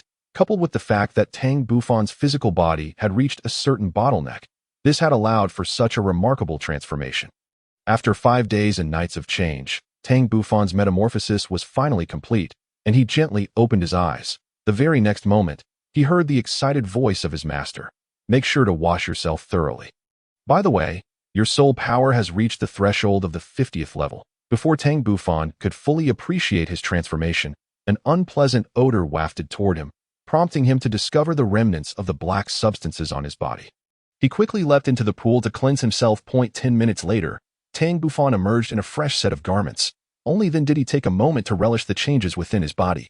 Indeed, as the master stated, his soul power has indeed reached the 50th level. With the acquisition of a soul ring, he shall ascend to the realm of Soul King, marking him as a notable adept across the entirety of Douluo Continent. Aside from the remarkable surge in his soul power, Tang Bufan also sensed a significant enhancement in his physical constitution. Not only had his bodily strength considerably increased, but every meridian within him had also become more robust and resilient. With his soul power growing ever more refined as for any further transformations, it is likely that he will gradually uncover them in due course. At that moment, Tang Xiao approached, softly exclaiming, "Who would have thought you would complete your training in merely a year, and even elevate your soul power by 7 levels? Such fortune." Tang Bufan gently rubbed his forehead, equally astonished by this feat. 7 levels of soul power. Under normal circumstances, it would take about 2 years to achieve such a milestone. "Master, is there any further training to come?" Tang Xiao shook his head gently, his tone slightly grave as he replied, "Though you have reached level 50 at the tender age of 11, do not allow yourself to become complacent. It is essential to understand that as one progresses, cultivation becomes increasingly arduous, and the transition from level 50 to 60 is a crucial threshold. Once you surpass this boundary, the path ahead shall become considerably more manageable." Tang Bufan nodded lightly. "Master, I understand that. I appreciate your dedication over the past few days." Tang Xiao chuckled and chided, "What hardship is there? After a year of toil, go home and rest well for a few days." Chapter 41. Individual transformations throughout the past year. Aside from returning home for meals, Tang Bufan spent the majority of his time beneath the waterfall, his mind ever taut. Even after 2 lifetimes, he felt a wave of fatigue wash over him upon concluding his training. Upon returning to the stone hut, he rested for 3 whole days before his vitality was fully restored at Tian Peak. On the edge of a precipice, Tang Bufan lay on the grass with his hands clasped behind his head, gazing blankly at the mist-shrouded mountains. Once he acquires the 5th soul ring, perhaps he can begin contemplating leaving Haotian Sect to explore the continent. Moreover, the books he obtained from Mist God Sect contained numerous records of ancient relics, perilous lands, and treacherous terrains. However, the pressing question remained: should he inform the master and the others? If he were to disclose his intentions, it was uncertain whether they would permit him to embark on such adventures. Given that he was only 11 years old, if that were not the case, he would have to devise his own means to depart from Haotian Sect. Suddenly, Tang Bufan's ears perked up as he detected 5 distinct rhythms of footsteps approaching him from afar. Without needing to look, he knew it must be Tang Ming, Tang Feng, Qing Shan, Qing Yu, and Yizi Han. It was no surprise to him that the 5 of them had gathered, the 3 newcomers. Qing Shan and his companions were unfamiliar with their surroundings and only acquainted with him and Tang Ming, Tang Feng. However, Tang Bufan had spent the entire year training by the waterfall, resulting in virtually no communication with Qing Shan and the others. In contrast, Tang Ming and Tang Feng had engaged more with them, given their proximity to the stone hut and their shared training. Thus, after a year of collective cultivation, the 5 of them had become quite familiar with one another. Although he recognized their presence, Tang Bufan did not turn around, for his mental acuity had already discerned the existence of the 5 over the course of the year. Each of them had undergone certain transformations. Tang Ming had become sturdier, noticeably taller, now only slightly shorter than Tang Bufan. The most significant change was in his soul power, which, under Tang Bufan's perception, had risen from 22 to 20-5 AS for Tang Feng. His soul power remained 1 level higher than Tang Ming's, reaching 26. Tang Feng's most rapid transformation was in his height, now approaching 175 centimeters, slightly surpassing Tang Bufan, though he still retained a slender physique. However, the most remarkable changes were observed in Qing Shan and his companions. Their demeanor had evolved drastically from their previous fragility. Even the 2 girls, Qing Yu and Yizi Han, now radiated a sense of determination and vigor. 13-year-old Qing Shan stood nearly 180 centimeters tall, exuding an air of maturity. As for the girls, they too appeared to have grown significantly, nearing 165 centimeters in height. Yet their faces remained youthful, unmistakably indicating their adolescent status, although their features were exquisite, foreshadowing the beauty they would blossom into in the future. Boss, you finally showed yourself. It's been a whole year since we last saw you. Tang Ming's excited voice soon echoed from behind. Tang Bufan rose, smiling as he greeted the 5. Tang Ming and Tang Feng rushed over, encircling Tang Bufan with eager scrutiny, although they were aware that he had been training in the depths of the backyard. They had never ventured to the waterfall to check on him, as Tang Xiao had instructed that no disciple of Haotian Sect was to disturb Tang Bufan during his cultivation, not far away.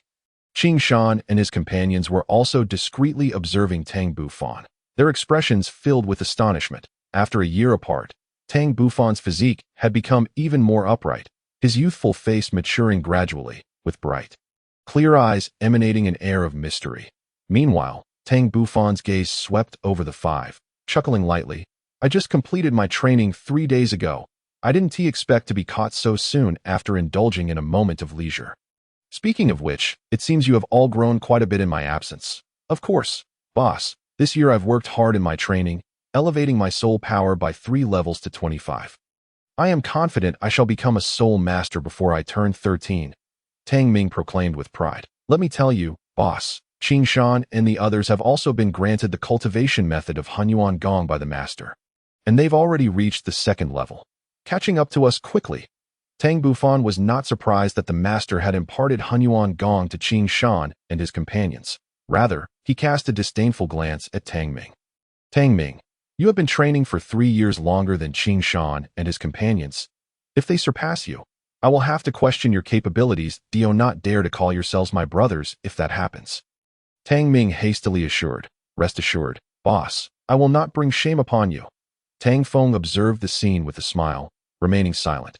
Meanwhile, Qing Shan, Qing Yu, and Yizi Han exchanged glances, their expressions slightly peculiar, as the emergence of Hunyuan Gong had left them astounded. The effects of such a technique were indeed formidable, significantly enhancing their cultivation speed and gradually improving their physiques throughout the training process. Such a miraculous method was something they would never have dared to imagine in the past.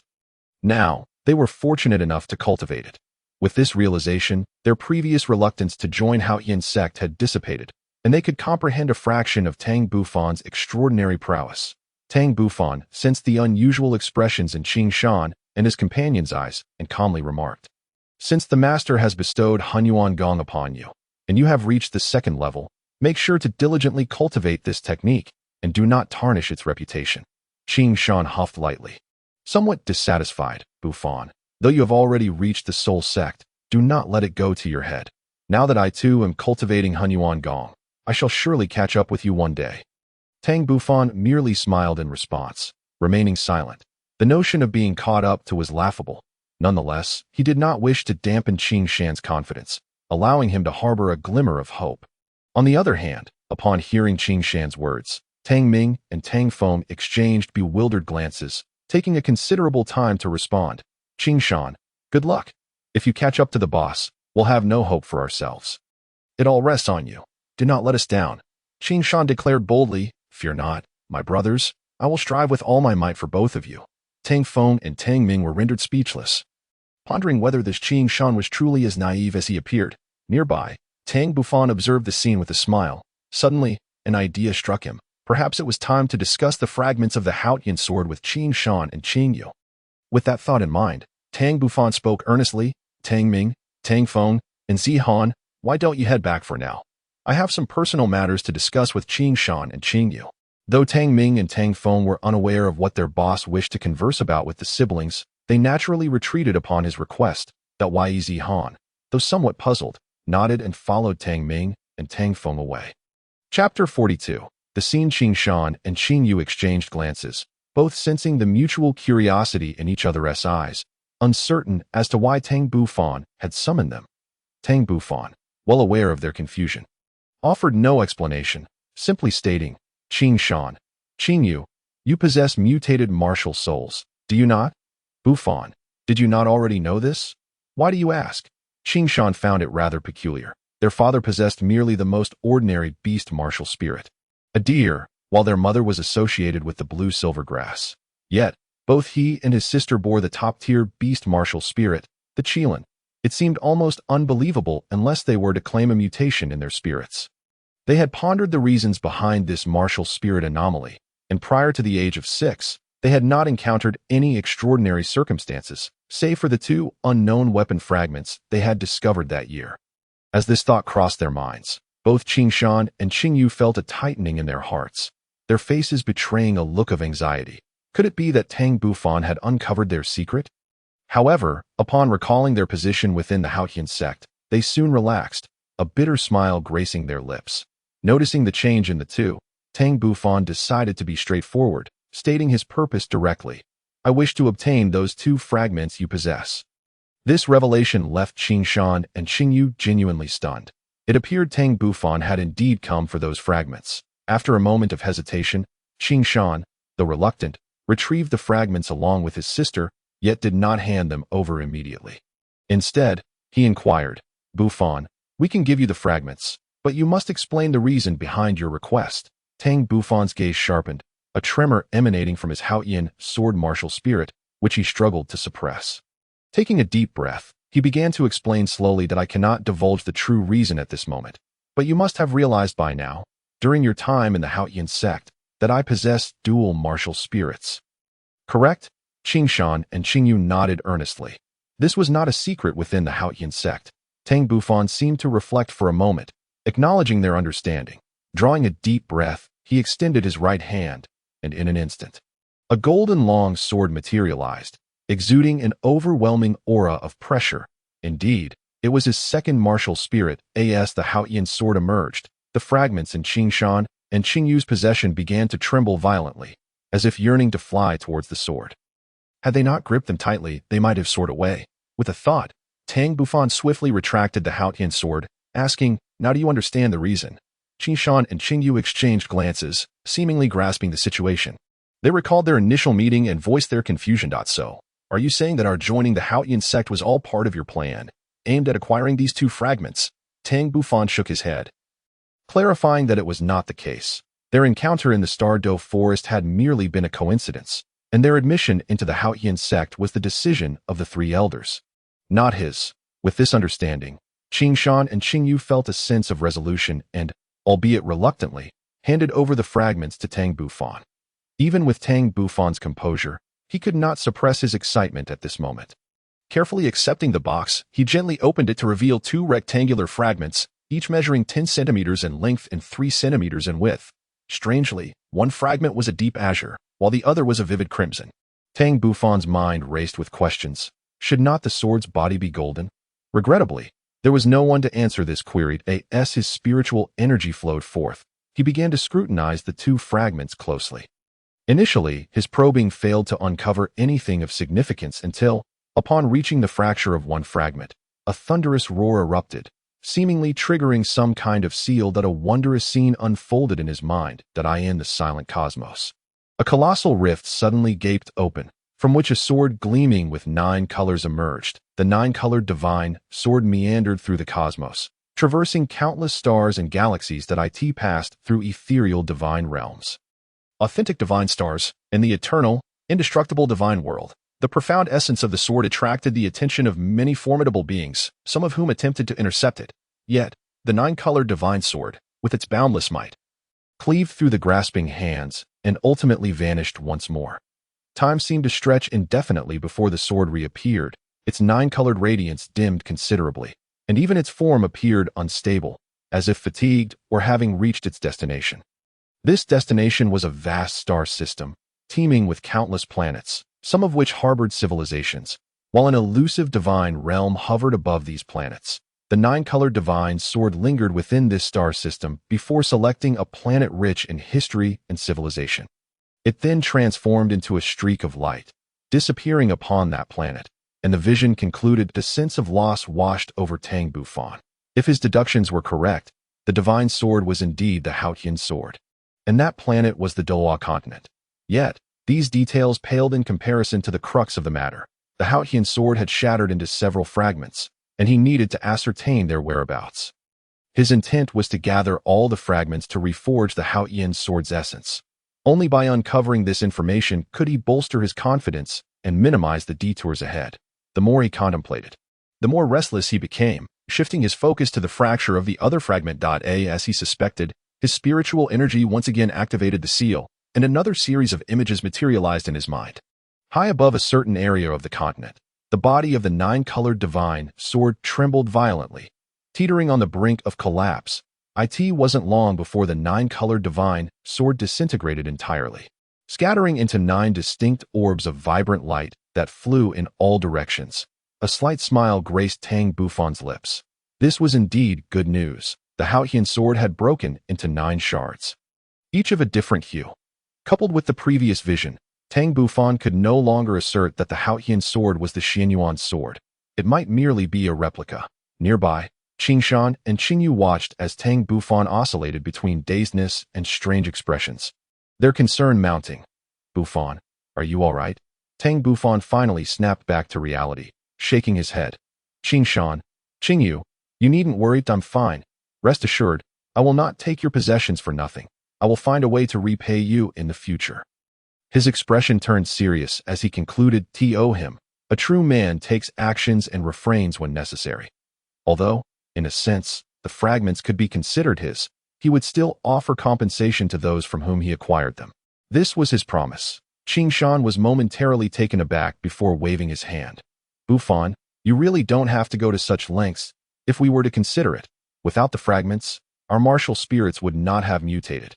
We wouldn't have met you, nor would we have come to the Haotian Sect. For us, everything we have gained thus far is already more than enough." Qingyu added, "Bufan, my brother speaks truthfully. If we were to assess the situation, we owe you our gratitude. Let these 2 fragments serve as our thanks for your assistance in the Star Do Forest." Tang Bufan gazed silently at the 2 siblings, the smile on his face broadening. These were friends worth cherishing for a lifetime. Chapter 43. 7 Treasure Glazed Tile School. Within Tang Zhao's study, the 5 elders of the Haotian Sect convened once more, initiating a new round of discussions. "Sect Master, both the 3rd and 4th elders and I have ascended to the rank of titled Douluo, while the 5th elder's spirit power has reached level 89, and the 7th has attained level 88. Additionally, 3 second-generation disciples have emerged as soul Douluos that I believe it is time to reach out to the Blue Lightning Tyrant Dragon Sect and the 7 Treasure Glazed Tile School." The 2nd elder spoke gravely. Tang Xiao was momentarily taken aback. "Second uncle, it might be a tad premature for that. Sect Master, I'm not suggesting we lift the lockdown just yet. Merely reconnecting would suffice. And we could also gauge the support from both sects regarding our resurgence." The 2nd elder clarified, "By the way, while we're at it, Perhaps we could send Xiao Fan to observe the martial spirits of the Seven Treasure Glazed Tile School. Should he indeed be able to resolve their martial spirit deficiencies, the reconstruction of the Haotian Sect would become significantly simpler. If it cannot be resolved, there would be no loss. Tang Zhao's expression shifted to one of understanding. Second uncle, are you suggesting we take Xiao Fan to visit the Blue Lightning Tyrant Dragon Sect and the Seven Treasure Glazed Tile School? Wouldn't that be too risky? Xiao Fan is our trump card. If his talents were to be revealed, it would inevitably incite envy. The second elder countered, Sect Master, I believe your concerns are somewhat excessive. While you make valid points, you overlook one crucial aspect. With 4 titled Douluos among us, our sect's strength far exceeds that of the Seven Treasure Glazed Tile School and the Blue Lightning Tyrant Dragon Sect. They would never act so foolishly. Moreover, even if Xiao Fan's talents were to be exposed, they would never suspect him of being a dual martial spirit. Tang Xiao pondered for a moment before nodding in agreement. Second uncle, in that case, how many people do you plan to send for the visit? This time, the fourth elder chimed in. Sect Master, we have already deliberated on this matter. We will keep the number limited to avoid drawing the attention of the spirit hall, aside from myself and the second elder. We shall take 2 second-generation disciples. As for the third-generation disciples, I believe bringing Xiao Fan along will suffice. Tang Xiao reflected briefly. Fourth uncle, your considerations are quite thorough. Let it be so. I will draft 2 confidential letters, which you can present to the leaders of these 2 sects. 3 days later, at the foot of the Haotian Sect's mountain, the second elder and the fourth elder set off with Tang Bufan and 2 second-generation disciples. In the grand hall of the Seven Treasures Glazed Tile School, the main seat on the northern side faced south, adorned with an intricately carved chair made of fragrant rosewood, embedded with an exquisite jade stone on its back. This jade, a deep emerald green, emanated a gentle and warm aura, being a prime piece of warm jade. Seated upon the ornate chair was a man whose visage resembled that of a jade crown. His straight nose and square jaw lent him an air of cultured elegance. Clad in a pristine white robe that remained untainted by dust, he appeared to be in his 40s, with a cascade of smooth black hair flowing down his back, exuding an effortless demeanor devoid of any affectation. Before him, a disciple in white attire knelt on one knee, respectfully reporting to the sect master, a letter has arrived from the Haotian Sect. He then produced a sealed missive from his robe, presenting it with both hands to the refined middle-aged man. This elegant figure was none other than Ning Fengji, the current sect master of the Seven Treasures Glazed Tile School, as the leader of a sect. One would expect Ning Fengji to remain composed and strategic. However, upon hearing the name Haotian Sect, a flicker of emotion unconsciously crossed his face. Despite the Haotian Sect's enforced seclusion due to pressures from the Spirit Hall, it still retained its status as the foremost sect in the world due to its dual Douluo, an indisputable fact. Upon receiving the missive, Ning Fengji carefully opened it, reading it multiple times, yet his brows remained furrowed in confusion. At that moment, laughter and playful banter echoed from outside the hall, and simultaneously, a young girl accompanied by 2 elderly men entered the grand chamber. Ning Fengji swiftly concealed the missive, gesturing for the disciple in white to withdraw, his expression returning to one of calm composure as he smiled at the trio entering the hall. Leading the way was a sprightly young girl, with bright eyes and white teeth, her delicate face youthful and innocent. Likely around 10 years of age, her demeanor was slightly mischievous, reminiscent of a pampered little princess, exuding an air of carefree exuberance. Beside her were 2 towering elders, their faces radiating affection towards the girl. The elder on the left had snow-white hair and a face as tender as that of an infant, clad in a white robe that suggested a noble bearing. The elder on the right, however, appeared gaunt, with a massive frame yet skin and muscles that seemed unusually emaciated, his sunken eyes framed by a few sparse strands of white hair. The girl, linking arms with both elders, bounced towards Ning Fengji, inadvertently colliding with the disciple he had just dismissed. The disciple, upon seeing the girl and the 2 elders, hastily bowed and greeted, I pay my respects to the young lady and the 2 elders. The girl playfully scrutinized the disciple, noticing his trepidation before diverting her gaze to Ning Fengji. Daddy, my soul power has risen another level. You must reward me with a gift, and it must be better than last time. Ning Fengji, with a hint of indulgence, replied, My dear Rong is truly remarkable. I have already prepared a gift for you, and it is waiting in your room. far more precious than the last treasure. The girl, none other than Ning Rongrong, was his only daughter, soon to be 11, yet her soul power had just reached level 22, making her the most gifted individual in the 7 Treasures glazed tile school in centuries. Greatly cherished by Ning Fengji, the 2 elders were none other than Bon de Gu Rong and Sword Da Chen Exine, the 2 pillars of the 7 Treasures glazed tile school, with a gleeful expression. Ning Rongrong dashed over and planted a kiss on Ning Fengji's cheek before sprinting off towards her room. "Daddy, I'm off to see my gift. If you deceive me, I shall ignore you," as he watched Ning Rongrong depart. Ning Fengji turned to the 2 elders with a serious expression. "Uncle Gu, Uncle Chun, your timing is impeccable. I have something to show you." With that, he produced the missive from his robe and handed it to the 2 Douluo. After a lengthy pause, Gu Rong and Chun Xian expressed their astonishment. "The Haotian Sect actually intends to pay us a visit?" Ning Fengji chuckled wryly. "I cannot fathom what the Haotian Sect aims to achieve. It has been 11 years since any direct disciple of theirs has traversed the continent. Now, they unexpectedly send word of an impending visit. What a perplexing situation," Chun Xian speculated. Could it be that the Haotian Sect has significantly strengthened over the years and seeks to emerge once more? In just 11 years, how much could their strength possibly grow? Unless several tidal Douluo have emerged, joining forces with us and the blue electric Tyrannosaurus Rex sect. Only then could they barely contend with the Spirit Hall. Gu Rong immediately countered. Upon hearing this, Ning Fengji and Chun Xian exchanged meaningful glances. Could it be that the Haotian Sect had indeed been diligently striving, and someone had secretly broken through to the level of tidal Douluo?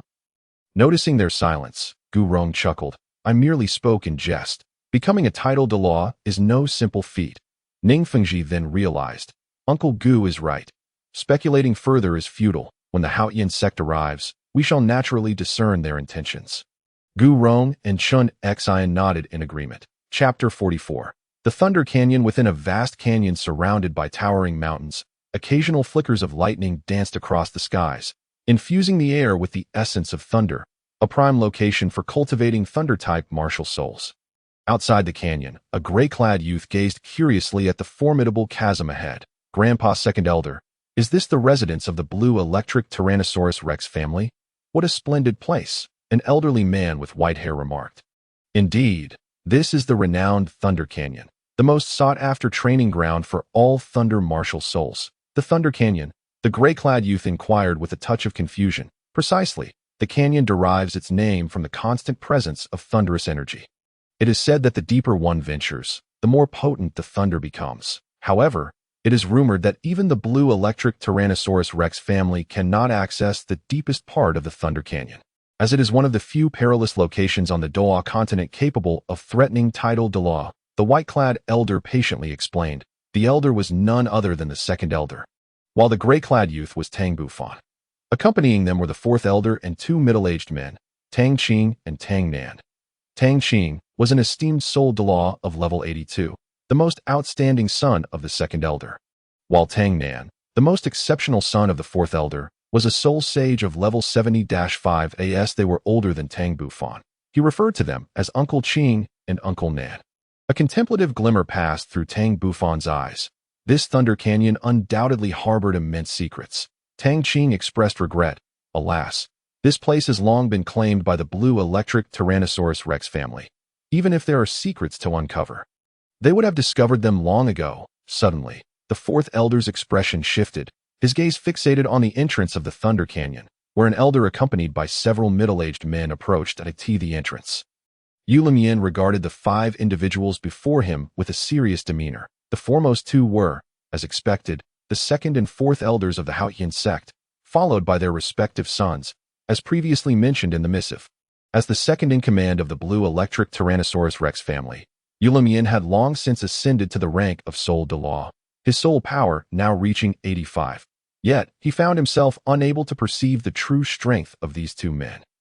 The 2 middle-aged men were formidable in their own right. Although not as powerful as he, they were by no means weak. One was a soul sage, and the other a soul Douluo, while the youth was entirely overlooked by him. Countless thoughts raced through Yulimyan's mind as he pondered the purpose of the Haotian Sect's visit. Ultimately, he shook his head lightly. As the host, he could not afford to appear disrespectful. That it was best to welcome them in first. With that thought, Yulian quickly approached, a smile gracing his face. My esteemed guests, I apologize for the wait. It is these gatekeeping disciples who have been remiss in their duties, causing you to linger. The second elder replied with a smile, no harm done. It is we who arrived unexpectedly, and we should be the ones to apologize. Yulian scrutinized the second and fourth elders up close. His heart gradually sinking that in the presence of these two Haotian Sect elders, he felt a sense of familiarity akin to facing his elder brother, albeit with slightly less pressure. Yet, it was still quite formidable. Deep down, he hesitated to admit it, but these two Haotian Sect elders likely had ascended to the level of title Douluo. If that were the case, the Haotian Sect would indeed be a formidable force. Originally, the Haotian Sect was already a dual Douluo sect, firmly positioned among the top 3 sections. Should they gain 2 more title Douluo, it would necessitate a complete reassessment of the Haotian Sect's strength. Upon reaching this thought, Yulian could not help but feel a tinge of bitterness in his heart. It seemed that the blue electric Tyrannosaurus Rex family had weakened considerably over the years, with no remarkable talents emerging from within the clan. Were it not for the support of his elder brother, they would likely have already fallen from the ranks of the top 3 sections. Shaking off these melancholic sentiments, Yulian swiftly led Tang Bufan and the others deeper into the Thunder Canyon. Walking behind, Tang Bufan continuously surveyed his surroundings as the violet energy particles in the air multiplied with their advance, stirring within him an irresistible urge to sit down and cultivate. Taking a deep breath, he suppressed this impulse that as they proceeded, Tang Bufan noticed several stone houses scattered around the canyon, resembling cultivation chambers. After approximately half an hour, under Yulian's guidance, they arrived before a cluster of buildings that in stark contrast to the ancient elegance of the Haotian Sect. The architecture of the blue electric Tyrannosaurus Rex family was incredibly opulent, predominantly adorned in shades of purple, with towering purple palaces surrounding the area. Particularly striking were the 5 ancient characters, blue electric Tyrannosaurus, emblazoned above the sect, exuding an unparalleled majesty and charm that in Tang Bufan's eyes. These characters transformed into a colossal dragon, cloaked in purple lightning, roaring fiercely at him. Instantly, Tang Bufan found himself immersed in a peculiar state, as his thunder domain naturally unfurled, enveloping him in a realm of violet energy. Within this domain, tiny bolts of lightning appeared to converge, as if they were on the verge of coalescing into something significant. Beside him, Yulian gazed in astonishment at this spectacle, an innate domain. And moreover, the coveted thunder domain. It was only at this moment that he truly assessed the Haotian Sect youth. Upon sensing the boy's soul power, Yulian was left utterly dumbfounded. This Haotian Sect youth, exuding a profound air of composure, had a soul power that had already reached level 50, and despite his mature demeanor, his youthful visage suggested he was no older than 16. Even if this boy were indeed 16, such a soul king was exceedingly rare. He had never heard of anything like it. Observing the tense expressions of the 4 from the Haotian Sect, he seemed to grasp the implications as time passed.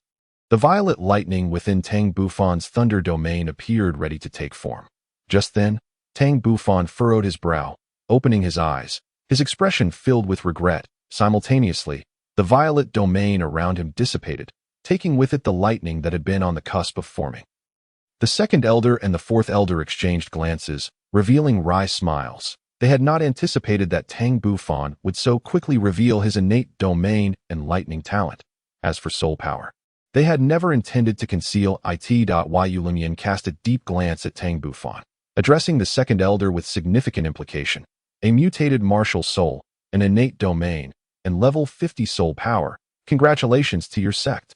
May I inquire how old this young friend is? This is Tang Bufan, the chief disciple of our Haotian Sect's 3rd generation, who is 16 this year, the second elder replied, his expression unwavering. He could never divulge Tang Bufan's actual age to Yulian. A flicker of doubt remained in Yulian's heart.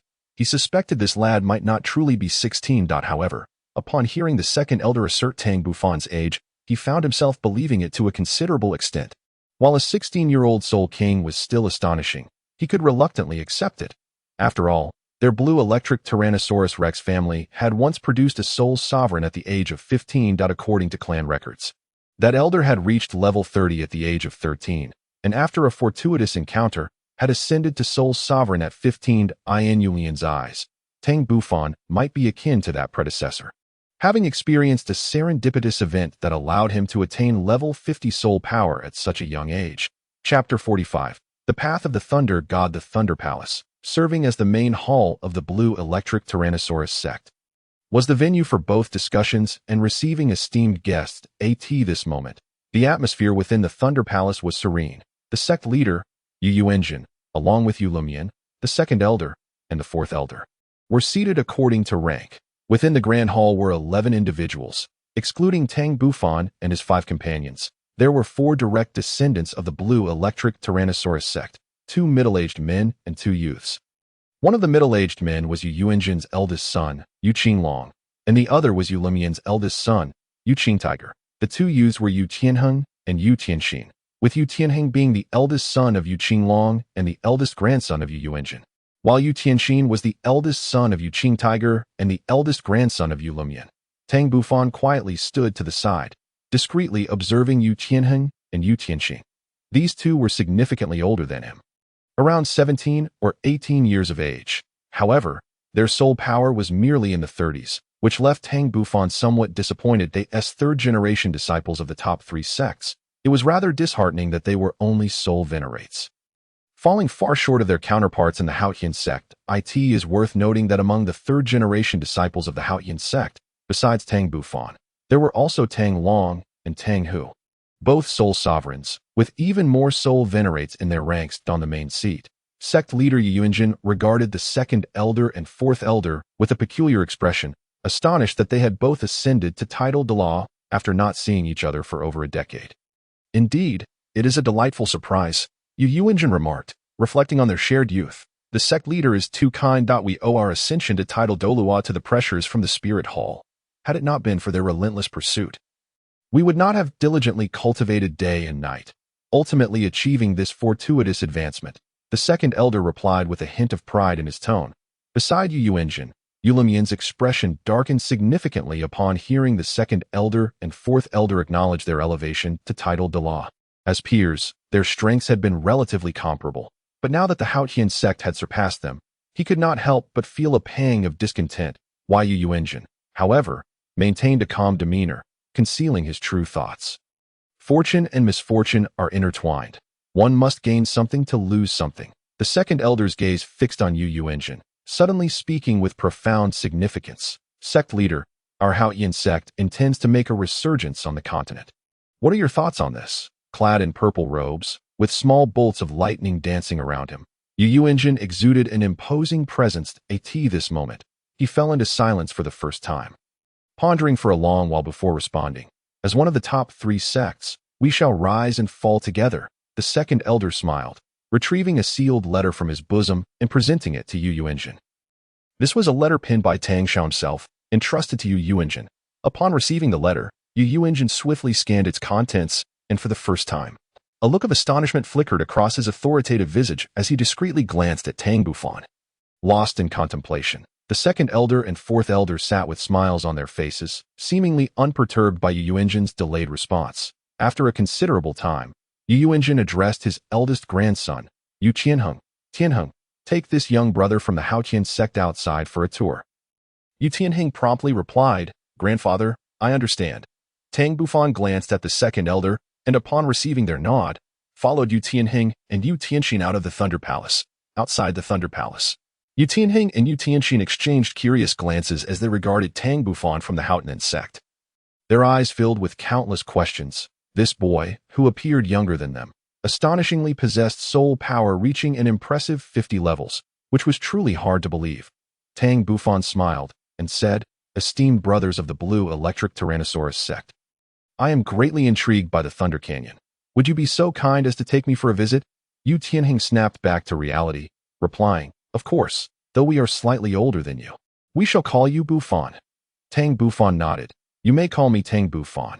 It is a pleasure to meet you, Brother Tianheng and Brother Tianxin. With slight smiles, Yu Tianheng and Yu Tianxin led Tang Bufan towards the canyon. As the 3 walked and conversed, they quickly formed a camaraderie. Through the introductions from Yu Tianheng and Yu Tianxin, Tang Bufan gradually gained a deeper understanding of the Blue Electric Tyrannosaurus Sect and became increasingly curious about the Thunder Canyon. Although the blue electric Tyrannosaurus sect had dominated the Thunder Canyon for centuries, they too harbored reservations about venturing deep within it.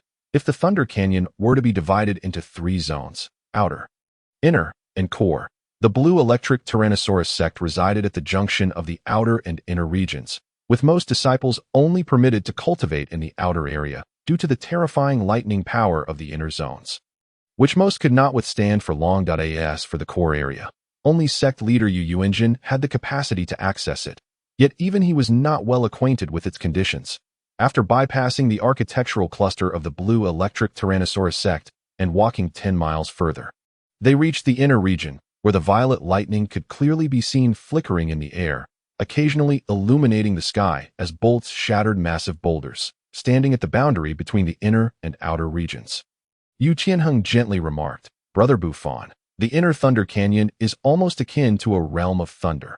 Ordinary individuals who enter can only rely on their formidable soul power to resist, and once their soul power is exhausted, they are doomed to perish." Yu Tianxin added, "But we are different. Thanks to the advantages of our martial souls, we can venture much further inside." Tang Bufan's eyes sparkled with excitement. "Dear brothers, would you be willing to take me in to have a look?" Yu Qianheng hesitated for a moment and said, "Brother Tang Bufan, the internal region is exceedingly perilous, with even ancient soul beasts lurking about." Disappointment flickered in Tang Bufan's eyes upon hearing this at that moment. Yu Tianxin, brimming with confidence, remarked to Yu Tianheng, "Cousin, you are being overly apprehensive. Although the Thunder Canyon is home to numerous lightning-type soul beasts, if we simply follow the path of the Thunder God, we are unlikely to encounter any of those creatures. Are you perhaps worried that I might outpace you on this journey?" Yu Qianheng glanced at Yu Tunexine as the twin stars of the blue lightning tyrant dragon sect. They had always been in competition since childhood. However, Yu Tianheng's innate talent surpassed that of his cousin Yu Tianxin, allowing him to maintain an edge, even though Yu Tianxin was 2 years older and had trained diligently, keeping their strengths closely matched. Ultimately, Yu Tianheng was still a youth, and despite recognizing his cousin's provocation, he found himself drawn into the challenge. It seemed that his cousin was quite confident. Perhaps he had some assurance of progressing further along the Thunder God path. A mysterious smile graced Yu Tianxin's face as he thought, "You'll find out soon enough?" Tang Bufan, listening to their conversation, could not help but inquire, "Could you both explain what the Thunder God path is?" Yu Tianxin answered cheerfully, "The Thunder God path is merely what we of the blue lightning tyrant dragon sect call it. It is a purple road that leads straight to the heart of the Thunder Canyon. This path is entirely paved with unknown purple boulders, each measuring 2 meters in width and length, and it is said that there are a total of 3,000 such boulders," Yu Tianheng added from the side. Chapter 46. Discovery. After hearing this, Tang Bufan fell into silence, his eyes reflecting deep contemplation as he stared at the purple expanse ahead. In truth, he had already sent forth his mental energy to probe the area ahead. The inner region of the Thunder Canyon was starkly different from the external area. The entire expanse was shrouded in a faint purple mist, making it impossible to discern anything beyond 5 meters. Before long, he discovered the Thunder God path they had mentioned, a road made of purple boulders extending deep into the canyon. Seeing Tang Bufan lost in thought, Yu Qianheng assumed he was intimidated by his earlier words and couldn't help but smile. The 3,000 steps of the Thunder God path were indeed daunting, especially for those soul masters without lightning-type martial souls. The path not only presented electrical disturbances, but also intensified the force of lightning with each step taken. Furthermore, the Thunder God path itself was shrouded in mystery. Despite the blue lightning tyrant dragon sect's exploration over the centuries, little was understood. However, there was no doubt that the Thunder God path could temper their physiques and enhance their control over lightning. And if luck were on their side, they might even gain mastery over the realm of thunder while traversing it. Of course, these benefits were most pronounced for soul masters with lightning attributes. For those with other attributes, even with high soul power, it was difficult to progress far along the Thunder God path, as their resistance to lightning was too weak as far as they knew. Even titled Douluos struggled to traverse the inner region of the Thunder Canyon, where violent lightning was rampant. In that brief moment, Tang Bufan withdrew his mental energy and returned to reality. Brother Tianxin, I wonder how far you two can advance on the Thunder God path." Yu Qianheng smiled wryly, feeling somewhat embarrassed. "Currently, I can only reach the 580 steps, 575 steps. Although slightly displeased, Yu Tianxin still reported his progress on the Thunder God path. Tang Bufan expressed mild surprise. You too can reach nearly 600 steps. How does that performance stand? Yu Tianxing appeared somewhat despondent. My achievement is merely average. The Thunder God path tests a soul master's mastery over lightning. Soul power alone does not determine everything, and those with lower soul power may surpass those with higher. Tang Bufan seemed to grasp something. Though the Thunder God path is challenging, I suppose many have succeeded over the centuries. Yu Tianxin looked at Tang Bufan as if he were naive. Those who have not experienced the terror of the Thunder God path can never truly understand. Let me tell you, since our Blue Lightning Tyrant Dragon Sect discovered the Thunder God path, no one has ever reached its end. Tang Bufan gazed at Yu Tianxin incredulously. Not even titled Douluos can reach the endpoint. Well, my grandfather could reach the core region, but even he could only manage to ascend to 2,600 steps. Yu Tianxing nodded gently. How is that possible? Tang Bufan found it hard to believe. Yu Tianxin and Yu Tianxing exchanged glances, fully aware of Tang Bufan's astonishment, but the truth remained as it was. After a moment, Yu Tianxin smiled and said, "Come, follow us. Once you step onto the Thunder God path, you will understand." Tang Bufan's eyes sparkled with eagerness. He sensed that the Thunder God path was extraordinary, perhaps even left behind by a deity of thunder. Yu Tianxing and Yu Tianxin noticed the excitement in Tang Bufan's eyes and exchanged knowing smiles. Even if your soul power reaches level 50, your performance on the Thunder God path may not surpass ours. Of course, they were unaware that Tang Bufan's martial soul had undergone a mutation, granting him the power of thunder. Otherwise, they might not have brought him here. Following Yu Tianxing and Yu Tianxin, Tang Bufan soon stepped onto the Thunder God path. The moment he entered, he keenly sensed the surrounding lightning elements becoming more active, accompanied by an inexplicable feeling of encroaching upon another's domain, evoking a sense of oppression. A grave expression crossed Tang Bufan's face. Possessing two innate domains, he understood domain power all too well, and his mental energy was even comparable to that of a titled Douluo. As his consciousness had formed a divine soul that could not be misled, Yu Tianxin smiled at Tang Bufan and asked, "How does it feel, Brother Bufan?" Tang Bufan replied solemnly, "It feels somewhat oppressive." Oppressive is right. Now, let us venture into the Thunder God path. If you find it too much, feel free to turn back, Yu Tianxing said, not glancing back as he gazed into the depths of the Thunder God path. Then, he and Yu Tianxin soared deeper into the Thunder God path. A smile tugged at Tang Bufan's lips. Their departure was just what he wanted, allowing him to explore the mysteries of the Thunder God path unfettered. Tang Bufan advanced slowly, pausing to carefully contemplate with each step he took. Soon, half an hour passed, and upon reaching the 100th step of the Thunder God path, he found himself bombarded by dense lightning. From a distance, it appeared as a vast purple sea of lightning. In the center of this sea, Tang Bufan was bathed in the radiant lightning, with his Haotian hammer martial soul already unleashed. Not only that, but he also activated his realm of thunder. This was not due to an inability to withstand the terrifying lightning, but rather a discovery he had made, walking the Thunder God path. His martial soul was exceptionally invigorated. The influx of lightning was primarily drawn to the Haotian hammer. Countless bolts of lightning struck the Haotian hammer. However, it remained impervious, even absorbing the essence of the lightning. As he absorbed the lightning power, the purple patterns on the Haotian hammer seemed to come alive. Not only the Haotian hammer was changing, Tang Bufan's realm was subtly transforming as well. Soon, the sea of lightning surrounding him dissipated. With a gentle sigh, Tang Bufan rose and continued his journey forward. With each step, he paused to reflect deeply before moving on. Time flew by, and in the blink of an eye, 3 hours had passed.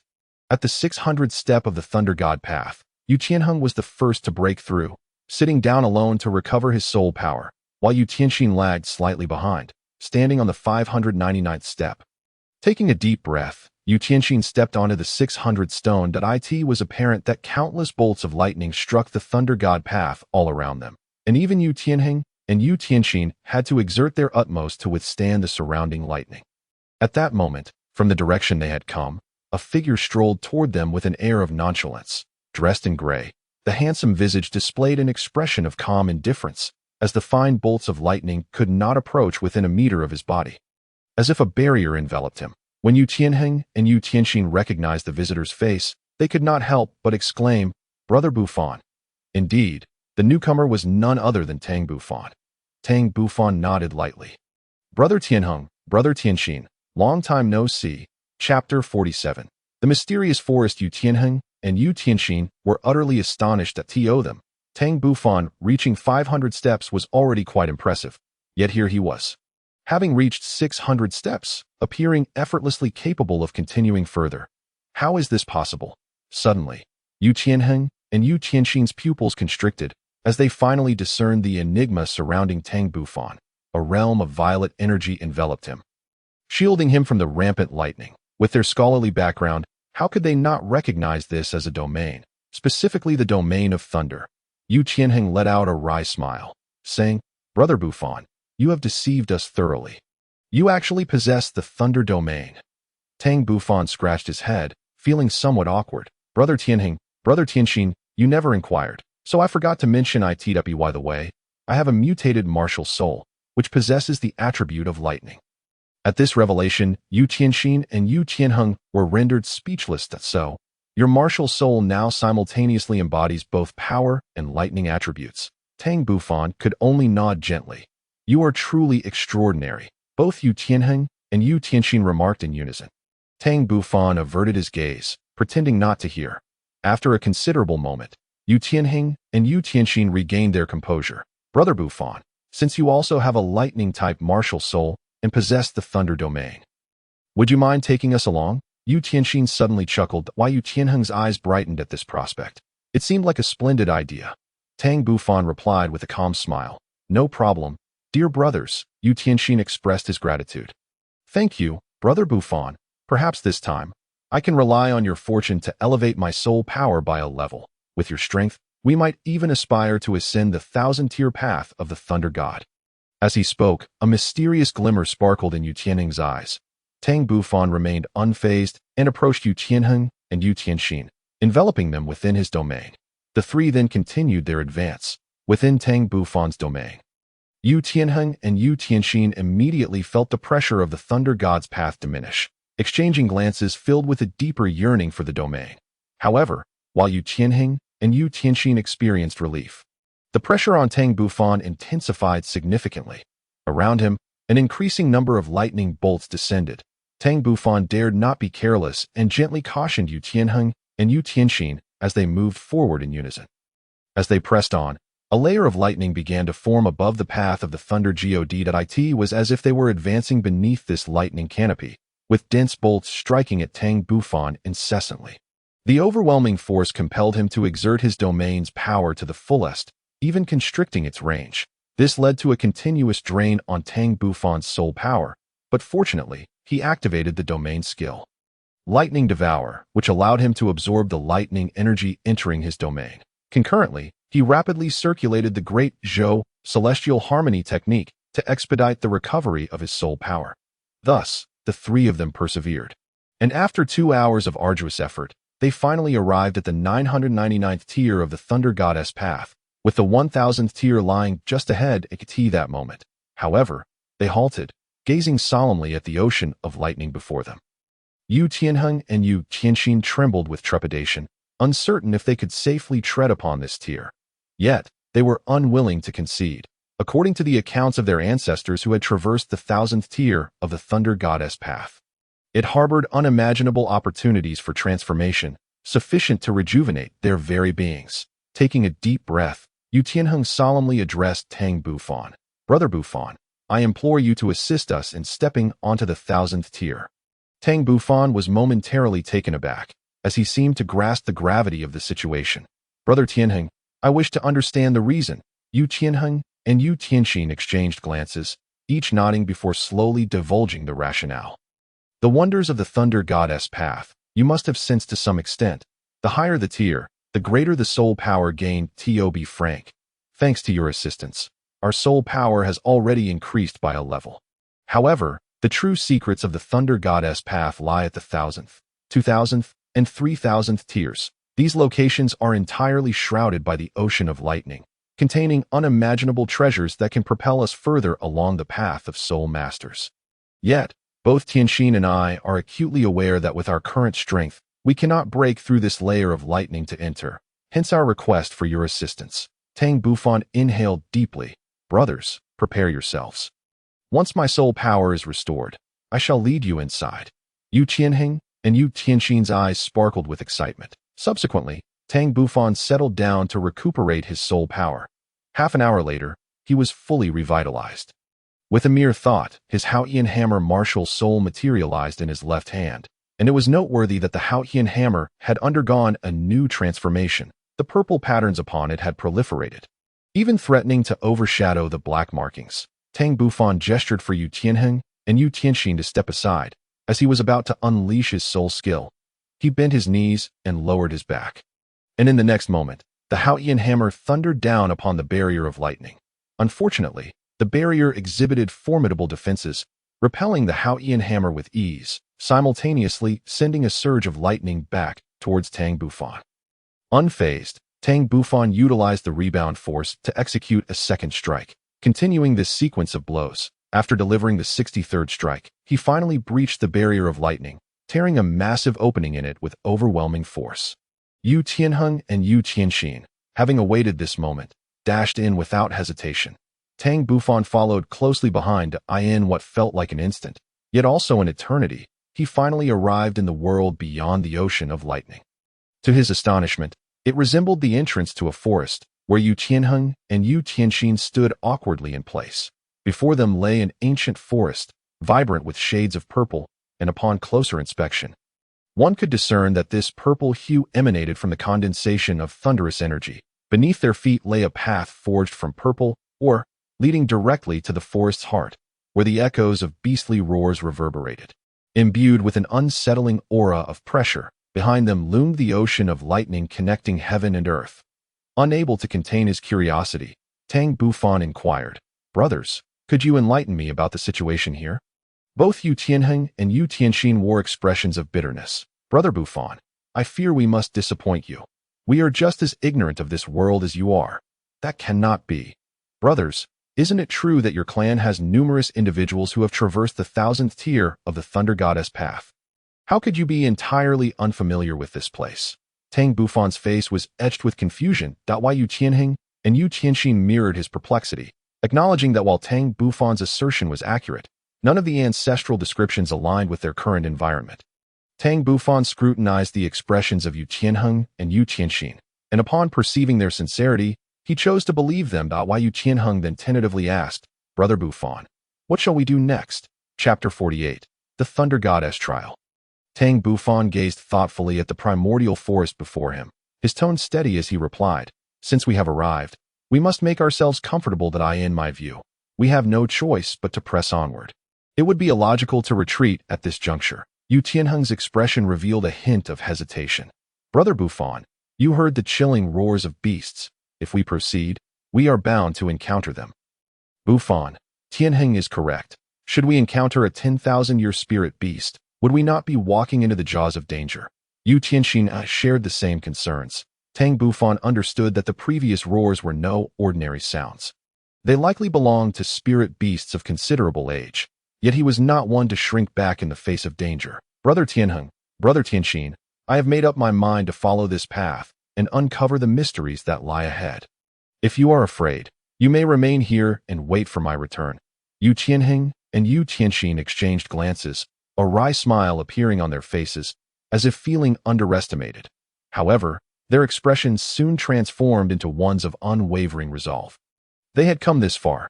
How could they abandon their quest so easily? Moreover, they were among the youngest disciples of the Blue Lightning Tyrant Dragon family to reach the 1000th tier of the Thunder Goddess path. All under the age of 20, while those who had previously traversed this path were over 30 and possessed soul powers no less than level 60. Although they had relied on other strengths to arrive here, they had nonetheless set a record. Both understood the plight and decline of the Blue Lightning Tyrant Dragon Sect, which had fueled their determination to revitalize their family from a young age. Despite their limited talents, now, with an opportunity for transformation laid before them, they could not afford to let it slip away, even if it carried the risk of life-threatening danger. Tang Bufan discreetly observed Yu Tianheng and Yu Tianxin's expressions. After a moment, he chuckled lightly. Since both of you have no objections, let us proceed. Thus, the three of them gradually vanished into the depths of the forest, following the purple path beneath their feet. In the outside world, at the Blue Lightning Tyrant Dragon Sect, within the Hall of Thunder, Yu Engine smiled and said, "Esteemed guests, since you have made the journey to our Blue Lightning Tyrant Dragon Sect, why not stay for a few days? I shall earnestly consider the opinions of your sect leader." The second elder's face radiated a satisfied smile as he said to the sect leader with a serious tone, "Then we shall impose upon you for a few days." Yu Engine calmly replied, "You are all too courteous. I will have arrangements made for your accommodations at once, and later we will properly welcome you. Qinglong, please attend to these esteemed guests from the Haotian Sect, and summon Tianheng and the others back," he instructed. Yu Qinglong promptly responded, "Father, understood. Esteemed guests, please follow me." The second elder and his companions bid farewell to Yu Engine and followed Yu Qinglong to their quarters, seemingly unconcerned about Tang Bufan's complete absence. Once the second elder departed, Yu Lingyan could not help but inquire, "Elder brother, judging by the demeanor of the Haotian Sect, do they intend to re-emerge? Are we truly to join forces against the Spirit Hall?" Yu Engine's expression grew grave as he remarked thoughtfully, "Second brother, the Haotian Sect is no longer merely a sect with 2 titled Douluos. They now boast 4 titled Douluos. Even though Tang Hao has been expelled from the Haotian Sect, it is well known that he remains a part of it. His departure was merely a strategic decision made under duress. If my guess is correct, when the Haotian Sect announces its re-emergence, Tang Hao will undoubtedly be reinstated. Moreover, I anticipate that the Haotian Sect will soon pay a visit to the 7-treasure glazed tile sect. Only through the union of our 2 sects can we hope to stand a chance against the Spirit Hall."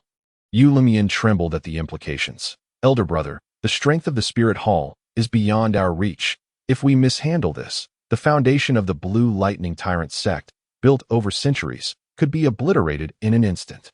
Yu Engine shook his head and replied, "Second brother, I understand your concerns that I will convene an elders' meeting regarding this matter. Besides, the Haotian Sect is unlikely to hastily re-emerge unless we and the 7-treasure glazed tile sect agree to advance and retreat together. Even that may not suffice. You must have seen the prodigious disciple of the Haotian Sect. At under 20 years of age, his soul power has already reached level 50. Such talent is far more terrifying than that of Tang Hao in his youth." Yu Limian exclaimed, "Speaking of this young talent from the Haotian Sect, elder brother, I must inform you of something. His martial soul is likely not the ordinary Haotian hammer, for he possesses the domain of thunder." Yu Engine was taken aback. No wonder I sensed a surge of thunderous energy from this youth. It appears my intuition was not mistaken. Either his Haotian hammer has undergone an anomaly, acquiring a thunder attribute, or he possesses a twin martial soul with a thunder attribute. Contemplating this, Yu Engine fell silent at Yu Limian, recognizing that his elder brother was deep in thought, refrained from interrupting, and quietly awaited his return to speech. Eventually, Yu Engine let out a gentle sigh. Regardless of the scenario, as long as this youth does not fall victim along the way, the Haotian Sect will surely gain another title de law within the next 20 years. Moreover, this will be a title de law of extraordinary strength. Yu Limian felt the weight of his elder brother's somber words. In recent decades, the Blue Lightning Tyrant Sect had waned significantly, lacking even a single disciple with the potential to become a title de law. Among this generation, Yu Qianheng and Yu Qianxin displayed the strongest talent, yet they were merely above average, currently only soul respect level. How could they possibly uphold the grand legacy of the Blue Lightning Tyrant Sect in the future? In the mysterious forest, Tang Bufan and Yu Qianheng advanced cautiously. The ancient flora lining the violet path crackled with lightning, exuding an air of the extraordinary. Suddenly, Tang Bufan, who was leading the way, gasped in surprise. "Ah!" At that moment, in the depths of the forest at the end of the violet path, a soul beast, cloaked in crackling lightning and lying low to the ground, stirred, casting a fleeting glance in Tang Bufan's direction before resuming its position.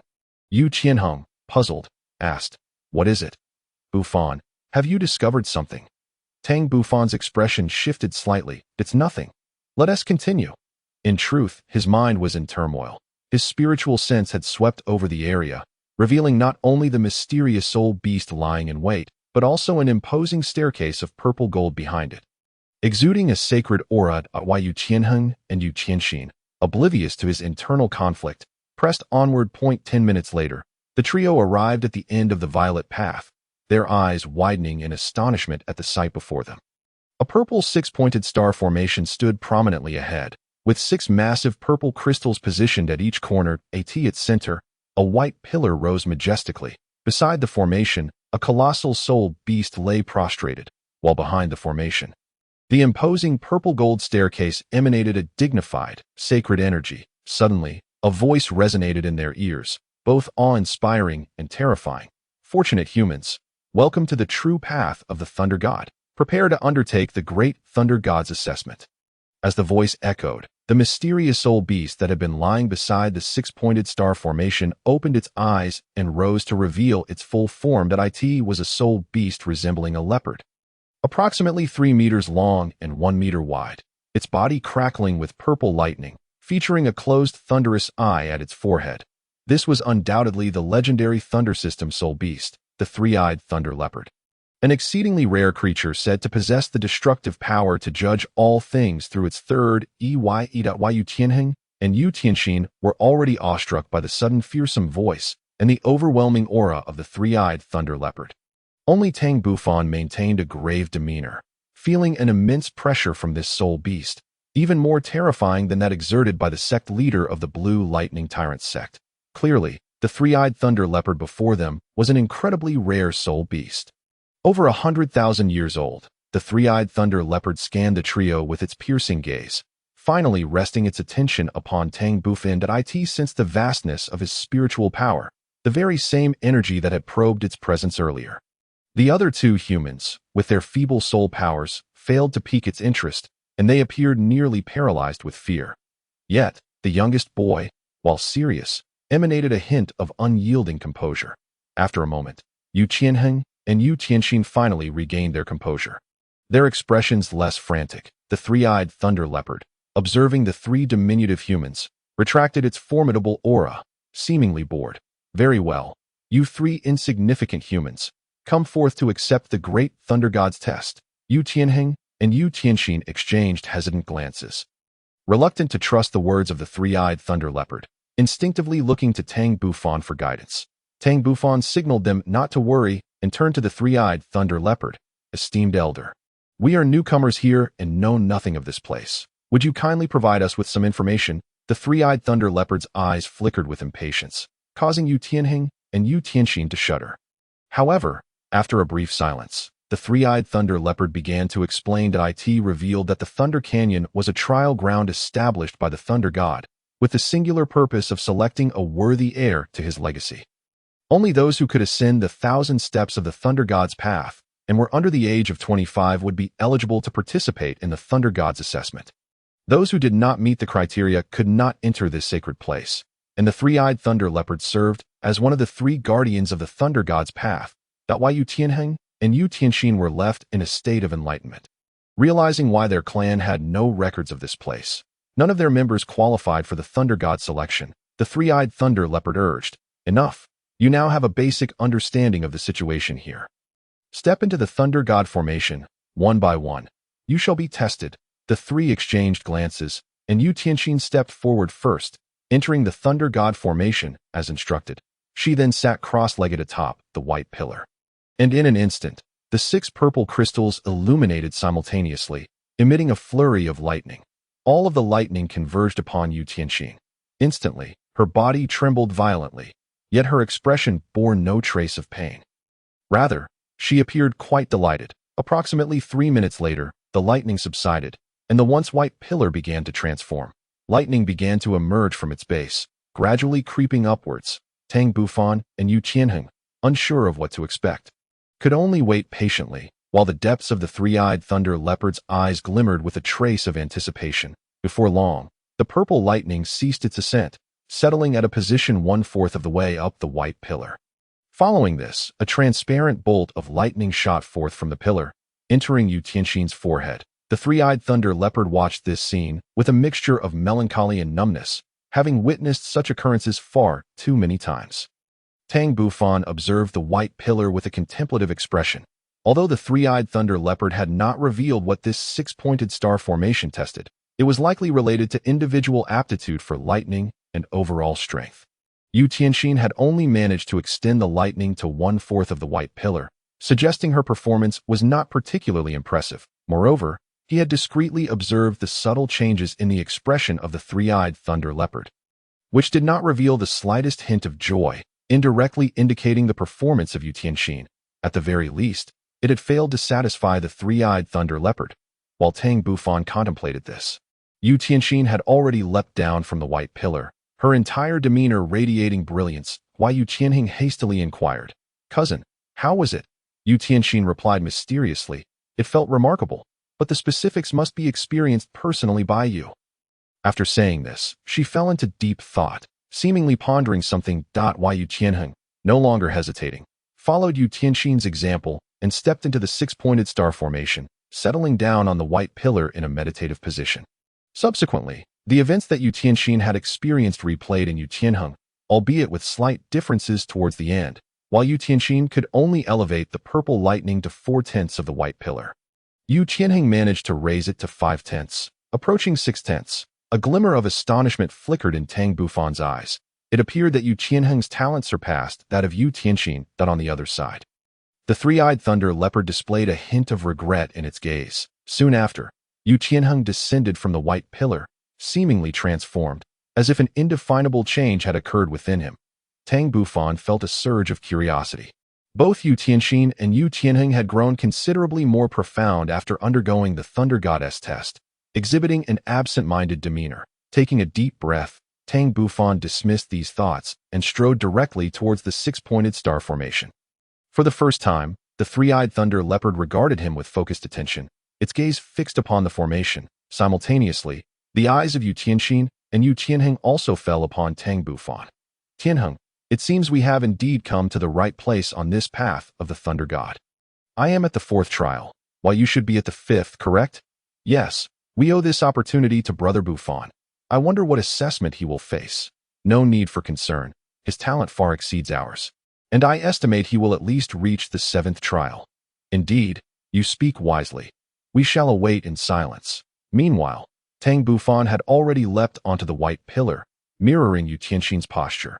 Instantly, the purple crystal radiated with dazzling brilliance, and 6 bolts of lightning surged into his body, coursing throughout him, causing his entire being to tremble involuntarily. The sensation was ineffable, as though every part of his body was pulsating with lightning, nourishing and refining his flesh and blood. Chapter 50. The 10th trial of the Thunder God. Outside the formation, the three-eyed thunder leopard's eyes sparkled, for the first time revealing an expression of anticipation. Yu Tianheng and Yu Tianxin's awareness, however, fell short.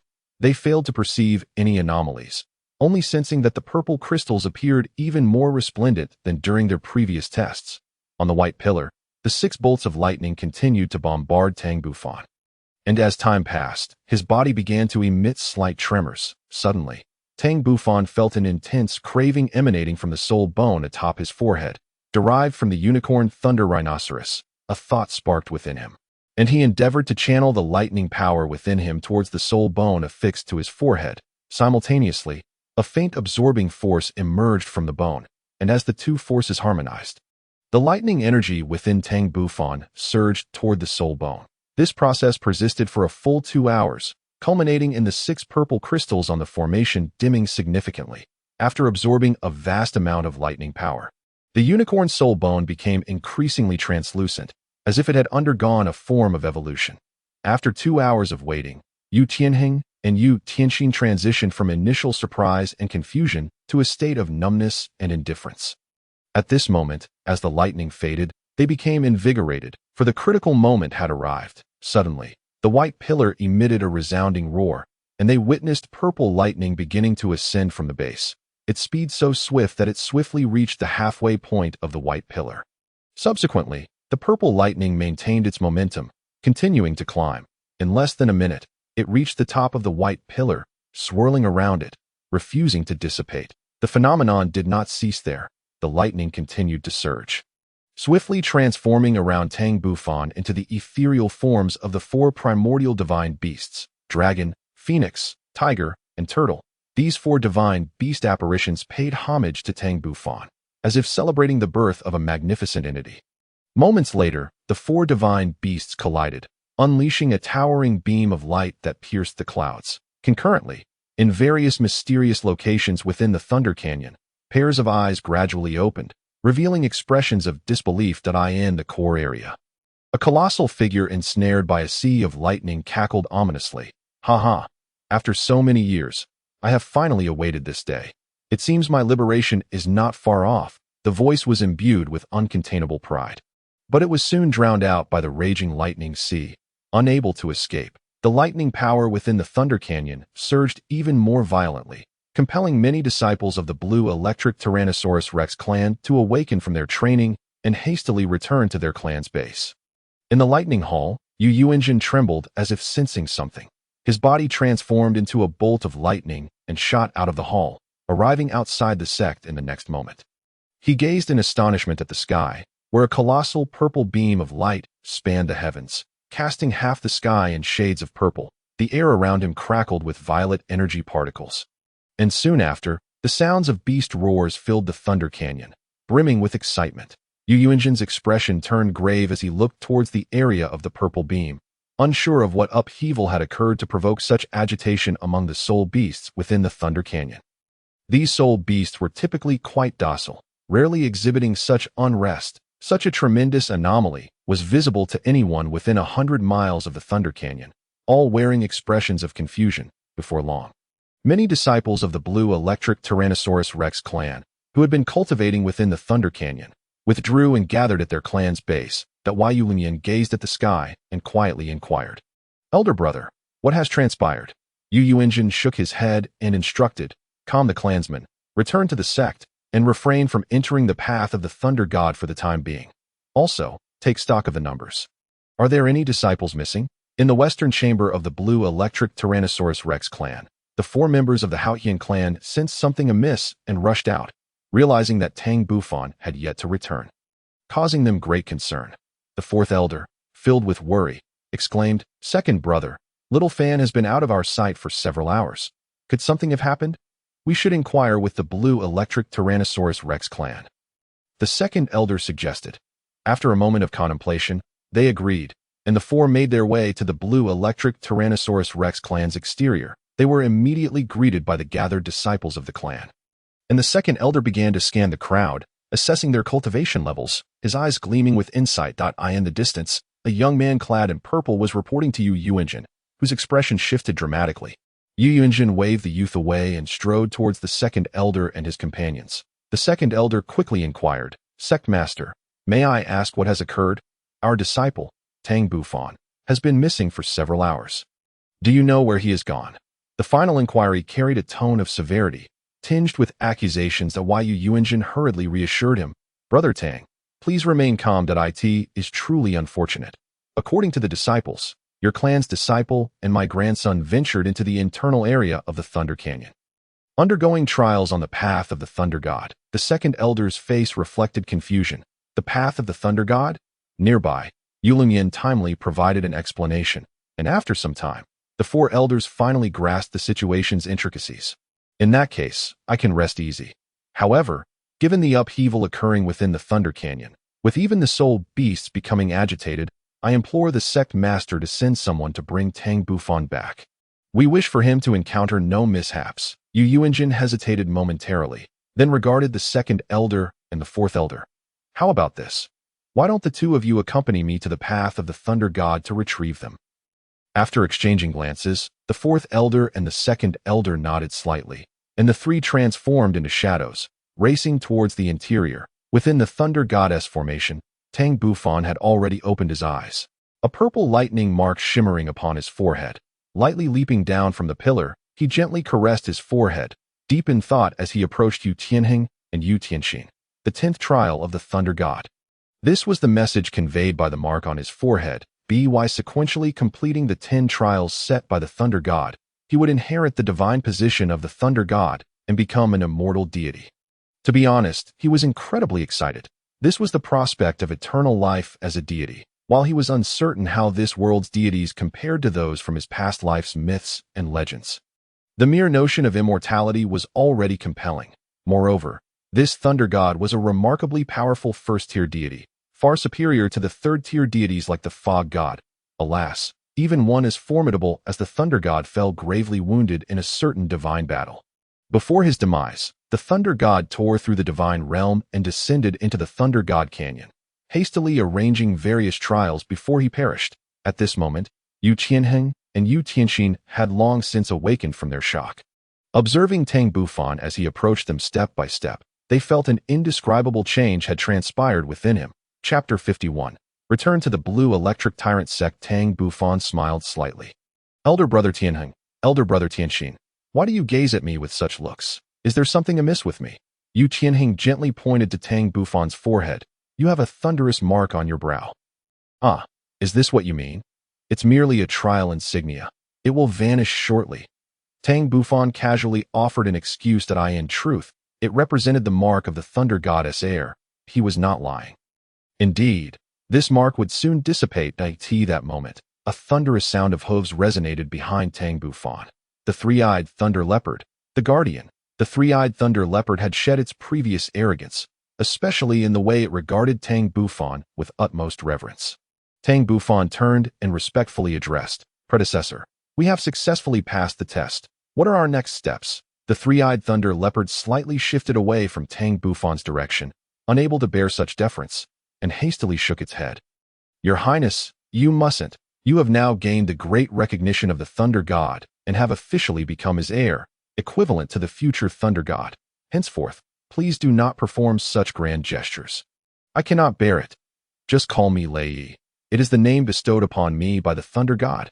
Upon hearing this, not only was Tang Bufan taken aback, but even Yu Tianheng and Yu Tianxin were equally astonished. The implications of the three-eyed thunder leopard's words were monumental. Tang Bufan had actually become the heir of the Thunder God. Yu Tianheng and Yu Tianxin could not help but display an array of complex emotions, shock, jealousy, relief, regret, and more. Had they not brought Tang Bufan to the Thunder Goddess path, he could never have become the heir. Yet without Tang Bufan, they would not have uncovered the true secrets of the Thunder Goddess path nor participated in the trials. The intricate web of cause and effect was difficult to untangle, and it was unclear who had truly benefited more. Meanwhile, Tang Bufan found the three-eyed thunder leopardess attitude perplexing, but upon reflection, it was not hard to comprehend. He had now become the Thunder Goddess successor, and his status had undergone a significant transformation, which naturally compelled the guardian to exhibit such a profound change in demeanor. After considering these matters, Tang Bufan remarked, All right then, I shall call you Lei from now on. There is no need for you to address me as your highness. You may simply call me by my name. Tang Bufan, or just Bufan, or even Xiao Fan. The three-eyed thunder leopard's gaze shifted slightly. This prince seemed to possess a remarkable amiability, unlike the stern and rule-abiding thunder god. However, the three-eyed thunder leopard dared not directly call Tang Bufan by his name.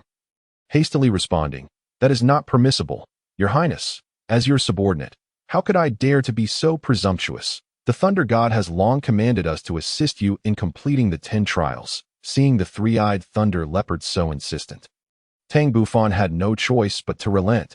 Since you insist, I shall defer to your wishes. Now, please enlighten us regarding the Thunder Goddess trials. The three-eyed thunder leopardess expression turned serious as it surveyed Yu Qianheng and Yu Tianxin before returning its gaze to Tang Bufan. Your Highness, I presume the contents and requirements of the Thunder Goddess trials are already clear in your minds. I shall not repeat them. Tang Bufan nodded lightly. You are correct, while I remain oblivious to the details of the 9 trials following the first. The specifics of the first trial have indeed surfaced in my mind. Yu Tianheng and Yu Tianxin echoed in unison. We too have just learned of the first trial's contents not long ago. The three-eyed thunder leopard gestured behind it with a faint smile. Do you see the purple golden staircase behind me? That is the true path of the thunder god. After a pause, the three-eyed thunder leopard continued. The Thunder God is quite merciful towards every trial participant. It is not mandatory for them to complete the trials to leave this place. Each participant need only finish the trial within the time required by the Thunder God, and they may leave at any moment. Tang Bufan's heart stirred. Lei, are you saying we can leave right now? We need not participate in the trials immediately. The three-eyed thunder leopard nodded. Your Highness. That is precisely what I mean. That is splendid. I was worried about being trapped here and causing concern for my family. Tang Bufan sighed in relief. The three-eyed thunder leopard chuckled. Your Highness, you need not worry about that. You have already passed the test and can leave at any time. Moreover, you bear the Thunder Goddess mark, allowing you free access in and out of here. The Thunder Goddess path outside will no longer pose a threat to you. Yu Tianheng and Yu Tianxin rejoiced in their hearts, as this was undoubtedly good news for them. They no longer had to worry about being unable to enter here alone. Tang Bufan wore a smile as well. He had been gone for several hours, and if he did not return soon, it would surely raise concerns among Elder Lu and the others. With that thought, Tang Bufan quietly said, Elder Brother Tianheng. Elder Brother Tianxin, we have been away for several hours. Let us return for a while, and we can come back for the trials later. Yu Tianheng and Yu Tianxin suddenly realized, recalling that they had indeed been gone for quite some time. Brother Bufan, thank you for the reminder. Otherwise, we would have truly forgotten the time that it is likely getting dark outside. We should head out. Tang Bufan nodded earnestly, and the three of them bid farewell to the three-eyed thunder leopard before departing from that secret place.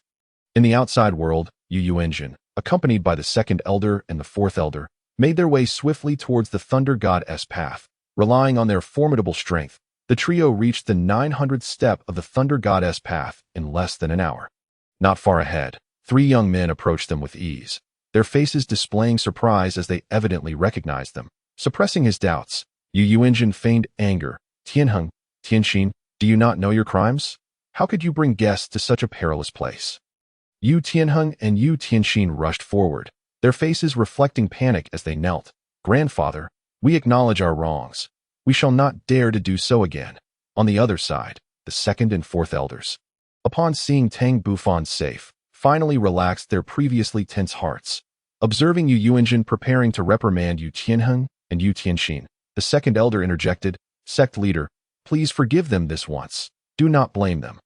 Feigning a scolding tone, Yuanjin eventually let them off the hook, stating, Today, for the sake of the two elders from the Haotian Sect, I shall overlook this. Let it not happen again. Yu Tianheng and Yu Tianxin hurriedly expressed their gratitude. Tianheng and Tianxin acknowledge our mistakes. Yu Yuanjin cast a deep glance at Yu Tianheng and Yu Tianxin, knowing that with their strength, it was impossible for them to have come to this position. At this point, he could not inquire further. It seemed he would have to return and seek the reason later. Subsequently, Yu Yuanjin and the second elder led the three young men back to the Blue Electric Tyrant Sect. Chapter 52. Conversation. Upon returning to the Blue Electric Tyrant Sect, the sky had darkened. After bidding farewell to Yu Yuanjin, the second elder escorted Tang Bufan to the West Wing. It was not until this moment that the second elder could inquire about Tang Bufan's experiences during this period. Xiao Fan, how did you venture into the inner region of the Thunder Canyon? It was exceedingly dangerous. Do you know what astonishing events transpired in the Thunder Canyon just now? Tang Bufan furrowed his brow and shook his head gently. Indeed, for a period, they had been cut off from the outside world and were unaware of the happenings in the Thunder Canyon. If there had been any earth-shattering events, it was likely due to the extraordinary phenomena that occurred when he became the heir of the Thunder God. Although he had been wholly focused on receiving the Thunder Goddess trial information at that time, his spiritual awareness had still sensed everything. Grandfather, I had entered a certain area engulfed by a storm of lightning. Which is why. Tang Bufan's face displayed an apologetic expression as he gazed at the four elders of the sect. The second elder and the fourth elder exchanged glances, both slightly startled. Combining the previous phenomena with Tang Bufan's words, it was likely that the soaring purple pillar of light had been conjured by Tang Bufan. Back in the Thunder Canyon, they had both keenly sensed that some unknown change had taken place within Tang Bufan. With this in mind, the second elder's expression grew grave. Xiao Fan, not long ago, a pillar of lightning shot up from the inner region of the Thunder Canyon, causing a tumult throughout the entire canyon. Not only did the elemental energies within surge violently, but even the soul beasts inside exhibited a certain degree of agitation. Their roars echoed throughout the Thunder Canyon. Tang Bufan was momentarily taken aback. He had not anticipated that merely becoming the heir of the Thunder God would elicit such an uproar. Observing Tang Bufan lost in contemplation, the four elders exhibited thoughtful expressions, indicating that the previous phenomenon was indeed inextricably linked to him. After a brief pause, Tang Bufan regained his composure and gazed earnestly at the four elders, two grandfathers and two uncles, and declared, There is something I must convey to you. The Thunder Gorge is In fact, a trial ground for a thunder god. By a stroke of fortune, I have become his successor, and if all goes according to plan, the violet beam of light you witnessed is the manifestation of my official designation as the heir of the thunder god.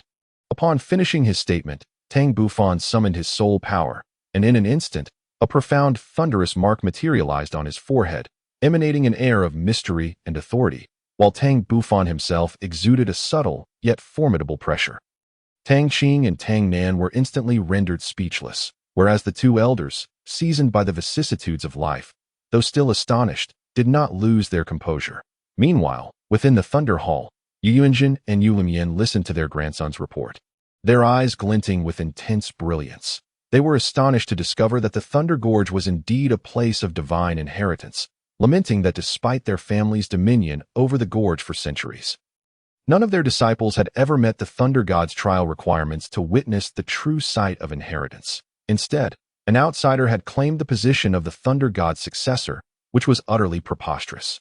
With this thought, a tide of murderous intent surged in Yu Lian's eyes. Brother, should we not ensure that the 5 members of Haotian Sect do not leave this place? This is the inheritance of a deity. Below, Yu Tianheng and Yu Tianxin could not help but shuddered while Yu Yunjin pondered for a moment before gently shaking his head. Second brother, while we possess the strength to detain them, it would be a Pyrrhic victory. The two titled Douluo, in their last throes, would undoubtedly inflict severe damage upon our blue electric overlord sect. Furthermore, even if the young man from Haotian Sect were to acquire the divine inheritance. So what? The trials of a deity are not easily surmountable. Yu Limyan remained unconvinced. Brother, must we truly relinquish a fragment of divine inheritance so easily? Yu Yunjin spoke earnestly. Second brother, you are too fixated. We must adopt a long-term perspective. Surely, you do not believe that this lad from Haotian Sect can pass the Thunder God's trial. How could that be? If the trials of deities were so simple to overcome, would Douluo Continent have gone so many years without anyone ascending to divinity? Even the rarest of ultimate Douluo are exceedingly scarce. Yu Limyan vigorously shook his head, but Yu Yunjin smiled. When Tang Bufan fails the trial, the Thunder Goddess inheritance will still belong to us. Moreover, both Tianheng and Tianxin will participate in a significant portion of the Thunder Goddess assessment. This is their opportunity, as well as a chance for our blue electric overlord sect to rise. Yu Limyan's eyes brightened. His elder brother's words seemed to hold merit while Yu Yunjin continued. Second brother, you are aware that our family has been gradually weakening over the past few decades. We can hardly afford recklessness. Every step we take must be carefully considered. I cannot allow the legacy of our ancestors to be ruined on my watch. Among the third-generation disciples, Tianheng and Tianxin possess relatively superior talent. Although not extraordinary, yet, I believe that by facing the Thunder Goddess trial, they can advance further and compete with the continent's top geniuses. Yu Limyan nodded. Brother, I understand your intention now. Our primary focus should be on nurturing Tianheng and Tianxin. The rest can be set aside. Yu Yunjin's gaze fell upon Yu Tianheng and Yu Tianxin. You two have heard our conversation. The hopes of the family rest upon your shoulders. Return home and rest well today. Tomorrow, you shall participate in the Thunder Goddess trial. If you require anything, do not hesitate to ask. The family will provide unwavering support. Both Yu Tianheng and Yu Tianxin solemnly nodded, feeling reassured as they prepared for the trial the following day. In the West Wing, the second elder looked at Tang Bufan with a smile. Xiaofan, you have indeed exceeded our expectations by earning the recognition of a deity. Now, give it your all. However, the fourth elder suddenly expressed concern. Second brother, do you think the Blue Electric Overlord sect will harbor ill intentions upon learning of the Thunder Goddess inheritance? This is their territory. Fourth elder, Tang Bufan replied confidently. I believe the Blue Electric Overlord sect will not act against us. Though we are few in number, our strength is not to be underestimated. Moreover, should they covet the Thunder Goddess inheritance, I will ensure they regret it as the Thunder Goddess successor, as long as I remain within the Thunder Gorge. I can summon the 3 guardians left by the Thunder God for assistance. Tang Bufan's gaze shifted slightly. The 4 elders felt a surge of joy upon hearing this. Tang Bufan had already informed them that the 3 guardians were soul beasts over 100,000 years old, possessing unparalleled strength. If the Blue Electric Overlord sect truly sought to confront them, they would undoubtedly pay a heavy price. The second elder smiled faintly. All right, Xiaofan, you have had quite a day. Go rest. We should remain at the Blue Electric Overlord Sect for a few days until we receive their response. Tang Bufan pondered for a moment before excusing himself to return to his room for rest. Chapter 53. Return to the Blue Electric Overlord Sect. The Blue Electric Overlord Sect had arranged 5 rooms for Tang Bufan and his companions, each equipped with every amenity. Upon returning to his room, Tang Bufan did not immediately rest, but instead fell into deep thought. To be honest, the process of becoming the Thunder God's successor had been rather abrupt, and the Thunder God had not inquired whether he was willing. He had simply designated him as the heir. However, in truth, before fully understanding the specifics of the deities in Douluo Continent, he would not easily choose to become a god.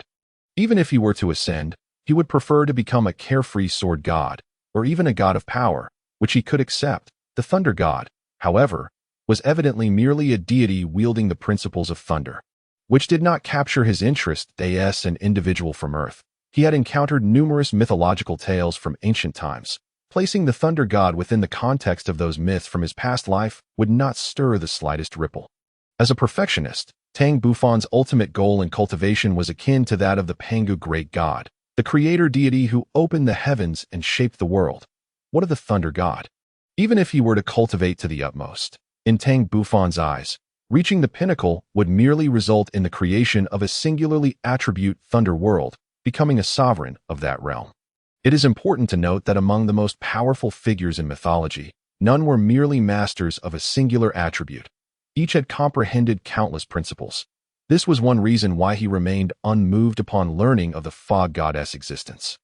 Over the years, he had contemplated deeply and, after perusing countless texts, arrived at a bold hypothesis. The deities of Douluo Continent were, without a doubt, masters of singular attribute principles, such as the fog god, thunder god, sea god, and god of slaughter, among others. Not to mention the proficiency these deities had in their respective principles. The mere fact that they governed only one principle limited their potential achievements. From this, it was evident that the deities of Douluo Continent were decidedly inferior to the legendary immortals from his past life. After all, were not the immortals from those ancient myths each masters of multiple principles, almost all capable of summoning winds and rain and riding the clouds? In the world of Douluo Continent, only the corresponding deities could mobilize the powers that belonged to them. The Thunder God could likely only command the power of thunder, and it was impossible for him to wield the powers of slaughter or the sea. Because of this, Tang Bufan harbored some resistance deep within himself regarding becoming the Thunder God. Nevertheless, he would still accept the Thunder God's trial, as it could be considered a challenge, and he believed it would be beneficial for his future comprehension of the thunder principles. Subsequently, Tang Bufan began his daily cultivation routine, but on the morning after enjoying the breakfast prepared by the Blue Electric Overlord Sect, Yu Tianheng and Yu Tianxin arrived hand in hand, their faces brimming with excitement. Bufan, my brother, we rushed out yesterday and missed experiencing the wonders of the Thunder God's path. Today, let us go take a look and see the difficulty of the Thunder God's trial. Tang Bufan's eyes lit up. He had also been eager to revisit the Thunder God's path, as he had many ideas he wished to experiment with. He did not expect that his wish would be granted so conveniently. To be honest, without the arrival of the Blue Electric Overlord Sect's disciples, it would have been quite difficult for him, as a member of Haotian Sect, to wander freely in this territory. With this thought in mind, Tang Bufan eagerly welcomed, Elder Brother Tianheng, Elder Brother Tianxin, you've come at just the right time. I was planning to go again. Yu Tianheng and Yu Tianxin exchanged knowing smiles. Afterward, Tang Bufan bid farewell to the second elder and the others before departing with Yu Tianheng and Yu Tianxin. Half an hour later, the three arrived once more at the starting point of the Thunder God's path. This time, they directly activated the thunderous mark on their foreheads, and indeed, the sensation felt different. Walking along the Thunder God's path was remarkably effortless, devoid of any pressure. Why, Yu Tianheng exclaimed in awe, it seems we have gained some form of recognition, which is why the lightning does not attack us. Tang Bufan was seeing the thunderous mark on the foreheads of Yu Tianheng and Yu Tianxin for the first time, and indeed, it was markedly different from his own. Their marks were faint, less intricate than his, yet the aura they emitted was strikingly pure, radiating a gentle glow. With a hint of exasperation, Tang Bufan suggested, brothers, we ought to proceed swiftly. By the way, what is the first assessment you face? Yu Tianxin, with curiosity, replied, Mine is akin to Tianheng's. I must ascend 600 steps of the Thunder Goddess path within 3 years, while he is tasked with 700. What about you, Bufan? A flicker of surprise crossed Tang Bufan's eyes as he responded. My challenge is somewhat similar, as the first assessment also lies on the Thunder Goddess path. However, I must traverse 1,000 steps and create a domain soul skill. Yu Tianxin was deeply astonished, exclaiming, to create a soul skill, especially a domain skill, seems exceedingly arduous. Meanwhile, Yu Qianheng appeared contemplative and inquired, Bufan, what is the duration of your assessment? With a peculiar expression, Tang Bufan hesitated briefly before stating, like you. It is also 3 years, in reality. However, his challenge on the Thunder Goddess path was not 3 years, but rather before he turned 20, he found himself somewhat puzzled, although he was unsure if his age had been assessed during the prior testing. 9 years seemed rather lengthy. What could be the underlying significance of this? Yu Tianheng remarked nonchalantly, before you turn 20, does that not imply, Bufan brother, that you have merely 4 years, while 1,000 steps on the Thunder Goddess path may not pose a significant challenge for you? Creating a domain soul skill in such a short span could indeed be quite pressing. Tang Bufan remained unfazed, confident that even if his assessment period was 4 or even 3 years, he could accomplish it, for he had already conceived ideas for the domain skill, and the day of success was not far off. The three of them then ceased conversation and proceeded directly towards their destination. This time, unhindered by lightning, they swiftly arrived at the position of 1,000 steps. The thunderous sea was still present, yet this time they ventured straight into its depths without requiring Tang Bufan to intervene. The thunderous marks on their foreheads automatically emanated a thin layer of purple light, as though they had become one with the very essence of thunder. After 10 minutes, they finally beheld the three-eyed thunder leopard once more. But it seemed to have already sensed their approach and was waiting nearby. Upon seeing Tang Bufan, it respectfully addressed him, Your Highness, have you come today to challenge the Thunder Goddess path and complete the first assessment? Tang Bufan nodded gently. During their conversation, they had already reached the foot of the Thunder Goddess steps. Gazing at the majestic golden-purple Thunder Goddess path, a formidable aura enveloped them, causing the expressions of the three to grow solemn. Yu Tianxin was the first to speak. Cousin, please allow me to first experience the true nature of the Thunder Goddess path and its differences from the outside. Tang Bufan cautioned, elder brother Tianxin. Do take care, the three-eyed thunder leopard, acting as the examiner, reminded them. The mysteries of the Thunder Goddess path must be experienced personally. I can only supervise from the sidelines. Yu Tianxin understood that they could not rely on the three-eyed thunder leopard for any advantages. Taking a deep breath, he summoned his soul power and cautiously stepped onto the first stair of the Thunder Goddess path. Chapter 54. Insight. As Yu Tianxin set foot on the first step, the atmosphere shifted dramatically. The Thunder Goddess path awakened like a slumbering lion. Instantly, a purple lightning aura enveloped the steps, revealing an air of divine majesty. But why Yu Tianxin's expression changed, despite his mental preparation. He was still taken aback that at the same moment, a slight pressure descended upon him, and faint lightning began to manifest around him, launching attacks. However, the intensity of this lightning was negligible. Unfazed, Yu Tianxin continued forward, feeling the pressure intensify with each step. Fortunately, the genuine Thunder Goddess path maintained a normal width of approximately 40 centimeters, allowing for a step-by-step ascent. Why Yu Tianxin pressed on, ascending to the 99th step in one breath. Though the pressure in the air had caused beads of sweat to form on his forehead, moreover, sporadic lightning strikes surged through the surrounding air, necessitating his use of soul power for resistance. Fortunately, these lightning strikes were not overwhelmingly powerful, and he managed to withstand them. After a brief moment of rest, Yu Tianxin pressed onward as he stepped onto the 100th step. A lightning pillar as thick as a water barrel struck down upon him, prompting an instinctive summoning of his martial soul. With a swift motion, he unleashed a lightning claw to counter the incoming lightning. Unexpectedly, the claw seemed to encounter an invisible, formidable barrier, and he was violently rebuffed, tasting his own soul skill in the process before falling off the Thunder Goddess path. Below, Tang Bufan and Yu Tianheng were startled and quickly reached out to catch Yu Tianxin to prevent his fall. Moments later, Yu Tianheng, with a grave expression, asked, Cousin, what transpired? How did you come to be struck by your own soul skill? Yu Tianxin replied with a wry smile, How should I know? However, I suspect that while ascending the Thunder Goddess path, we are not permitted to use soul skills to attack the lightning that strikes us. Otherwise, we might end up in a predicament like mine. Pausing for a moment, Yu Tianxin continued, you must both be cautious. With each step we take on the Thunder Goddess path, the pressure increases slightly. Although the increment is minimal, perhaps only 1%, we must reach at least 600 steps. The cumulative pressure from so many steps could become exceedingly daunting. Yu Qianheng's expression changed. After all, he had to traverse 700 steps. Tang Bufan's eyes gleamed with contemplation. It was evident that the trial set by the deity was indeed formidable and would not be easily surmounted.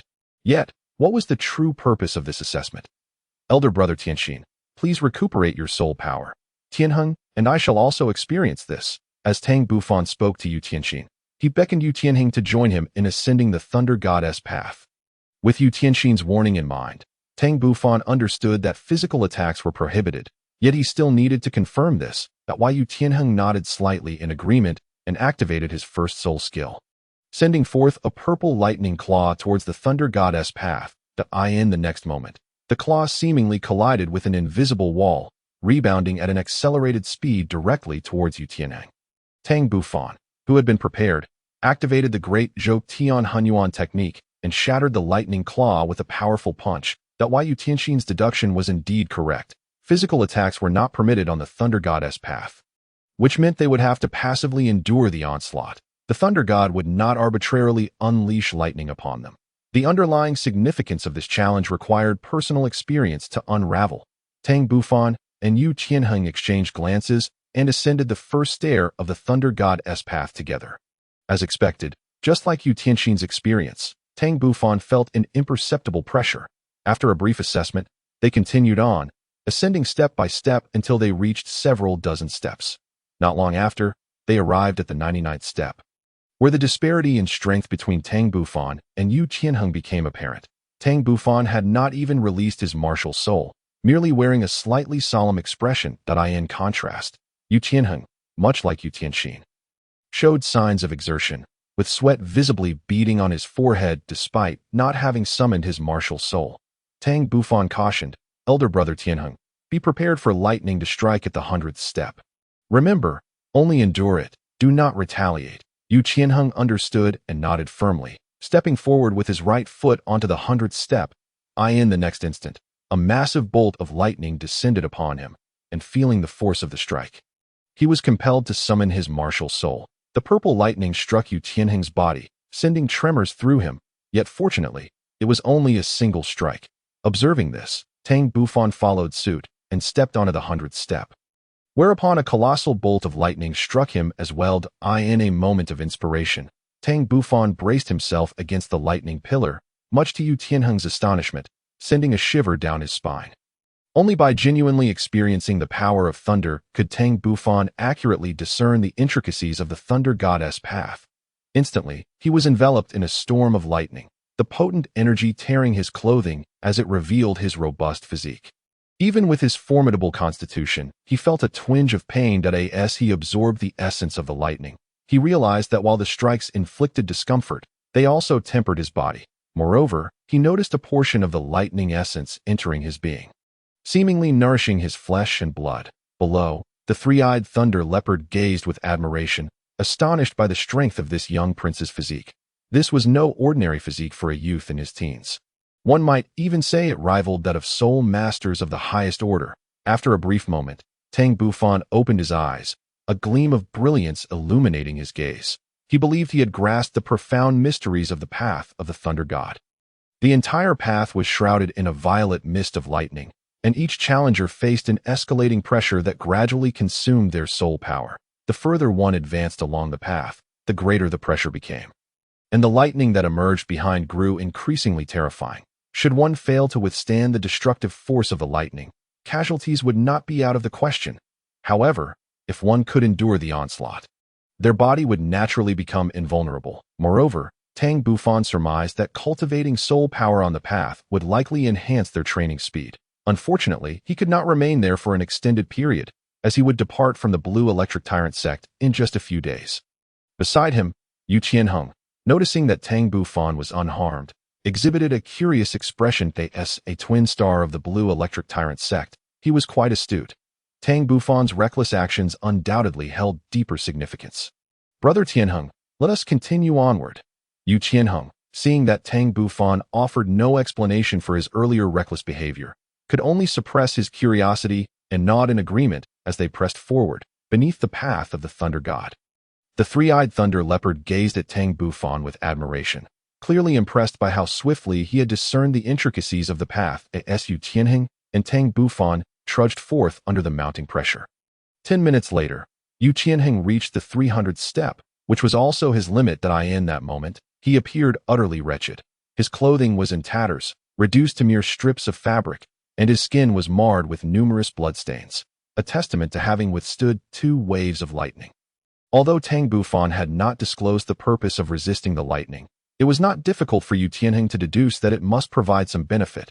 Thus, he too began to emulate Tang Bufan's efforts to withstand the lightning. Regrettably, as a sole sovereign, his physical prowess paled in comparison to Tang Bufan's.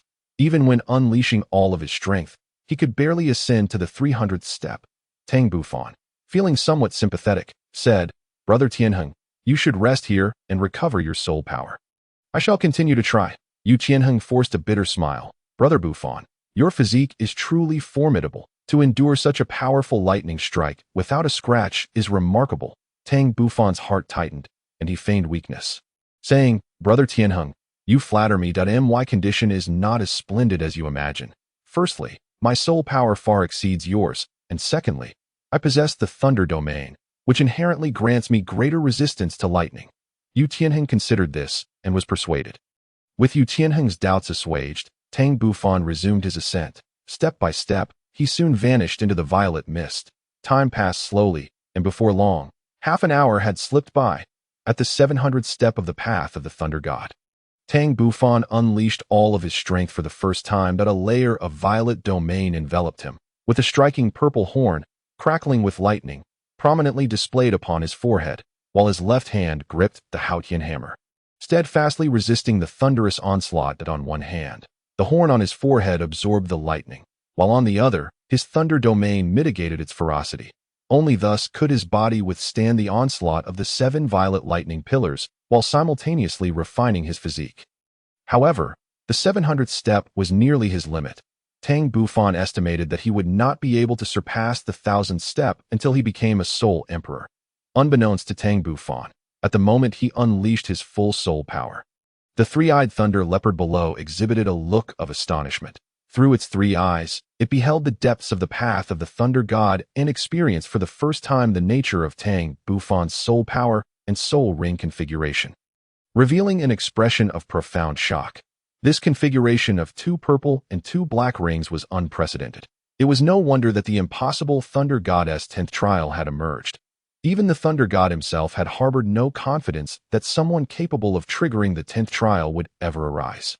For this reason, the Thunder God had specifically instructed them that anyone who could ignite the 9th trial would be deemed his successor. Yet, they had not anticipated that after thousands of years, someone had indeed triggered the 10th trial. It remained uncertain whether this noble would be able to pass that final test. Moments later, the three-eyed thunder leopard regained its composure. Although this noble's soul power had reached the bottleneck of level 50, it seemed he had yet to acquire his 5th soul ring. It appeared to be time to present the Thunder God Pearl at the 700th step of the path of the Thunder God. After considerable effort, Tang Bufan finally persevered until the end. At this moment, his once indomitable physique was now bloodied and battered, yet where there was loss, there was gain. As his soul power circulated, layers of old skin began to shed, revealing a tougher, more resilient layer beneath, with faint arcs of lightning shimmering just beneath the surface. 10 minutes later, Tang Bufan concluded his training. The ruptured skin had entirely shed, and he felt his physical strength had notably improved once more. Rising to his feet, he commenced his return. Indeed, the journey back was significantly easier.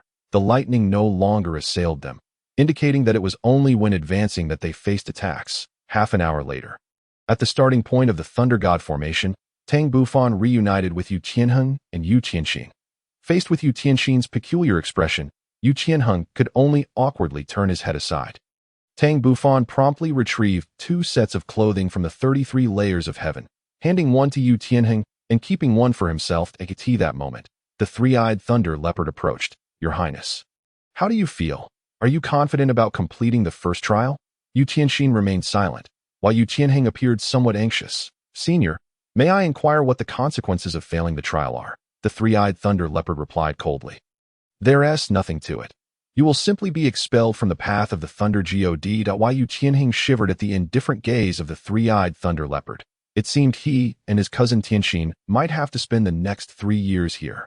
Then, the demeanor of the three-eyed thunder leopard shifted dramatically, gazing at Tang Bufan with genuine concern, eagerly awaiting his response. After a moment's contemplation, Tang Bufan asserted, it should be no problem. The three-eyed thunder leopard immediately felt relieved.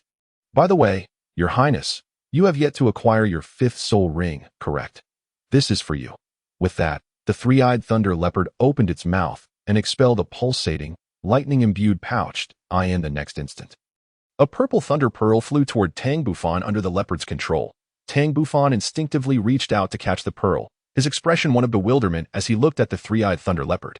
The three-eyed thunder leopard emitted a powerful suction force, drawing the pouch into its belly before slowly explaining, Your Highness, this is the Thunder God Pearl, also known as the Divine Gift Soul Ring. Each challenger who passes the Thunder God trial is granted one upon reaching a bottleneck in their soul power for the first time. Upon hearing this, not only Tang Bufan, but even the Yu brothers displayed incredulous expressions. Their eyes filled with envy as they gazed at Tang Bufan. Simultaneously, both secretly resolved to cultivate diligently until they reached the rank of Soul Sovereign, so they too could obtain a Divine Gift Soul Ring. The three-eyed thunder leopard regarded the trio with a smile and continued, The Divine Gift Soul Ring is personally crafted by the Thunder God himself. There is no need to hunt soul beasts. The Divine Gift Soul Ring will endow you with the soul skills you most require and the highest level soul ring you can withstand. At this revelation, Tang Bufan was truly astounded. The Divine Gift Soul Ring was indeed extraordinary, exceeding the limits of human capability. However, this aligned perfectly with his intentions, saving him the time of searching for soul beasts. Moreover, if what the leopard said was true, as long as his body could endure, he might even have the opportunity to handle a 100,000-year soul ring. With this thought, a brilliant spark ignited in Tang Bufan's eyes. Had this been before his arrival at the Blue Electric Tyrant Sect, he would have had little confidence in withstanding the terrifying impact of a 100,000-year soul ring. Yet, after undergoing the refining ordeal of the lightning within the path of the Thunder God, his physical resilience had once again been enhanced. Perhaps he could dare to attempt it. Chapter 56. Departure. Tang Bufan scrutinized the purple thunder pearl in his hand, which was roughly the size of a ping-pong ball, seemingly crafted from a resplendent, transparent purple crystal. Within it swirled layers of purple mist, indistinguishable from the lightning radiance enveloping the Thunder God steps. The three-eyed thunder leopard explained, Your Highness, the method for using the Divine Gift Soul Ring is quite simple. Just infuse it with your soul power, and it will ignite. At that point, the purple mist within the Thunder God Pearl will envelop you. The longer you endure, the longer the soul ring's duration will be. Tang Bufan's eyes gleamed with understanding as he glanced at Yu Tianheng and Yu Tianxin beside him, dismissing the idea of absorbing the Divine Gift Soul Ring here. Should he absorb it, he would have to exert himself fully, and all of his secrets would be laid bare. He was acutely aware of the adage that the nail that sticks out gets hammered down. Unless it was with those closest and most trustworthy, he preferred to keep his strength concealed. It seemed he would have to wait until he returned to the Haotian Sect to absorb this Divine Gift Soul Ring. Tang Bufan said lightly, Brother Tianheng, what are your plans moving forward? Will you continue to cultivate here or return to the sect first? Yu Tianheng and Yu Tianxin exchanged glances and decided, let us head back for now. After discussing with my cousin, we plan to stay here for an extended period of cultivation, so we need to prepare some food, clothing, and other essential supplies. Oh, you have considered this quite thoughtfully. By the way, I have a suggestion for you. Every time you ascend the Thunder Goddess path, when your soul power is exhausted, recover it right there on the path. This should yield better results. Tang Bufan hesitated for a moment before sharing his insights. While Yu Tianheng and Yu Tianxin's faces brightened, Tang Bufan's strength far surpassed theirs, and naturally, his understanding of the Thunder Goddess path was significantly deeper. Yu Tianheng expressed his gratitude, Thank you, Brother Bufan, for your reminder. Are you returning with us, or will you remain here to cultivate for the time being? Tang Bufan paused for a moment, then shook his head. It's rare for me to come to the Thunder Canyon. I prefer to stay here and continue my cultivation. Who knows when I will have another opportunity to return? Yu Tianxin and Yu Tianheng fell silent, as they found themselves unable to respond to Tang Bufan's words. Some matters were beyond their control. Observing their silence, Tang Bufan understood immediately and smiled. Then I shall not see you off. My brothers, that I will await your return here. After Yu Tianheng and Yu Tianxin nodded and bid farewell to Tang Bufan, they left the Thunder God's secret realm. At last, the three-eyed Thunder Leopard had the chance to converse privately with Tang Bufan. Your Highness, what is your relationship with the Blue Lightning Overlord Sect? Tang Bufan was taken aback. Lei, even you are aware of the Blue Lightning Overlord Sect. Could it be that you soul beasts are also keeping an eye on our human factions? Not quite. The leopard replied that we know of the Blue Lightning Overlord Sect because, hundreds of years ago, Lei San crossed paths with a tidal Douluo from the Blue Lightning Overlord Dragon, and we acquired information from that encounter. To speak of it, that human was quite formidable. Although he was no match for Lei San, he managed to retreat unscathed, of course, because Lei Air and I did not intervene. Lei Air? Lei San? Tang Bufan's face expressed confusion. The three-eyed Thunder Leopard quickly clarified. Your Highness, Lei Air and Lei San are the guardians of the second and third Thunder God temples respectively. The Thunder Canyon actually contains 3 such primordial forests, home to numerous Thunder-type soul beasts, all of which have received the Thunder God's permission. Naturally, these forests are protected by barriers set up by the Thunder God. Tang Bufan nodded slightly, seemingly understanding. The three-eyed Thunder Leopard continued. Your Highness, please follow me that I shall formally introduce you to the situation here. Curious about the place, Tang Bufan nodded and followed the three-eyed Thunder Leopard. Time flowed, and 3 days passed swiftly. On the outskirts of the Thunder Canyon, Yu Yuanjin, accompanied by Yu Lumian and others, bid farewell with a smile to the group from Haotian Sect. That Yu Lumian looked at Yu Yuanjin with some confusion. Brother, are we truly going to assist Haotian Sect in opposing the Spirit Hall? This holds no benefit for us. Yu Yuanjin's gaze was profound. Second brother, have you been paying attention to the continent's situation in recent years? Ever since Haotian Sect went into hiding 11 years ago due to the pressure from the Spirit Hall, the continent has been much calmer than before. Conversely, the Spirit Hall's power has been growing stronger. If this continues, there may come a day when no faction can contend with them, which is not something we wish to see. An elderly man with white hair interjected, Xiao Mian, why can't you see the bigger picture? While we have agreed to align with Haotian Sect for now, when the day comes for them to re-emerge, we, the leaders of the 3 sects, will surely need to re-evaluate our strategies. Haotian Sect is merely testing the waters. When they do reappear, if our 3 sects can unite to contend with the Spirit Hall, I see no harm in that. After all, the Spirit Hall is far too powerful if they were to strike against us one day. How would our Blue Lightning Overlord Sect withstand it? Yu Lumian was taken aback.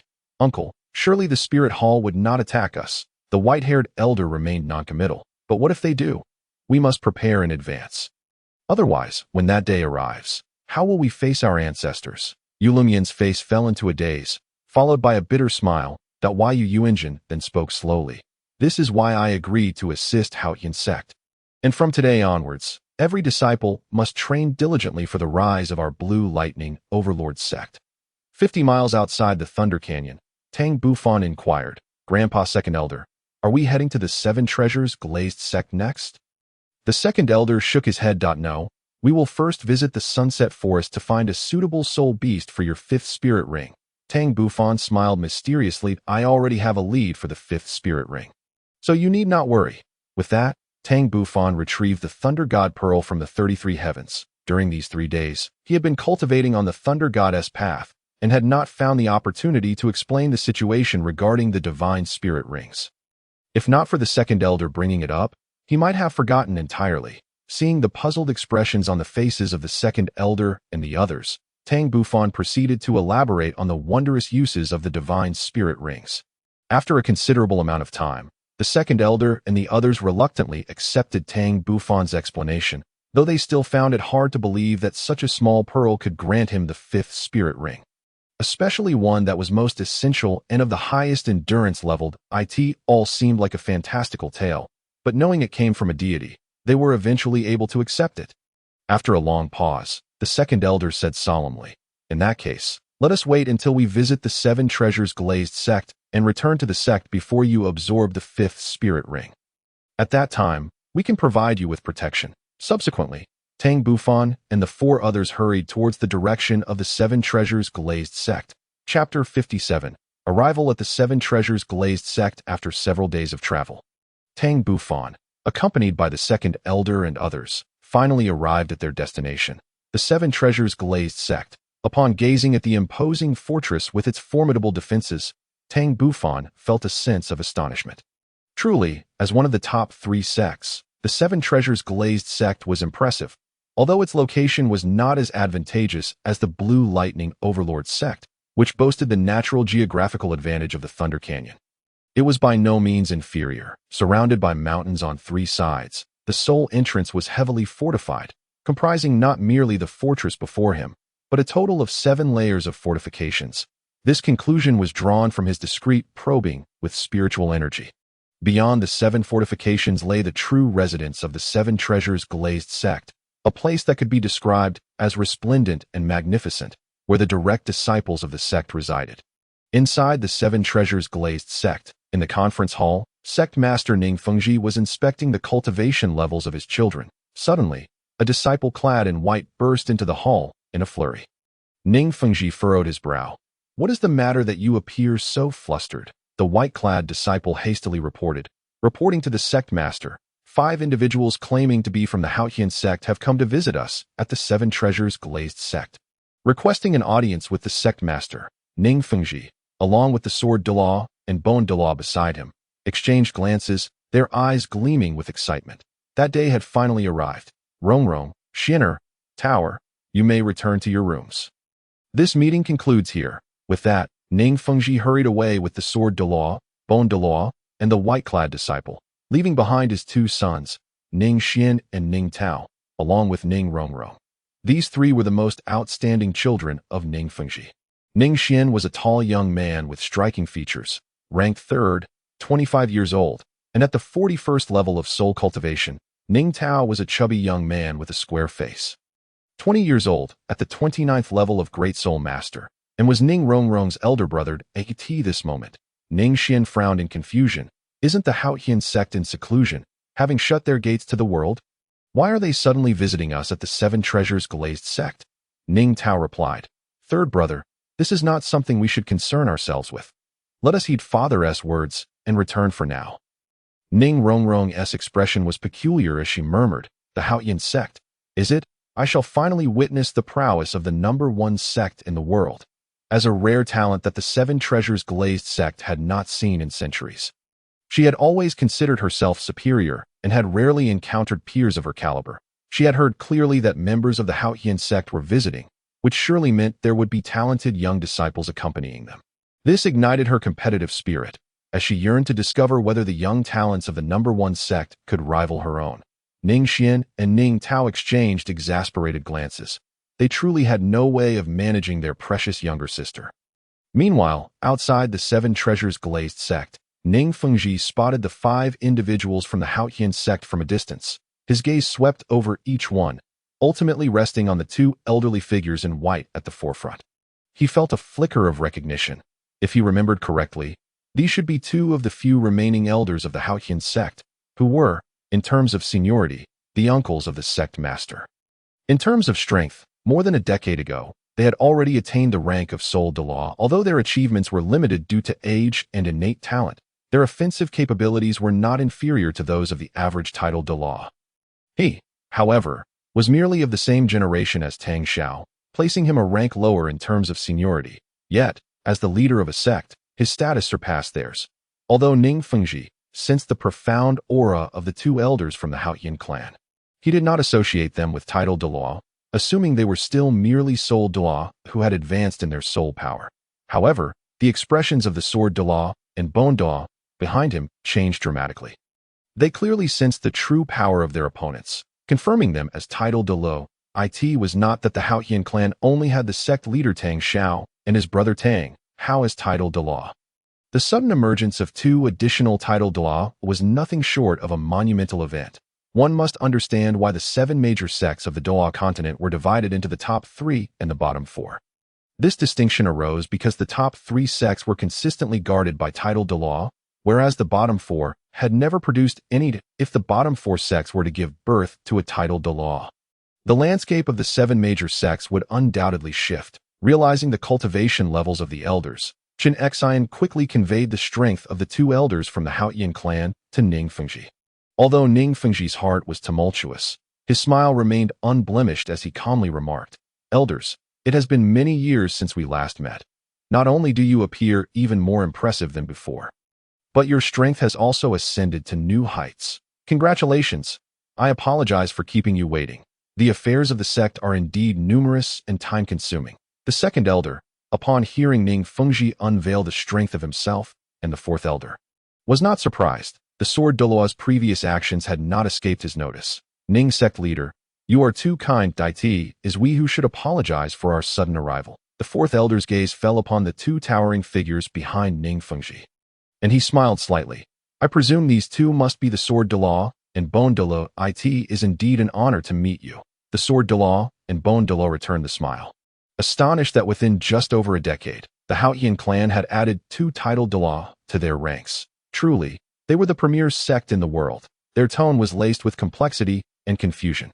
In their view, it was unfathomable that the elders of the Haotian clan could attain the rank of titled Douluo, as they believed Soul Douluo was their ultimate limit. Given their ages, the second elder had anticipated this reaction and sighed lightly. "We old bones have toiled day and night to achieve our current cultivation, merely striving to contribute a final bit of our remaining vigor. Surely, the younger generation cannot hide in the mountains for eternity. Can they?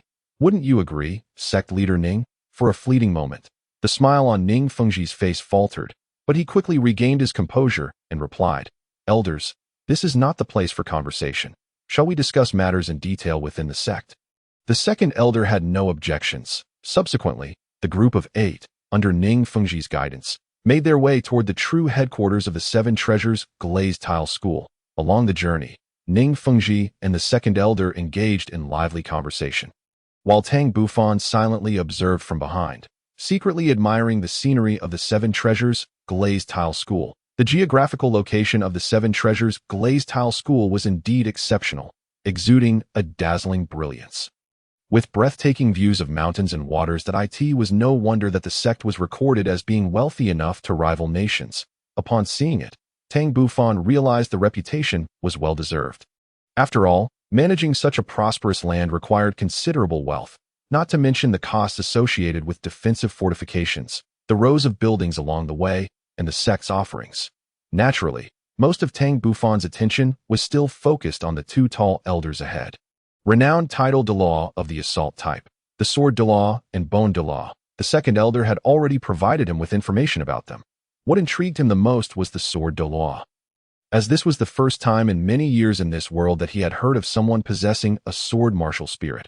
Under Ning Fengji's leadership, Tang Bufan and the others soon arrived at the headquarters of the 7 Treasures Glazed Tile School. Chapter 58.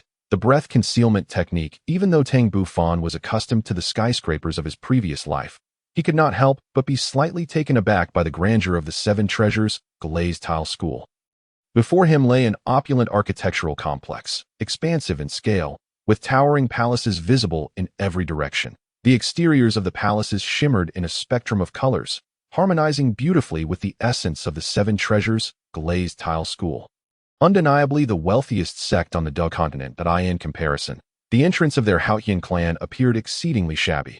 After passing through the main gate of the 7 Treasures Glazed Tile School, they traversed a square and several grand halls, ultimately arriving at a lofty glazed golden hall, the assembly hall of the sect. A.S. Ning Fengji observed Ning Xian, Ning Tao, and Ning Rongrong within the hall.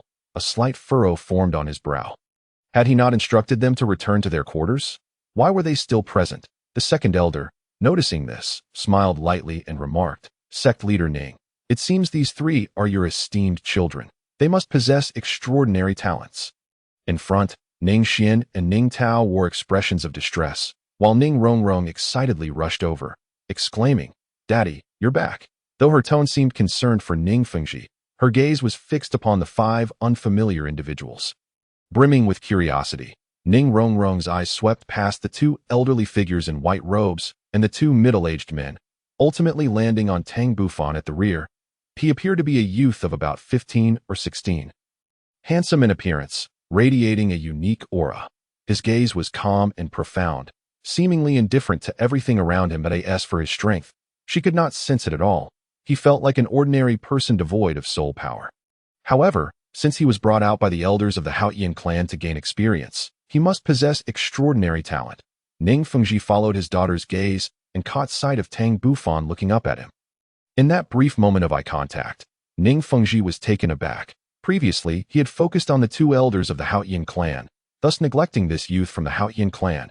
At that moment, he realized the boy's uniqueness. Not only was his demeanor composed, but he also exuded an air of calmness. Even in the presence of a sect leader, he displayed no hint of nervousness, subtly radiating a strong sense of confidence.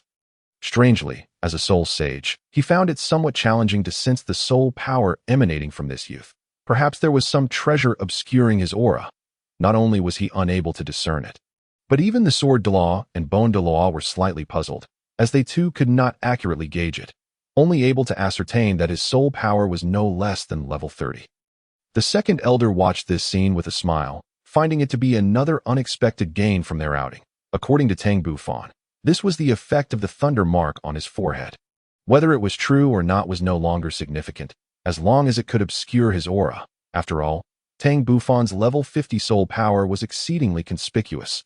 Tang Bufan naturally noticed the expressions of confusion in the eyes of the members of the Seven Treasures Glazed Tile School, and his anxious heart finally settled. During the 3 days on the path of the Thunder God, besides honing his physique and cultivating his soul power, he had devoted the rest of his time to contemplating how to conceal his aura.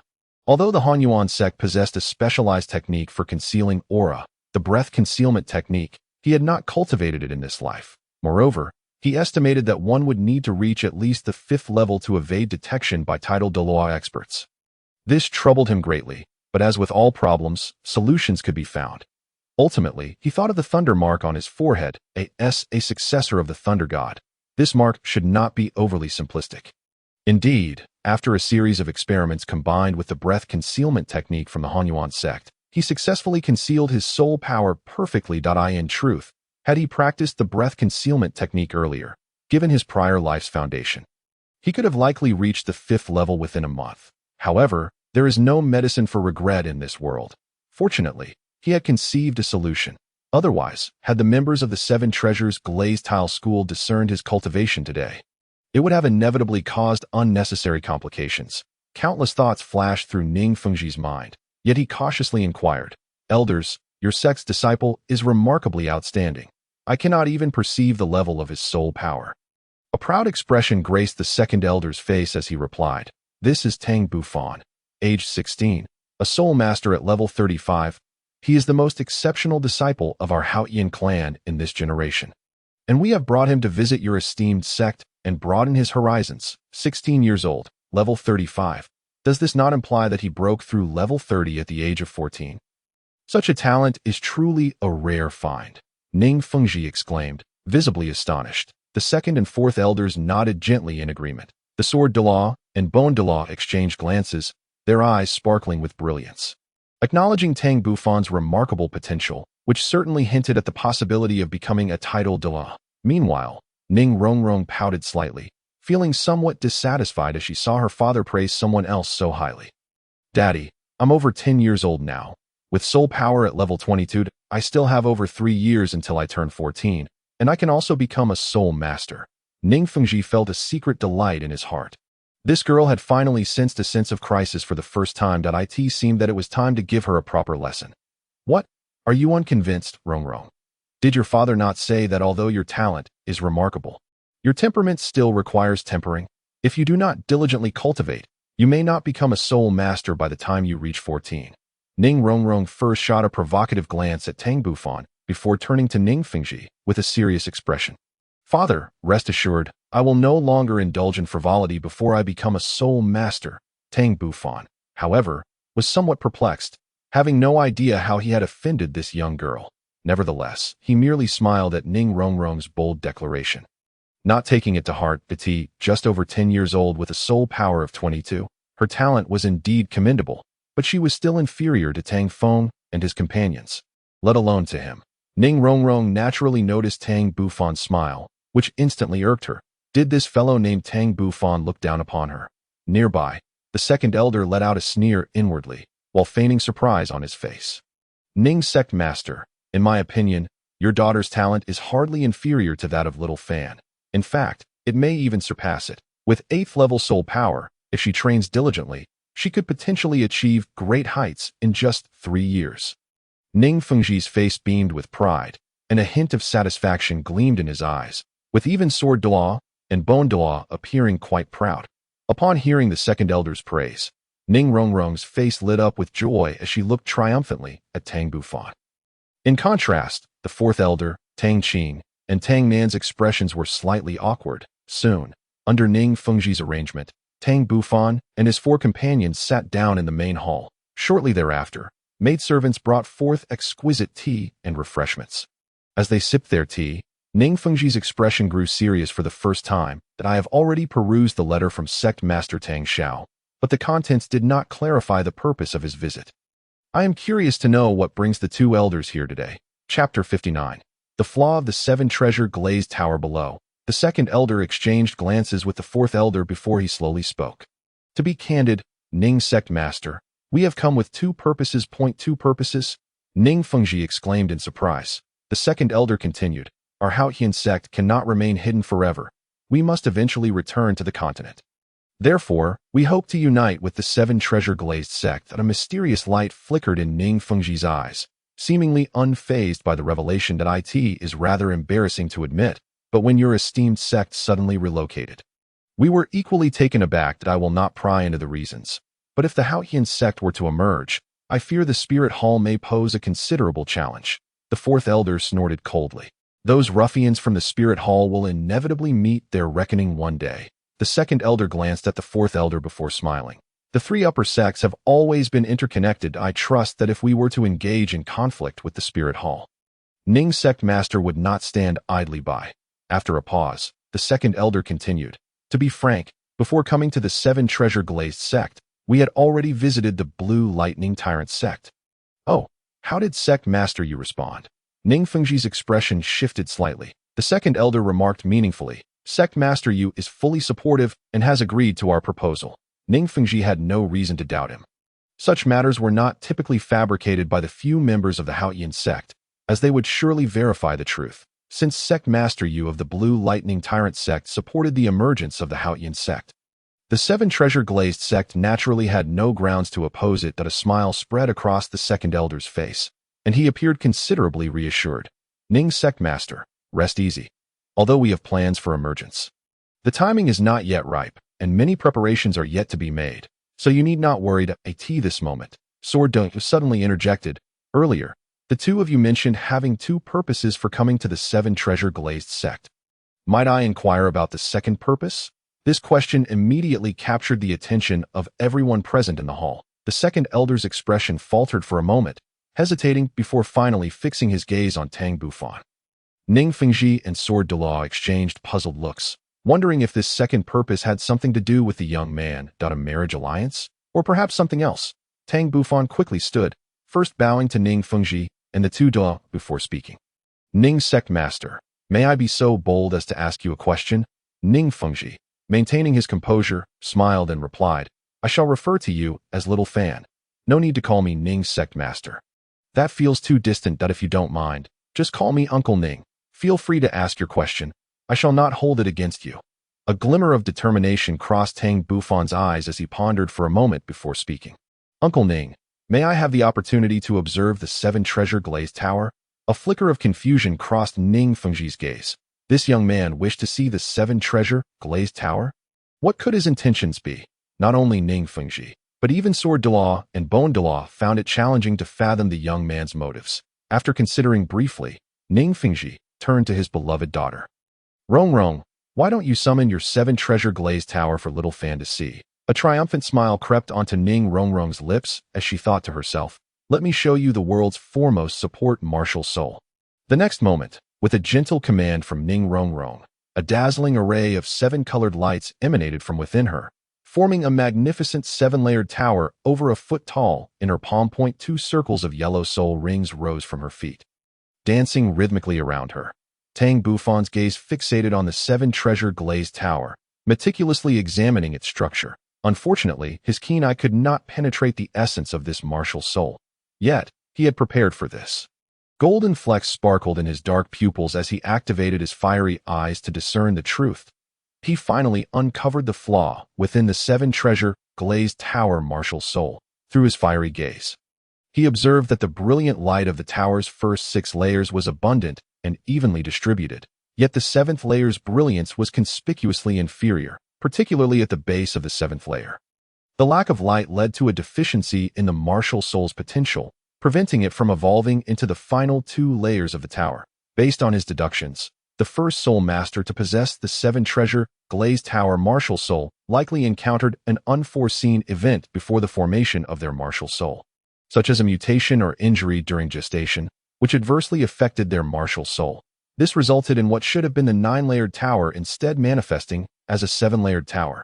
Ning Rongrong watched as Tang Bufan appeared entranced, unable to contain a giggle. So, what do you think? Now you've witnessed our 7-treasure glazed tower. Isn't it impressive? At the main seat, Ning Fengji had been observing Tang Bufan's actions closely. They could tell that he was scrutinizing the 7-treasure glazed tower, yet they could not fathom the young man's true thoughts. Ning Fengji couldn't help but feel a touch of self-mockery. Despite having seen countless people, he was unable to decipher the thoughts of a mere youth. After a moment's hesitation, he finally asked, "Little fan, what do you think of our 7-treasure glazed tower martial soul?" Tang Bufan came to himself, his tone subtly pointed as he replied, "Uncle Ning, although the 7-treasure glazed tower is heralded as the finest support martial soul on the continent, I believe it is not as absolute as it seems. Particularly since it comprises only 7 layers. In contrast, some slightly lesser support martial souls can reach the rank of title Douluo." Ning Fengji felt a pang in his heart, his complexion paling slightly as he clenched his right hand tightly. Should a day arise when a support martial soul comparable to the 7-treasure glazed tower emerges and is cultivated to the title Douluo level, the standing of the 7-treasure glazed sect would inevitably be shaken. And if the 7-treasure glazed tower were to evolve into an 8-treasure or even a 9-treasure tower? Tang Bufan remained oblivious, continuing his analysis with fervor, though his final words bore an unsettling tone. In the main hall, Ning Fengji's earlier despondency vanished, replaced by a glimmer of excitement in his eyes as he fixed his gaze intently on Tang Bufan. Truly, heroes emerge from youth. After a long pause, Ning Fengji finally withdrew his gaze, letting out a soft sigh. Sword Douluo and Bone Douluo could not help but steal another glance at Tang Bufan, astonished by the young man's keen insight into the current state of the 7-treasure glazed sect. Especially with his final remark, which seemed to hold deeper implications, it was evident that the Haotian Sect had come prepared for their visit to the 7-treasure glazed sect. Meanwhile, Ning Xian, Ning Tao, and Ning Rongrong wore expressions of confusion, seemingly unable to grasp the meaning behind Tang Bufan's words, their faces tinged with subtle disdain. In response, Tang Bufan's lips curled into a slight smile. For a moment, the entire hall fell into an extraordinary silence. Casting a glance at the composed 2nd elder and 4th elder, a terrifying hypothesis sparked in Ning Fengji's mind as he looked back at the calm and collected Tang Bufan. He remained silent for a long while before finally voicing his suspicion. "Little fan, from what you imply, is there a way to enable our 7-treasure glazed tower martial soul to evolve?" Chapter 60. 9-Leaf Thunder Calamity Herb. Tang Bufan did not respond immediately. Instead, he cast a glance at the 2 elders, his eyes conveying an unspoken signal. The 2nd elder and the 4th elder instantly grasped his intent, their expressions tinged with a mixture of melancholy and complexity, ultimately nodding slowly in agreement. Seeing the elders consent, Tang Bufan finally inclined his head toward Ning Fengji. Ning Fengji was genuinely astonished this time. Although the sect's predecessors had left messages indicating that the 7-treasure glazed tower could evolve into the 9-treasure glazed tower under special circumstances, hundreds of years had passed without a single disciple of the 7-treasure glazed sect encountering such an opportunity.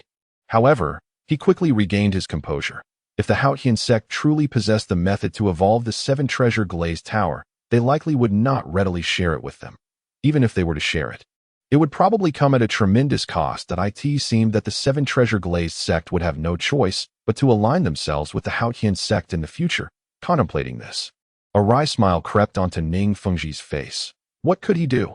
Even if he understood this truth, if there were indeed a way to facilitate the evolution of the Seven Treasure Glazed Tower, he would undoubtedly pursue it, regardless of the price. Nevertheless, for the time being, they needed to verify whether the method proposed by the Haotian Sect was viable.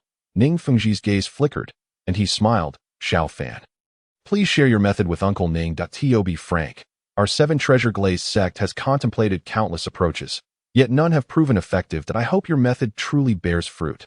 Tang Bufan remained unmoved.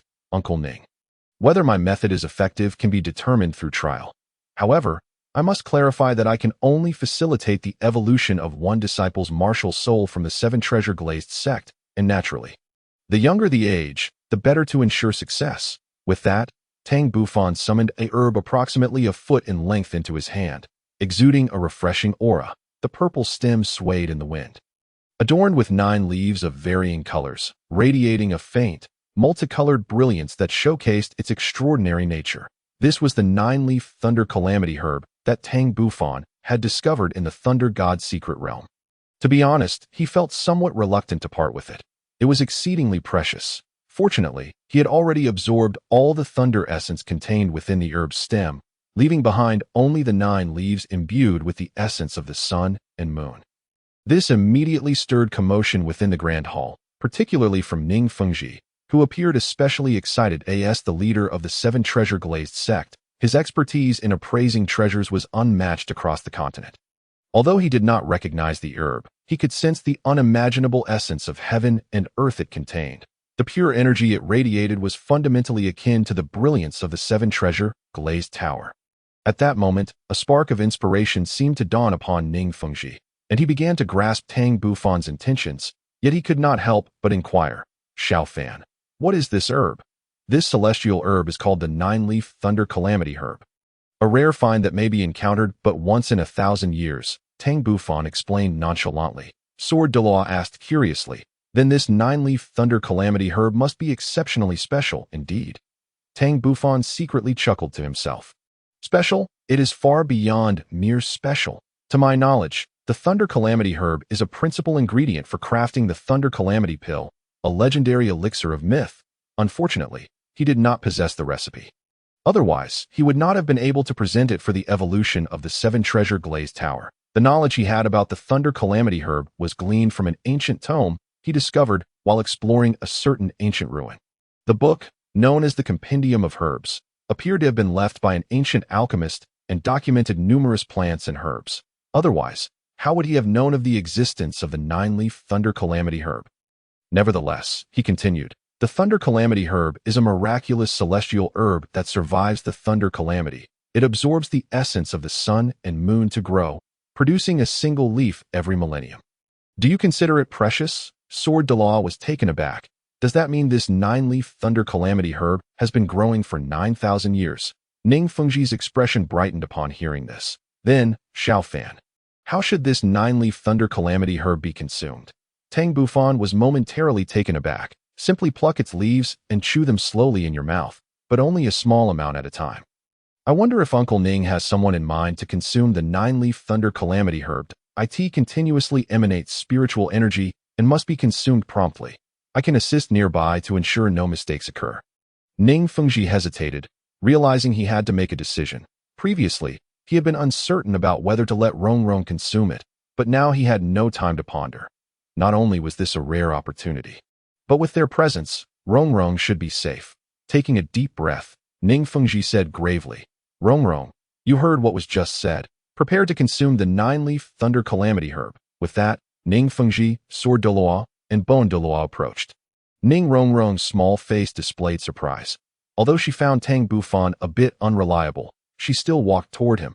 Moments later, under Tang Bufan's guidance, Ning Rongrong sat cross-legged and began to consume the 9-leaf Thunder Calamity herb as instructed, taking a full 10 minutes to finish all 9 leaves. Afterward, Ning Rongrong began to meditate and cultivate her soul power as per Tang Bufan's instructions.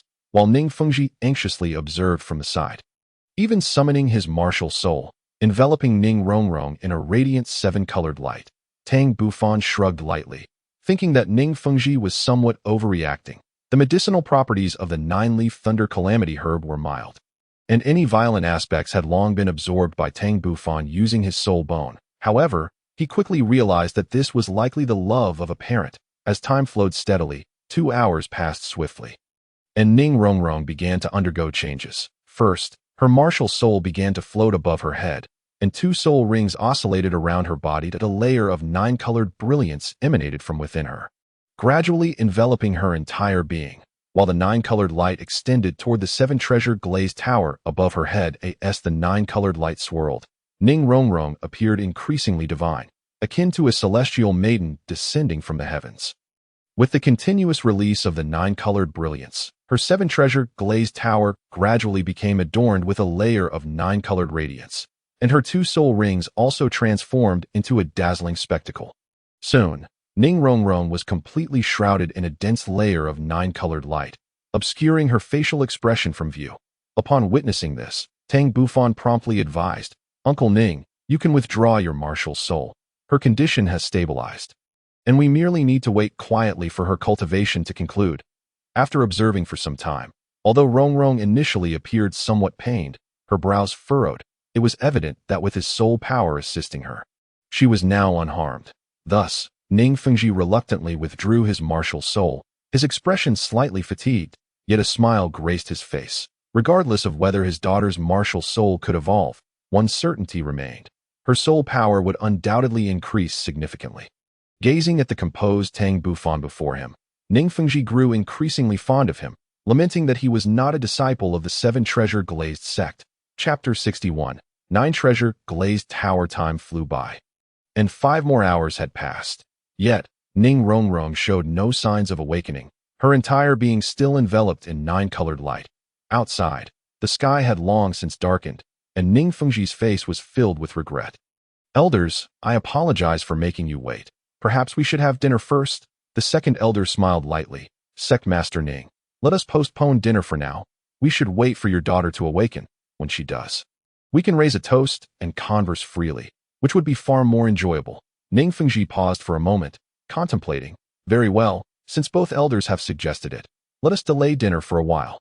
In the grand hall, Tang Bufan focused intently on Ning Rongrong, enveloped in the 9-colored radiance, while his thoughts drifted far beyond the heavens. The herbs he had gathered in the Thunder God's secret realm were not limited to just one celestial herb. He had acquired several. These were prepared for Tang Feng and the others. Although they could not facilitate the transformation of their martial souls, they would certainly enhance their soul power by several levels. As for why he presented a celestial herb to the 7-treasure glazed sect, his primary hope was that when the Haotian Sect emerged in the future, the 7-treasure glazed sect would lend their full support. The reason for specifying that a young disciple should consume it was twofold. First, he did not wish for the 7-treasure glazed sect to immediately strengthen their power, and second, the efficacy of celestial herbs indeed improved with youth. In this manner, even if the celestial herb facilitated the evolution of the 7-treasure glazed tower, it would not be of immediate concern.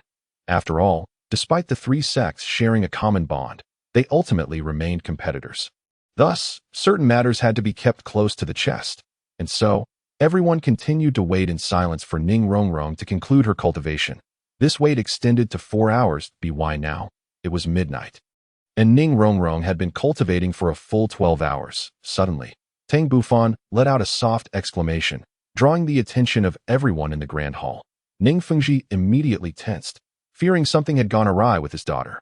"Xiao Fan, what is it? Has something happened to Rongrong?" Tang Bufan shook his head, a glimmer of barely perceptible astonishment flashing in his eyes. "Uncle Ning, Miss Rongrong is about to awaken."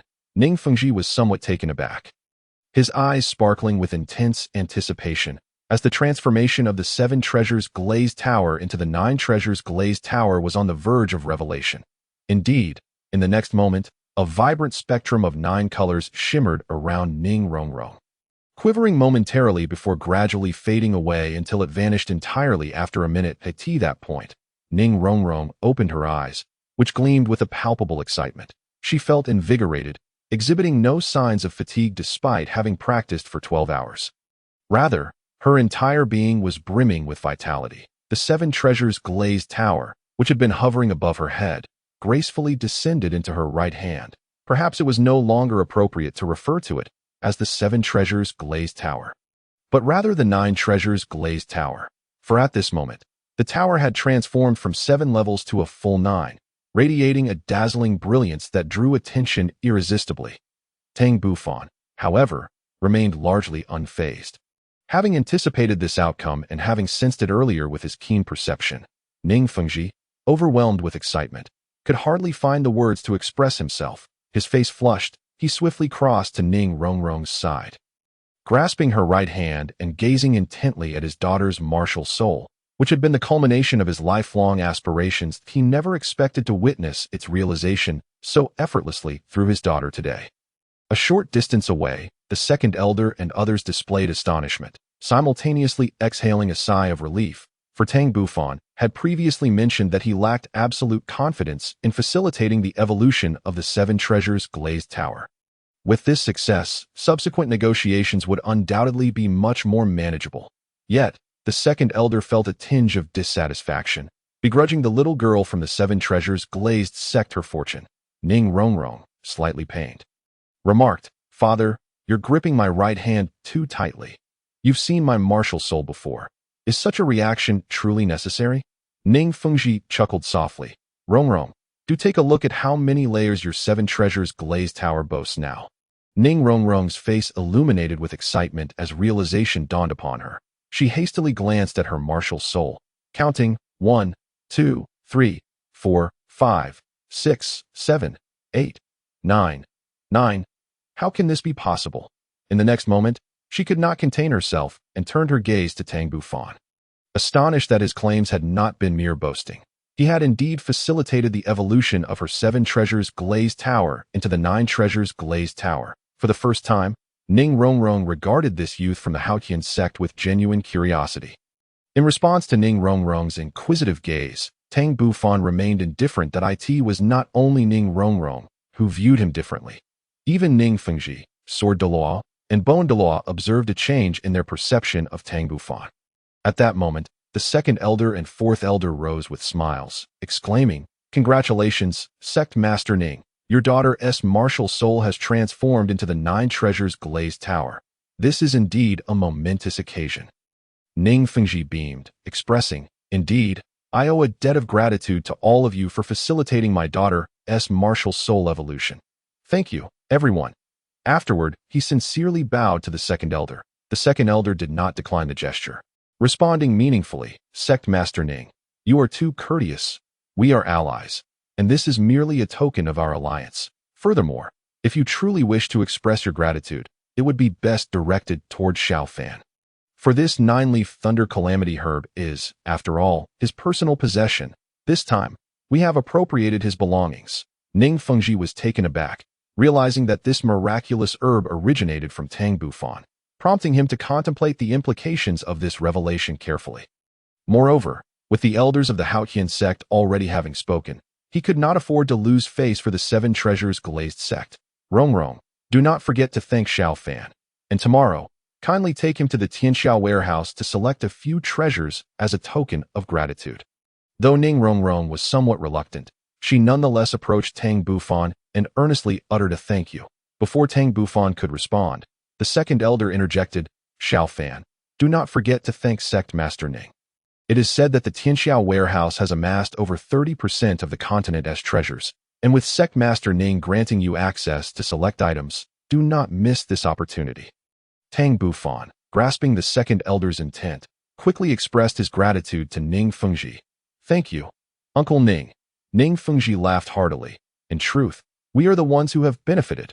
At that moment, Sword Douluo suddenly exclaimed with delight, "Sect Master, do take a look at Rongrong's spirit power level now." Ning Fengji was momentarily taken aback. His attention had been fixated on the martial soul, and he had not noticed his daughter's spirit power. However, he recalled that her spirit power had only recently surpassed level 22. Surely, it could not have advanced so swiftly. Suddenly, a thought struck him. His daughter had absorbed a divine herb, which contained an abundance of potent energy. Could it be that this was the reason for her spirit power's rapid advancement? Ning Rongrong, brimming with excitement, exclaimed, "Father, you are too neglectful. It is actually Grandpa Jian who cares for me. My spirit power has increased by 7 levels. And I am now at level 29. Ning Fengji was left astounded by his daughter's revelation, but a 7-level increase was beyond his expectations. He had never imagined that a single herb could not only elevate his daughter's martial soul, but also enhance her spirit power by such a remarkable degree. It was truly astonishing, and he realized he had greatly underestimated the value of the divine herb. Chapter 62. Entering the Tianxiao warehouse, Ning Fengji promptly assessed his daughter's spirit power. And indeed, she had reached level 29. Ning Rongrong was merely 10 years old, specifically 10 years and 5 months. But after consuming the so-called divine herb, her spirit power had surged by 7 levels. This was utterly remarkable. Provided that Ning Rongrong remained diligent over the next 7 months, she would undoubtedly achieve the rank of spirit elder by the time she turned 11. An 11-year-old spirit elder was practically unheard of. Even the prodigious youth from the Haotian Sect had only become a spirit elder at around 14 years of age. Even if there were some concealment involved, it was impossible for him to have achieved that rank before the age of 13. Should the members of the Haotian Sect become aware of Ning Fengji's thoughts, they would likely respond with scornful laughter. The second elder and fourth elder, upon sensing Ning Rongrong's spirit power, felt a flicker of regret. Had they known the herb's effects were so extraordinary, they would not have offered it, even if they could not secure the full support of the 7 Treasures glazed sect. It would have been inconsequential. Meanwhile, Sword Douluo and Bone Douluo were grinning widely, reveling in the astonishing benefits that Rongrong had received. Suddenly, a loud rumbling noise broke the atmosphere of the grand hall, causing Ning Tao to display a look of embarrassment. Ning Fengji cast a gentle glance at his son, a frown forming on his face, as he felt the sting of humiliation. However, it also served as a reminder that it was time for dinner. Everyone had already been waiting long enough for Ning Rongrong. I apologized to the 2 elders, as well as the brothers from the Haotian Sect and Xiao Fan, for keeping you waiting. I will have the servants bring forth the meal at once. The second elder nodded with a smile. The efficiency of the 7 Treasures glazed sect was commendable. Within just 10 minutes, the servants had brought forth the feast and the grand round table. A sumptuous dinner awaited. Leaving Tang Bufan awestruck, the 5 members of the Haotian Sect and the 6 from the 7 Treasures glazed sect sat together, with Tang Bufan and Ning Rongrong seated closely beside one another. Ning Fengji cautiously inquired, "Elders, do you have any idea when your sect plans to emerge? We should prepare in advance." The second elder, glancing hopefully at Tang Bufan, admitted, "To be frank, we have yet to determine a specific timeline. But it should not exceed 15 years. Of course, it is highly likely that it will be after Xiao Fan has become a title Douluo." Ning Fengji's expression shifted slightly as he pondered the implications of the second elder's words, finding them rather contradictory and perplexing. According to the second elder, the Haotian Sect would undoubtedly re-emerge within 15 years, yet he also stated that they would wait for Tang Bufan to become a title Douluo first. Was it possible that Tang Bufan could achieve the rank of title Douluo in 15 years? While Tang Bufan certainly possessed the potential, even at 31 years of age, it would be implausible for him to reach that level. Even the rank of Spirit Douluo would be out of reach. It is worth noting that even their Haotian Sect's youngest title Douluo had only surpassed level 70 at the age of 31. Of course, Ning Fengji kept these thoughts to himself, opting instead to smile. Xiao Fan is exceptionally gifted. It is surely only a matter of time before he becomes a title Douluo. The second elder smiled in silence. Meanwhile, Ning Rongrong quietly asked, "Brother Tang, what rank do you hold among the younger generation of the Haotian Sect?" Tang Bufan glanced at Ning Rongrong, responding, "First, as for the others, though they are quite talented, they cannot compare to you." Ning Rongrong's face lit up with joy, pride radiating from her expression. She had always been confident in her abilities, and now, with her martial soul transformed into the 9 Treasures glazed tower, her self-assurance had reached unprecedented heights. A mysterious smile graced Tang Bufan's lips. While Ning Rongrong's gifts were impressive, in his eyes, they merely matched the caliber of Tang Ming and Tang Feng. With her being a support-type martial soul and lacking the opportunity to cultivate the mixed element technique, her training speed would undoubtedly lag behind that of Tang Ming and the others. Even though, After the baptism of the celestial herb, her martial soul had evolved, and her soul power temporarily surpassed that of Tang Ming and his companions. Tang Bufan firmly believed that within 5 years, Tang Ming and the others would surely catch up to Ning Rongrong. Moreover, Tang Bufan had also prepared celestial herbs for Tang Ming and his group. Everyone enjoyed this meal immensely. Subsequently, Ning Fengji arranged resting quarters for Tang Bufan and the others. Once again in the council hall, only Ning Fengji, Sword Douluo, and Bone Douluo remained. Master, are you truly determined to fully support the Haotian Sect? Bone Douluo inquired. The Haotian Sect has paid such a hefty price. How could we not offer our utmost support? Ning Fengji nodded affirmatively that in truth, he perceived the entire situation with remarkable clarity. The Haotian Sect's exchange of a celestial herb for the support of their 7 treasures glazed tile school was indeed a most advantageous deal. Although Rongrong's martial soul had evolved, it would not enhance the sect's strength in the short term, which was precisely their astute strategy. However, for him, this arrangement was also quite beneficial, especially since the 7 treasures glazed pagoda had evolved into the 9 treasures glazed pagoda. As for contending against the spirit hall, that was a matter for 15 years hence, and in his view, the combined strength of the top 3 sects would not necessarily be inferior to that of the spirit hall. When all was said and done, the 3 sects together boasted 7 titled Douluo. With the assistance of the 7 treasures glazed pagoda, they had no cause for fear of the spirit hall. Moreover, after 15 years, the strength of the 3 sects would certainly be far greater than it was now.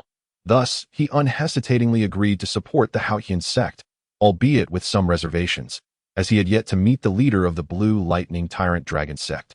All things considered, the Tianxiao warehouse was indeed remarkable, stirring his curiosity in the early morning.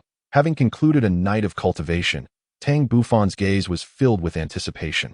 This was because Ning Fengji had promised that today, Ning Rongrong would lead him into the Tianxiao warehouse to select treasures as expected. Shortly after finishing breakfast, a lively figure caught his eye. Moments later, Ning Rongrong stood before Tang Bufan. Brother Tang, let us go. I'll take you to the Tianxiao warehouse to choose treasures. All right, Tang Bufan replied.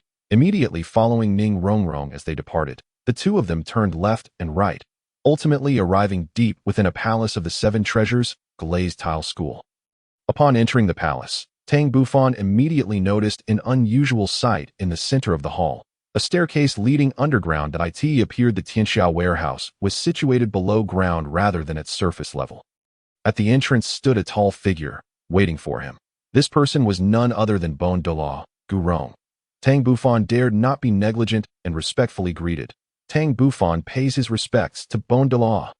Bone Douluo smiled. No need for such formalities. Speaking of which, I must thank you. Although I hold one of the 3 keys to open the Tianxiao warehouse, this is my first time entering. Tang Bufan felt a shiver in his heart. It seemed the Tianxiao warehouse was of considerable importance. Otherwise, the people of the 7 treasures glazed tile school would not have opened it in advance. Ning Rongrong also chimed in. Brother Tang, I must thank you as well. For this is also my first time entering the Tianxiao warehouse. This revelation genuinely surprised Tang Bufan. The only daughter of the sect master of the 7 treasures glazed tile school had never set foot in the Tianxiao warehouse, which only intensified his curiosity about it. Chapter 63. Selection. Following this, Tang Bufan, guided by Bone Douluo and Ning Rongrong, descended the staircase that was a spiral staircase made of stone, radiating a golden hue that immediately suggested its extraordinary nature. They walked for 5 minutes before finally stopping.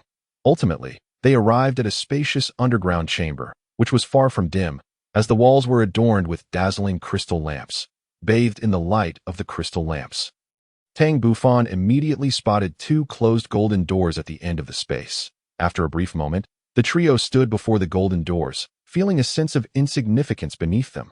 Then, Tang Bufan watched as Bone Douluo produced 3 peculiar keys and inserted them into 3 special holes on the golden doors, indicating that this entrance required keys for access. As the keys were inserted, the golden doors erupted with a brilliant golden light that blinded them momentarily.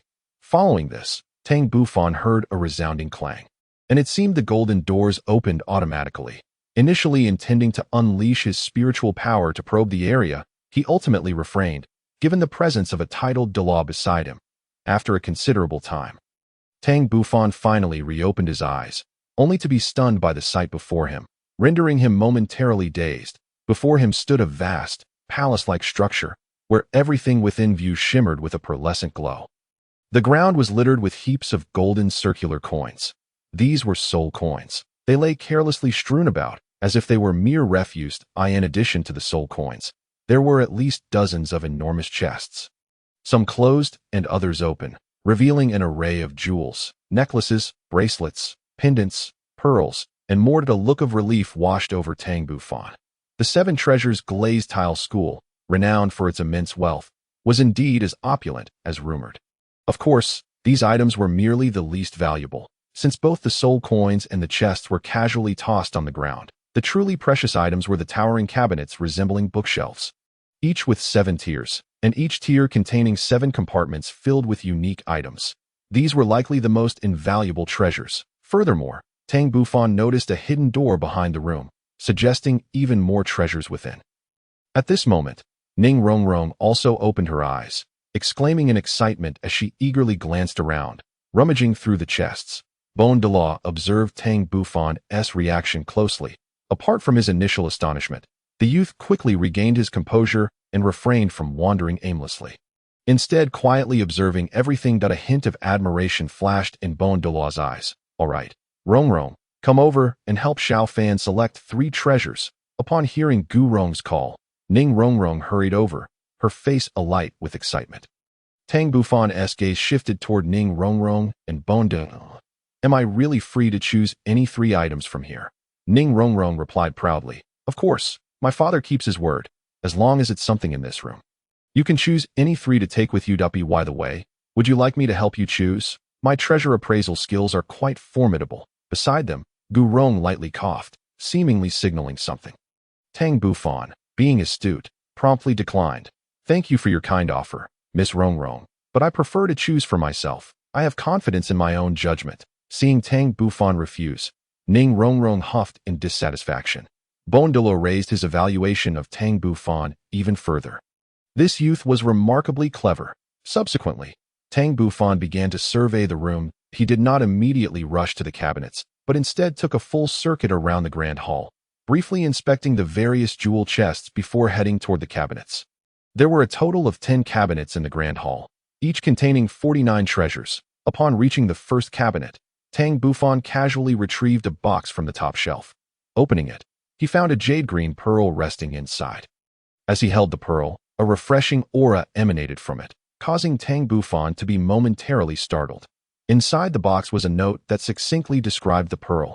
"Calming pearl, possesses the ability to soothe the mind and spirit. Keeping it nearby can prevent one from falling into demonic obsession." Indeed, it was a fine item. However, Tang Bufan deemed it unnecessary for the time being and gently placed it back in its original position. He then took another item from the shelf. This was a dagger roughly 1 foot long, its entire form shrouded in darkness, as if it absorbed light itself, emanating an unsettling aura that made Ning Rongrong frown and even step back, unwilling to draw near it. However, Tang Bufan felt an inexplicable sense of significance regarding this dagger. It seemed far from ordinary, possessing a mysterious essence that felt strangely familiar. Regrettably, the shelving offered little information, merely stating it hailed from the Dark Realm, a place Tang Bufan had never even heard of. Douluo, observing Tang Bufan's meticulous examination of the dagger, couldn't he help but inquire, "Xiao Fan, do you have an eye for this dagger?" Tang Bufan snapped back to reality and nodded. "Yes, I find this dagger quite appealing. I've decided to select it."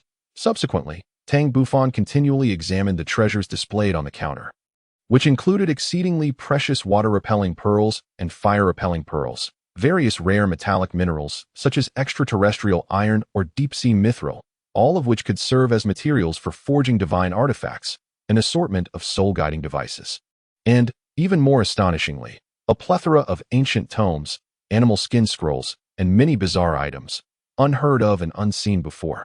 After an exhaustive selection process that lasted a full hour, Tang Bufan finally settled on 2 remaining treasures. One of these was a metallic cube, each of its 6 faces composed of 9 smaller squares, each adorned with a fragmented design. These squares were capable of movement, seemingly allowing them to form one or multiple complete patterns. reminiscent of a Rubik's Cube from his previous life on Earth. The other was an ancient book, its cover wrapped in animal skin.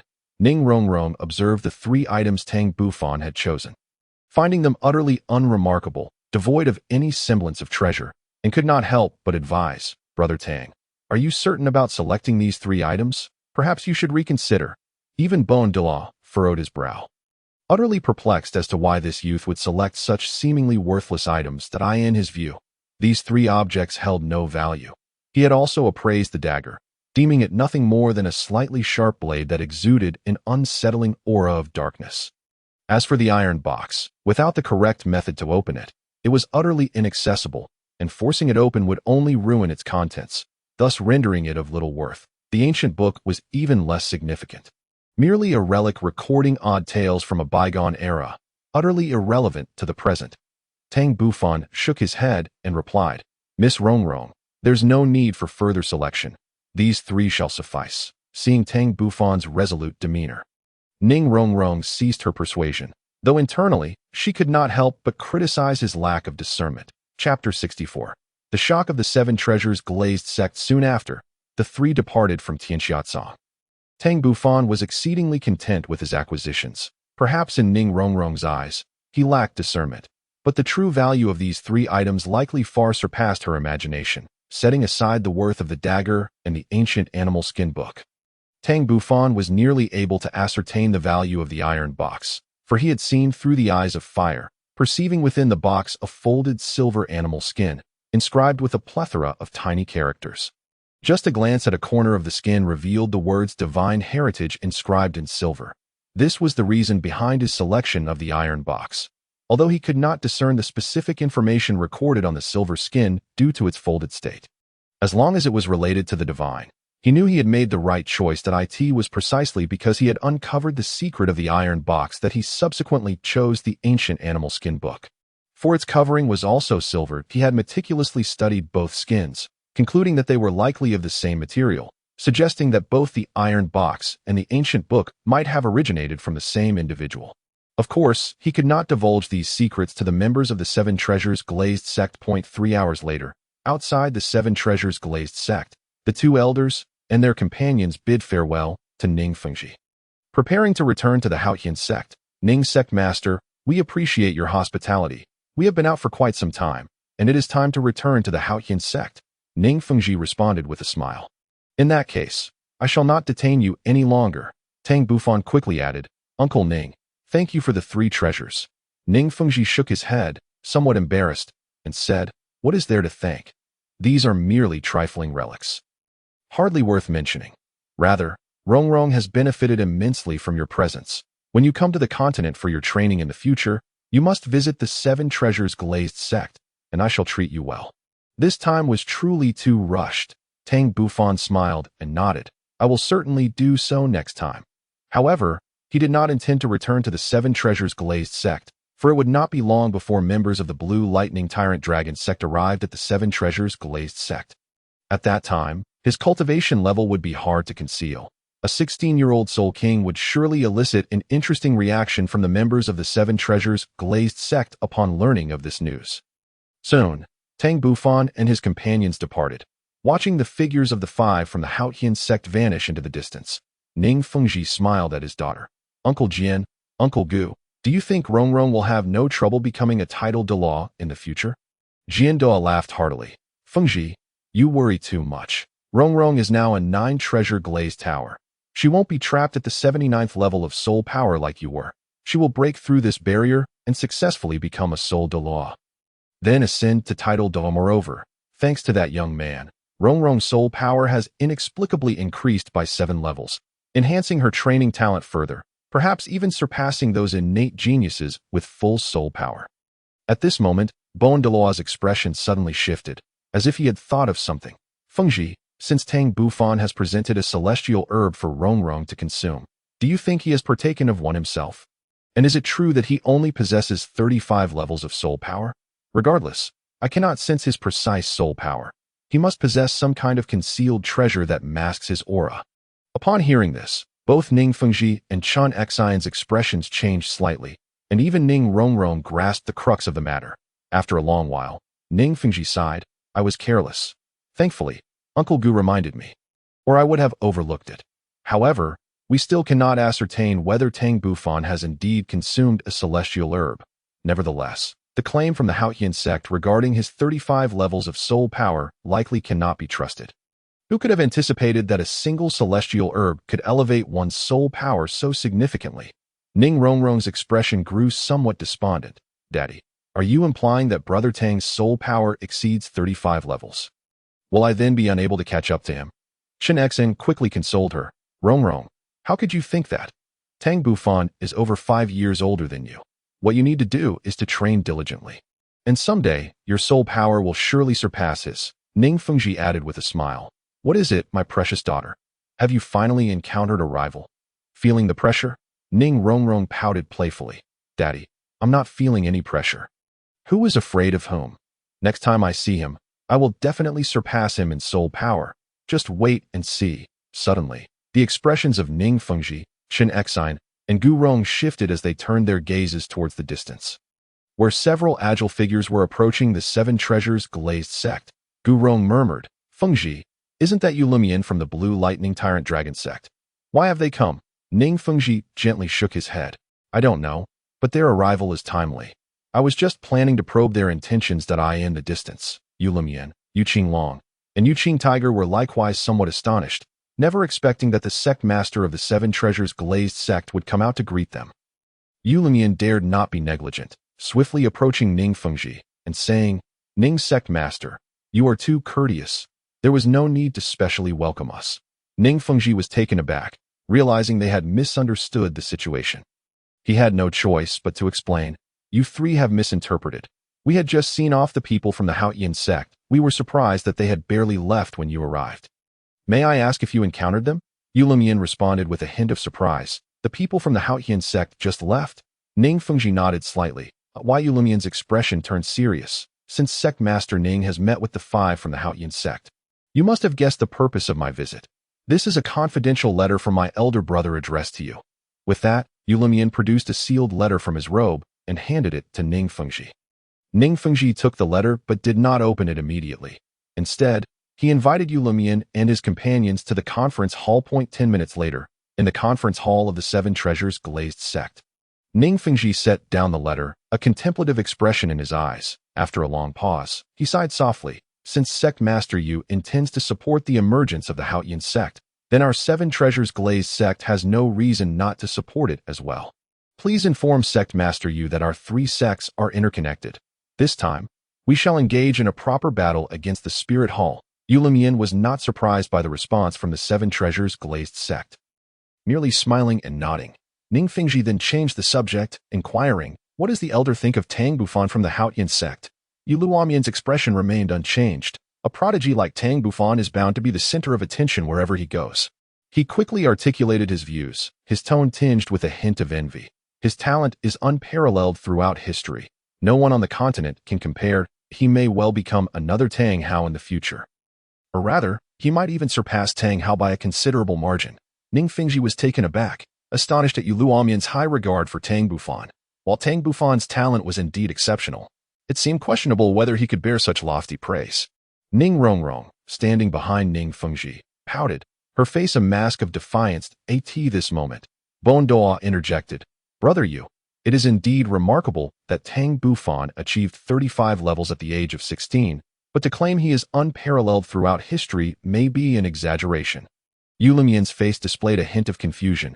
Are you suggesting that Tang Bufan is merely a 35-level soul master? Is that not the case? Ning Fengji finally sensed that something was amiss. Lumian's expression was peculiar. Logically, the members of the Seven Treasures Glazed Tile School could not possibly misidentify Tang Bufan's soul power. How could they believe he possessed only a 35-level soul? After a moment of silence, Lumian spoke softly. Tang Bufan is not a 35-level soul master, but rather a 50-level soul king. Moreover, he possesses a mutated martial soul. Upon the utterance of this statement, the entire conference hall descended into an eerie silence, with the faces of Ning Fengji and his companions reflecting sheer horror. Chapter 65. The revelation. After a considerable time had passed, Ning Fengji finally regained his composure and solemnly regarded Lumian. Elder, Is it true that Tang Bufan is indeed a 50-level soul king, and not merely a 35-level soul master, but he is only 16? How could he possibly attain such a level? Yu Lumian let out a soft sigh, refraining from questioning why the Seven Treasures Glazed Tile School had miscalculated Tang Bufan's soul power. Ning's sect master, Tang Bufan's soul power has indeed reached 50 levels. With just one more soul ring, he can become a soul king. There is no doubt about it. It cannot be mistaken, and I assure you, to be honest, when I first sensed his soul power fluctuations, I was as astonished as you are. Yet, the reality is as it stands. One could only say that the Haotian school has stumbled upon extraordinary fortune by nurturing such a prodigy. Behind Ning Fengji, Ning Rongrong appeared to have suffered a severe blow, her complexion pale, embodying a look of utter desolation. Tang Bufan was not merely a 35-level soul master. He was a 50-level soul king. How foolish she had been to take pride in front of him, unaware that in the eyes of others, she might merely be seen as a jester. Moreover, her current transformation was a boon granted by Tang Bufan. Had Tang Bufan truly been a 35-level soul master, she might have had the confidence to catch up, but a 50-level gap, representing a difference of 21 levels in soul power, was insurmountable, and no matter how hard she tried. It seemed unlikely she could bridge that chasm unless Tang Bufan ceased his training. But was that even a possibility? Chun Xen and Gu Rong observed the distraught Ning Rongrong, several times attempting to offer words of comfort, yet each time the words caught in their throats and ultimately went unspoken. Ning Fengji forced a wry smile and remarked, "At this rate, it seems that this Tang Bufan will likely shatter the record for the youngest title duel left by Tang Hao." "Surely, Sect Master Yu has considered this possibility." Yu Lingyan nodded in agreement. "Indeed, according to my elder brother's calculations, it is highly likely that Tang Bufan will become a title duel by his early 30s. And I suspect that will mark the full emergence of the Haotian Sect, leaving us with only about 15 years to prepare." Only at this moment did Ning Fengji come to a sudden realization. No wonder the two elders of the Haotian Sect previously claimed that they would definitely emerge within 15 years at the latest. They likely believed Tang Bufan would attain title duel status by then. It appeared that serious planning was indeed in order, especially considering that their opponent was the Spirit Hall. That on another front, the second elder retrieved the prepared supplies from Yuxian and led Tang Bufan back to the Haotian Sect.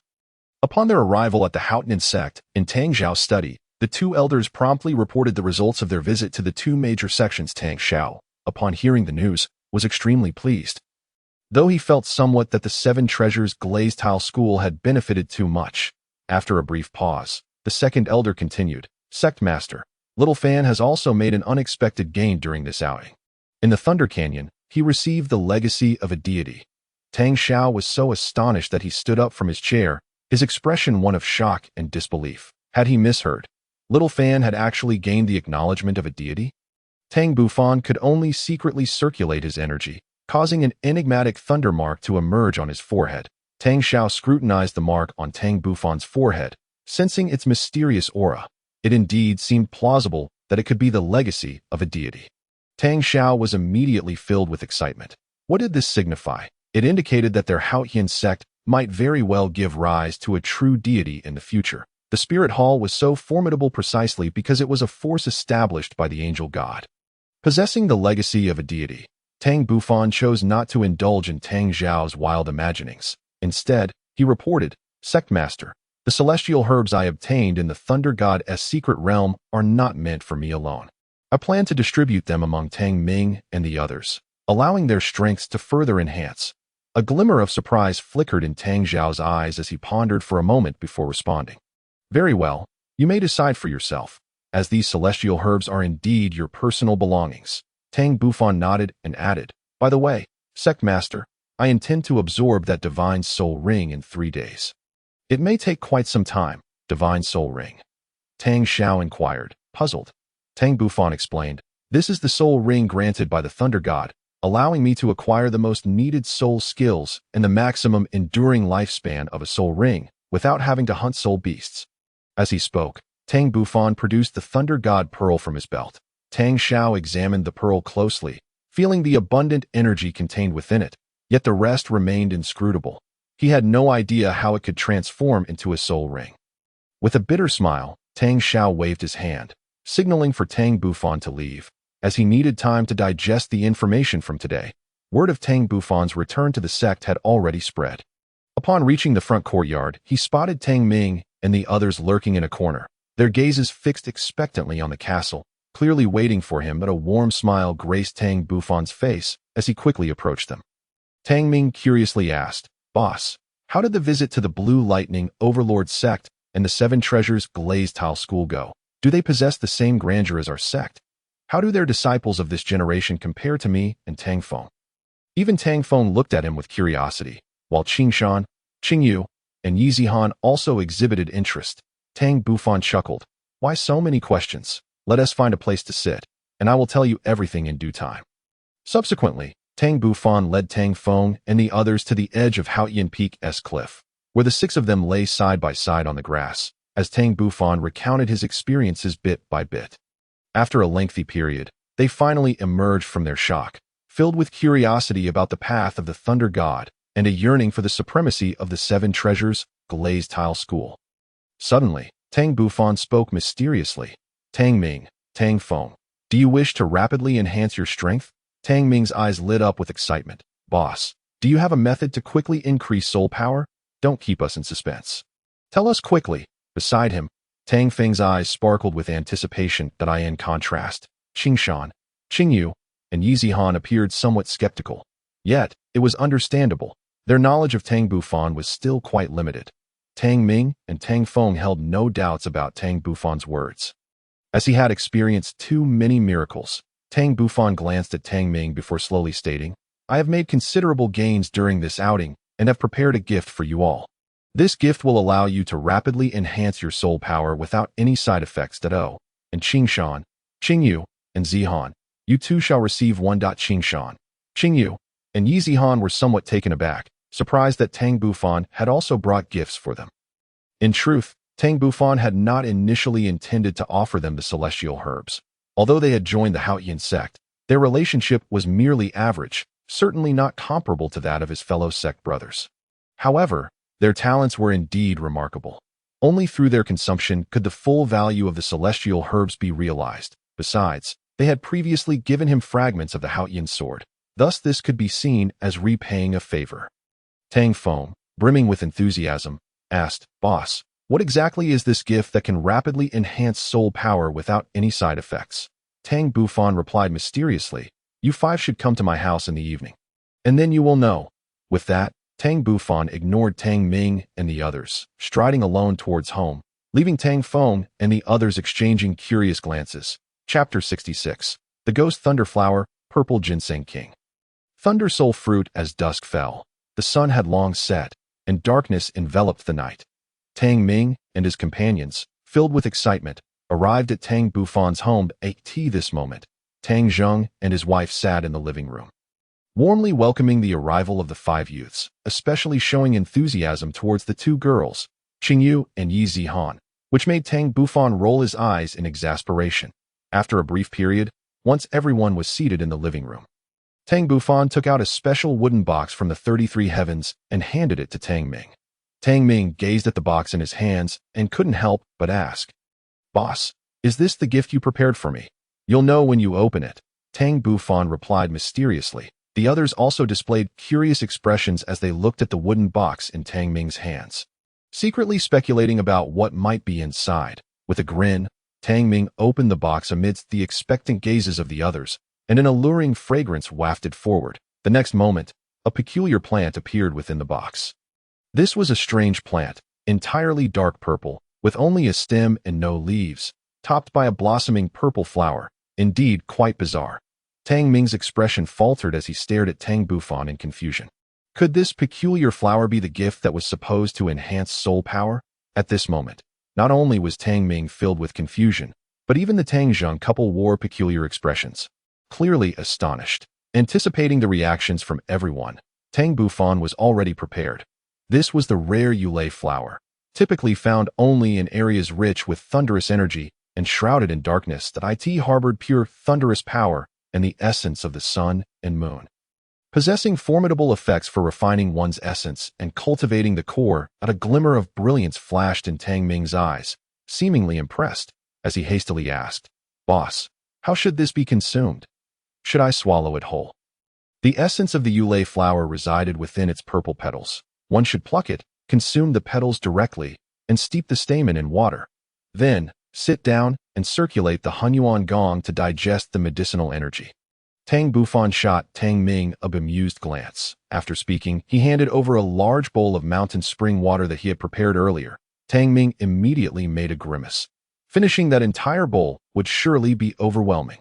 Boss, is it possible to skip the drinking part? Tang Bufan chuckled softly. Sure, you can give it to Tang Feng instead. If Tang Feng's soul power surges, you can't accuse me of favoritism. Tang Ming chuckled awkwardly. Boss, I can't drink it either. My soul power is already a level lower than his. If he consumes this, the gap between us will only widen. With that, he swiftly snatched the large bowl from Tang Bufan's hands, adopting a defensive stance, much to Tang Bufan's amusement. Subsequently, Tang Ming casually found a spot in the living room and began to consume the yulei flower, refining its medicinal properties. Soon after, Tang Bufan retrieved a brocade box from the 33 heavens, opening it to reveal a purple ginseng lying quietly within. Pointing at the purple ginseng, Tang Bufan explained, "This is not an ordinary ginseng, but a mutated 10,000-year-old purple ginseng king. It has survived a thunder strike and has been growing ever since. Based on my preliminary assessment, its age may be close to 13,000 years, making it exceptionally remarkable and capable of invigorating blood flow, healing hidden injuries, and strengthening the foundation." After a pause, Tang Bufan advised, "Tang Feng, cultivation is a gradual process. One must not rush or exert too much force, or your body simply won't be able to bear it. If it weren't for the Hunyuan Gong regulating your body, you would be unaware of how many hidden injuries you possess. This 10,000-year purple ginseng king has been specifically chosen for you. The method of consumption is simple. Just bite off a small piece and chew it. Once you refine this mutated 10,000-year purple ginseng king, all your hidden injuries will vanish, your foundation will deepen, and your soul power will greatly increase." Instantly, Tang Feng's eyes sparkled with excitement, as Tang Bufan had mentioned. He often exerted too much force while practicing the chaotic wind hammer technique, resulting in numerous hidden injuries. With the presence of this 10,000-year purple ginseng king, he was naturally overjoyed and immediately went to the side to begin his refinement. At that moment, even Qing Shan, Qing Yu, and Yi Zihan gazed at Tang Bufan with fervent eyes, filled with insatiable desire. With a slight smile, Tang Bufan produced 3 blood-red fruits, each the size of a fist, subtly pulsating with thunderous light. Among the 3, Yi Zihan was the most eager for power, so she inquired first, "Brother Tang, what are these?" Upon hearing Yi Zihan's address, Tang Bufan was momentarily taken aback, but quickly regained his composure. In terms of age, he was 2 months older than Yi Zihan and 1 month older than Qing Yu. "These are Thunder Soul fruits, which I specially prepared for the 3 of you. They are quite complementary to you. And there might even be unexpected gains." Qing Shan, puzzled, asked, "Bufan, Thunder Soul fruits? But what exactly are they? And what do you mean by unexpected gains?" Tang Bufan, realizing the gravity of the situation, promptly explained, "Thunder Soul fruits are extraordinary fruits born from the interaction between the blood of powerful Thunder-type soul beasts and thunderous energy. When the blood of those Thunder-type soul beasts spills onto the ground and is subjected to thunderous energy, vines known as Thunder Soul vines will grow today. These vines continue to grow. They will eventually bear Thunder Soul fruits. Each Thunder Soul vine produces only 3 fruits in its lifetime, and each fruit takes at least 3,000 years to mature. They possess the ability to heal injuries and enhance soul power without any injuries. Would you say they are not precious?" Instantly, Qing Shan, Qing Yu, and Yi Zihan displayed expressions of shock. Given their backgrounds, how could they have encountered such precious treasures? Not to mention them, even the Tangjun couple had never heard of such things. Looking utterly bewildered, this was not entirely their fault, for these celestial-grade plants and fruits required special locations to thrive, and only the Thunder God Canyon possessed such an environment, as it was considered a sacred ground of the Thunder God. Tang Bufan had yet to share the most crucial information with them. In fact, the greatest function of the Thunder Soul fruit was that the consumer had a certain chance of gaining the bloodline power of the fallen soul beast. Initially, this bloodline power would not be apparent, likely only enhancing the physique, but once one's soul power reached the 70th level, it was said that one could comprehend the soul beast's innate soul skill from the bloodline power. Of course, this was applicable only to soul masters with beast martial souls. Others would not enjoy this benefit, and even if they obtained the bloodline power, it would be of limited use, merely enhancing their physique. In reality, the Thunder Soul fruits were most suitable for the Qingshan siblings, as they possessed beast martial souls. As for why Yi Zihan was included, Tang Bufan considered her role as a support soul master, whose physique was relatively weak. Consuming the Thunder Soul fruit would significantly enhance her physique, ensuring she wouldn't fall behind the others. Tang Bufan was thinking long-term. All 5 of them had the potential to ascend to title Douluo, and in the future, they could become his most steadfast companions and the backbone of the Haotian Sect. Moreover, Tang Bufan had prepared only thunder attribute celestial-grade flowers and fruits for them, laying the groundwork for their future training along the path of the Thunder God. As the speed of cultivation in the Haotian Sect was ultimately too slow. Chapter 67. Pure Yang Thunder Fruit. Thunder Calamity Spring Water. Soon after, under Tang Bufan's guidance, the Qingshan trio consumed the Thunder Soul fruits and retreated to cultivate. Tang Jing smiled and asked, Xiao Fan, what have you prepared for us too? It shouldn't be inferior to theirs. Tang Bufan sighed helplessly. Father, please don't act so childish. Rest assured, what I've prepared for you is undoubtedly the most suitable and, of course, the most precious. With that, Tang Bufan retrieved a jade box and a glass vessel from the 33 heavens and handed them to his father. Tang Zhong, feeling anxious, opened the jade box to reveal 2 purple fruits, each the size of a walnut, enveloped in a faint purple mist, appearing quite extraordinary. As for the glass vessel, it contained a mysterious light purple liquid. Su Xiuqing gently inquired, Fanner, what is this? Tang Bufan softly replied, Mother, Father, the items in the jade box are pure Yang Thunder fruits. You may not be familiar with them, but you must have heard of the pure Yang Iron Tree. The pure Yang Iron Tree? Are you referring to the type of tree that grows in extreme Yang environments and never blooms? Tang Jing pondered for a moment before slowly responding. Correct, the pure Yang Iron Tree and the pure Yang Thunder Fruit. What connection could they possibly have? Su Xiuqing murmured. Suddenly, her eyes brightened as she gazed at Tang Bufan in disbelief. Could it be that the pure Yang Thunder Fruit is the fruit of the pure Yang Iron Tree? But the pure Yang Iron Tree doesn't even bloom. How could it bear fruit? Tang Bufan nodded, then shook his head, leaving Tang Zhong and his wife utterly perplexed. Is the pure Yang Thunder Fruit truly the fruit of the pure Yang Iron Tree? However, Tang Bufan quickly clarified. Mother, while your guess is not entirely accurate, it is also not incorrect. Strictly speaking, the pure Yang Thunder Fruit can be considered a mutated product of the pure Yang Iron Tree that has flowered and borne fruit. Only those pure Yang Iron trees that have been nourished by thunderous energy for many years and absorbed boundless thunder essence can bloom and bear such fruit that it contains overwhelming thunderous power, especially in the aspect of refining essence and marrow, proving to be unimaginably useful. The only drawback is that it cannot be consumed directly. It must be combined with other substances that can neutralize its medicinal properties. Tang Jing's eyes lit up. So, according to you, the liquid in this glass vessel is meant to neutralize its medicinal properties, but it seems a bit insufficient, barely enough for 2 small bowls. Father, this is Thunder Calamity spring water. And in certain respects, it is even more precious than the pure Yang Thunder Fruit, as its birth conditions are even more stringent. Tang Bufan replied with a wry smile. First, it must be spring water imbued with spiritual energy. Second, this spring water must also be nourished by thunderous energy, which takes millennia to form. Who knows how many years it takes to create Thunder Calamity spring water? Upon hearing their son's explanation, Tang Zhong and his wife finally grasped the value of these 2 items, their faces breaking into knowing smiles, especially Tang Zhong, who wore a look of smug satisfaction. The reason for preparing these 2 items was that he considered his parentage. They had long missed the optimal cultivation period. Coupled with their innate talents, it would be difficult for them to advance to title Douluo in this lifetime. However, with the pure Yang Thunder Fruit and Thunder Calamity spring water to enhance their bodies, the future held endless possibilities. Suddenly, Su Xiuqing seemed to recall something and asked with concern, Fanner, you have given us these precious treasures. What about yourself? Mother, rest assured, I have already taken it long ago. You may consume it with peace of mind.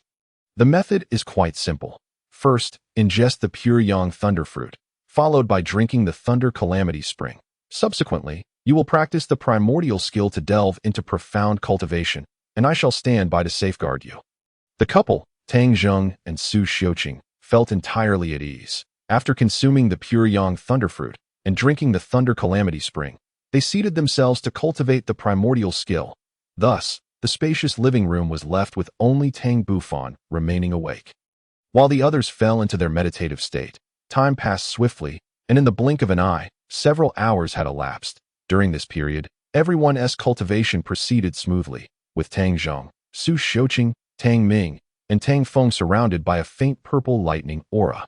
In contrast, Qing Shan, Qing Yu, and Yi Zihan, the three most likely to undergo transformation, remained utterly still. After all, the Thunder Soul fruit has unique effects, and even Tang Bufan was uncertain about the changes that might occur post-consumption. However, he understood that this was merely the beginning, as the potency of the celestial medicine was immense. Barring any unforeseen circumstances, they would likely remain in this state until the morrow point. 2 more hours passed. And the 7 individuals in the living room finally exhibited new changes. First and foremost, Tang Bufan's parents began to tremble slightly, layers of black impurities surfacing on their skin. Ultimately, even their martial souls were summoned automatically, with rings of soul energy continuously swirling around them. Tang Bufan could even hear a series of muffled sounds emanating from their limbs and bones. The smile graced Tang Bufan's face. The pure yang thunderfruit was beginning to take effect, and he felt a sense of relief. His gaze shifted to Tang Ming and Tang Feng. Their transformations were the most tranquil, showing no significant difference from their usual cultivation. Even the impurities expelled from their bodies emerged gradually, unlike the violent reactions observed in Tang Bufan's parents. Nevertheless, their martial souls were still released, and a surge of purple energy enveloped their bodies, continually entering them with each breath, after carefully confirming their well-being. Tang Bufan approached Qing Shan and Qing Yu at this moment. A layer of crimson lightning unexpectedly appeared around them, and judging by its trend, it seemed to be growing stronger, soon enveloping the two of them entirely, rendering their specific conditions indistinguishable. Simultaneously, vague beast silhouettes began to emerge from the crimson lightning, and the images spun rapidly, seemingly depicting a scene from the past. Tang Bufan's pupils instantly turned golden as he fully activated his fiery eyes. In an instant, he captured all the images reflected in the crimson lightning, 7 in total. Unfortunately, these images were not coherent. Nevertheless, they provided sufficient information for Tang Bufan to infer the general situation. In the scenes, 2 soul beasts were engaged in a fierce battle for reasons unknown, their true blood splattering the ground, both sustaining severe injuries. During the clash, the 2 soul beasts displayed their terrifying innate skills without reservation. One of the soul beasts roared, shaking the heavens and the earth, as lightning descended from the skies, enveloping its body. Immediately after, it opened its mouth and unleashed countless purple light waves, which struck its opponent with tremendous force, creating numerous holes in its body and causing its true blood to drip incessantly onto the ground. The other soul beast appeared utterly enraged, or perhaps its innate abilities were finally ready. A terrifying sight unfolded as it roared. A massive silver vortex appeared before its adversary, emanating an overwhelming gravitational pull. And no matter how the soul beast struggled, it was futile. In an instant, it was drawn into the vortex. Its fate uncertain, the soul beast that conjured the silver vortex seemed to have exhausted its strength and collapsed. Chapter 68. The anomaly. Subsequently, the images on the crimson lightning blurred and vanished as if they had never existed. At the same time, the crimson lightning surrounding Qing Shan and Qing Yu ceased to expand outward and gradually stabilized. Tang Bufan withdrew his gaze, plunged into contemplation. It seemed the Thunder Soul fruit contained the true blood of the 2 mighty soul beasts. He wondered if Qing Shan and Qing Yu had the opportunity to awaken the bloodline power of these beasts. After all, the strength of these 2 soul beasts was extraordinarily formidable, although he could not see the complete battle scenes. The glimpses he caught indicated that they were at least 50,000 years old, and they might even be close to 100,000 years. Truly, the power they exhibited was overwhelming, especially the soul beast that released the silver vortex. He speculated that it likely possessed spatial soul techniques. Time is revered, and space reigns supreme. Anything related to space is immensely powerful, and whether or not one can awaken the bloodline power of this soul beast depends on fate. Furthermore, Tang Bufan planned to meticulously search the Lightning Canyon during his next visit, Hoping to locate the remains of that soul beast, he still harbored a faint hope. Should that soul beast have reached 100,000 years of cultivation, its demise would surely leave behind a soul bone. Absorbing this soul bone might grant him mastery over a spatial soul technique, or at the very least, a powerful soul bone. After calming his excited emotions, Tang Bufan's gaze turned to Yi Zihan. Surrounding her was also a layer of crimson lightning. Through her eyes, he could clearly see her delicate face showing signs of pain. However, she remained remarkably strong. Diligently absorbing the energy from the Thunder Soul fruit, as time flowed on, several more hours passed, and soon it was 5 in the morning, with the sky beginning to brighten. After nearly 10 hours of absorption, everyone finally entered the final stage of consuming the celestial medicine. During this time, Tang Zheng and Su Xiuqing expelled black impurities and greasy filth from their bodies, their bones cracking multiple times. All progressing as expected. As for Tang Ming and Tang Feng, their conditions were quite similar to those of Tang Zheng and Su Xiuqing. Although they too underwent the refining process of the celestial medicine, the impurities expelled from their bodies were relatively fewer. This was easily understandable. Each person's physical condition differed, and naturally, the emphasis of the celestial medicine varied accordingly. Tang Zheng and Su Xiuqing, upon ingesting the celestial medicine, had their bodies prioritized for refining and strengthening their foundations, resulting in a lesser enhancement of soul power, which also related to their formidable strength. In contrast, Tang Feng and Tang Ming experienced a different focus. While their bodies were also refined, the celestial medicine poured more effort into enhancing their soul power. On the other hand, Qingshan and Qingyu were far more dynamic. Their martial souls manifested, their bodies covered in scales. Yet the layers of crimson lightning surrounding them diminished, albeit deepening. In It appeared that the medicinal effects of the Thunder Soul fruit had been nearly fully absorbed, but that was all. No further changes occurred. What truly astonished Tang Bufan was Yi Zihan's performance. Just moments ago, the crimson lightning encircling her body trembled violently, and then crimson light points floated forth, coalescing into a peculiar soul beast. This soul beast, composed of blood-red light points, circled above her head a few times before diving directly into her body. Yi Zihan trembled momentarily, but quickly returned to normal. Tang Bufan was secretly amazed. Had she obtained the bloodline power of the soul beast from the Thunder Soul fruit? However, even if she had acquired this bloodline power, as an auxiliary martial soul, it was improbable for her to resonate with this power to comprehend her innate soul skill upon reaching level 70. Nevertheless, her physique would significantly enhance, granting her a constitution comparable to that of a beast soul master. Only beast soul masters who consumed the Thunder Soul fruit could awaken the bloodline power. Once they reached level 70 and transformed into their martial soul true forms, they could resonate with the bloodline power, thereby comprehending the innate skills contained within. However, these were personal opportunities that could not be forced. Nevertheless, Tang Bufan believed that even if Qingshan and Qingyu could not awaken their bloodline powers temporarily, they still had a great chance in the future, for they possessed top-tier beast martial souls. Just then, 2 faint roars of beasts suddenly echoed in the living room.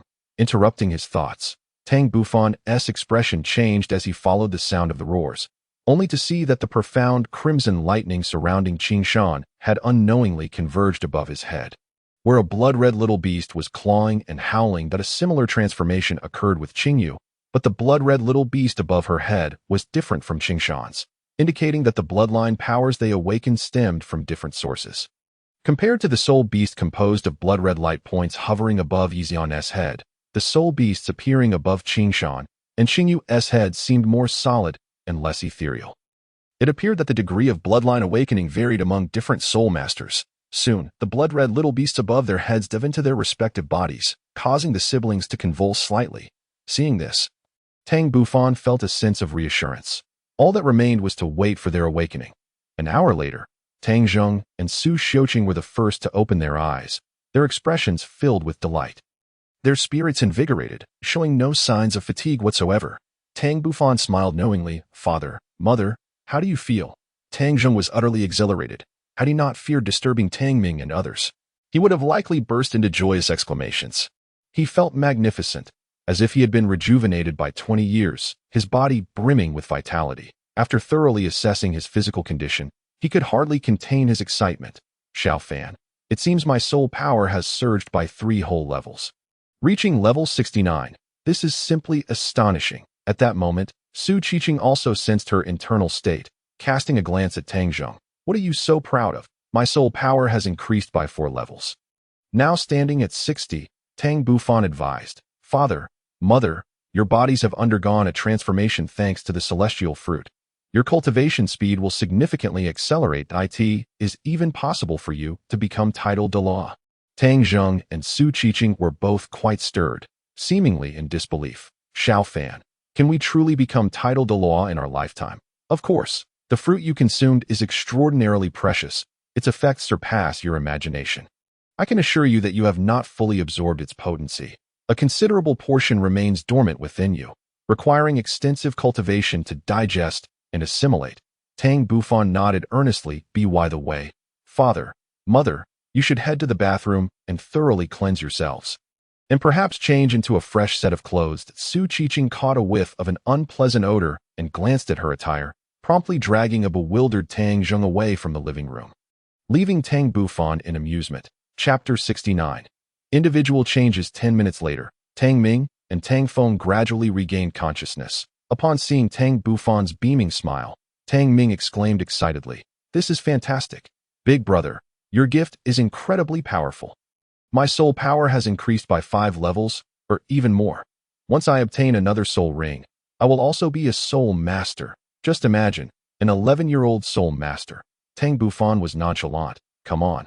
You my brother. No need for formalities. Besides, you've already acknowledged me as your elder brother.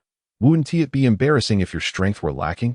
Nearby, Tang Feng, unable to tolerate Tang Ming's arrogance, teased, "As if anyone isn't a soul master. And Tang Ming, keep your voice down. Brother Qingshan and the others are still cultivating." Reminded by Tang Feng, Tang Ming suddenly recalled that they were not alone in the living room. Swiftly covering his mouth and cautiously glancing around, upon confirming that Qingshan and the others were still in their meditative state, he finally relaxed. Looking at Tang Feng beside him, Tang Ming pouted defiantly.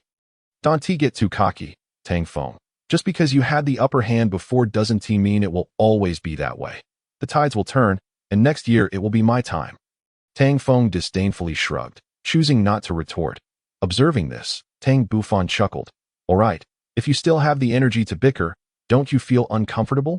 Both Tang Ming and Tang Feng were momentarily stunned, but upon Tang Bufan's reminder, they realized they did indeed feel somewhat unwell. Glancing at each other's attire and immediately comprehending, they dashed towards their home. After a significant half-hour, Tang Ming and Tang Feng returned, yet Qingshan, Qingyu, and Zihan remained oblivious.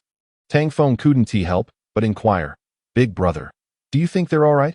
Why haven't they woken up yet?" Tang Bufan smiled. "No worries, this is perfectly normal. The energy from the Thunder Soul fruit is inherently more challenging to absorb than yours, so it's quite natural for them to take longer to awaken.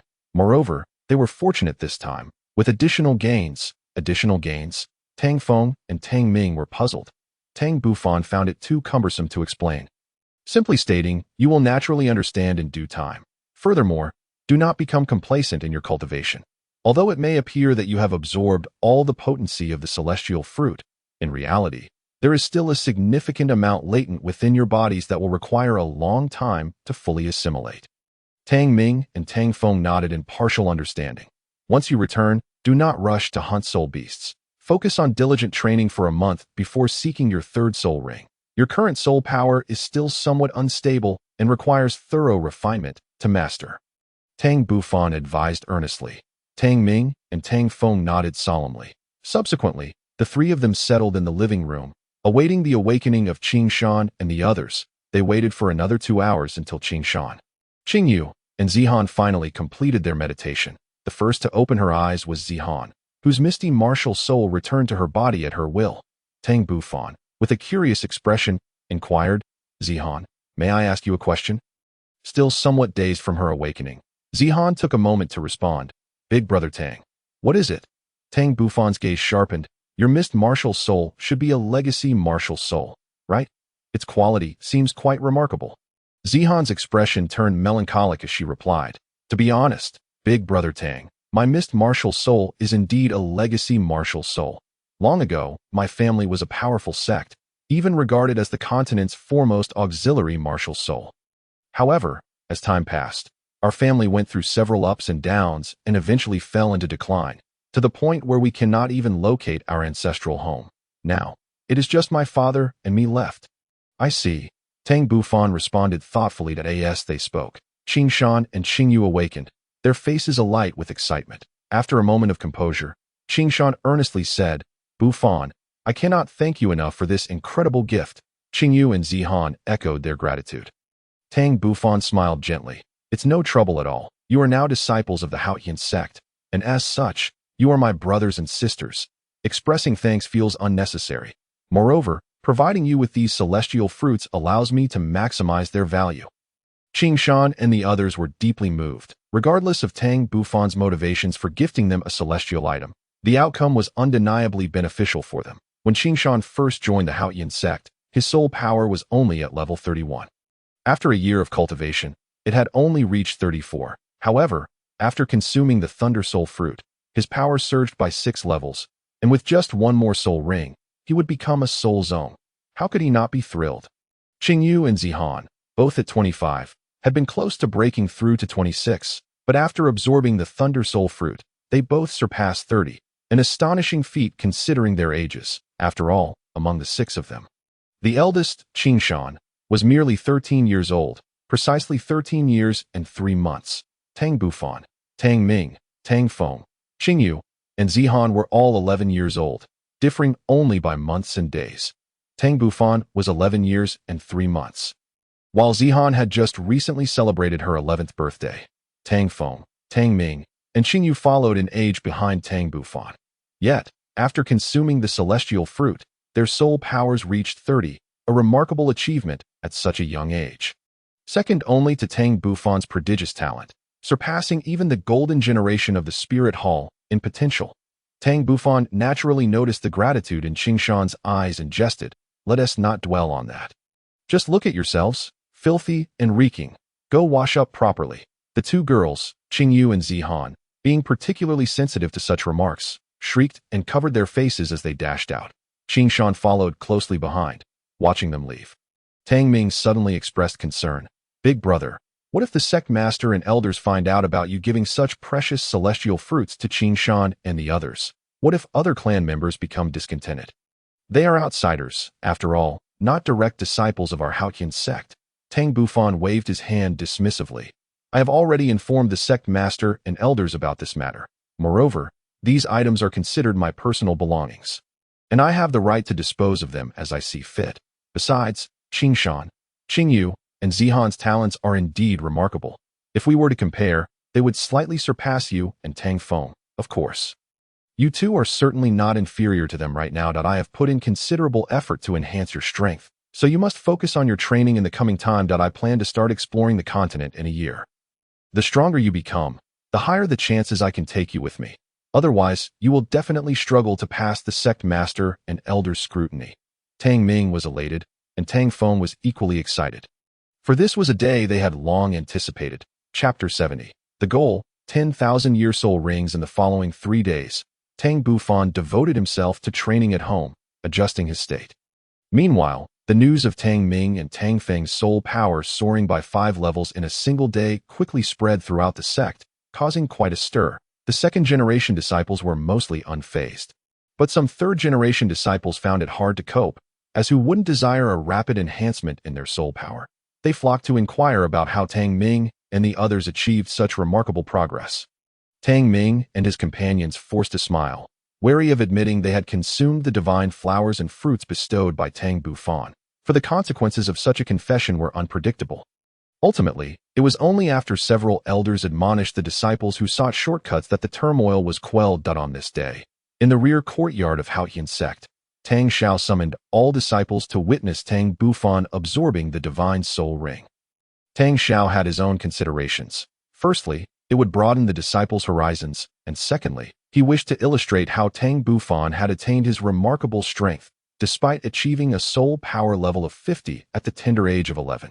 Each of these accomplishments was the result of Tang Bufan's relentless efforts. Each absorption of a soul ring represented a life-and-death trial. Assimilating rings beyond one's level was no trivial feat. Thus, he resolved to enlighten these third-generation disciples. For in this world, nothing worthwhile comes without hard work. In the central clearing of the courtyard, Tang Bufan scanned the crowd, spotting his parents, Tang Ming, Tang Feng, and the trio of Qing Shan, along with numerous uncles and aunts. At last, his gaze settled on the sect leader and the 5 elders. He understood that today, success was imperative, even if his target was the elusive 100,000-year soul ring. Drawing a deep breath, Tang Bufan retrieved the Thunder God Pearl from the 33 heavens. This exquisite, crystal-like purple orb shimmered with a flowing purple mist within, casting a mysterious halo in the sunlight. Without hesitation, Tang Bufan flicked the Thunder God Pearl towards his head, and with a resounding pop, the pearl shattered, unleashing a dense purple mist that enveloped him almost instantaneously. Tang Xiao and the 5 elders watched in astonishment as the purple mist surged around Tang Bufan, causing radiant halos to manifest around him. Among the crowd, Tang Zheng and his wife exhibited visible anxiety. Having been thoroughly informed about the divine soul ring by their son, they understood it could bestow him with the most essential soul skills and the longest possible duration for the soul ring. This understanding heightened their concern. As the saying goes, no one knows a child better than their parents. Tang Zheng and his wife knew their son all too well. He had always been independent and headstrong, pursuing excellence in his training. Given his past experience with absorbing rings beyond his level, they feared he would attempt to do so once again, setting his sights on the 100,000-year soul ring. Indeed, Tang Bufan was resolute in his plan to absorb a ring far beyond his current level, aiming for the coveted 100,000-year soul ring, the pinnacle of treasures coveted by all soul masters. Although theoretically, a titled Douluo could absorb such a ring, no one had ever been known to possess one that with this opportunity before him. He was determined to seize it with all his might. He had considered gradually revealing his strength, but ultimately dismissed the notion, believing it to be a futile endeavor that would squander his soul power. To attain the 100,000-year soul ring, he could not afford to waste even a fraction of his energy. Prior to acquiring the Thunder God inheritance, Tang Bufan's physical strength had already rivaled that of a soul Douluo. Later, during his journey along the path of the Thunder God, he tempered his physique with heavenly lightning, further enhancing his bodily fortitude. While this alone might not suffice, he also possessed 2 formidable innate domains, the Thunder Domain and the Earth Domain. The power of these domains grew stronger with each advancement he made.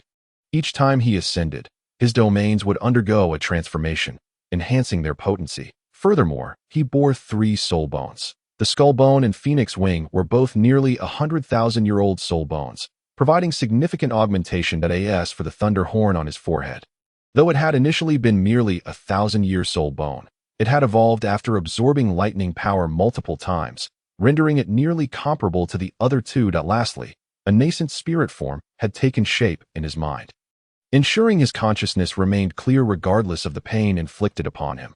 These were the cards he held, the very foundation of his confidence in pursuing the 100,000-year soul ring. Then, 2 halos, one purple and one yellow, radiated outward from his body, expanding under his control until they reached a meter's distance before halting. This was merely the beginning. In the next moment, a singular horn emerged from Tang Bufan, crackling with electricity and emanating a sense of devastation. Following this, a pair of fiery red wings unfurled from his back, while within his mind, his spirit converged externally as Tang Bufan unleashed his 2 domains and showcased the capabilities of his soul bones. The purple mist surrounding him surged violently, undergoing a remarkable transformation.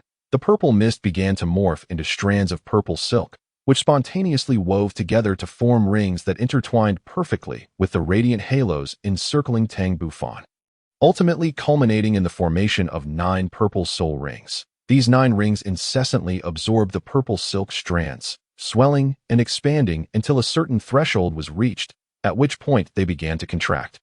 Repeating this cycle, each contraction struck Tang Bufan's body with immense force, delivering a total of 9 impacts. The agony was indescribable. Were it not for Tang Bufan's robust physique, any other individual would likely have succumbed to the pain long ago. This process endured for a full half-hour before the situation in the courtyard shifted once more. The 9 purple soul rings, having absorbed sufficient purple silk strands, darkened to a deep shade of purple and after a violent tremor, transformed into black rings. This astonishing spectacle left every member of Haotian Sect in profound shock.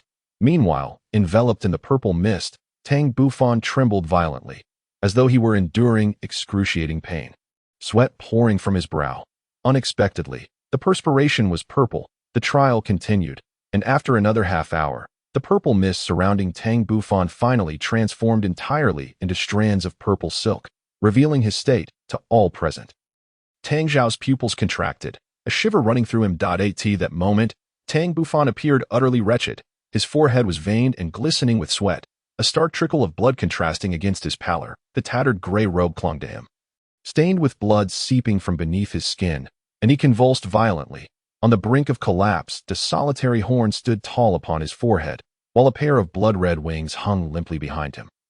Witnessing their son's dire condition, Su Xiuqing felt faint, while Tang Zheng maintained his composure. Though his pale visage betrayed his concern, the rear courtyard of Haotian Sect fell into an eerie silence. Chapter 71.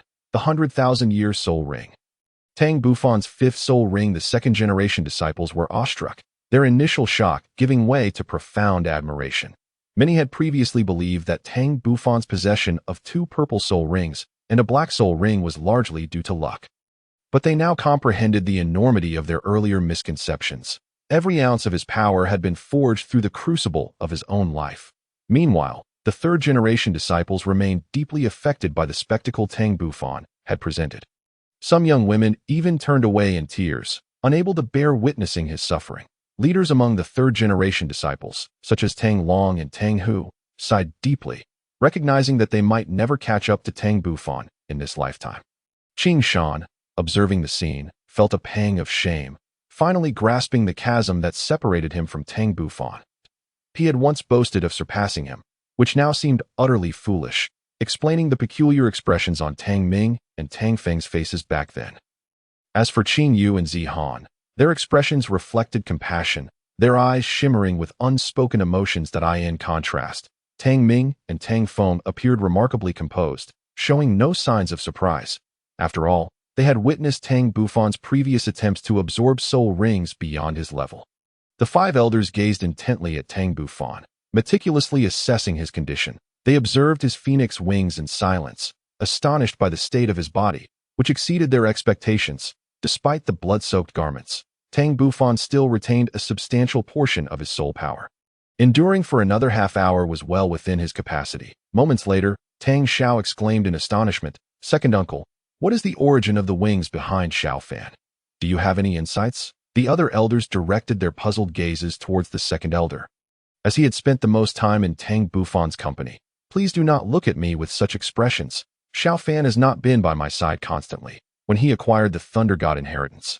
Neither I nor fourth elder were present with him," the second elder replied with a wry smile. "However, these wings appear to resemble external soul bones of avian nature." Tang Xiao nodded thoughtfully at that moment. The seventh elder expressed his concerns. "Sect leader, is Xiao Fan truly all right in this state?" Tang Xiao's expression remained calm, though internally he was filled with a bittersweet sentiment. "Seventh uncle, the process of absorbing a soul ring cannot be aided by outsiders, especially not with a divine soul ring, and you all should have discerned by now that this child has no intention of giving up. He is still actively absorbing soul power." The seventh elder, in truth, seeks only a sense of tranquility. He is well aware of such truths. However, the child Tang Bufan is the hope of the Haotian Sect, and there must be no room for error. Surrounding Tang Bufan's body, the 9 black soul rings continue to absorb the violet threads, and with each absorption, the darkness of the soul rings deepens. Each time the black soul rings contract, Tang Bufan's body is struck as if by lightning. His face contorted in unbearable agony, blood incessantly trickling from the corners of his mouth. As the ordeal progresses, his body begins to show signs of damage. Yet, at that moment, the phoenix wings play a crucial role. Their unparalleled healing capabilities, both mending his injuries and restoring his soul power. Thus, Tang Bufan perseveres for another hour, until finally, the 9 black soul rings have absorbed all the violet threads, each ring shining intensely black, even hinting at a trace of red. Tang Xiao and the 5 elders exchange solemn glances, understanding that the final moment is approaching, where success or failure hangs in the balance. They speculate that Tang Bufan must fuse the 9 black soul rings into a single ring for it to be deemed a success. Although the level of that ring remains uncertain, one thing is indisputable.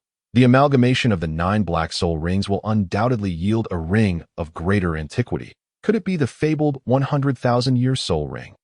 Filled with excitement, Tang Xiao and the 5 elders await, their anticipation grounded in reason. After all, the ages of the 9 black soul rings surrounding Tang Bufan do not fall below 90,000 years.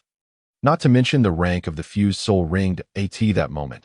The 9 black soul rings begin to merge. A blinding light erupts from the rings, accompanied by a powerful surge of soul power, rendering everyone, including Tang Xiao and the 5 elders, temporarily blind to the events surrounding Tang Bufan. The impact on Tang Bufan is unimaginable, pain coursing through him to its utmost degree, blood flowing from all 7 orifices. Nevertheless, he endures, unwilling to relent until he secures the 100,000-year soul ring. Simultaneously, a thread of mental energy is summoned, and he witnesses the 8 soul rings merging into the 9th. In an instant, the color of the soul ring transforms, and an intense red light radiates outward. Indeed, as the 9 black soul rings unite, they undergo a metamorphosis, becoming the 100,000-year soul ring that Tang Bufan has long desired. However, following this transformation, his body trembles violently, and he expels another mouthful of blood, nearly reduced to a being of pure sanguine essence. When the red light dissipates, a scarlet soul ring floats majestically around him, dazzling and breathtaking, captivating every member of the Haotian Sect. Moments later, all present regain their composure, realizing that at the center of the red soul ring stands Tang Bufan, transformed into a blood-colored statue. Tang Xiao and the 5 elders are the first to regain their senses. Gazing at the crimson soul ring, they shudder, their expressions filled with disbelief. Unable to tear their eyes away, on the other hand, Su Xiuqing covers her mouth, trembling, tears streaming down her face. Her concern lies not in whether her son has obtained the 100,000-year soul ring, but rather in his safety. In contrast, Tang Zheng maintains a greater composure than Su Xiuqing. Although his son appears wretched, the emergence of the red soul ring signifies success. A short distance away, Tang Ming exclaims with excitement. The eldest brother has succeeded. Tang Feng, Qing Shan, Qing Yu, and Zihan nod vigorously, their eyes reflecting profound astonishment. This red soul ring represents the 100,000-year soul ring, a rarity even their sect master does not possess. After a while, Tang Xiao dismisses the onlookers and approaches Tang Zheng and his wife with the 5 elders. Su Xiuqing, suppressing her sobs, beseeches Tang Xiao, "Sect master, how is Xiao Fan? He is not in danger, is he? Rest assured, Xiao Fan has passed the perilous phase. All that remains is to quietly await his awakening. Although he appears somewhat battered, it is merely a result of excessive blood loss, given his robust physique. He will recover swiftly. You may return for now." Tang Xiao replies gravely. Su Xiuqing feels a wave of relief wash over her as she gazes longingly at her son before leaving with Tang Zheng. The expansive courtyard is left with only Tang Xiao and the 5 elders. Tang Xiao smiles gently. Xiao Fan is now deeply immersed in his cultivation. He likely will not awaken for a while. Elders, please take turns keeping watch. The 5 elders nod without hesitation, assuring, "Sect master, rest easy. We will remain here day and night, ensuring no unforeseen circumstances arise." Chapter 72. 2 soul skills with Tang Bufan successfully acquiring the 5th soul ring. The Haotian Sect seems to have fallen into a deep tranquility. It appears that the influence of Tang Bufan absorbing the divine bestowed soul ring has inspired both the 2nd and 3rd generation disciples to dedicate themselves to their cultivation with renewed vigor. In the rear courtyard of the Haotian Sect, the blood-red statue formed from Tang Bufan serves as an immovable monolith, motivating every disciple who comes to train. Tang Xiao and the 5 elders observe this scene with smiles of satisfaction. Tang Bufan's cultivation persists for a span of 4 months. Had they not detected the faint rhythm of his heartbeat, they might have believed he was a true statue. On this day, at dawn, as the first rays of sunlight grace the earth, a sound like tearing fabric awakens the 4th elder, who happens to be on duty. He watches in astonishment as the blood-colored crust encasing Tang Bufan's body shatters, falling away in fragments. The 4th elder's eyes brighten. After 4 long months, Tang Bufan has finally awakened. Soon, Tang Bufan stands before the fourth elder, his naked form radiating a faint purplish-golden glow that a striking purple horn adorns his forehead. Intricate patterns of enigmatic violet swirling upon it. Behind him, fiery red wings seem to have been reborn from the ashes, speckled with shimmering golden flames. Tang Bufan opens his eyes. A flash of purplish-golden light flickers and vanishes. Quickly, Tang Bufan becomes aware of his unclothed state, feeling a twinge of embarrassment as he retrieves a set of garments from the 33 heavens and dresses himself. The fourth elder, understanding, turns away momentarily before returning with a beaming smile. Xiao Fan, how do you feel? Tang Bufan expresses his gratitude. Fourth elder, thank you for your efforts. The experience of absorbing the fifth soul ring was remarkable, though I cannot specify the changes. It seems every aspect has undergone significant transformation. Not to worry. Let me see your martial spirit, the fourth elder urges nonchalantly. With a thought, Tang Bufan summons the Haotian hammer into his left hand, and from beneath him, 5 soul rings, 2 purple, 2 black, and 1 red, rise. Upon seeing the red soul ring, the fourth elder bursts into hearty laughter, overwhelmed with joy, and gives Tang Bufan a gentle pat on the shoulder before striding off. Tang Bufan, puzzled, prepares to retract his martial spirit when suddenly he notices subtle changes in the Haotian hammer. Initially, it bore a harmonious blend of purple and black, each color occupying half of the surface without interference. However, after absorbing countless thunderous energies on the Thunder God Road and becoming the inheritor of the Thunder God, the purple patterns have consumed half of the black ones. Consequently, while the hammer retains its purple-black appearance, only 1/4 of it remains black. Notably, he observes that both the purple and black patterns now glisten with flecks of gold. Shaking his head, he stores the Haotian hammer and heads directly home. He had not anticipated that the absorption of the 100,000-year soul ring would consume such an extensive duration, yet the rewards are unparalleled. To say nothing of the soul power increase of 6 levels, which is already remarkable. Furthermore, his spiritual essence has notably solidified during this trial. And if this trend continues, he is confident he will refine true spiritual essence within a decade. Corresponding to what was known in his past life as the primordial spirit, once Tang Bufan possesses spiritual essence, his comprehension, cultivation speed, and myriad other aspects will witness tremendous enhancement, reaping countless benefits upon returning home. He finds Tang Zheng and Su Xiuqing enjoying breakfast. They behold their son, unscathed, standing before them. They are momentarily frozen in shock, with Su Xiuqing overwhelmed to the point of tears. Concerned, Su Xiuqing says, Xiao Fan, allow me to serve you some food. For the next few days, do refrain from cultivating and take some time to relax. Tang Bufan smiles and agrees with his mother. Subsequently, the family shares a warm breakfast, engaging in light-hearted conversation. Notably, just 3 days prior, Tang Zheng achieved the rank of Soul Sage, while Su Xiuqing has become a Soul Emperor, her soul power reaching level 62. Suddenly, Tang Zheng appears to recall something. Xiao Fan, ever since we consumed the pure yang thunder fruit and the thunder calamity spring water you provided, your mother and I have experienced another surge in our cultivation speed, and we seem to have regained a touch of youth. Tang Bufan chuckles. Father, that is perfectly normal. The energy contained within those celestial-grade fruits far exceeds your imagination. This is merely their fundamental effect. Tang Zheng and Su Xiuqing exchanged thoughtful nods. Shortly thereafter, Tang Bufan returned to his stone abode, unleashing his spiritual energy to meticulously sense the transformations occurring within his body. Firstly, his spiritual force had become increasingly refined, with a remarkable extension in its detection range. Secondly, the great Zhou Tian Hunyuan skill had reached a significant milestone. Empowered by the formidable soul energy of the 100,000-year soul ring, he had successfully broken through the Ren and Du meridians, thus stepping into the innate realm. His internal meridians and bones were suffused with a layer of purple-golden hue, while the internal energy of the great Zhou Tian Hunyuan skill had transformed into a faint purple-gold color, purer and more fluid, reminiscent of mercury. A profound astonishment flickered in Tang Bufan's eyes. He had not anticipated that merely attaining the 5th level of the great Zhou Tian Hunyuan skill would initiate a trend towards the liquefaction of his true energy within. It was worth noting that in his previous life, such a state only manifested after he had perfected the Hunyuan skill, and he never managed to convert gaseous true energy into liquid true essence before his demise, given the current trajectory.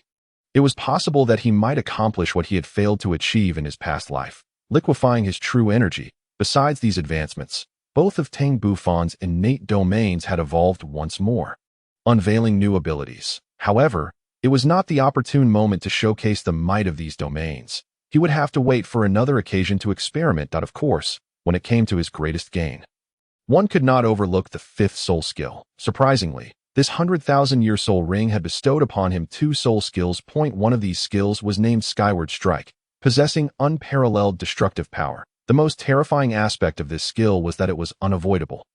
Once locked onto a target, there was no recourse but to endure it. When utilizing this skill, a colossal figure would manifest behind him, wielding a giant hammer poised to strike down upon his enemies. Tang Bufan could vividly envision that scene. Such terrifying power would surely overwhelm a soul emperor, potentially reducing them to a mere pulp. He wondered if a soul sage could withstand it. If so, how many blows could they endure? The other soul skill was Haotian Guardian, offering absolute defense, impervious to any assault for a duration of 1 minute. Tang Bufan was exceedingly pleased with these 2 fifth soul skills, one for offense and one for defense. A perfect balance, coupled with the power of his domains and soul bones. He felt confident in contending even against formidable soul Douluo. Even if he were not victorious, he believed he could retreat unscathed. It appeared that the plan for his journey across the continent could soon be set in motion. However, before that, he needed to visit the misty forest to meet Shao Qi, as only about half a year remained until the 5-year pact they had established. Moreover, he intended to bring Yi Zihan along this time. In truth, upon first discovering Yi Zihan's martial soul amidst the mist, he had harbored suspicions regarding the connection between the mist god and Yi Zihan, as the coincidences were simply too striking. After getting to know her further, Tang Bufan increasingly believed that Yi Zihan might be a descendant of that mist god, and the ancestral land she had been seeking was likely the mist god temple. Of course, all of this required verification. Chapter 73. The ranking tournament outside Haotian Peak. Tang Bufan stared vacantly at the distant peaks shrouded in mist. After a while, a cool young woman approached him. Without turning his head, Tang Bufan remarked, "Zihan, you have arrived. Brother Tang, may I ask what you require of me?" Yi Zihan inquired, her face adorned with curiosity. "Last time, you mentioned your desire to locate your family's ancestral land. Could you share with me what you know about it? Perhaps I could assist you," Tang Bufan said mysteriously. This was the first time Yi Zihan had closely examined the young man who had repeatedly created legends in Haotian Sect. His dark pupils were as enigmatic as the night sky, and his handsome visage bore a faint, elusive smile that exuded a unique charm. Slightly averting her gaze, Yi Zihan remained silent for a moment before replying. "Brother Tang, to be candid, our knowledge of the ancestral land is quite limited, consisting only of a phrase passed down through generations." The flicker of understanding crossed Tang Bufan's eyes. "What is that phrase?" "At the White Jade Palace by the Azure Water Lake. Outside the palace lies the Mist Valley." Yi Zihan's delicate face wore an expression of helplessness. "We have deciphered this phrase countless times, ultimately concluding that the White Jade Palace should be our family's ancestral land, its origin. Yet, we have never been able to locate the Mist Valley." A glint of insight flashed in Tang Bufan's eyes. After a moment's hesitation, he slowly said, "Perhaps I know where the Mist Valley is." Yi Zihan's eyes widened in disbelief as she regarded Tang Bufan with suspicion. Her family had searched for the Mist Valley for countless years without a trace. How could he possibly know? Wasn't this coincidence too remarkable? Tang Bufan, of course, noticed the doubt in Yi Zihan's eyes, but he had no intention of explaining. Some things were better understood through experience. In 7 months, I shall venture into the misty forest, and you are welcome to accompany me," he said, turning to leave without acknowledging Yi Zihan's bewildered expression. It took a while for Yi Zihan to regain her composure. Murmuring to herself, "The misty forest?" Suddenly, a spark of realization illuminated her eyes. Could it be that the Mist Valley, which her family had been searching for tirelessly, was indeed within this misty forest? Just as she prepared to inquire further about Tang Bufan, she found herself surrounded by an emptiness where he had once stood. Time passed swiftly, and before long, half a month had elapsed. It was once again time for the monthly ranking tournament at Haotian Sect. Ever since Tang Bufan had claimed the position of the sect's top disciple, He had not participated in the ranking battles. As time flowed on, his strength had grown ever more formidable, gradually widening the gap between him and the other disciples. Particularly after acquiring the 100,000-year soul ring, even Tang Long and Tang Hu, the leading figures among the third-generation disciples, had lost their confidence in challenging him. On this day, Tang Bufan was coaxed by Tang Ming and others to the backyard to observe the ranking battles. In the third-generation disciples area, the fourth and seventh elders presided over the matches. Among the crowd, Tang Ming exclaimed excitedly, "Boss, do you know where we currently rank in the sect?" His tone was filled with pride. Tang Bufan pondered for a moment. "I believe it was outside the top 40, correct?" "Boss, that was over a year ago. It's outdated," Tang Ming retorted. Tang Bufan was slightly taken aback. There were approximately 100 third-generation disciples in Haotian Sect. Yet only about 50 of them actively participated in the ranking battles. The minimum requirement for participation was to be a great soul master, meaning only those with soul power above level 20 were eligible to compete. Though the disciples of Haotian Sect generally possessed commendable talent and had cultivated the Hunyuan skill, reaching level 20 typically meant that most were over 12 years of age, among the 50 or so participants. The majority were great soul masters and soul respects, with very few soul sects. Tang Bufan scrutinized Tang Ming and the others, their soul power levels immediately materializing in his mind. Tang Ming, 32 level soul respect. Tang Feng, 33 level soul respect. Ye Zihan, 32 level soul respect. Qin Yu, 32 level soul respect. Qin Shan, 41 level soul sect. No wonder Tang Ming was so proud. A year ago, he had merely been a great soul master. And now he had become a soul respect, undoubtedly a significant improvement in rank. Tang Bufan first glanced at the cultivation levels of the others, and, after contemplating for a moment, slowly stated, "Though your cultivation has surged, you have only recently ascended to soul respect. Your rank should be beyond 30. The 5 of them were momentarily stunned, for Tang Bufan's words were entirely accurate. Tang Ming was indeed ranked 31st within the sect. Tang Feng admired, "Boss, you're incredible. You guessed it instantly. Among us 5, Brother Qin Shan is the strongest, currently ranked 6th in the sect. Next is me at 29th, Qin Yu at 32nd, and Zihan has not participated due to being a support soul master." Tang Bufan cast a surprised glance at Qin Shan. Among the third-generation disciples of Haotian Sect, there were 6 soul sects, and his ranking at 6th implied that he had defeated a cousin of soul sect level. At that moment, the matches in the arena had already commenced. The 4th and 7th elders beckoned to Tang Bufan, who bid farewell to Tang Ming and approached the 2 elders. The 4th elder jested. "Xiao Fan, you aren't thinking of participating in the ranking battles, are you?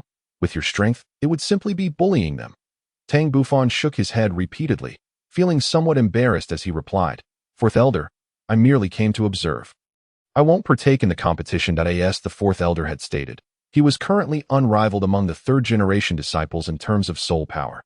Aside from Tang Long and Tang Hu, who had recently ascended to Soul King and could barely contend with him, it was unlikely that anyone else could withstand even a single strike. Suddenly, the 7th elder's gaze sharpened as he inquired, "Xiao Fan, would you be interested in sparring with your uncles?" Upon hearing this, not only was Tang Bufan taken aback, but even the 4th elder was momentarily stunned. The second-generation disciples of Haotian Sect were all, at least, soul emperors. Excluding the sect leader, the strongest among them had already reached 84 level soul Douluo. Currently, Tang Bufan was at 56 level soul king. Given the quality of his soul rings and other hidden cards, he was not inferior to a soul emperor. As for how far he could go, it was hard to say. With this thought, the 4th elder also became curious, eager to gauge the extent of Tang Bufan's strength. After a considerable time, Tang Bufan finally regained his composure and exclaimed excitedly, "Elder 7th, is it truly possible?" Upon seeing Tang Bufan's agreement, Elder 7th smiled gently and replied, "Of course, but we must wait until the ranking competition among the third-generation disciples concludes." Tang Bufan had long desired to find an opponent to test the might of his 5th soul skill. And the sect's uncles were undoubtedly excellent challengers, though he had simply not thought of it before. Merely 2 hours later, the ranking competition for the third-generation disciples came to an end, with little change in standings. Only a handful of disciples had managed to successfully challenge others, while the majority remained unchanged. After all, everyone had been training together during the day, and their respective strengths were well known. The purpose of the sect's ranking competition was to encourage mutual competition and foster a spirit of diligence among the disciples. Chapter 74. Challenge of the Soul Saint. In this ranking competition, Tang Long once again dominated the field, as a level 52 Soul King was not to be underestimated, followed closely by Tang Hu, whose soul power reached level 51 but fell slightly short. Next in line were Tang Hai, Tang Tian, Tang Yu, and Qing Shan. This time, Qing Shan was unable to overcome Tang Yu once more, aside from being 3 levels lower in soul power. Qing Shan also lacked in combat experience. In Tang Bufan's view, Qing Shan would find it difficult to surpass his cousin Tang Yu in the near future. Tang Yu had received rigorous training from the sect since childhood. Coupled with notable talent and a deeper understanding of the Hunyuan skill compared to Qing Shan, in contrast, Qing Shan had only joined the Haotian Sect a little over a year ago. Although he had received guidance from the elders, and even some elders in his training, his foundational skills were too lacking to at that moment. Tang Long suddenly declared, "Cousin Bufan, I wish to challenge you again." Elder Four cast a faint glance at Tang Long and said, "Tang Long, you are not a match for Bufan. Why go through this?" Tang Long replied earnestly, "Elder Four, I know I am not my cousin's opponent, but I wish to understand the gap between us. Moreover, my brothers are also eager to witness cousin Bufan's true strength. To my shame, in our last encounter, I couldn't even force out a single soul skill from him." Elder Four pondered for a moment and found some merit in Tang Long's words. However, he still shook his head and declined Tang Long's request. "Tang Long, do not be hasty. Soon, you will witness Bufan's full strength. Perhaps you should wait until then to decide if you wish to challenge him." Tang Long, unwilling to accept this, protested, "Elder Four, why not?" At this point, Elder Seven interjected, "The reason is quite simple. Bufan is about to participate in the ranking competition among the second-generation disciples." Tang Long was taken aback, looking incredulously at Tang Bufan, that he actually intended to compete in the second-generation disciples ranking competition. He was all too aware of how formidable those uncles of the sect were. The youngest among them was over 40, and the weakest had seemingly reached level 65 as a Soul Emperor, with far more extensive training time and combat experience than he could imagine. How could he possibly challenge them? Tang Bufan did not respond to Tang Long, but nodded earnestly. Subsequently, the second elder and fourth elder dismissed the numerous third-generation disciples, bringing along Tang Long and 7 other Soul Sect members, along with Tang Bufan, to the training area of the second-generation disciples. There, 2 second-generation disciples were engaged in their final battle under the supervision of Tang Xiao and 3 other elders. They were 2 robust middle-aged men, wielding enormous Haotian hammers that clashed repeatedly, releasing a torrent of soul power. Were it not for the sect leader and several elders safeguarding the area, the destructive force could have been catastrophic. 8 striking soul rings hovered above them, indicating that both were formidable soul Douluo. Tang Bufan's gaze shifted slightly. To his knowledge, only 3 uncles among the second-generation disciples had reached the soul Douluo realm: the second elder's son Tang Qing, Tang Long's brother Tang Yuan, and Uncle Tang Lin. Among them, Uncle Tang Yuan had achieved level 82 in soul power, while Tang Qing and Uncle Tang Lin were at level 81. Before long, Elder Four led Tang Bufan and the others to stand behind the sect leader. Tang Xiao, surprised, inquired, "Elder Four, what is this about?" Elder Four smiled and explained, "Firstly, to allow Tang Long and the others to witness something new, and secondly, Elder Seven and I have decided to let Bufan have a bit of practice." A glimmer of understanding flashed in Tang Xiao's eyes as he grasped the implication of Elder Four's words. Indeed, Tang Bufan's strength had far surpassed that of the third-generation disciples. The only ones capable of applying pressure on him were the second-generation disciples. Although he possessed only level 56 soul power, he could certainly fight beyond his rank. Given his eager demeanor, Tang Xiao had no reason to oppose. It was an excellent opportunity to gauge the extent of his strength. Meanwhile, the battle between Tang Qing and Tang Yuan had reached its climax, their 8 soul rings illuminating brilliantly. This was followed by a series of intense collisions, sending shockwaves rippling outward, an awe-inspiring display that left Tang Long and the others trembling with fear. Though fortunately, the sect leader and elders stood before them as protectors. After an extended duration, the battle finally concluded, with Uncle Tang Yuan emerging victorious, thus ending the ranking competition. At this moment, Tang Xiao suddenly stepped into the center of the arena.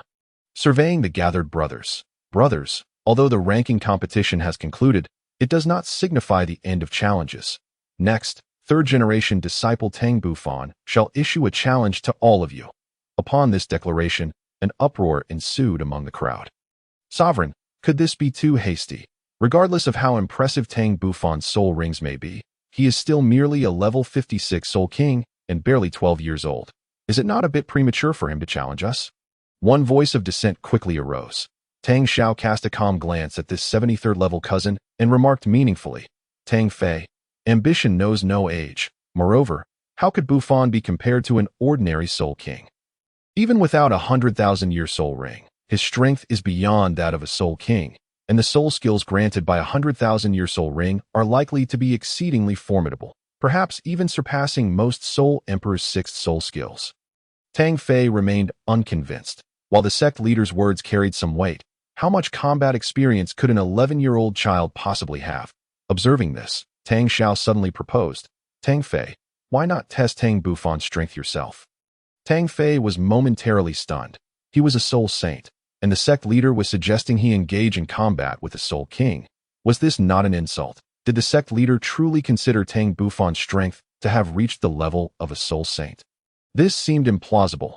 Nevertheless, without further ado, Tang Fei agreed to the sect leader's request, eager to see just how strong this Tang Bufan truly was. Seeing Tang Fei's consent, Tang Xiao called for Tang Bufan and advised, all right, Bufan, this is your uncle Tang Fei.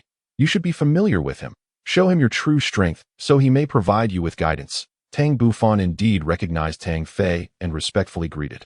Bufan pays his respects to Uncle Fei. I hope you can offer some guidance. Although Tang Fei feigned reluctance, he bore no ill intent at this moment. Observing the child's exceptional politeness, he replied warmly, you must be from the Tang Zheng family. Do not hold back. Bring forth your full strength. I shall accept it. Tang Bufan nodded politely. Tang Xiao, witnessing this exchange, couldn't help but smile. While he was uncertain of the exact extent of Tang Bufan's strength, he understood that a 100,000-year soul ring would undoubtedly bestow upon him terrifying soul skills. If Tang Fei were careless, he might find himself in for an unexpected surprise. In the distance, Tang Zheng, who had just ascended to the rank of soul saint, wore a look of concern.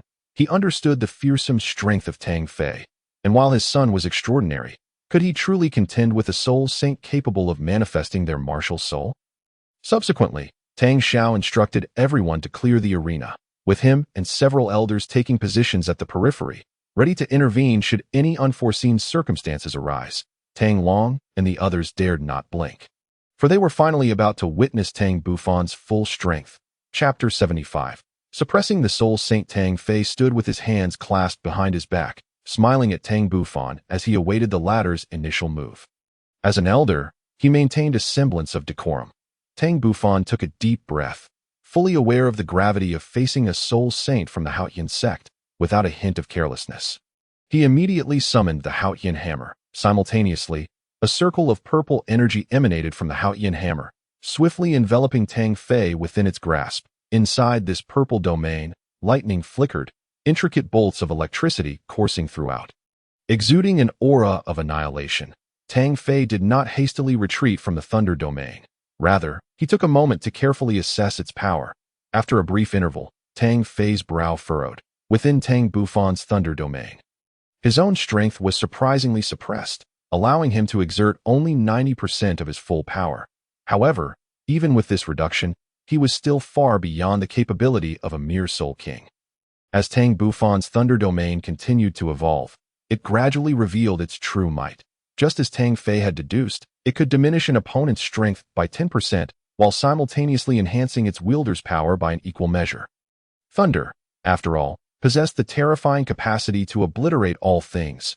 It could not merely be limited to paralyzing effects. Tang Bufan understood that although he had reduced Uncle Tang Fei's strength by 10%, the residual power that remained was still formidable. If one seeks victory, engaging in close combat presents a commendable choice, for it ensures that Uncle Tang Fei remains under the influence of the domain.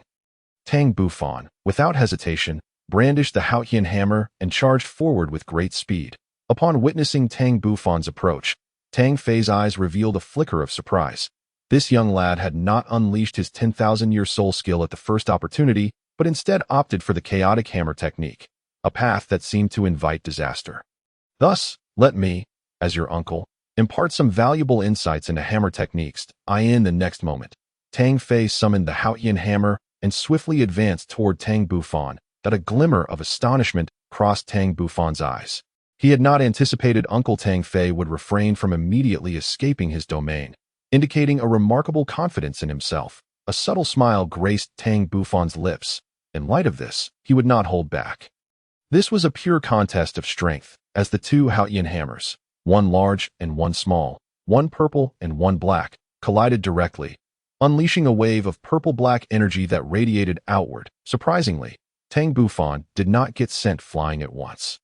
Despite the 17 levels of soul power separating them, however, he could only withstand the force for a brief moment before being forced back, stumbling over 10 steps with a slight numbness in his left arm. Conversely, Tang Fei, the soul saint, also staggered back 7 or 8 steps, his face a mask of astonishment as he gazed at Tang Bufan. Seemingly still reeling from being repelled, the surrounding crowd erupted in astonishment. The fact that a 56th level Soul King had managed to push back a 73rd level Soul Saint was utterly inconceivable. Tang Long and Tang Hu exchanged glances, pondering whether this was indeed the true power of Tang Bufan. Transcending the Soul King level and nearing that of a Soul Saint, had they been in his position, a single strike would likely have left them not only unable to retreat unscathed, but perhaps even on the brink of death. Moreover, given them 100 chances, they would not dare to confront a Soul Saint head-on, as it would be akin to striking a stone with an egg. Tang Zhao's eyes glimmered with excitement as he let out a light-hearted laugh. Soon, Tang Fei regained his composure, though his expression grew increasingly grim, and he set aside any prior underestimation. Although he had gained the upper hand in the earlier clash, merely repelling Tang Bufan made him appear inept. Even considering he had not exerted his full strength, being pushed back by a third-generation disciple was inherently shameful. Suddenly, Tang Fei's brow furrowed once more. A slight numbness coursed through his body, though with a slight exertion of soul power. The sensation dissipated. It appeared that a swift resolution was imperative. The longer he lingered, the more disadvantageous it would become. Meanwhile, Tang Bufan's face illuminated with excitement as he could not suppress a clear, melodious roar, wielding the Haotian hammer to launch another attack upon Tang Fei. A flicker of determination crossed Tang Fei's gaze as he proclaimed loudly, "Tang Bufan, this time I shall exert my utmost effort. If you cannot withstand it, concede quickly, for this Haotian hammer is no jest. Please, uncle, feel free to unleash your attacks. Your nephew shall receive them all." Upon uttering these words, Tang Bufan's second soul ring shone brightly, and a beam of light surged into his body, causing the purple Haotian hammer to crackle with lightning. An astonishing sight indeed. Indeed, Tang Bufan activated his second soul skill, Thunderous Might. He understood that relying solely on his own strength would not suffice to match Uncle Tang Fei. However, by invoking his second soul skill, he believed he could significantly alter the situation. This second soul skill would enhance his power by 100% and also bestow a paralyzing effect, which, when combined with the influence of his domain, would surely catch his opponent off guard. Tang Fei, not daring to be careless, immediately activated his fourth soul skill, a surge of purple light flooding into his being, enhancing both his strength and defense. In a moment of swift action, Tang Bufan vanished from his original position, reappearing several meters away. Tang Fei's pupils contracted. Such speed was remarkable, yet he was not slow either. And the two figures collided once more. Each strike landed with precision, not a single blow missed, and this time, to Tang Fei's astonishment, Tang Bufan did not get repelled but instead engaged him in a fierce exchange. The brilliance in Tang Bufan's eyes surged. At this moment, his momentum peaked, briefly suppressing Tang Fei. Despite being a 73rd level Soul Saint with far more training and combat experience than Tang Bufan, he now felt a profound sense of frustration. As though Tang Bufan had foreseen his attack patterns, consistently interrupting his strikes and rendering his strength ineffective, resulting in his continuous retreat. Even more infuriating was his oversight of the lightning coursing through Tang Bufan's Haotian hammer, which possessed a powerful paralyzing effect.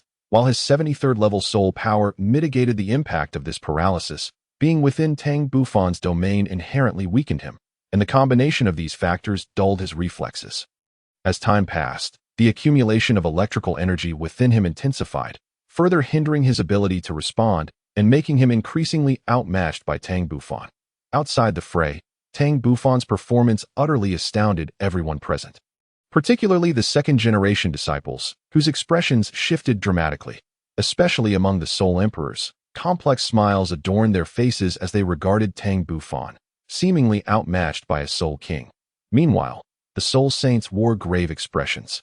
Even though Tang Fei had not heavily utilized soul skills, his 73rd level soul power was no mere facade, yet he had been directly suppressed by Tang Bufan, the Soul King. The combat prowess Tang Bufan exhibited at this moment undeniably reached the level of a Soul Saint.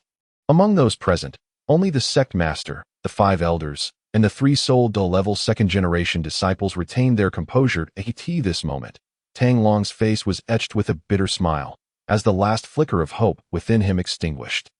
He glanced at the equally astonished brethren beside him, but soon regained his confidence. While securing the first position might be out of reach, maintaining the second position remained a priority. Let this exceptional cousin lead the way. He would follow closely behind. For one day, he would catch up in the crowd. Qing Shan clenched his fists tightly, undeterred by Tang Bufan's terrifying display of strength.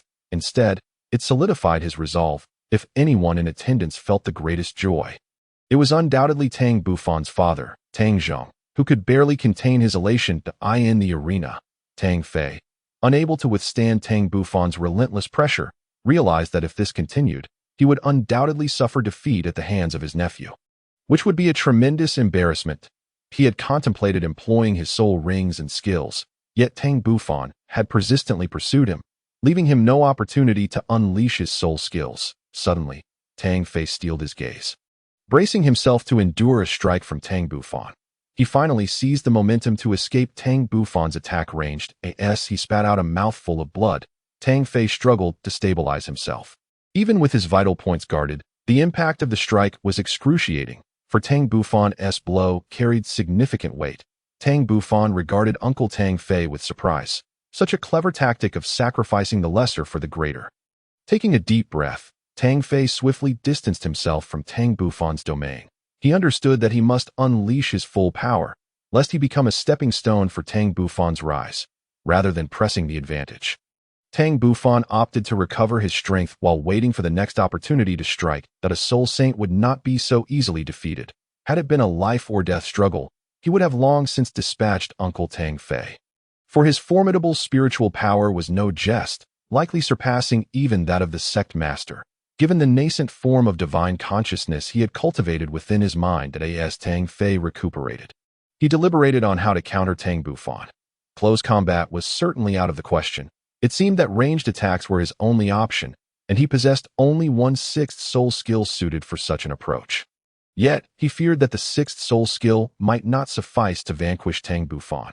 After all, Tang Bufan had yet to invoke his 5th soul skill, a 10,000-year soul ring, and he lacked the confidence that the 6th soul skill could prevail against Tang Bufan. If the 6th soul skill proved ineffective, would he truly need to manifest his martial soul's true form? To resort to such measures against a Soul King would be a tremendous loss of face. Regardless of the outcome, suppressing the chaotic thoughts swirling in his mind, Tang Fei set aside his concerns and activated his 6th soul skill in an instant. His 6th soul ring illuminated, and the obsidian Haotian hammer radiated with light as Tang Fei bellowed. 6 dragons annihilation. Immediately, 6 luminous dragons erupted from the Haotian hammer, targeting Tang Bufan. These were 6 black dragons, each measuring at least 6 meters in length. The sky was instantly filled with these dragons, exuding a powerful pressure unique to their kind, locking onto Tang Bufan with unwavering focus. Tang Bufan sensed that he absolutely could not be struck, otherwise it would spell his doom. Outside the arena, Tang Xiao gasped in astonishment. Realizing that Tang Fei had been compelled to unleash his 6th soul skill, his sole means of ranged attack, the 6 dragons annihilation skill was immensely powerful, rivaling the might of a 7th soul skill. This was due not only to its origin in the 4,000-year cultivation of the Flood Dragon King, but also because it stemmed from the mutated twin-headed Black Flood Dragon King. Endowing it with formidable strength, it was precisely this soul skill that had elevated Tang Fei's rank among the second-generation disciples, securing him the 10th position. Tang Xiao's eyes sparkled with anticipation, eager to see how Tang Bufan would respond. Would he employ his 10,000-year soul skill?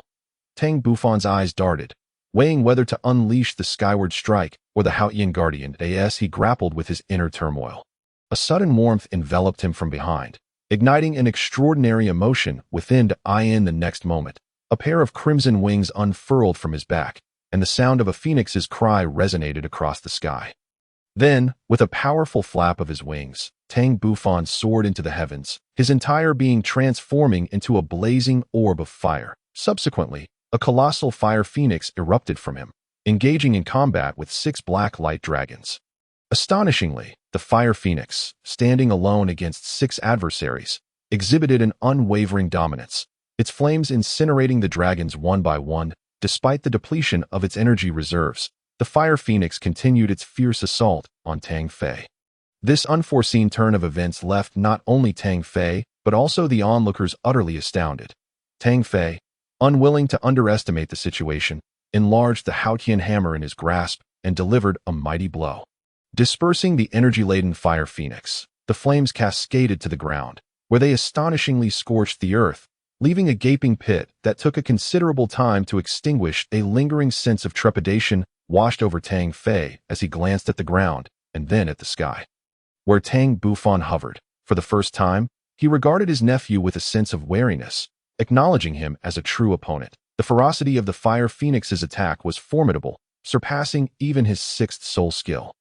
In the sky, as the flames subsided, Tang Bufan descended to the ground, retracting his wings with palpable excitement on his face. Stimulated by the encounter with the 6 dragons, the phoenix wings on his back appeared to awaken, bestowing upon him a soul bone skill, Phoenix's fiery embrace. This newfound ability granted his phoenix wings 2 soul skills, one for attack and the other for healing, rendering them near perfect. Furthermore, being a soul bone skill, it demanded minimal soul power to utilize. With the battle reaching its zenith, the outcome was becoming increasingly clear. It was time to determine the victor.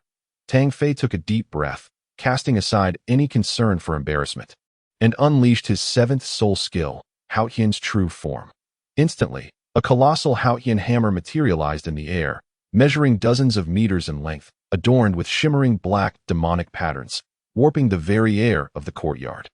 The second elder's expression shifted slightly as he glanced at Tang Xiao, concern etched on his face for Tang Bufan's safety. Tang Xiao replied nonchalantly, "No need for worry. This child has a sense of measure. Besides, he has yet to employ his 5th soul skill," indicating his confidence in himself. Though Tang Xiao spoke with assurance, he was already on high alert, his soul power circulating rapidly, ready to intervene at a moment's notice. Meanwhile, Tang Bufan found himself ensnared by an overwhelming aura, rendering him momentarily immobile. However, he was far from conceding defeat. Channeling his internal power with a resounding roar, he shattered the binding pressure of the aura, and the red soul ring around him finally ignited. With a fierce growl, he invoked Haotian's guardian, and in an instant, an energy form of the Haotian hammer enveloped him. In the air, Tang Fei's 7th soul ring illuminated brilliantly as he brought the hammer crashing down upon Tang Bufan. An explosion of blinding light erupted, sending shockwaves radiating outward. This spectacle persisted for a full 50 seconds before Tang Fei, exhausted, disengaged from Haotian's true form, spewing several mouthfuls of blood as he plummeted to the ground. His gaze vacant as he beheld Tang Bufan, who remained unscathed, a bitter smile gracing his lips. On the other side, Tang Bufan was not faring much better, although he had successfully defended against Haotian's true form with Haotian's guardian. The collision of the 2 soul skills had left an impression on him, depleting nearly all his soul power. After 10 seconds, Haotian's guardian automatically dissipated, leading Tang Bufan to retract his martial soul, deeming further combat unnecessary, as Tang Fei was equally injured and devoid of soul power. Taking a deep breath, Tang Bufan approached Tang Fei, assisting him to his feet. "Uncle Tang, my apologies for the earlier offense." Tang Fei was momentarily taken aback, then erupted into hearty laughter, gently patting Tang Bufan's shoulder. "Well done, my boy. You performed admirably. Uncle has lost. Indeed, the 10,000-year soul skill is formidable, capable of withstanding even my martial soul's true form. May I inquire the name of this soul skill?" Tang Bufan, slightly dazed, quickly responded, "Uncle, This defensive soul skill is called Haotian's Guardian, offering absolute defense for 1 minute, impervious to any assault. Tang Fei smiled wryly. Ah, Haotian's Guardian, indeed a remarkable absolute defense. I accept my defeat with grace. However, if we were to face off again, the outcome might be different. This time, you merely lacked familiarity with my soul skills, once activated. Haotian's Guardian cannot be interrupted or moved. You only needed to wait a minute before attacking, and I would have had no choice but to concede. Tang Fei shook his head, fully aware of Tang Bufan's comforting words. Without employing Haotian's true form, he could not hope to defeat Tang Bufan. Moreover, Tang Bufan would not easily resort to this defensive soul skill again. Xiaofan, there's no need to be modest among family. Furthermore, Tang Fei, you should not have made such a rudimentary error in the realm of soul masters. Fortunately, your opponent was Xiaofan. Had it been an enemy, you would have already fallen at a that moment. The sect leader and the 5 elders approached, Tang Xiao wearing a broad smile, seemingly in high spirits. Tang Bufan and Tang Fei promptly greeted. Greetings, sect leader and esteemed elders. Tang Xiao waved his hand, commenting, Xiaofan. I overheard your earlier conversation. Is it true that Haotian's Guardian, this defensive soul skill, is endowed by a 10,000-year soul ring? Its defensive capabilities are exceptional. It is a pity it is not an offensive skill. As the Haotian hammer excels in attack, Tang Bufan, with an unusual expression, replied, Sect leader, my 5th soul skill actually comprises 2 abilities. The one I just used was the defensive skill. The offensive skill remains unutilized. Tang Xiao looked at Tang Bufan in disbelief. What did you say? Your 5th soul skill has 2 abilities. How is that possible? Are you suggesting that a 10,000-year soul ring can bestow 2 soul skills upon a soul master? If so, then perhaps a 10,000-year soul bone could also grant 2 skills. Tang Bufan's heart stirred at this notion. Was it possible that his phoenix wings were indeed a 10,000-year soul bone? Considering it endowed him with 2 soul skills, his speculation proved correct. The wings on his back originated from a 10,000-year fire phoenix. The scene he had witnessed earlier was, in fact, the fire phoenix undergoing tribulation. Upon reaching 10,000 years, a soul beast must either transform or face a 1,000-year lifespan. Surpassing this limit would invite calamity, and if it could not overcome such trials, it would be reduced to ash. The fire phoenix in question had perished in its tribulation, inadvertently benefiting Tang Bufan. Beside him, Tang Fei appeared equally astonished. This young lad possessed a 10,000-year soul skill, and it was an offensive one at that. It was evident that such an attack would be extraordinarily formidable, especially given the prowess of the defensive skill. Facing the astonished gazes of those around him, Tang Bufan earnestly explained, Sect leader, esteemed elders. My offensive soul skill is called Skyward Strike. Regrettably, my soul power is severely depleted, preventing its use. Otherwise, I would demonstrate its might for your assessment. Soon after, Tang Xiao and the others regained their composure. Their eyes glimmering with belief, no matter, we trust you. Now, you should return to rest. Tang Bufan, indeed fatigued, hastily took his leave. Half an hour later, in Tang Xiao's study, all 5 elders were present. Esteemed elders, today's battle between Xiaofan and Tang Fei. Although Tang Fei did not perform at his best, clearly demonstrates that his strength has reached the soul sage level. In both offense and defense, he has entered this realm.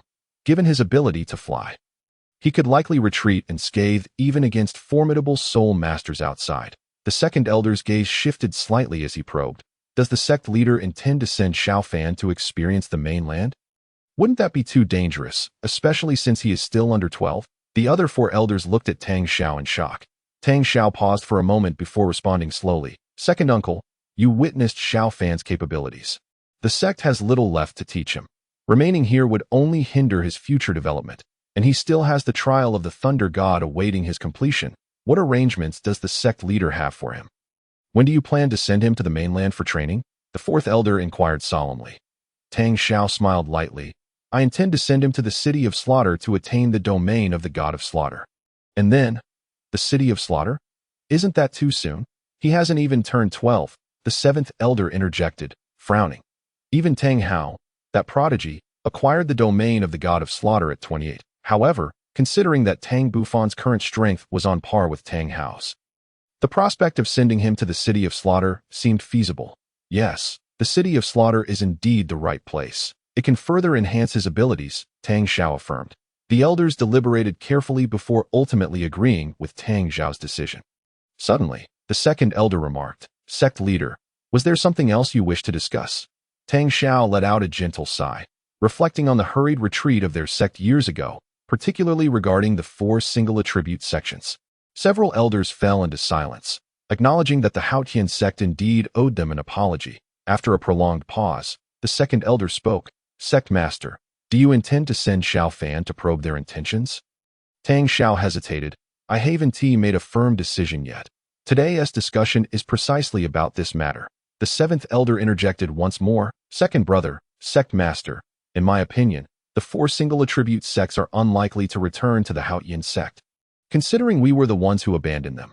However, since we have all greatly enhanced our overall strength after cultivating the primordial skill, if they wish to rejoin us, we could offer them some compensation. If they refuse, it matters not to us." Tang Xiao smiled wryly. "Very well, let us settle on this for now. As for the time of the trial, it shall be determined after he returns from the misty forest." A glimmer of understanding flashed in the second elder's eyes that it had been 5 years in the blink of an eye. It was indeed time for Tang Bufan to visit the Mist God Temple. However, he soon revealed a bitter smile, pondering whether Tang Bufan, having already received the inheritance of the Thunder God, could also obtain the inheritance of the Mist God. That seemed implausible. After all, the Mist God was also a level 3 deity and could not be overlooked. It appeared he would need to arrange for several other youths to accompany him to ensure everything proceeded smoothly. Chapter 78. Mysterious Strong Beings. The 3 divine temples. The news of Tang Bufan's victory over Tang Fei quickly spread throughout the Haotian Sect, causing a stir among its members as he walked through the halls, feeling the reverent and awed gazes upon him. Tang Bufan couldn't help but display a wry smile. Feeling somewhat uneasy, Tang Ming still found it hard to believe. "Big brother, did you really defeat Uncle Tang Fei? He is a level 73 soul saint, one of the strongest in our Haotian Sect." Tang Bufan looked at Tang Ming with exasperation. Countless members of the sect had inquired about this over the past few days, including his mother, who had asked repeatedly. Qing Shan glanced at Tang Ming. "What's this? Do you doubt me or Bufan? I witnessed it with my own eyes. There is no hint of falsehood," Tang Ming replied.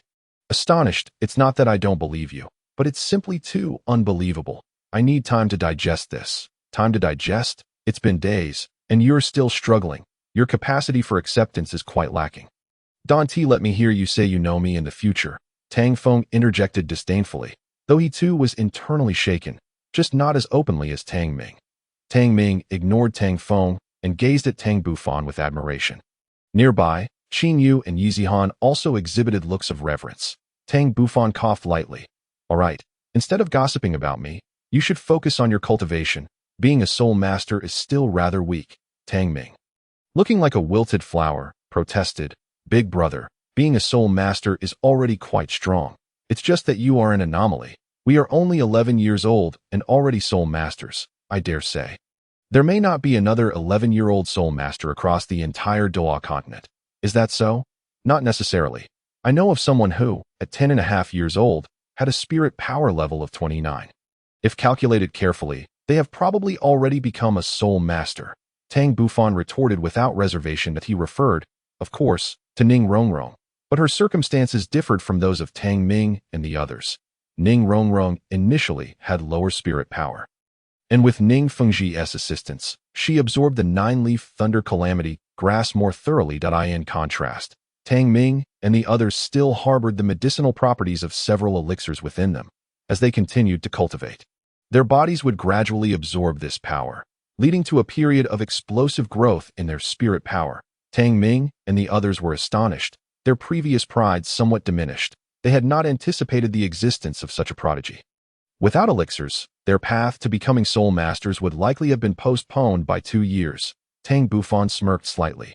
These fellows needed to be reminded of their place, or they would face significant losses in the future.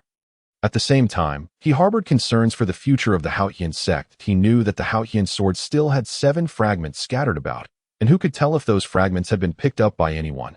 Each of those fragments contained incredible power. The 2 he possessed had granted Qing Shan an exceptional fire attribute talent and had bestowed Qing Yu with a water attribute talent. Thus, it could be inferred that the remaining 7 fragments likely contained various attributes as well. If those fragments fell into the hands of low-level soul masters, he wouldn't be overly worried. However, if they were discovered by high-level soul masters or even titled Douluo, and they unraveled the secrets within, the consequences would be dire. Such an eventuality could potentially birth several unparalleled powerhouses or even deities, which would complicate the situation across the continent. New emerging powers might rise, and it was even possible that they had already begun to do so, making it increasingly difficult for the Spirit Hall to maintain its dominance. Of course, this could also be seen as good news for the Haotian Sect, as it might divert the attention of the Spirit Hall. Yet, Tang Bufan thought even further ahead. Although the Spirit Hall was protected by a 99-level titled Douluo, he did not feel particularly anxious. Given time, he was confident he could reach such heights himself. He had not forgotten the scene he once witnessed. Those formidable deities in the cosmic expanse had taken a keen interest in the Haotian sword, despite the Haotian sword's immense power. Capable of tearing apart the hands of those deities and traversing the starry skies, it ultimately shattered. What transpired in that interval was a mystery he could only explore gradually in the future. His greatest concern was that those celestial beings might descend upon Douluo Continent before he had grown strong enough to contend with them. He needed to mature swiftly. If that day were to arrive, he would need the strength to resist. The reason he was cultivating Tang Ming and the others was precisely for this purpose. Their talents were commendable, and with his guidance, they could stand atop the continent in the future. He hoped they would be able to assist him when the time came, for his future adversaries might very well be gods who transcended life and death. While he was lost in thought, Tang Ming and the others had regained their senses. Big brother, even so, after consuming the elixirs, we will not be inferior to anyone else. Besides, you are with us, right? Don't tell me you're going to let an 11-year-old soul master intimidate you. Tang Bufan emerged from his reverie, smiling. All right, let us return to our training. With that, he departed alone, leaving the group staring at one another in bewilderment. After a while, Qingyu remarked with a peculiar expression. Do you all feel that something was off about Big Brother just now? The others paused, and upon reflecting on Qingyu's words, they realized she was indeed correct, but they could not fathom what had transpired. Ultimately, they could only disperse one by one to the 7 treasure glazed tile school. Within the glazed treasure hall, Ning Rongrong was deep in meditation, her body radiating a faint 9-colored light, exuding an air of sanctity. Not far away, Ning Fengji, the sword Douluo, and the bone Douluo looked on with satisfaction. Fengji, Rongrong has grown up, but it pains our hearts to see her like this. It's all that brat Tang Bufan's fault for pushing her to such extremes. The next time I see that lad, I'll be sure to give him a good lesson. Ning Fengji chuckled wryly. Uncle Jian, you're being a bit unreasonable. That moment, a disciple clad in white burst into the glazed treasure hall, presenting a confidential letter. Upon seeing the letter, Ning Fengji's expression changed dramatically. Such a missive was only issued in the event of an extraordinarily significant occurrence. He hastily tore open the envelope and began to read the contents intently. After a long while, he sighed deeply. The Earth God Temple, the Death God Temple, the Dark God Temple, in the vast and mysterious cosmic expanse. No one could ascertain how many life planets existed, how many civilizations had emerged, or how many divine realms had been born. On this day, in the starry sky, in one particular direction, a streak of light enveloping a black figure advanced toward a fixed destination. Simultaneously, 2 other streaks of light moved through the universe in different directions. One figure radiated brilliance, seated atop a 5-colored divine ox, whose power was unknown, yet it traversed the cosmos effortlessly. The other streak was a silver skiff, shimmering continuously, its speed astonishingly swift. If one were to gaze down upon the entire starry sky, they would find that the trajectories of these 3 beings were remarkably aligned, all directed toward the star domain where Douluo Continent resided. Who, then, were these 3 mysterious figures, converging upon the domain of Douluo Continent? Chapter 79. A reunion with Shaoqi. The days of cultivation were calm, yet monotonous, in the blink of an eye. Over 6 months had passed. Tang Bufan surveyed the group sprawled on the ground, gasping for breath, before sheathing the Haotian hammer. All right, you lot, stop pretending. I was quite restrained in my strikes, hardly employing my soul skills. You've only endured a bit of physical discomfort. There's no need to act so tragically. Tang Ming, wearing a look of despair, replied, Big brother, while you may not have used your soul skills, your soul power far surpasses ours, and you even utilized your domain. This is simply unmatchable. The verdant mountains bore a bittersweet smile, even with my sister and I joining forces to unleash our martial soul fusion technique. We could not hope to defeat you. This was only because you did not evade our attacks. Otherwise, we would have been utterly incapable of reaching you. I am merely assisting you in your training. Yet one by one, you express your grievances that in due course, you shall find yourselves in a more favorable position. Observing the 5 exhausted individuals, Tang Bufan could not help but smile. Over the course of these 6 months, he had trained alongside them daily, offering guidance while also fostering their teamwork and synergy in battle. Among the 5, Tang Ming, Tang Feng, Qing Shan, and Qing Yu were all formidable assault-type soul masters, while only Zihuan served as a support soul master. Should they encounter a powerful foe, his battle strategy would involve Tang Ming and Tang Feng as the primary attackers to draw the enemy's attention, while the Qing Shan siblings would prepare their martial soul fusion technique in the center, with Zihuan, the support soul master, maneuvering to provide assistance. This formation was only to be employed against formidable adversaries, as typical opponents hardly warranted the combined efforts of Qing Shan and Qing Yu. The combat prowess of the 4 was already quite impressive, particularly Qing Shan, who, as a soul master of the spirit realm, was capable of standing alone in battle. Should he join this team, their strength would be even more formidable, as he could both control and deliver powerful strikes. However, if even he could not sweep aside the enemy, then adding Tang Feng and the others would be of little use. Through these months of camaraderie, the bond between Tang Bufan and the Qing Shan siblings had rapidly deepened. A stark contrast to their previous relationship. After months of diligent training, they had not only become well acquainted with each other as soul techniques, but had also ascended significantly in strength. Tang Ming, Qing Yu, and Zihuan had all advanced 2 levels, reaching level 34, while Tang Feng had astonishingly achieved level 35. Qing Shan had risen from level 41 to 33, and Tang Bufan himself had reached level 58. In roughly 6 months, each individual had increased their soul power by about 2 levels. At that moment, the second elder approached, calling out, "Xiao Fan, come with me. I have matters to discuss." Tang Bufan replied softly. Then followed the second elder away. Shortly thereafter, in Tang Zhao's study, Tang Bufan was somewhat taken aback to find the other 4 elders present. "Sect Master, may I inquire as to why you have summoned me?" Tang Xiao replied indifferently. "You have already celebrated your 12th birthday, correct?" "Yes, I just had my birthday 2 months ago," Tang Bufan answered, albeit somewhat perplexed. "The 5-year agreement has come to fruition. When do you plan to venture into the Misty Forest?" 3 days hence, Tang Bufan replied. Tang Zhao's expression grew serious. "This time, as you embark on your journey to the Misty Forest, take more companions with you to see if you can obtain the inheritance of the Fog God, thereby strengthening our Haotian Sect's foundation." "Sect Master, I understand. How many individuals do you intend to send along with me?" Tang Bufan was momentarily stunned, realizing the Sect Master had called him for the purpose of the Fog God's inheritance. Tang Xiao pondered for a moment before stating, "I plan to send Tang Long, Tang Ming, Tang Feng, as well as Qing Shan, Qing Yu, and Yi Zihuan to accompany you. Of course, the second elder will also join you." Tang Bufan nodded. "No problem, Sect Master." After a pause, a hint of hesitation crossed his face, as if he had something to say but held back. Tang Xiao chuckled. "Xiao Fan, speak your mind. No need to be so reserved." Taking a deep breath, Tang Bufan solemnly declared, "Sect Master, esteemed elders, upon my return from the Misty Forest, I wish to embark on a journey of experience across the continent, and I intend to undertake the trial of the Thunder God, which may require me to be away from the sect for an extended period."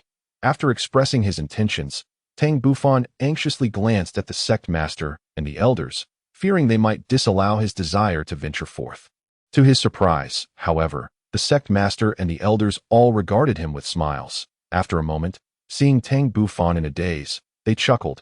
"In truth, you need not even ask. I also intend for you to experience the continent. Since our Haotian Sect plans to emerge, it is only prudent to familiarize ourselves with the continent's circumstances in advance. Moreover, I have a task to entrust to you." Tang Bufan breathed a sigh of relief. "Rest assured, Sect Master, I will fulfill the task." "Very well. For now, this is sufficient. Prepare yourself. In 3 days, The second elder will escort you to the misty forest as for your journey of experience. We will discuss it further upon your return.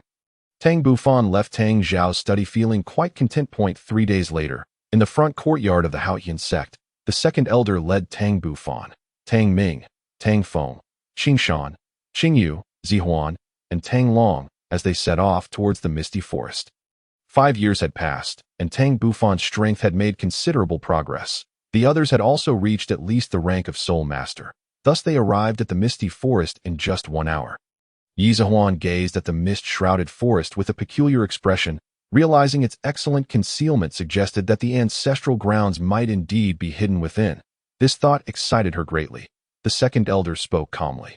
We have arrived at the misty forest. Xiao Fan, you and Tang Long, being the strongest, will scout ahead. The rest will proceed in the middle, and I will bring up the rear.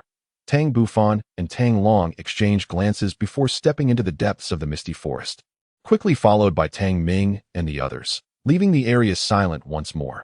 Within the misty forest, they found themselves in the same spot where Tang Bufan had first encountered Xiao Qi.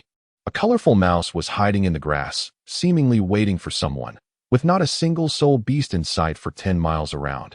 Due to the early morning hour, the mist in the forest was still thick, but visibility had improved to the extent that they could see about 10 meters ahead. Tang Bufan moved forward, his mental energy extending over a radius of 100 meters, skillfully avoiding numerous troubles. Suddenly, the second elder called out to him, Xiao Fan, although you agreed to meet Xiao Qi after 5 years, do you still remember the location of that mist valley? Tang Bufan's expression turned pained. He truly could not recall the precise location of that valley, and he looked at the second elder with a pitiful gaze. Second elder, I have forgotten the path to that valley.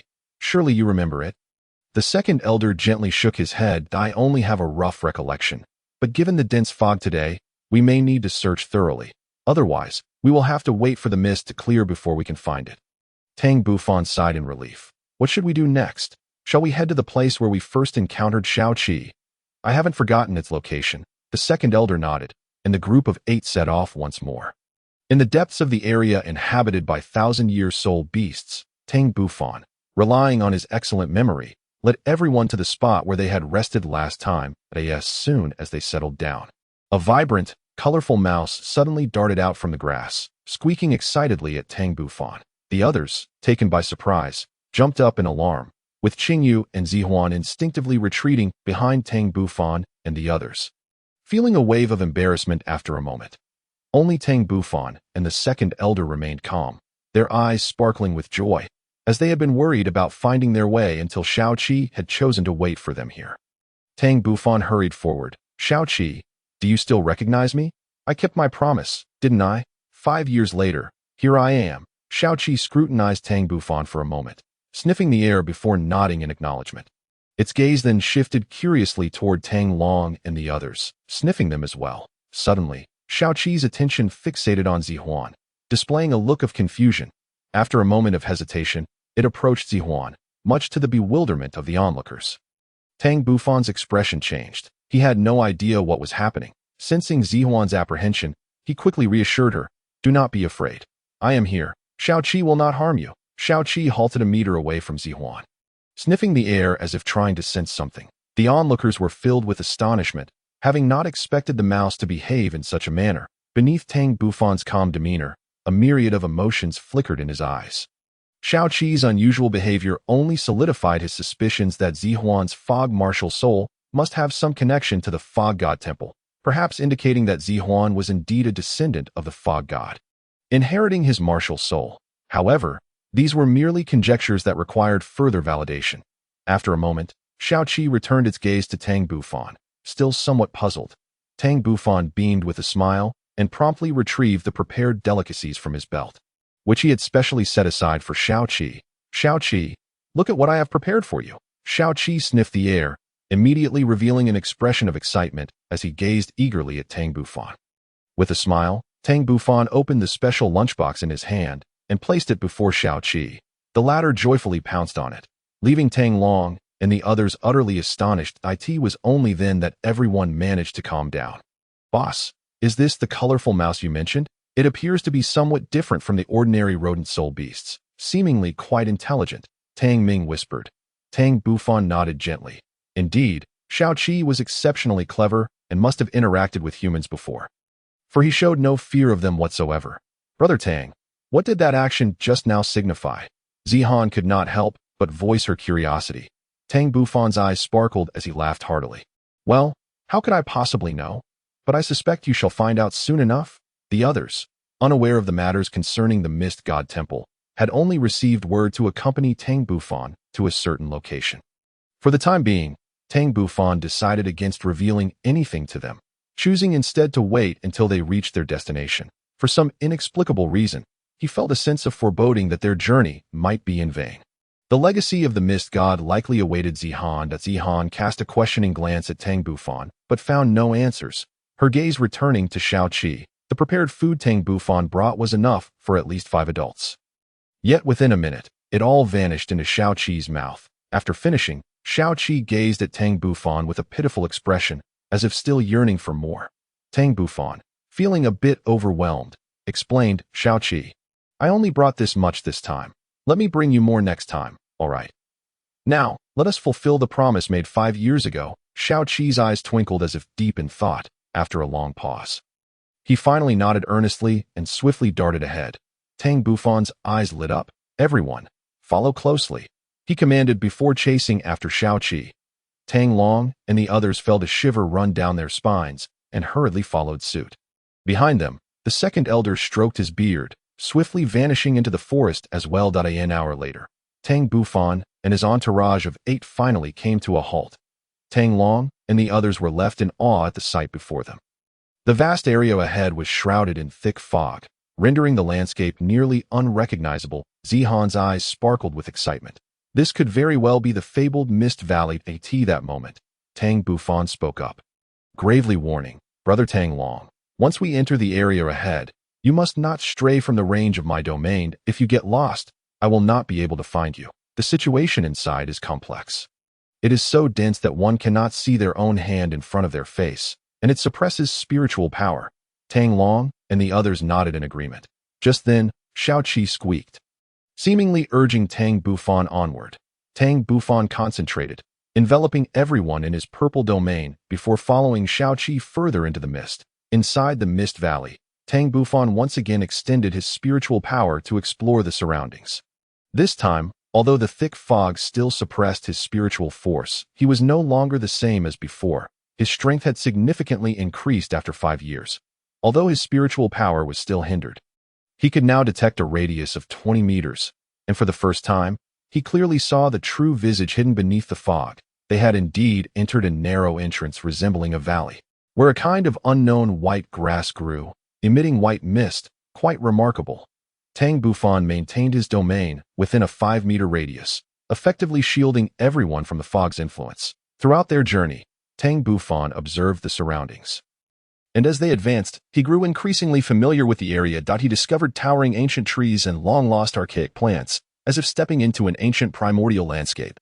Approximately half an hour later, they finally arrived at their destination, the ruins of the Mist God Sect. Once there, Tang Bufan retracted his domain.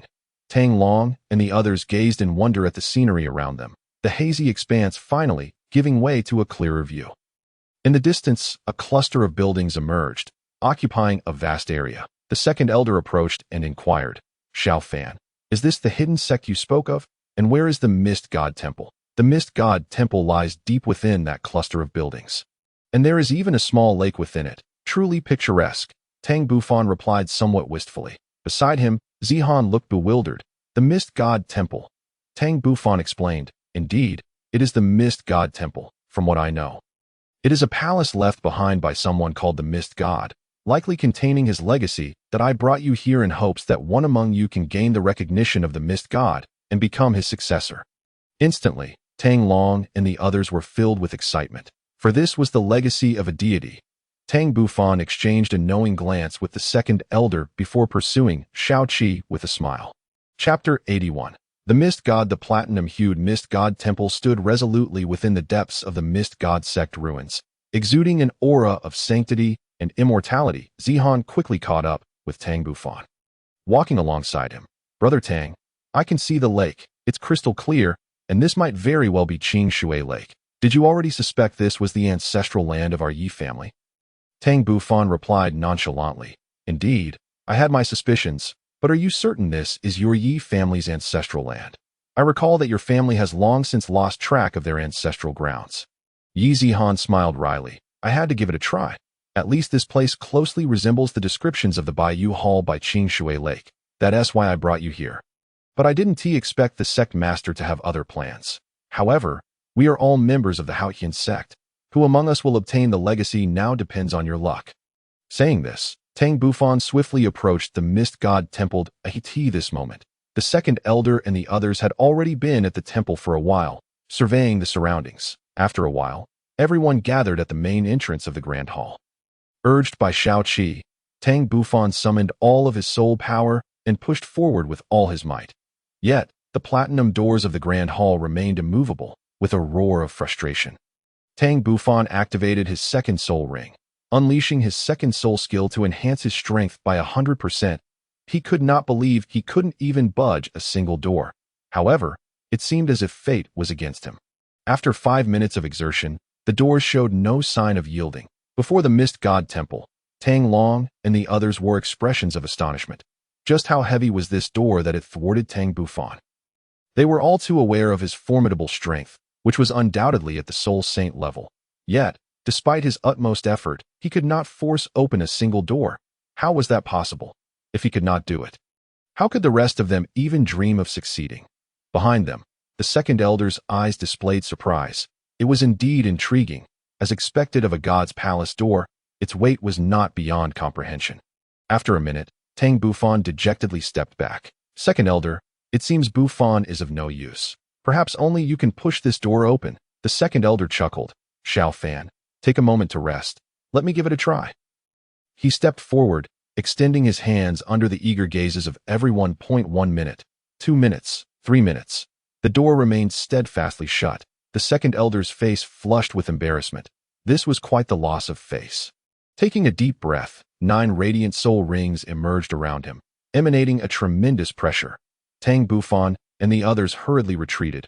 Even Shao Qi's eyes revealed a hint of trepidation, showcasing just how powerful the second elder was after training in the Hanyuan art. Yet, regardless of how hard the second elder pushed, the doors of the mist god temple did not budge. Tang Bufan's gaze darted around. After all, the second elder was a 94th level title Douluo, and his martial spirit, the Haotian hammer, was known for its strength. If even he could not open the mist god temple's doors, it seemed unlikely that even the sect master could manage it. Wait, something must be amiss. Was it the method that was incorrect? Or was it the person attempting to push the door? Tang Bufan fell into contemplation. Tang Ming whispered, Tang Feng, do you think our trip might have been in vain? If even the boss and the second elder can't push open this door, we might as well not think about it. His words jolted Tang Bufan from his reverie.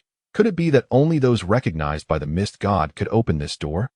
Tang Bufan's gaze swept over each person. Brother Tang Long, why don't each of you step forward to give it a try and see if you can push open the door? The second elder looked puzzled. Shao Fan, you want them to try, but how could their strength possibly open it? Second elder, I believe it is not that our strength is insufficient to open this door, but rather that we have not gained the mist god's recognition. It seems only the chosen successor of the mist god can push open this door, so let them give it a try. Regardless, there is nothing to lose. Tang Bufan, with a heart full of confidence, increasingly believed in his conjecture. After careful consideration, the second elder ultimately concurred with his perspective. Following this, Tang Long, Tang Ming, Tang Feng, Qing Shan, and Qingyu each took turns to attempt the opening, yet the results were no different. The grand door remained steadfastly unmoved. Now, only the weakest among them, Zihan, had yet to try. The glimmer of hope sparkled in Tang Bufan's eyes. Among the 6, he held the highest expectations for Zihan.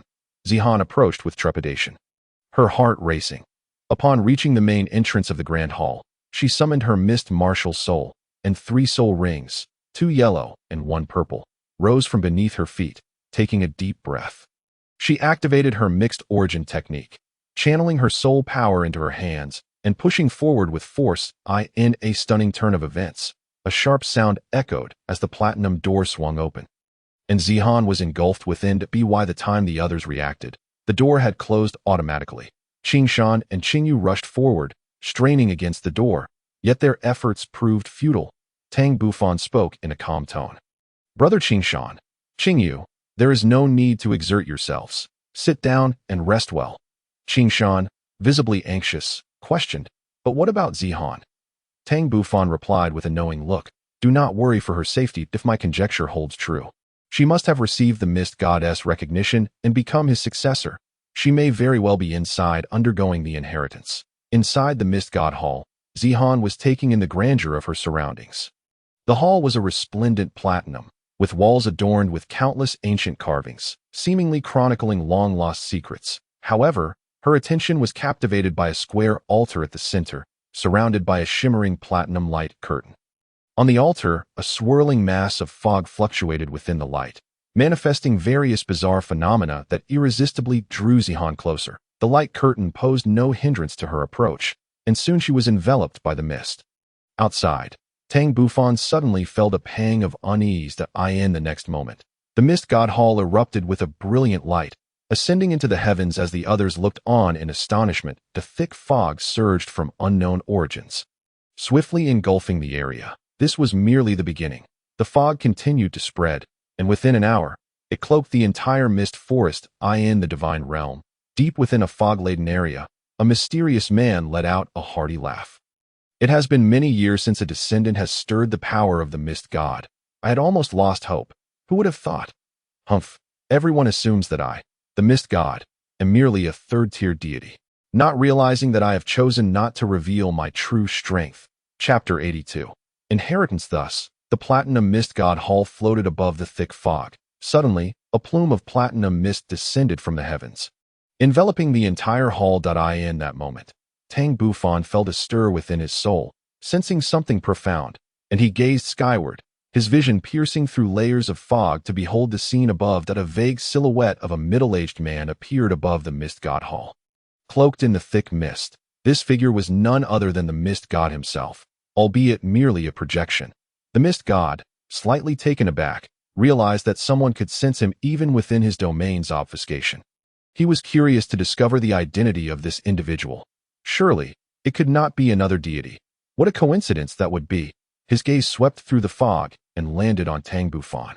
Instantly discerning his cultivation leveled at the same time, the thunderous mark on Tang Bufan's forehead seemed to react to some unseen stimulus, manifesting autonomously and radiating a purplish gold light through the mist. Tang Bufan and the mist god locked eyes, shock registering for the first time in Tang Bufan's expression. Could this be the legendary mist god? Truly formidable. Even in projection, he evoked a sense of immense pressure. The mist god, noticing the mark on Tang Bufan's forehead, was equally astonished but soon shifted to a tone of regret. 12 years old, level 58 Soul King, with a nascent soul form in his mind. Such talent is virtually unprecedented. Furthermore, he has acquired the Thunder Goddess legacy, yet the Thunder God has completely perished. Even with his inheritance, the path to becoming a deity may be fraught with challenges. After a moment, the mist god ceased his attention on Tang Bufan and disappeared into the hall. Inside the mist god hall, the deity regarded the girl enveloped in mist with satisfaction, nodding approvingly as his lips moved. Zihan, initially bewildered, suddenly experienced a revelation in her mind. She sat cross-legged, closed her eyes, and began to absorb the mist, awakening her martial soul. The voice resonated within her, familiar and comforting, compelling her to commence her cultivation without a shred of doubt. An hour later, the mist god appeared astonished. I did not expect her to complete the absorption so swiftly. I had anticipated it would take 3 hours, having absorbed the mist on the altar. Zihan's entire demeanor transformed, exuding an aura of ancient nobility, her presence becoming ethereal and elusive. The mist god nodded in approval. Excellent. At 12 years old, level 30-4, my Knight family has finally produced a prodigy. By bestowing upon you the divine legacy, I can rest assured and venture forth to explore the cosmos. Upon hearing a voice, Zihan hastily opened her eyes, only to be greeted by the visage of a handsome, amiable middle-aged man. Realization dawned. She exclaimed, Zihan, descendant of the Knight family, pays respects to the ancestral spirit. The mist god chuckled lightly. Indeed, quite perceptive. You have discerned my identity. Now, to the matter at hand. I have come to bestow the divine legacy upon you. When you reach level 99, return to the Mist God Hall for the final inheritance. By the way, your martial soul has fully awakened. What you see now is its true form. As for the cultivation methods of your martial soul, I have engraved them in your mind for you to ponder gradually. With that, the Mist God's projection faded away. Outside, within the purple domain, Qingyu expressed her concern. Tang, what shall we do next? Will Zihan be all right? Tang Bufan's gaze remained steady. Qingyu, do not fret. I believe Zihan will be emerging shortly, but now the Mist God Hall is ascending into the sky. How can she come down? Tang Bufan furrowed his brow. All right, I will fly up to take a look. You all stay put. With that, Tang Bufan summoned the wings of a phoenix, flapping them powerfully as he soared into the air, quickly disappearing into the depths of the fog. Although the mist could suppress mental power, it posed no hindrance to soul-bone abilities, allowing Tang Bufan to navigate the fog with purpose. In less than 5 minutes, Tang Bufan broke through the fog. Spotting the Mist God Hall gently floating above a cloud of mist, he spread his wings and flew toward it, only to find Zihan emerging from within as he reached the entrance. Their eyes met, both expressing surprise. Tang Bufan immediately sensed the mysterious changes surrounding Zihan. However, considering that even the Mist God had been stirred, such transformations were only natural. Zihan, on the other hand, was astonished to see Tang Bufan at the hall's entrance. Tang, what brings you here? Without a word, Tang Bufan pointed downward. Zihan glanced below and gasped. Wasn't the Mist God Hall on the ground? How is it now in the air? Tang Bufan ascended the steps outside the Mist God Hall. Explaining, Qingyu and the others were worried for your safety, fearing you might not be able to descend after receiving the inheritance, so I flew up to fetch you. Allow me to carry you down. Zihan's face flushed slightly, but she ultimately nodded in agreement. Without hesitation, Tang Bufan lifted Zihan in his arms and soared downward. 12 years old, Zihan had already reached a height of over 1.60 meters. Yet she was not heavy at all. In his 2 lifetimes, Tang Bufan had never experienced such close contact with a girl. The fragrant scent emanating from Zihan caused his heart to waver slightly, resulting in a momentary loss of balance that nearly led to an embarrassing incident. However, Tang Bufan quickly dismissed his distracting thoughts and steadied himself as he descended toward the ground. Zihan, too, was experiencing her first close encounter with the opposite sex. Her cheeks flushed slightly as she gazed dreamily at Tang Bufan's handsome visage. Before long, the two landed safely, and a circle of violet energy expanded around them, dispersing the thick fog and restoring everyone's vision to normal. Seeing Zihan unharmed, Qingyu and the others finally relaxed their worries. Just then, a sudden, joyful squeak startled everyone, and it was none other than Xiaoqi. The little creature darted around Zihan, expressing its affection, while Zihan unexpectedly petted Xiaoqi, who seemed to revel in the attention. Tang Bufan observed thoughtfully, realizing that Zihan had gained significant insights from this inheritance, likely including the origins of Xiaoqi.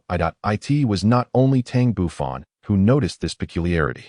The others regarded Zihan with curious expressions. Sensing their gaze, Zihan quickly explained, Xiaoqi is an ancient magical beast, the 7-colored treasure-seeking mouse, possessing an extraordinarily rare treasure-hunting ability. It was a soul beast raised by the great fog god, making it highly sensitive to my aura. The group accepted her explanation without doubt. At that moment, the second elder remarked, well, now that everyone is gathered and has received the fog god's inheritance, it is time to return to Haotian Sect.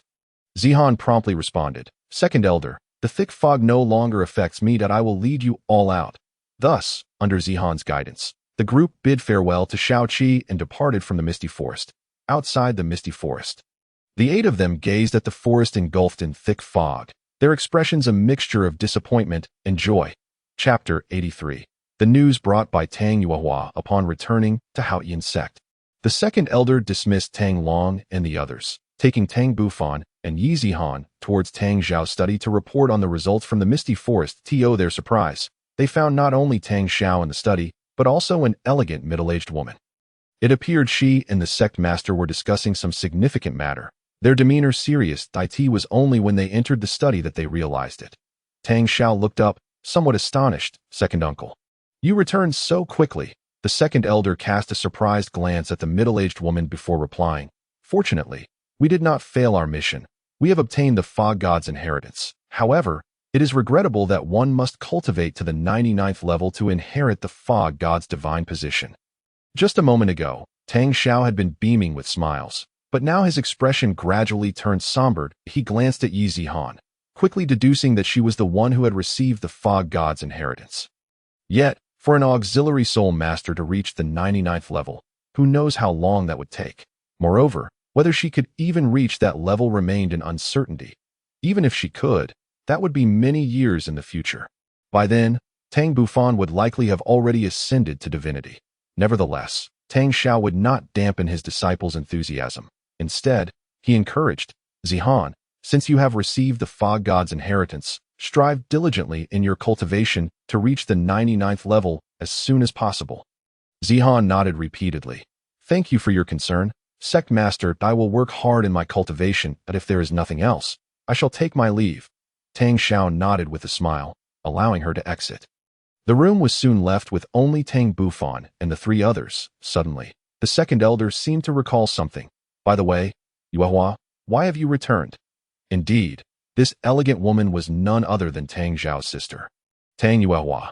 Her expression was grave as she replied, Second uncle, not long ago, I received crucial intelligence through special channels. Intelligence so significant that it could alter the balance of the continent, which is why I rushed back personally. The second elder's face registered shock. What information could be so vital that it would impact the entire continent? Meanwhile, Tang Yuehua approached with a cheerful demeanor. Xiao Fan, do you still remember your Aunt Yuehua? Tang Bufan naturally recalled her. Aunt Yuehua, it's only been a year. How could I forget you? Although Tang Yuehua rarely visited Haotian Sect, Tang Bufan had seen her numerous times and had even been to Yuexian twice, making them quite familiar with one another. Tang Yuehua scrutinized Tang Bufan, observing his tall stature, calm demeanor, and handsome features, becoming increasingly pleased. Although his elder brother had never married, having found a suitable successor for the sect was a satisfactory resolution. Tang Xiao softly remarked, Xiao Fan, come over and listen to the news your Aunt Yuehua has brought back. Tang Bufan nodded, attentively listening. According to my younger sister, on the surface, the continent has been peaceful recently. But beneath, it is tumultuous. Three mysterious forces have suddenly emerged, recruiting soldiers and secretly absorbing soul masters. Though their actions are clandestine, they have ultimately been discovered by those with keen eyes. These three mysterious forces claim to be the earthly representatives of the gods, recruiting under the banner of deities to expand their influence, but their true intentions remain unknown. Tang Bufan's expression shifted with uncertainty. Sect Master, do you know the names of these three mysterious forces? Tang Yuehua replied solemnly, the Earth God Temple, the Dark God Temple, and the Death God Temple. Tang Bufan's expression grew more perplexed. Could these truly be the earthly representatives of the three deities? Yet something felt amiss. Tang Xiao shook his head. It should not be the case. If they were indeed the representatives of the gods, there would be no need for such secrecy. However, precisely because of their covert operations, one could infer their strength was not formidable, at least not on par with the Spirit Hall, though they would not be weak either, as they certainly had tidal Douluo to oversee them. Nonetheless, this might be good news for us, as it could divert the attention of the Spirit Hall. Tang Bufan's gaze flickered as he pondered the origins of the three forces. Could they be factions born from the shattered fragments of the Haotian sword? After a brief moment, Tang Xiao laughed. Xiao Fan, you need not worry about these matters. Your task is to cultivate diligently and aspire to become a tidal Douluo as soon as possible. Now, let us discuss your upcoming training. Tang Bufan felt a surge of excitement, his eyes gleaming with anticipation. Tang Xiao continued, I intend to send you to the City of Slaughter to acquire the Killing God Domain. The City of Slaughter? The Killing God Domain? Tang Bufan queried, bewildered. Tang Xiao pondered for a moment, seemingly organizing his thoughts. Before elaborating, the City of Slaughter is a remarkable place where soul skills cannot be used. One can only employ abilities related to oneself. It is said to be a domain left behind by a powerful being who ascended to godhood, and by passing its trials, one can obtain a talent domain known as the Killing God Domain, significantly enhancing one's strength. Tang Bufan was momentarily taken aback. Sect Master, from what you describe, the City of Slaughter indeed sounds extraordinary. It could very well be a trial ground left by a deity. Tang Xiao shook his head. That remains uncertain, but obtaining a talent domain is certainly true. Tang Bufan acknowledged. I understand, Sect Master. May I ask if there are any other directives? I may need several years to return to Haotian Sect after my journey, as I must also complete the Thunder God assessment along the way, and it may not be feasible to return within that time frame. If the opportunity arises, try to investigate the backgrounds of these three mysterious forces. But prioritize your safety above all else. The mission can fail, but you must not come to harm. Do you understand? At this point, Tang Yuehua interjected, somewhat incredulously, Elder brother, Xiao Fan is only 12 years old. Is it not a bit early to send him to the city of slaughter? The second elder shook his head. Yuehua, you need not worry. Xiao Fan's strength exceeds your imagination, and he possesses numerous means. He is even more capable than Tang Hao was in his youth. Tang Yuehua looked astonished, glancing at Tang Xiao. Is this true? Tang Xiao nodded earnestly, and only then did Tang Yuehua believe it. After a moment's hesitation, Tang Bufan requested, Sect Master, for this journey, I wish to take Tang Ming and the others to the Thunder Canyon for training, as it will expedite their cultivation. Tang Xiao hesitated, concerned that they were merely soul ancestors and that it might be too risky. Sect Master, I can guarantee their safety, and they will only cultivate within the Thunder God's secret realm. Any external experiences will be undertaken by me alone, as they are not yet capable of assisting me. Tang Bufan asserted earnestly at this moment. The second elder spoke. Xiao Fan, you may return and prepare. We will discuss this matter and inform you of the outcome. With no choice left, Tang Bufan bade farewell to the elders. After he departed, Tang Xiao voiced his doubts. Second uncle, you wouldn't seriously agree to let him take Tang Ming and the others outside, would you? That is far too dangerous. Master, to be frank, I harbor no objections. Xiao Fan possesses a remarkable fortune and astonishing strength. With him looking after them, Tang Ming and the others will surely remain unscathed. Moreover, given his willingness to assist our clan's brethren, we have no grounds for dissent. With Xiao Fan's prowess, he should face no life-threatening dangers unless he encounters a titled Douluo. After contemplating, Tang Xiao ultimately found himself in agreement. At the Pope's palace in Wuhuan City, Bibi Dong erupted in fury before the assembly of cardinal red-robed clergy, exclaiming, Are you all incompetent fools? Have you still not managed to uncover the details of these three major factions? After a prolonged silence, Bibi Dong, seemingly fatigued, commanded, You may all leave. I shall grant you 3 months more. Should you fail to gather any useful intelligence by then, I demand your heads before me. Soon, the Pope's palace fell silent once again. Chapter 84. Farewell. The following 3 days saw Tang Bufan pass in a state of anticipation. Apart from a few changes of clothing and a modest supply of provisions, there was little else to prepare. Should the need arise, he could procure what he required from the outside. For this venture, he had his own plans. The first destination was naturally the Thunder Canyon, though he intended to enter through a different route, avoiding the entrance occupied by the Blue Lightning Tyrant Dragon Sect. Given his current strength, he believed he could pass the Thunder God's first trial, yet he hesitated. After all, the timing for this trial was quite lenient. He could wait until he was around 20 before undertaking the assessment, thereby affording himself ample time for exploration across the continent. Should he succeed in the first trial now, the subsequent trials would likely require him to remain in the Thunder Canyon for an indeterminate duration, jeopardizing the mission entrusted to him by the Master. Moreover, with an adventurous spirit coursing through his veins, he was discontent with the status quo, leaning more towards the latter option, with a soft sigh. Tang Bufan dismissed the troubling thoughts from his mind, deciding to take it one step at a time. That he retrieved the iron box resembling a cube from the 33 heavens, dedicating an hour each day over the past few months to unravel its mysteries. Yet, he had underestimated the complexity of this box. Utilizing his formidable mental acuity, he was now capable of assembling a complete pattern at his current pace. He was confident he could unlock the box within 6 years and obtain the silver beast skin contained within. The assembled image appeared to depict an ancient palace, though only its side was visible, leaving its name unknown. He suspected the secrets within would only be revealed upon fully opening the box. He felt no urgency regarding the secrets of the iron box, even if it recorded the location of a deity's inheritance. What of it? He had already acquired a deity's legacy. Could he truly obtain a second? This notion caught him off guard. as he had never contemplated the serious question of whether one could inherit the legacies of two deities. If it were possible, that would be splendid. If not, he would have to select the most powerful divine position to inherit.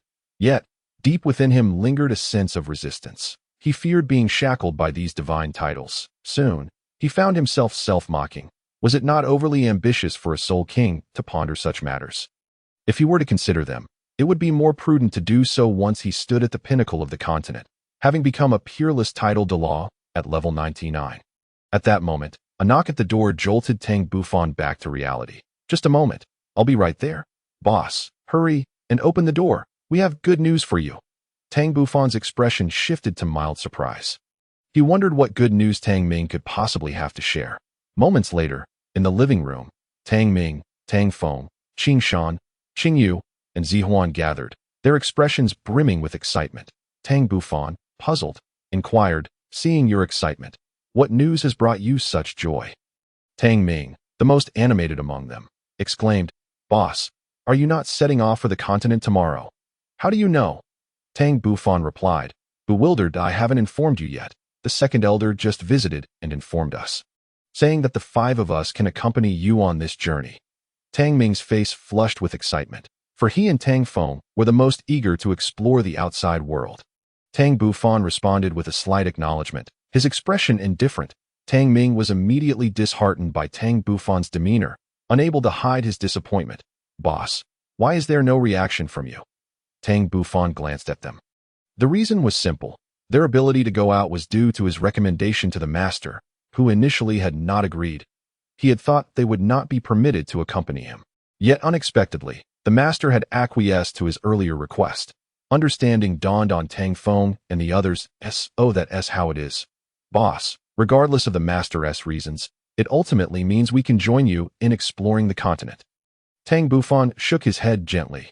Tang Feng, confused, asked, Boss, the master has allowed us to accompany you for training. Why do you shake your head? You are all too naive. You truly believe that the master's consent for you to descend the mountain equates to the freedom to roam the continent? Tang Bufan sighed and continued to explain that my venture this time is task-oriented, and the master permitted your company solely because I promised to take you to the Thunder Canyon for training, not for the leisurely wandering you envision. Tang Ming's face fell in disappointment. Boss, how could you treat us like this? At this moment, Qing Shan, who had been silent, spoke up. Bufan, are you suggesting that taking us to the Thunder Canyon for training means we can accelerate our cultivation there? Tang Bufan regarded Qing Shan with appreciation. Brother Qing Shan, you are correct. Although you all are significantly stronger than your peers, it is still far from sufficient for venturing into the continent. However, once I fulfill the master's task and you all elevate your strength further, you should be able to accompany me in exploring the continent then. Qing Yu and Zihuan were less eager for the adventure and placed greater importance on strengthening their abilities, though Tang Ming and Tang Feng felt a pang of disappointment. They quickly regained their spirits. They were self-aware enough to recognize their limitations, and their curiosity about the Thunder Canyon was piqued, especially since their leader had acquired the Thunder God's legacy there. The following morning, the master and the 5 elders summoned the 6 youths, with their parents standing nearby. Tang Ming, Tang Feng, Qing Shan, Qing Yu, Zihuan. Once you leave the sect, you must heed Xiao Fan's commands without question. Do you understand? Tang Ming and the others stiffened, promptly nodding in agreement. Tang Xiao, satisfied, then addressed Tang Bufan. Xiao Fan, among the 6, your strength is paramount. Their safety is entrusted to you. Not be careless. The map of the city of slaughter has been handed to you, and I have shared all I know about it. Remember, you carry the hopes of all in the Haotian Sect. Prioritize your safety above all, but if there are no further issues, bid farewell to your parents. Tang Bufan replied earnestly, Rest assured, Master, I will successfully complete the task you have entrusted to me, and I will ensure their safety. After leaving the Haotian Sect, I will head straight to the Thunder Canyon. Once there, they will be secure. Subsequently, the 6 youths began to bid farewell to their parents. Tang Zhang, observing his son, who was nearly as tall as him, encouraged, a man's ambition lies in the world. Go forth and explore. We support your decision. Su Xiuqing, feeling a twinge of reluctance, urged, Fanner, take good care of yourself out there. Tang Bufan's eyes glistened with moisture as he replied, Father, Mother, I may not return for several years. Please take care of yourselves. I am leaving now." With that, Tang Bufan and the 5 others departed from the Haotian Sect, officially stepping into the continent. Chapter 85. Encountering an assassination an hour later. On the main road of the village at the foot of the Haotian Sect, Tang Ming and Tang Feng gazed around with wide eyes, curiosity evident on their faces, for this was their first venture into the outside world. Tang Bufan instructed, "From here on, we make straight for the Thunder Canyon at our pace.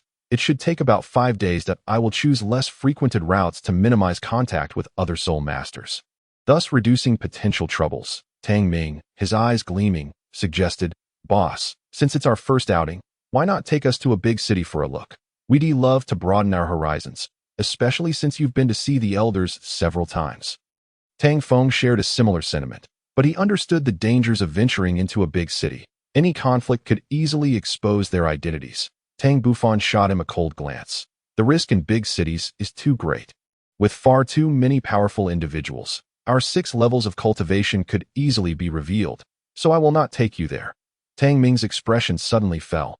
However, in a small city, it was of little consequence. Yet, without my orders, no action should be taken. Understood? A look of surprise crossed Tang Ming's face, as he thought to himself that the boss would not let them down. Rest assured, without your command, we absolutely will not take any action.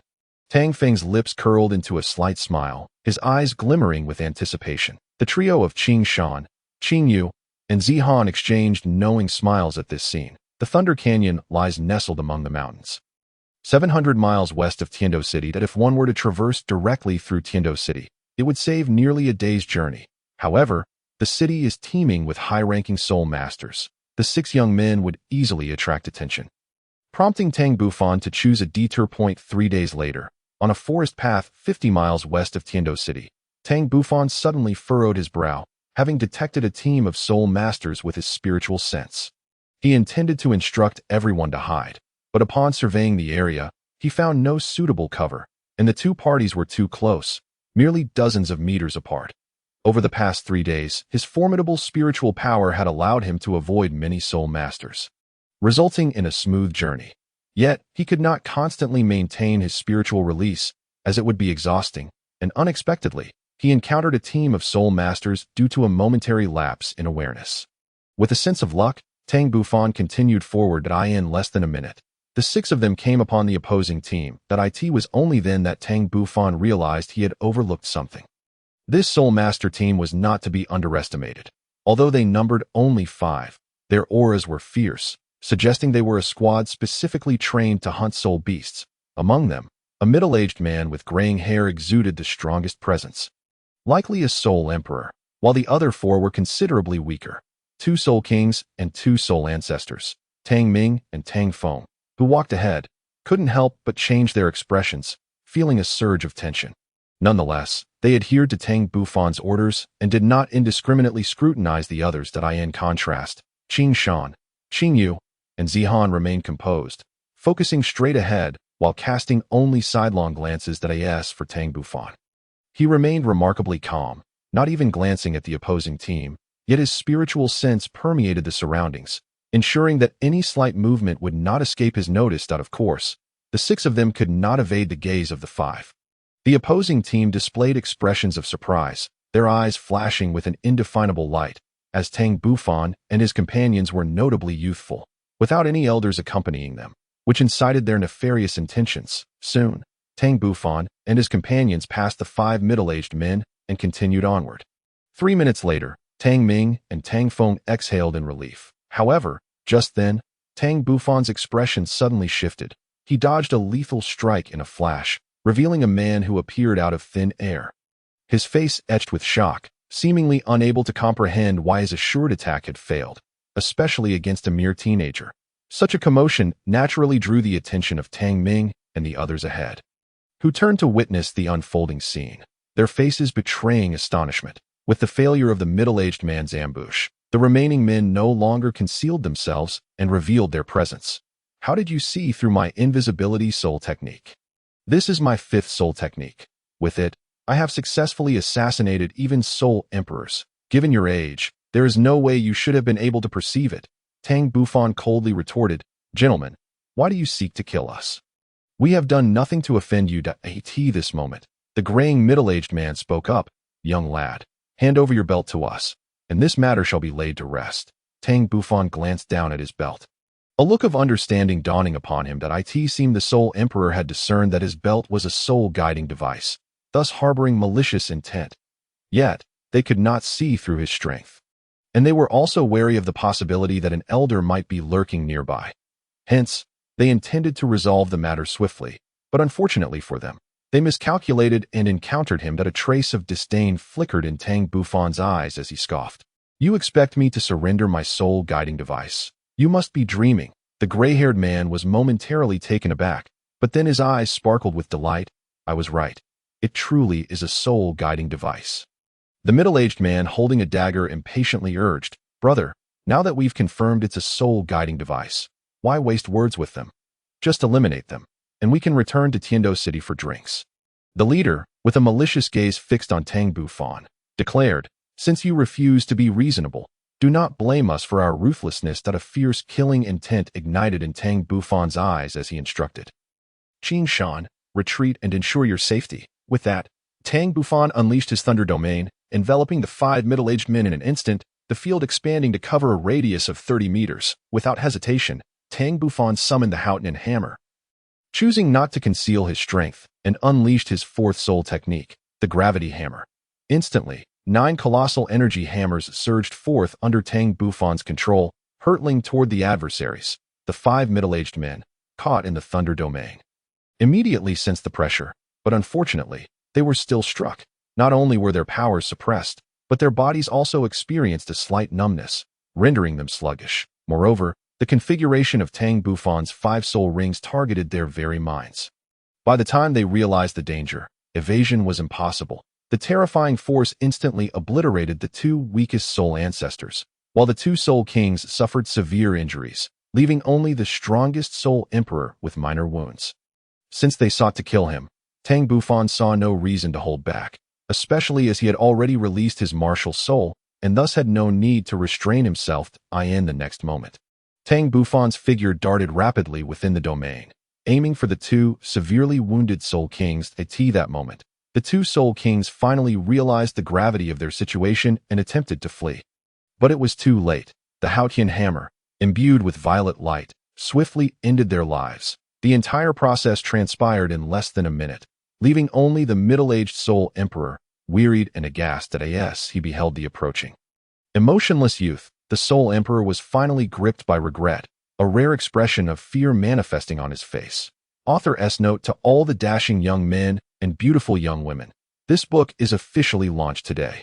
Although it may seem sudden, I assure you it is genuine. From the upload date of December 16th to today, February 18th, it has been exactly 2 months. During this time, I faced personal reasons that caused a brief hiatus in updates, for which I sincerely apologize. I also extend my gratitude to my editor, Xiao Yuan, for their strong recommendation, and to all of you for your unwavering support and generous donations. This book may contain many shortcomings and flaws, and I welcome your feedback, which I will read attentively. I will strive to improve my writing to the best of my abilities. For updates, due to my chronic laziness and the somewhat abrupt launch, I have not prepared any stockpiled chapters. However, rest assured that I will upload 3 chapters this afternoon, and thereafter, I will share as many as I can write.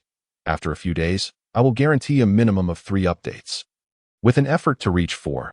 If any unforeseen circumstances arise, there will be 2 updates, but I will make sure to compensate later. I hope this book finds favor with you all.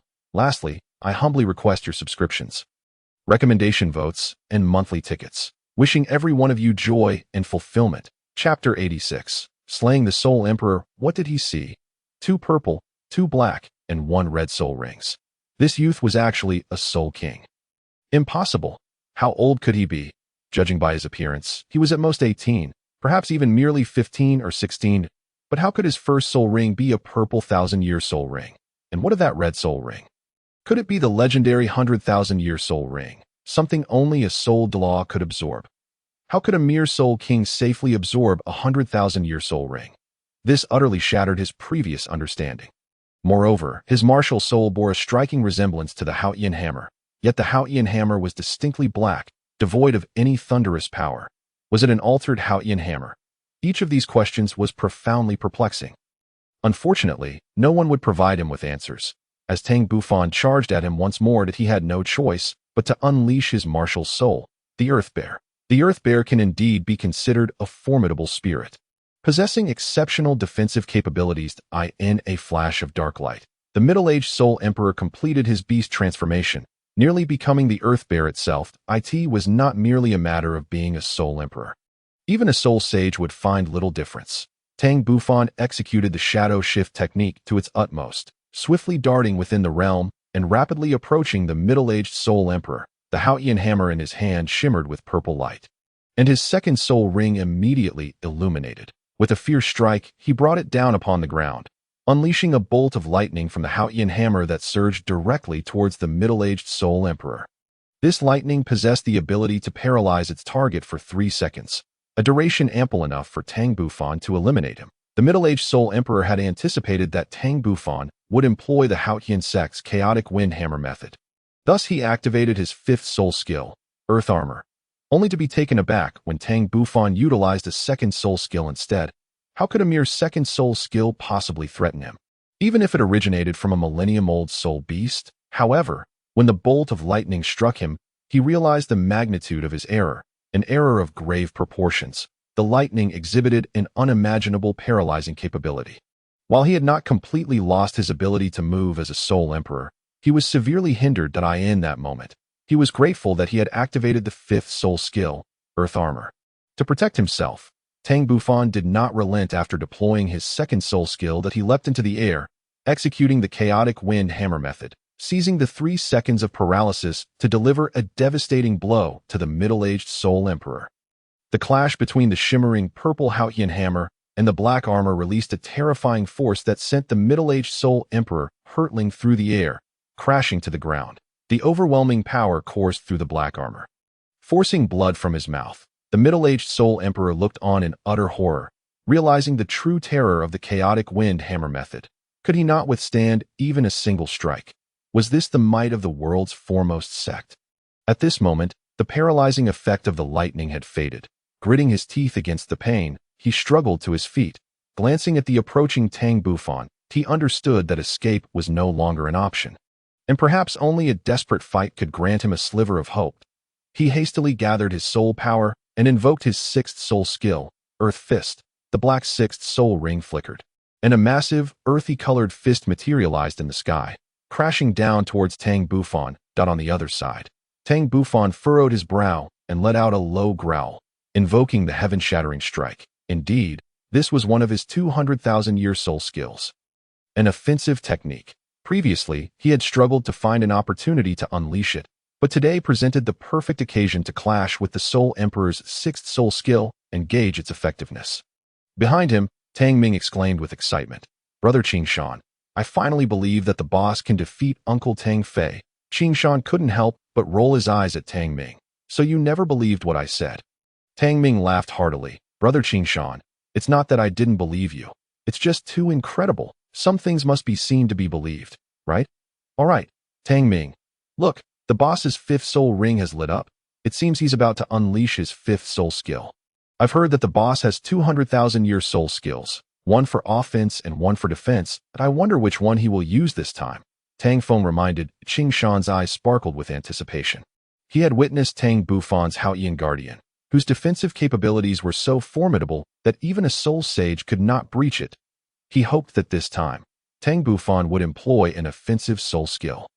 Meanwhile, the 2 girls, Qingyu and Zihan, were utterly astonished, their eyes reflecting admiration. In the next moment, a phantom giant appeared behind Tang Bufan, wielding a colossal Haotian hammer. Then, the energy-infused Haotian hammer collided with the earthy fist.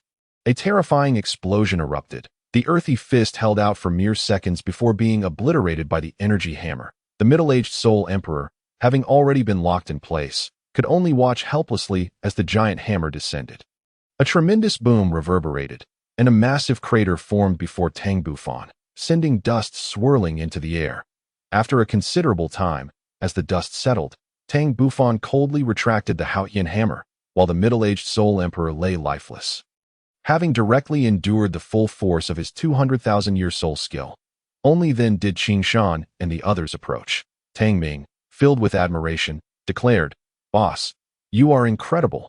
1 soul emperor, 2 soul kings, and 2 soul ancestors could not even last 3 minutes against you." Qing Yu and Zihan echoed their awe. "Brother Tang, you are truly remarkable."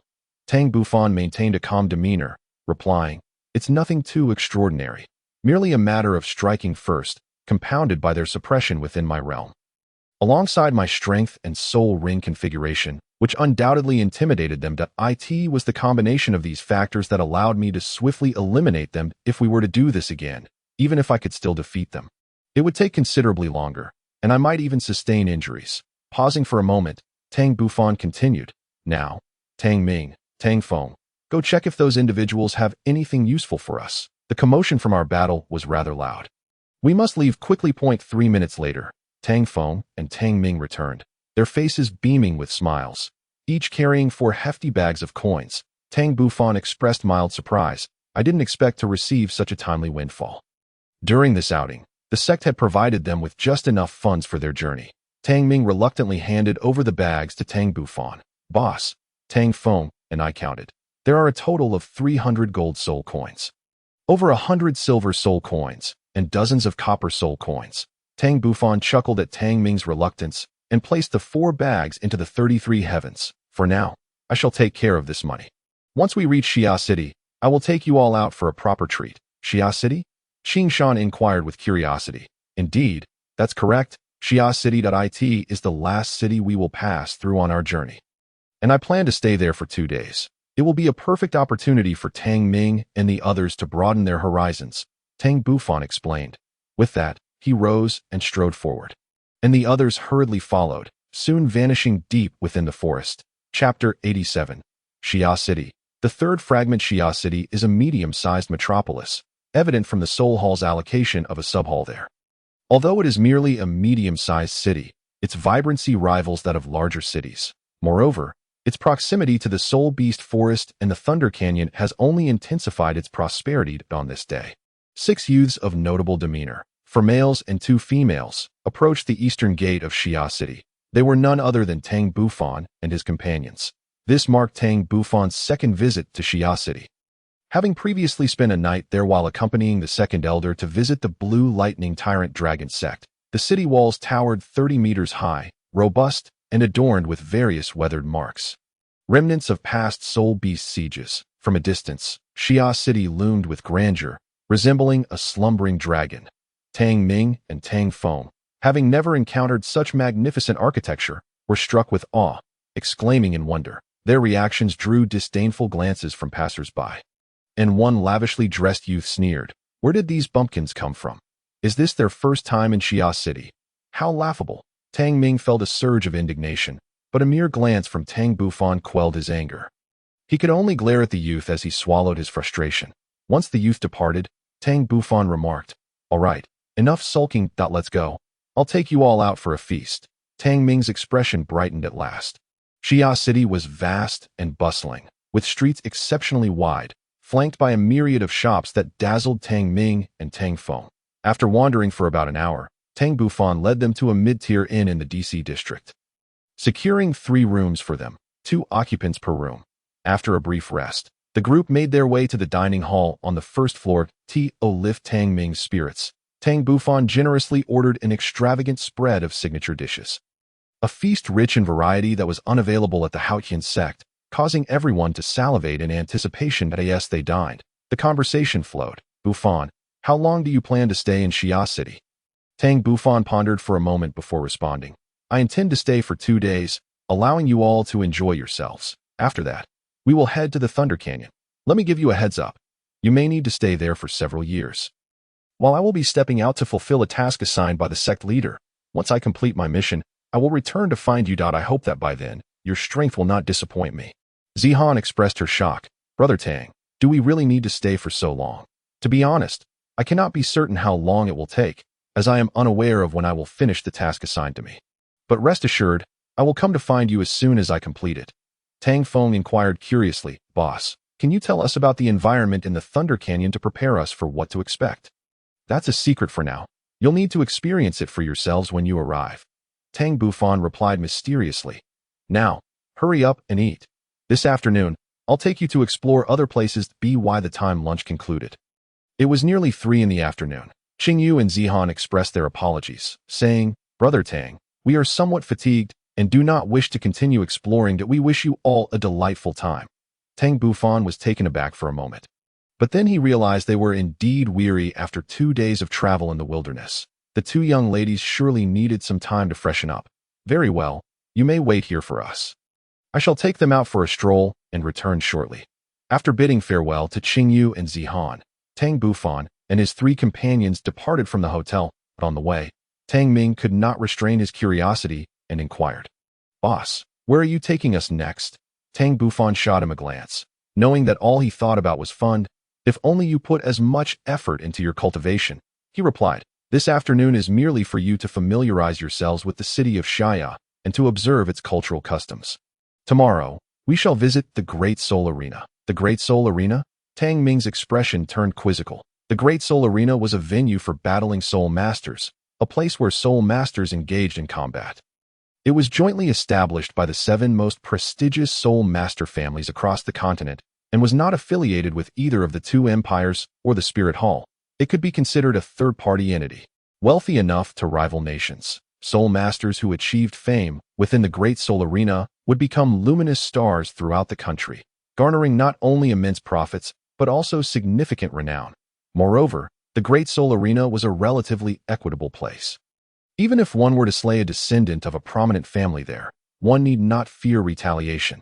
This, Tang Bufan explained, was the essence of its fairness, information imparted to him by the elders. Thus, whether in the Tiando Empire or the Xinglua Empire, there exists a saying that the Soul Arena determines the rise and fall of nations. Originally, only cities of the main city level could host a Great Soul Arena. However, Shaya City was an exception. Though its scale paled in comparison to a main city, its vibrancy was equally impressive. The 7 families recognized its potential and chose to construct a Great Soul Arena here. Albeit on a smaller scale than those in main cities, Tang Feng hesitated and asked, Boss, will we be able to participate in the duels at the Great Soul Arena?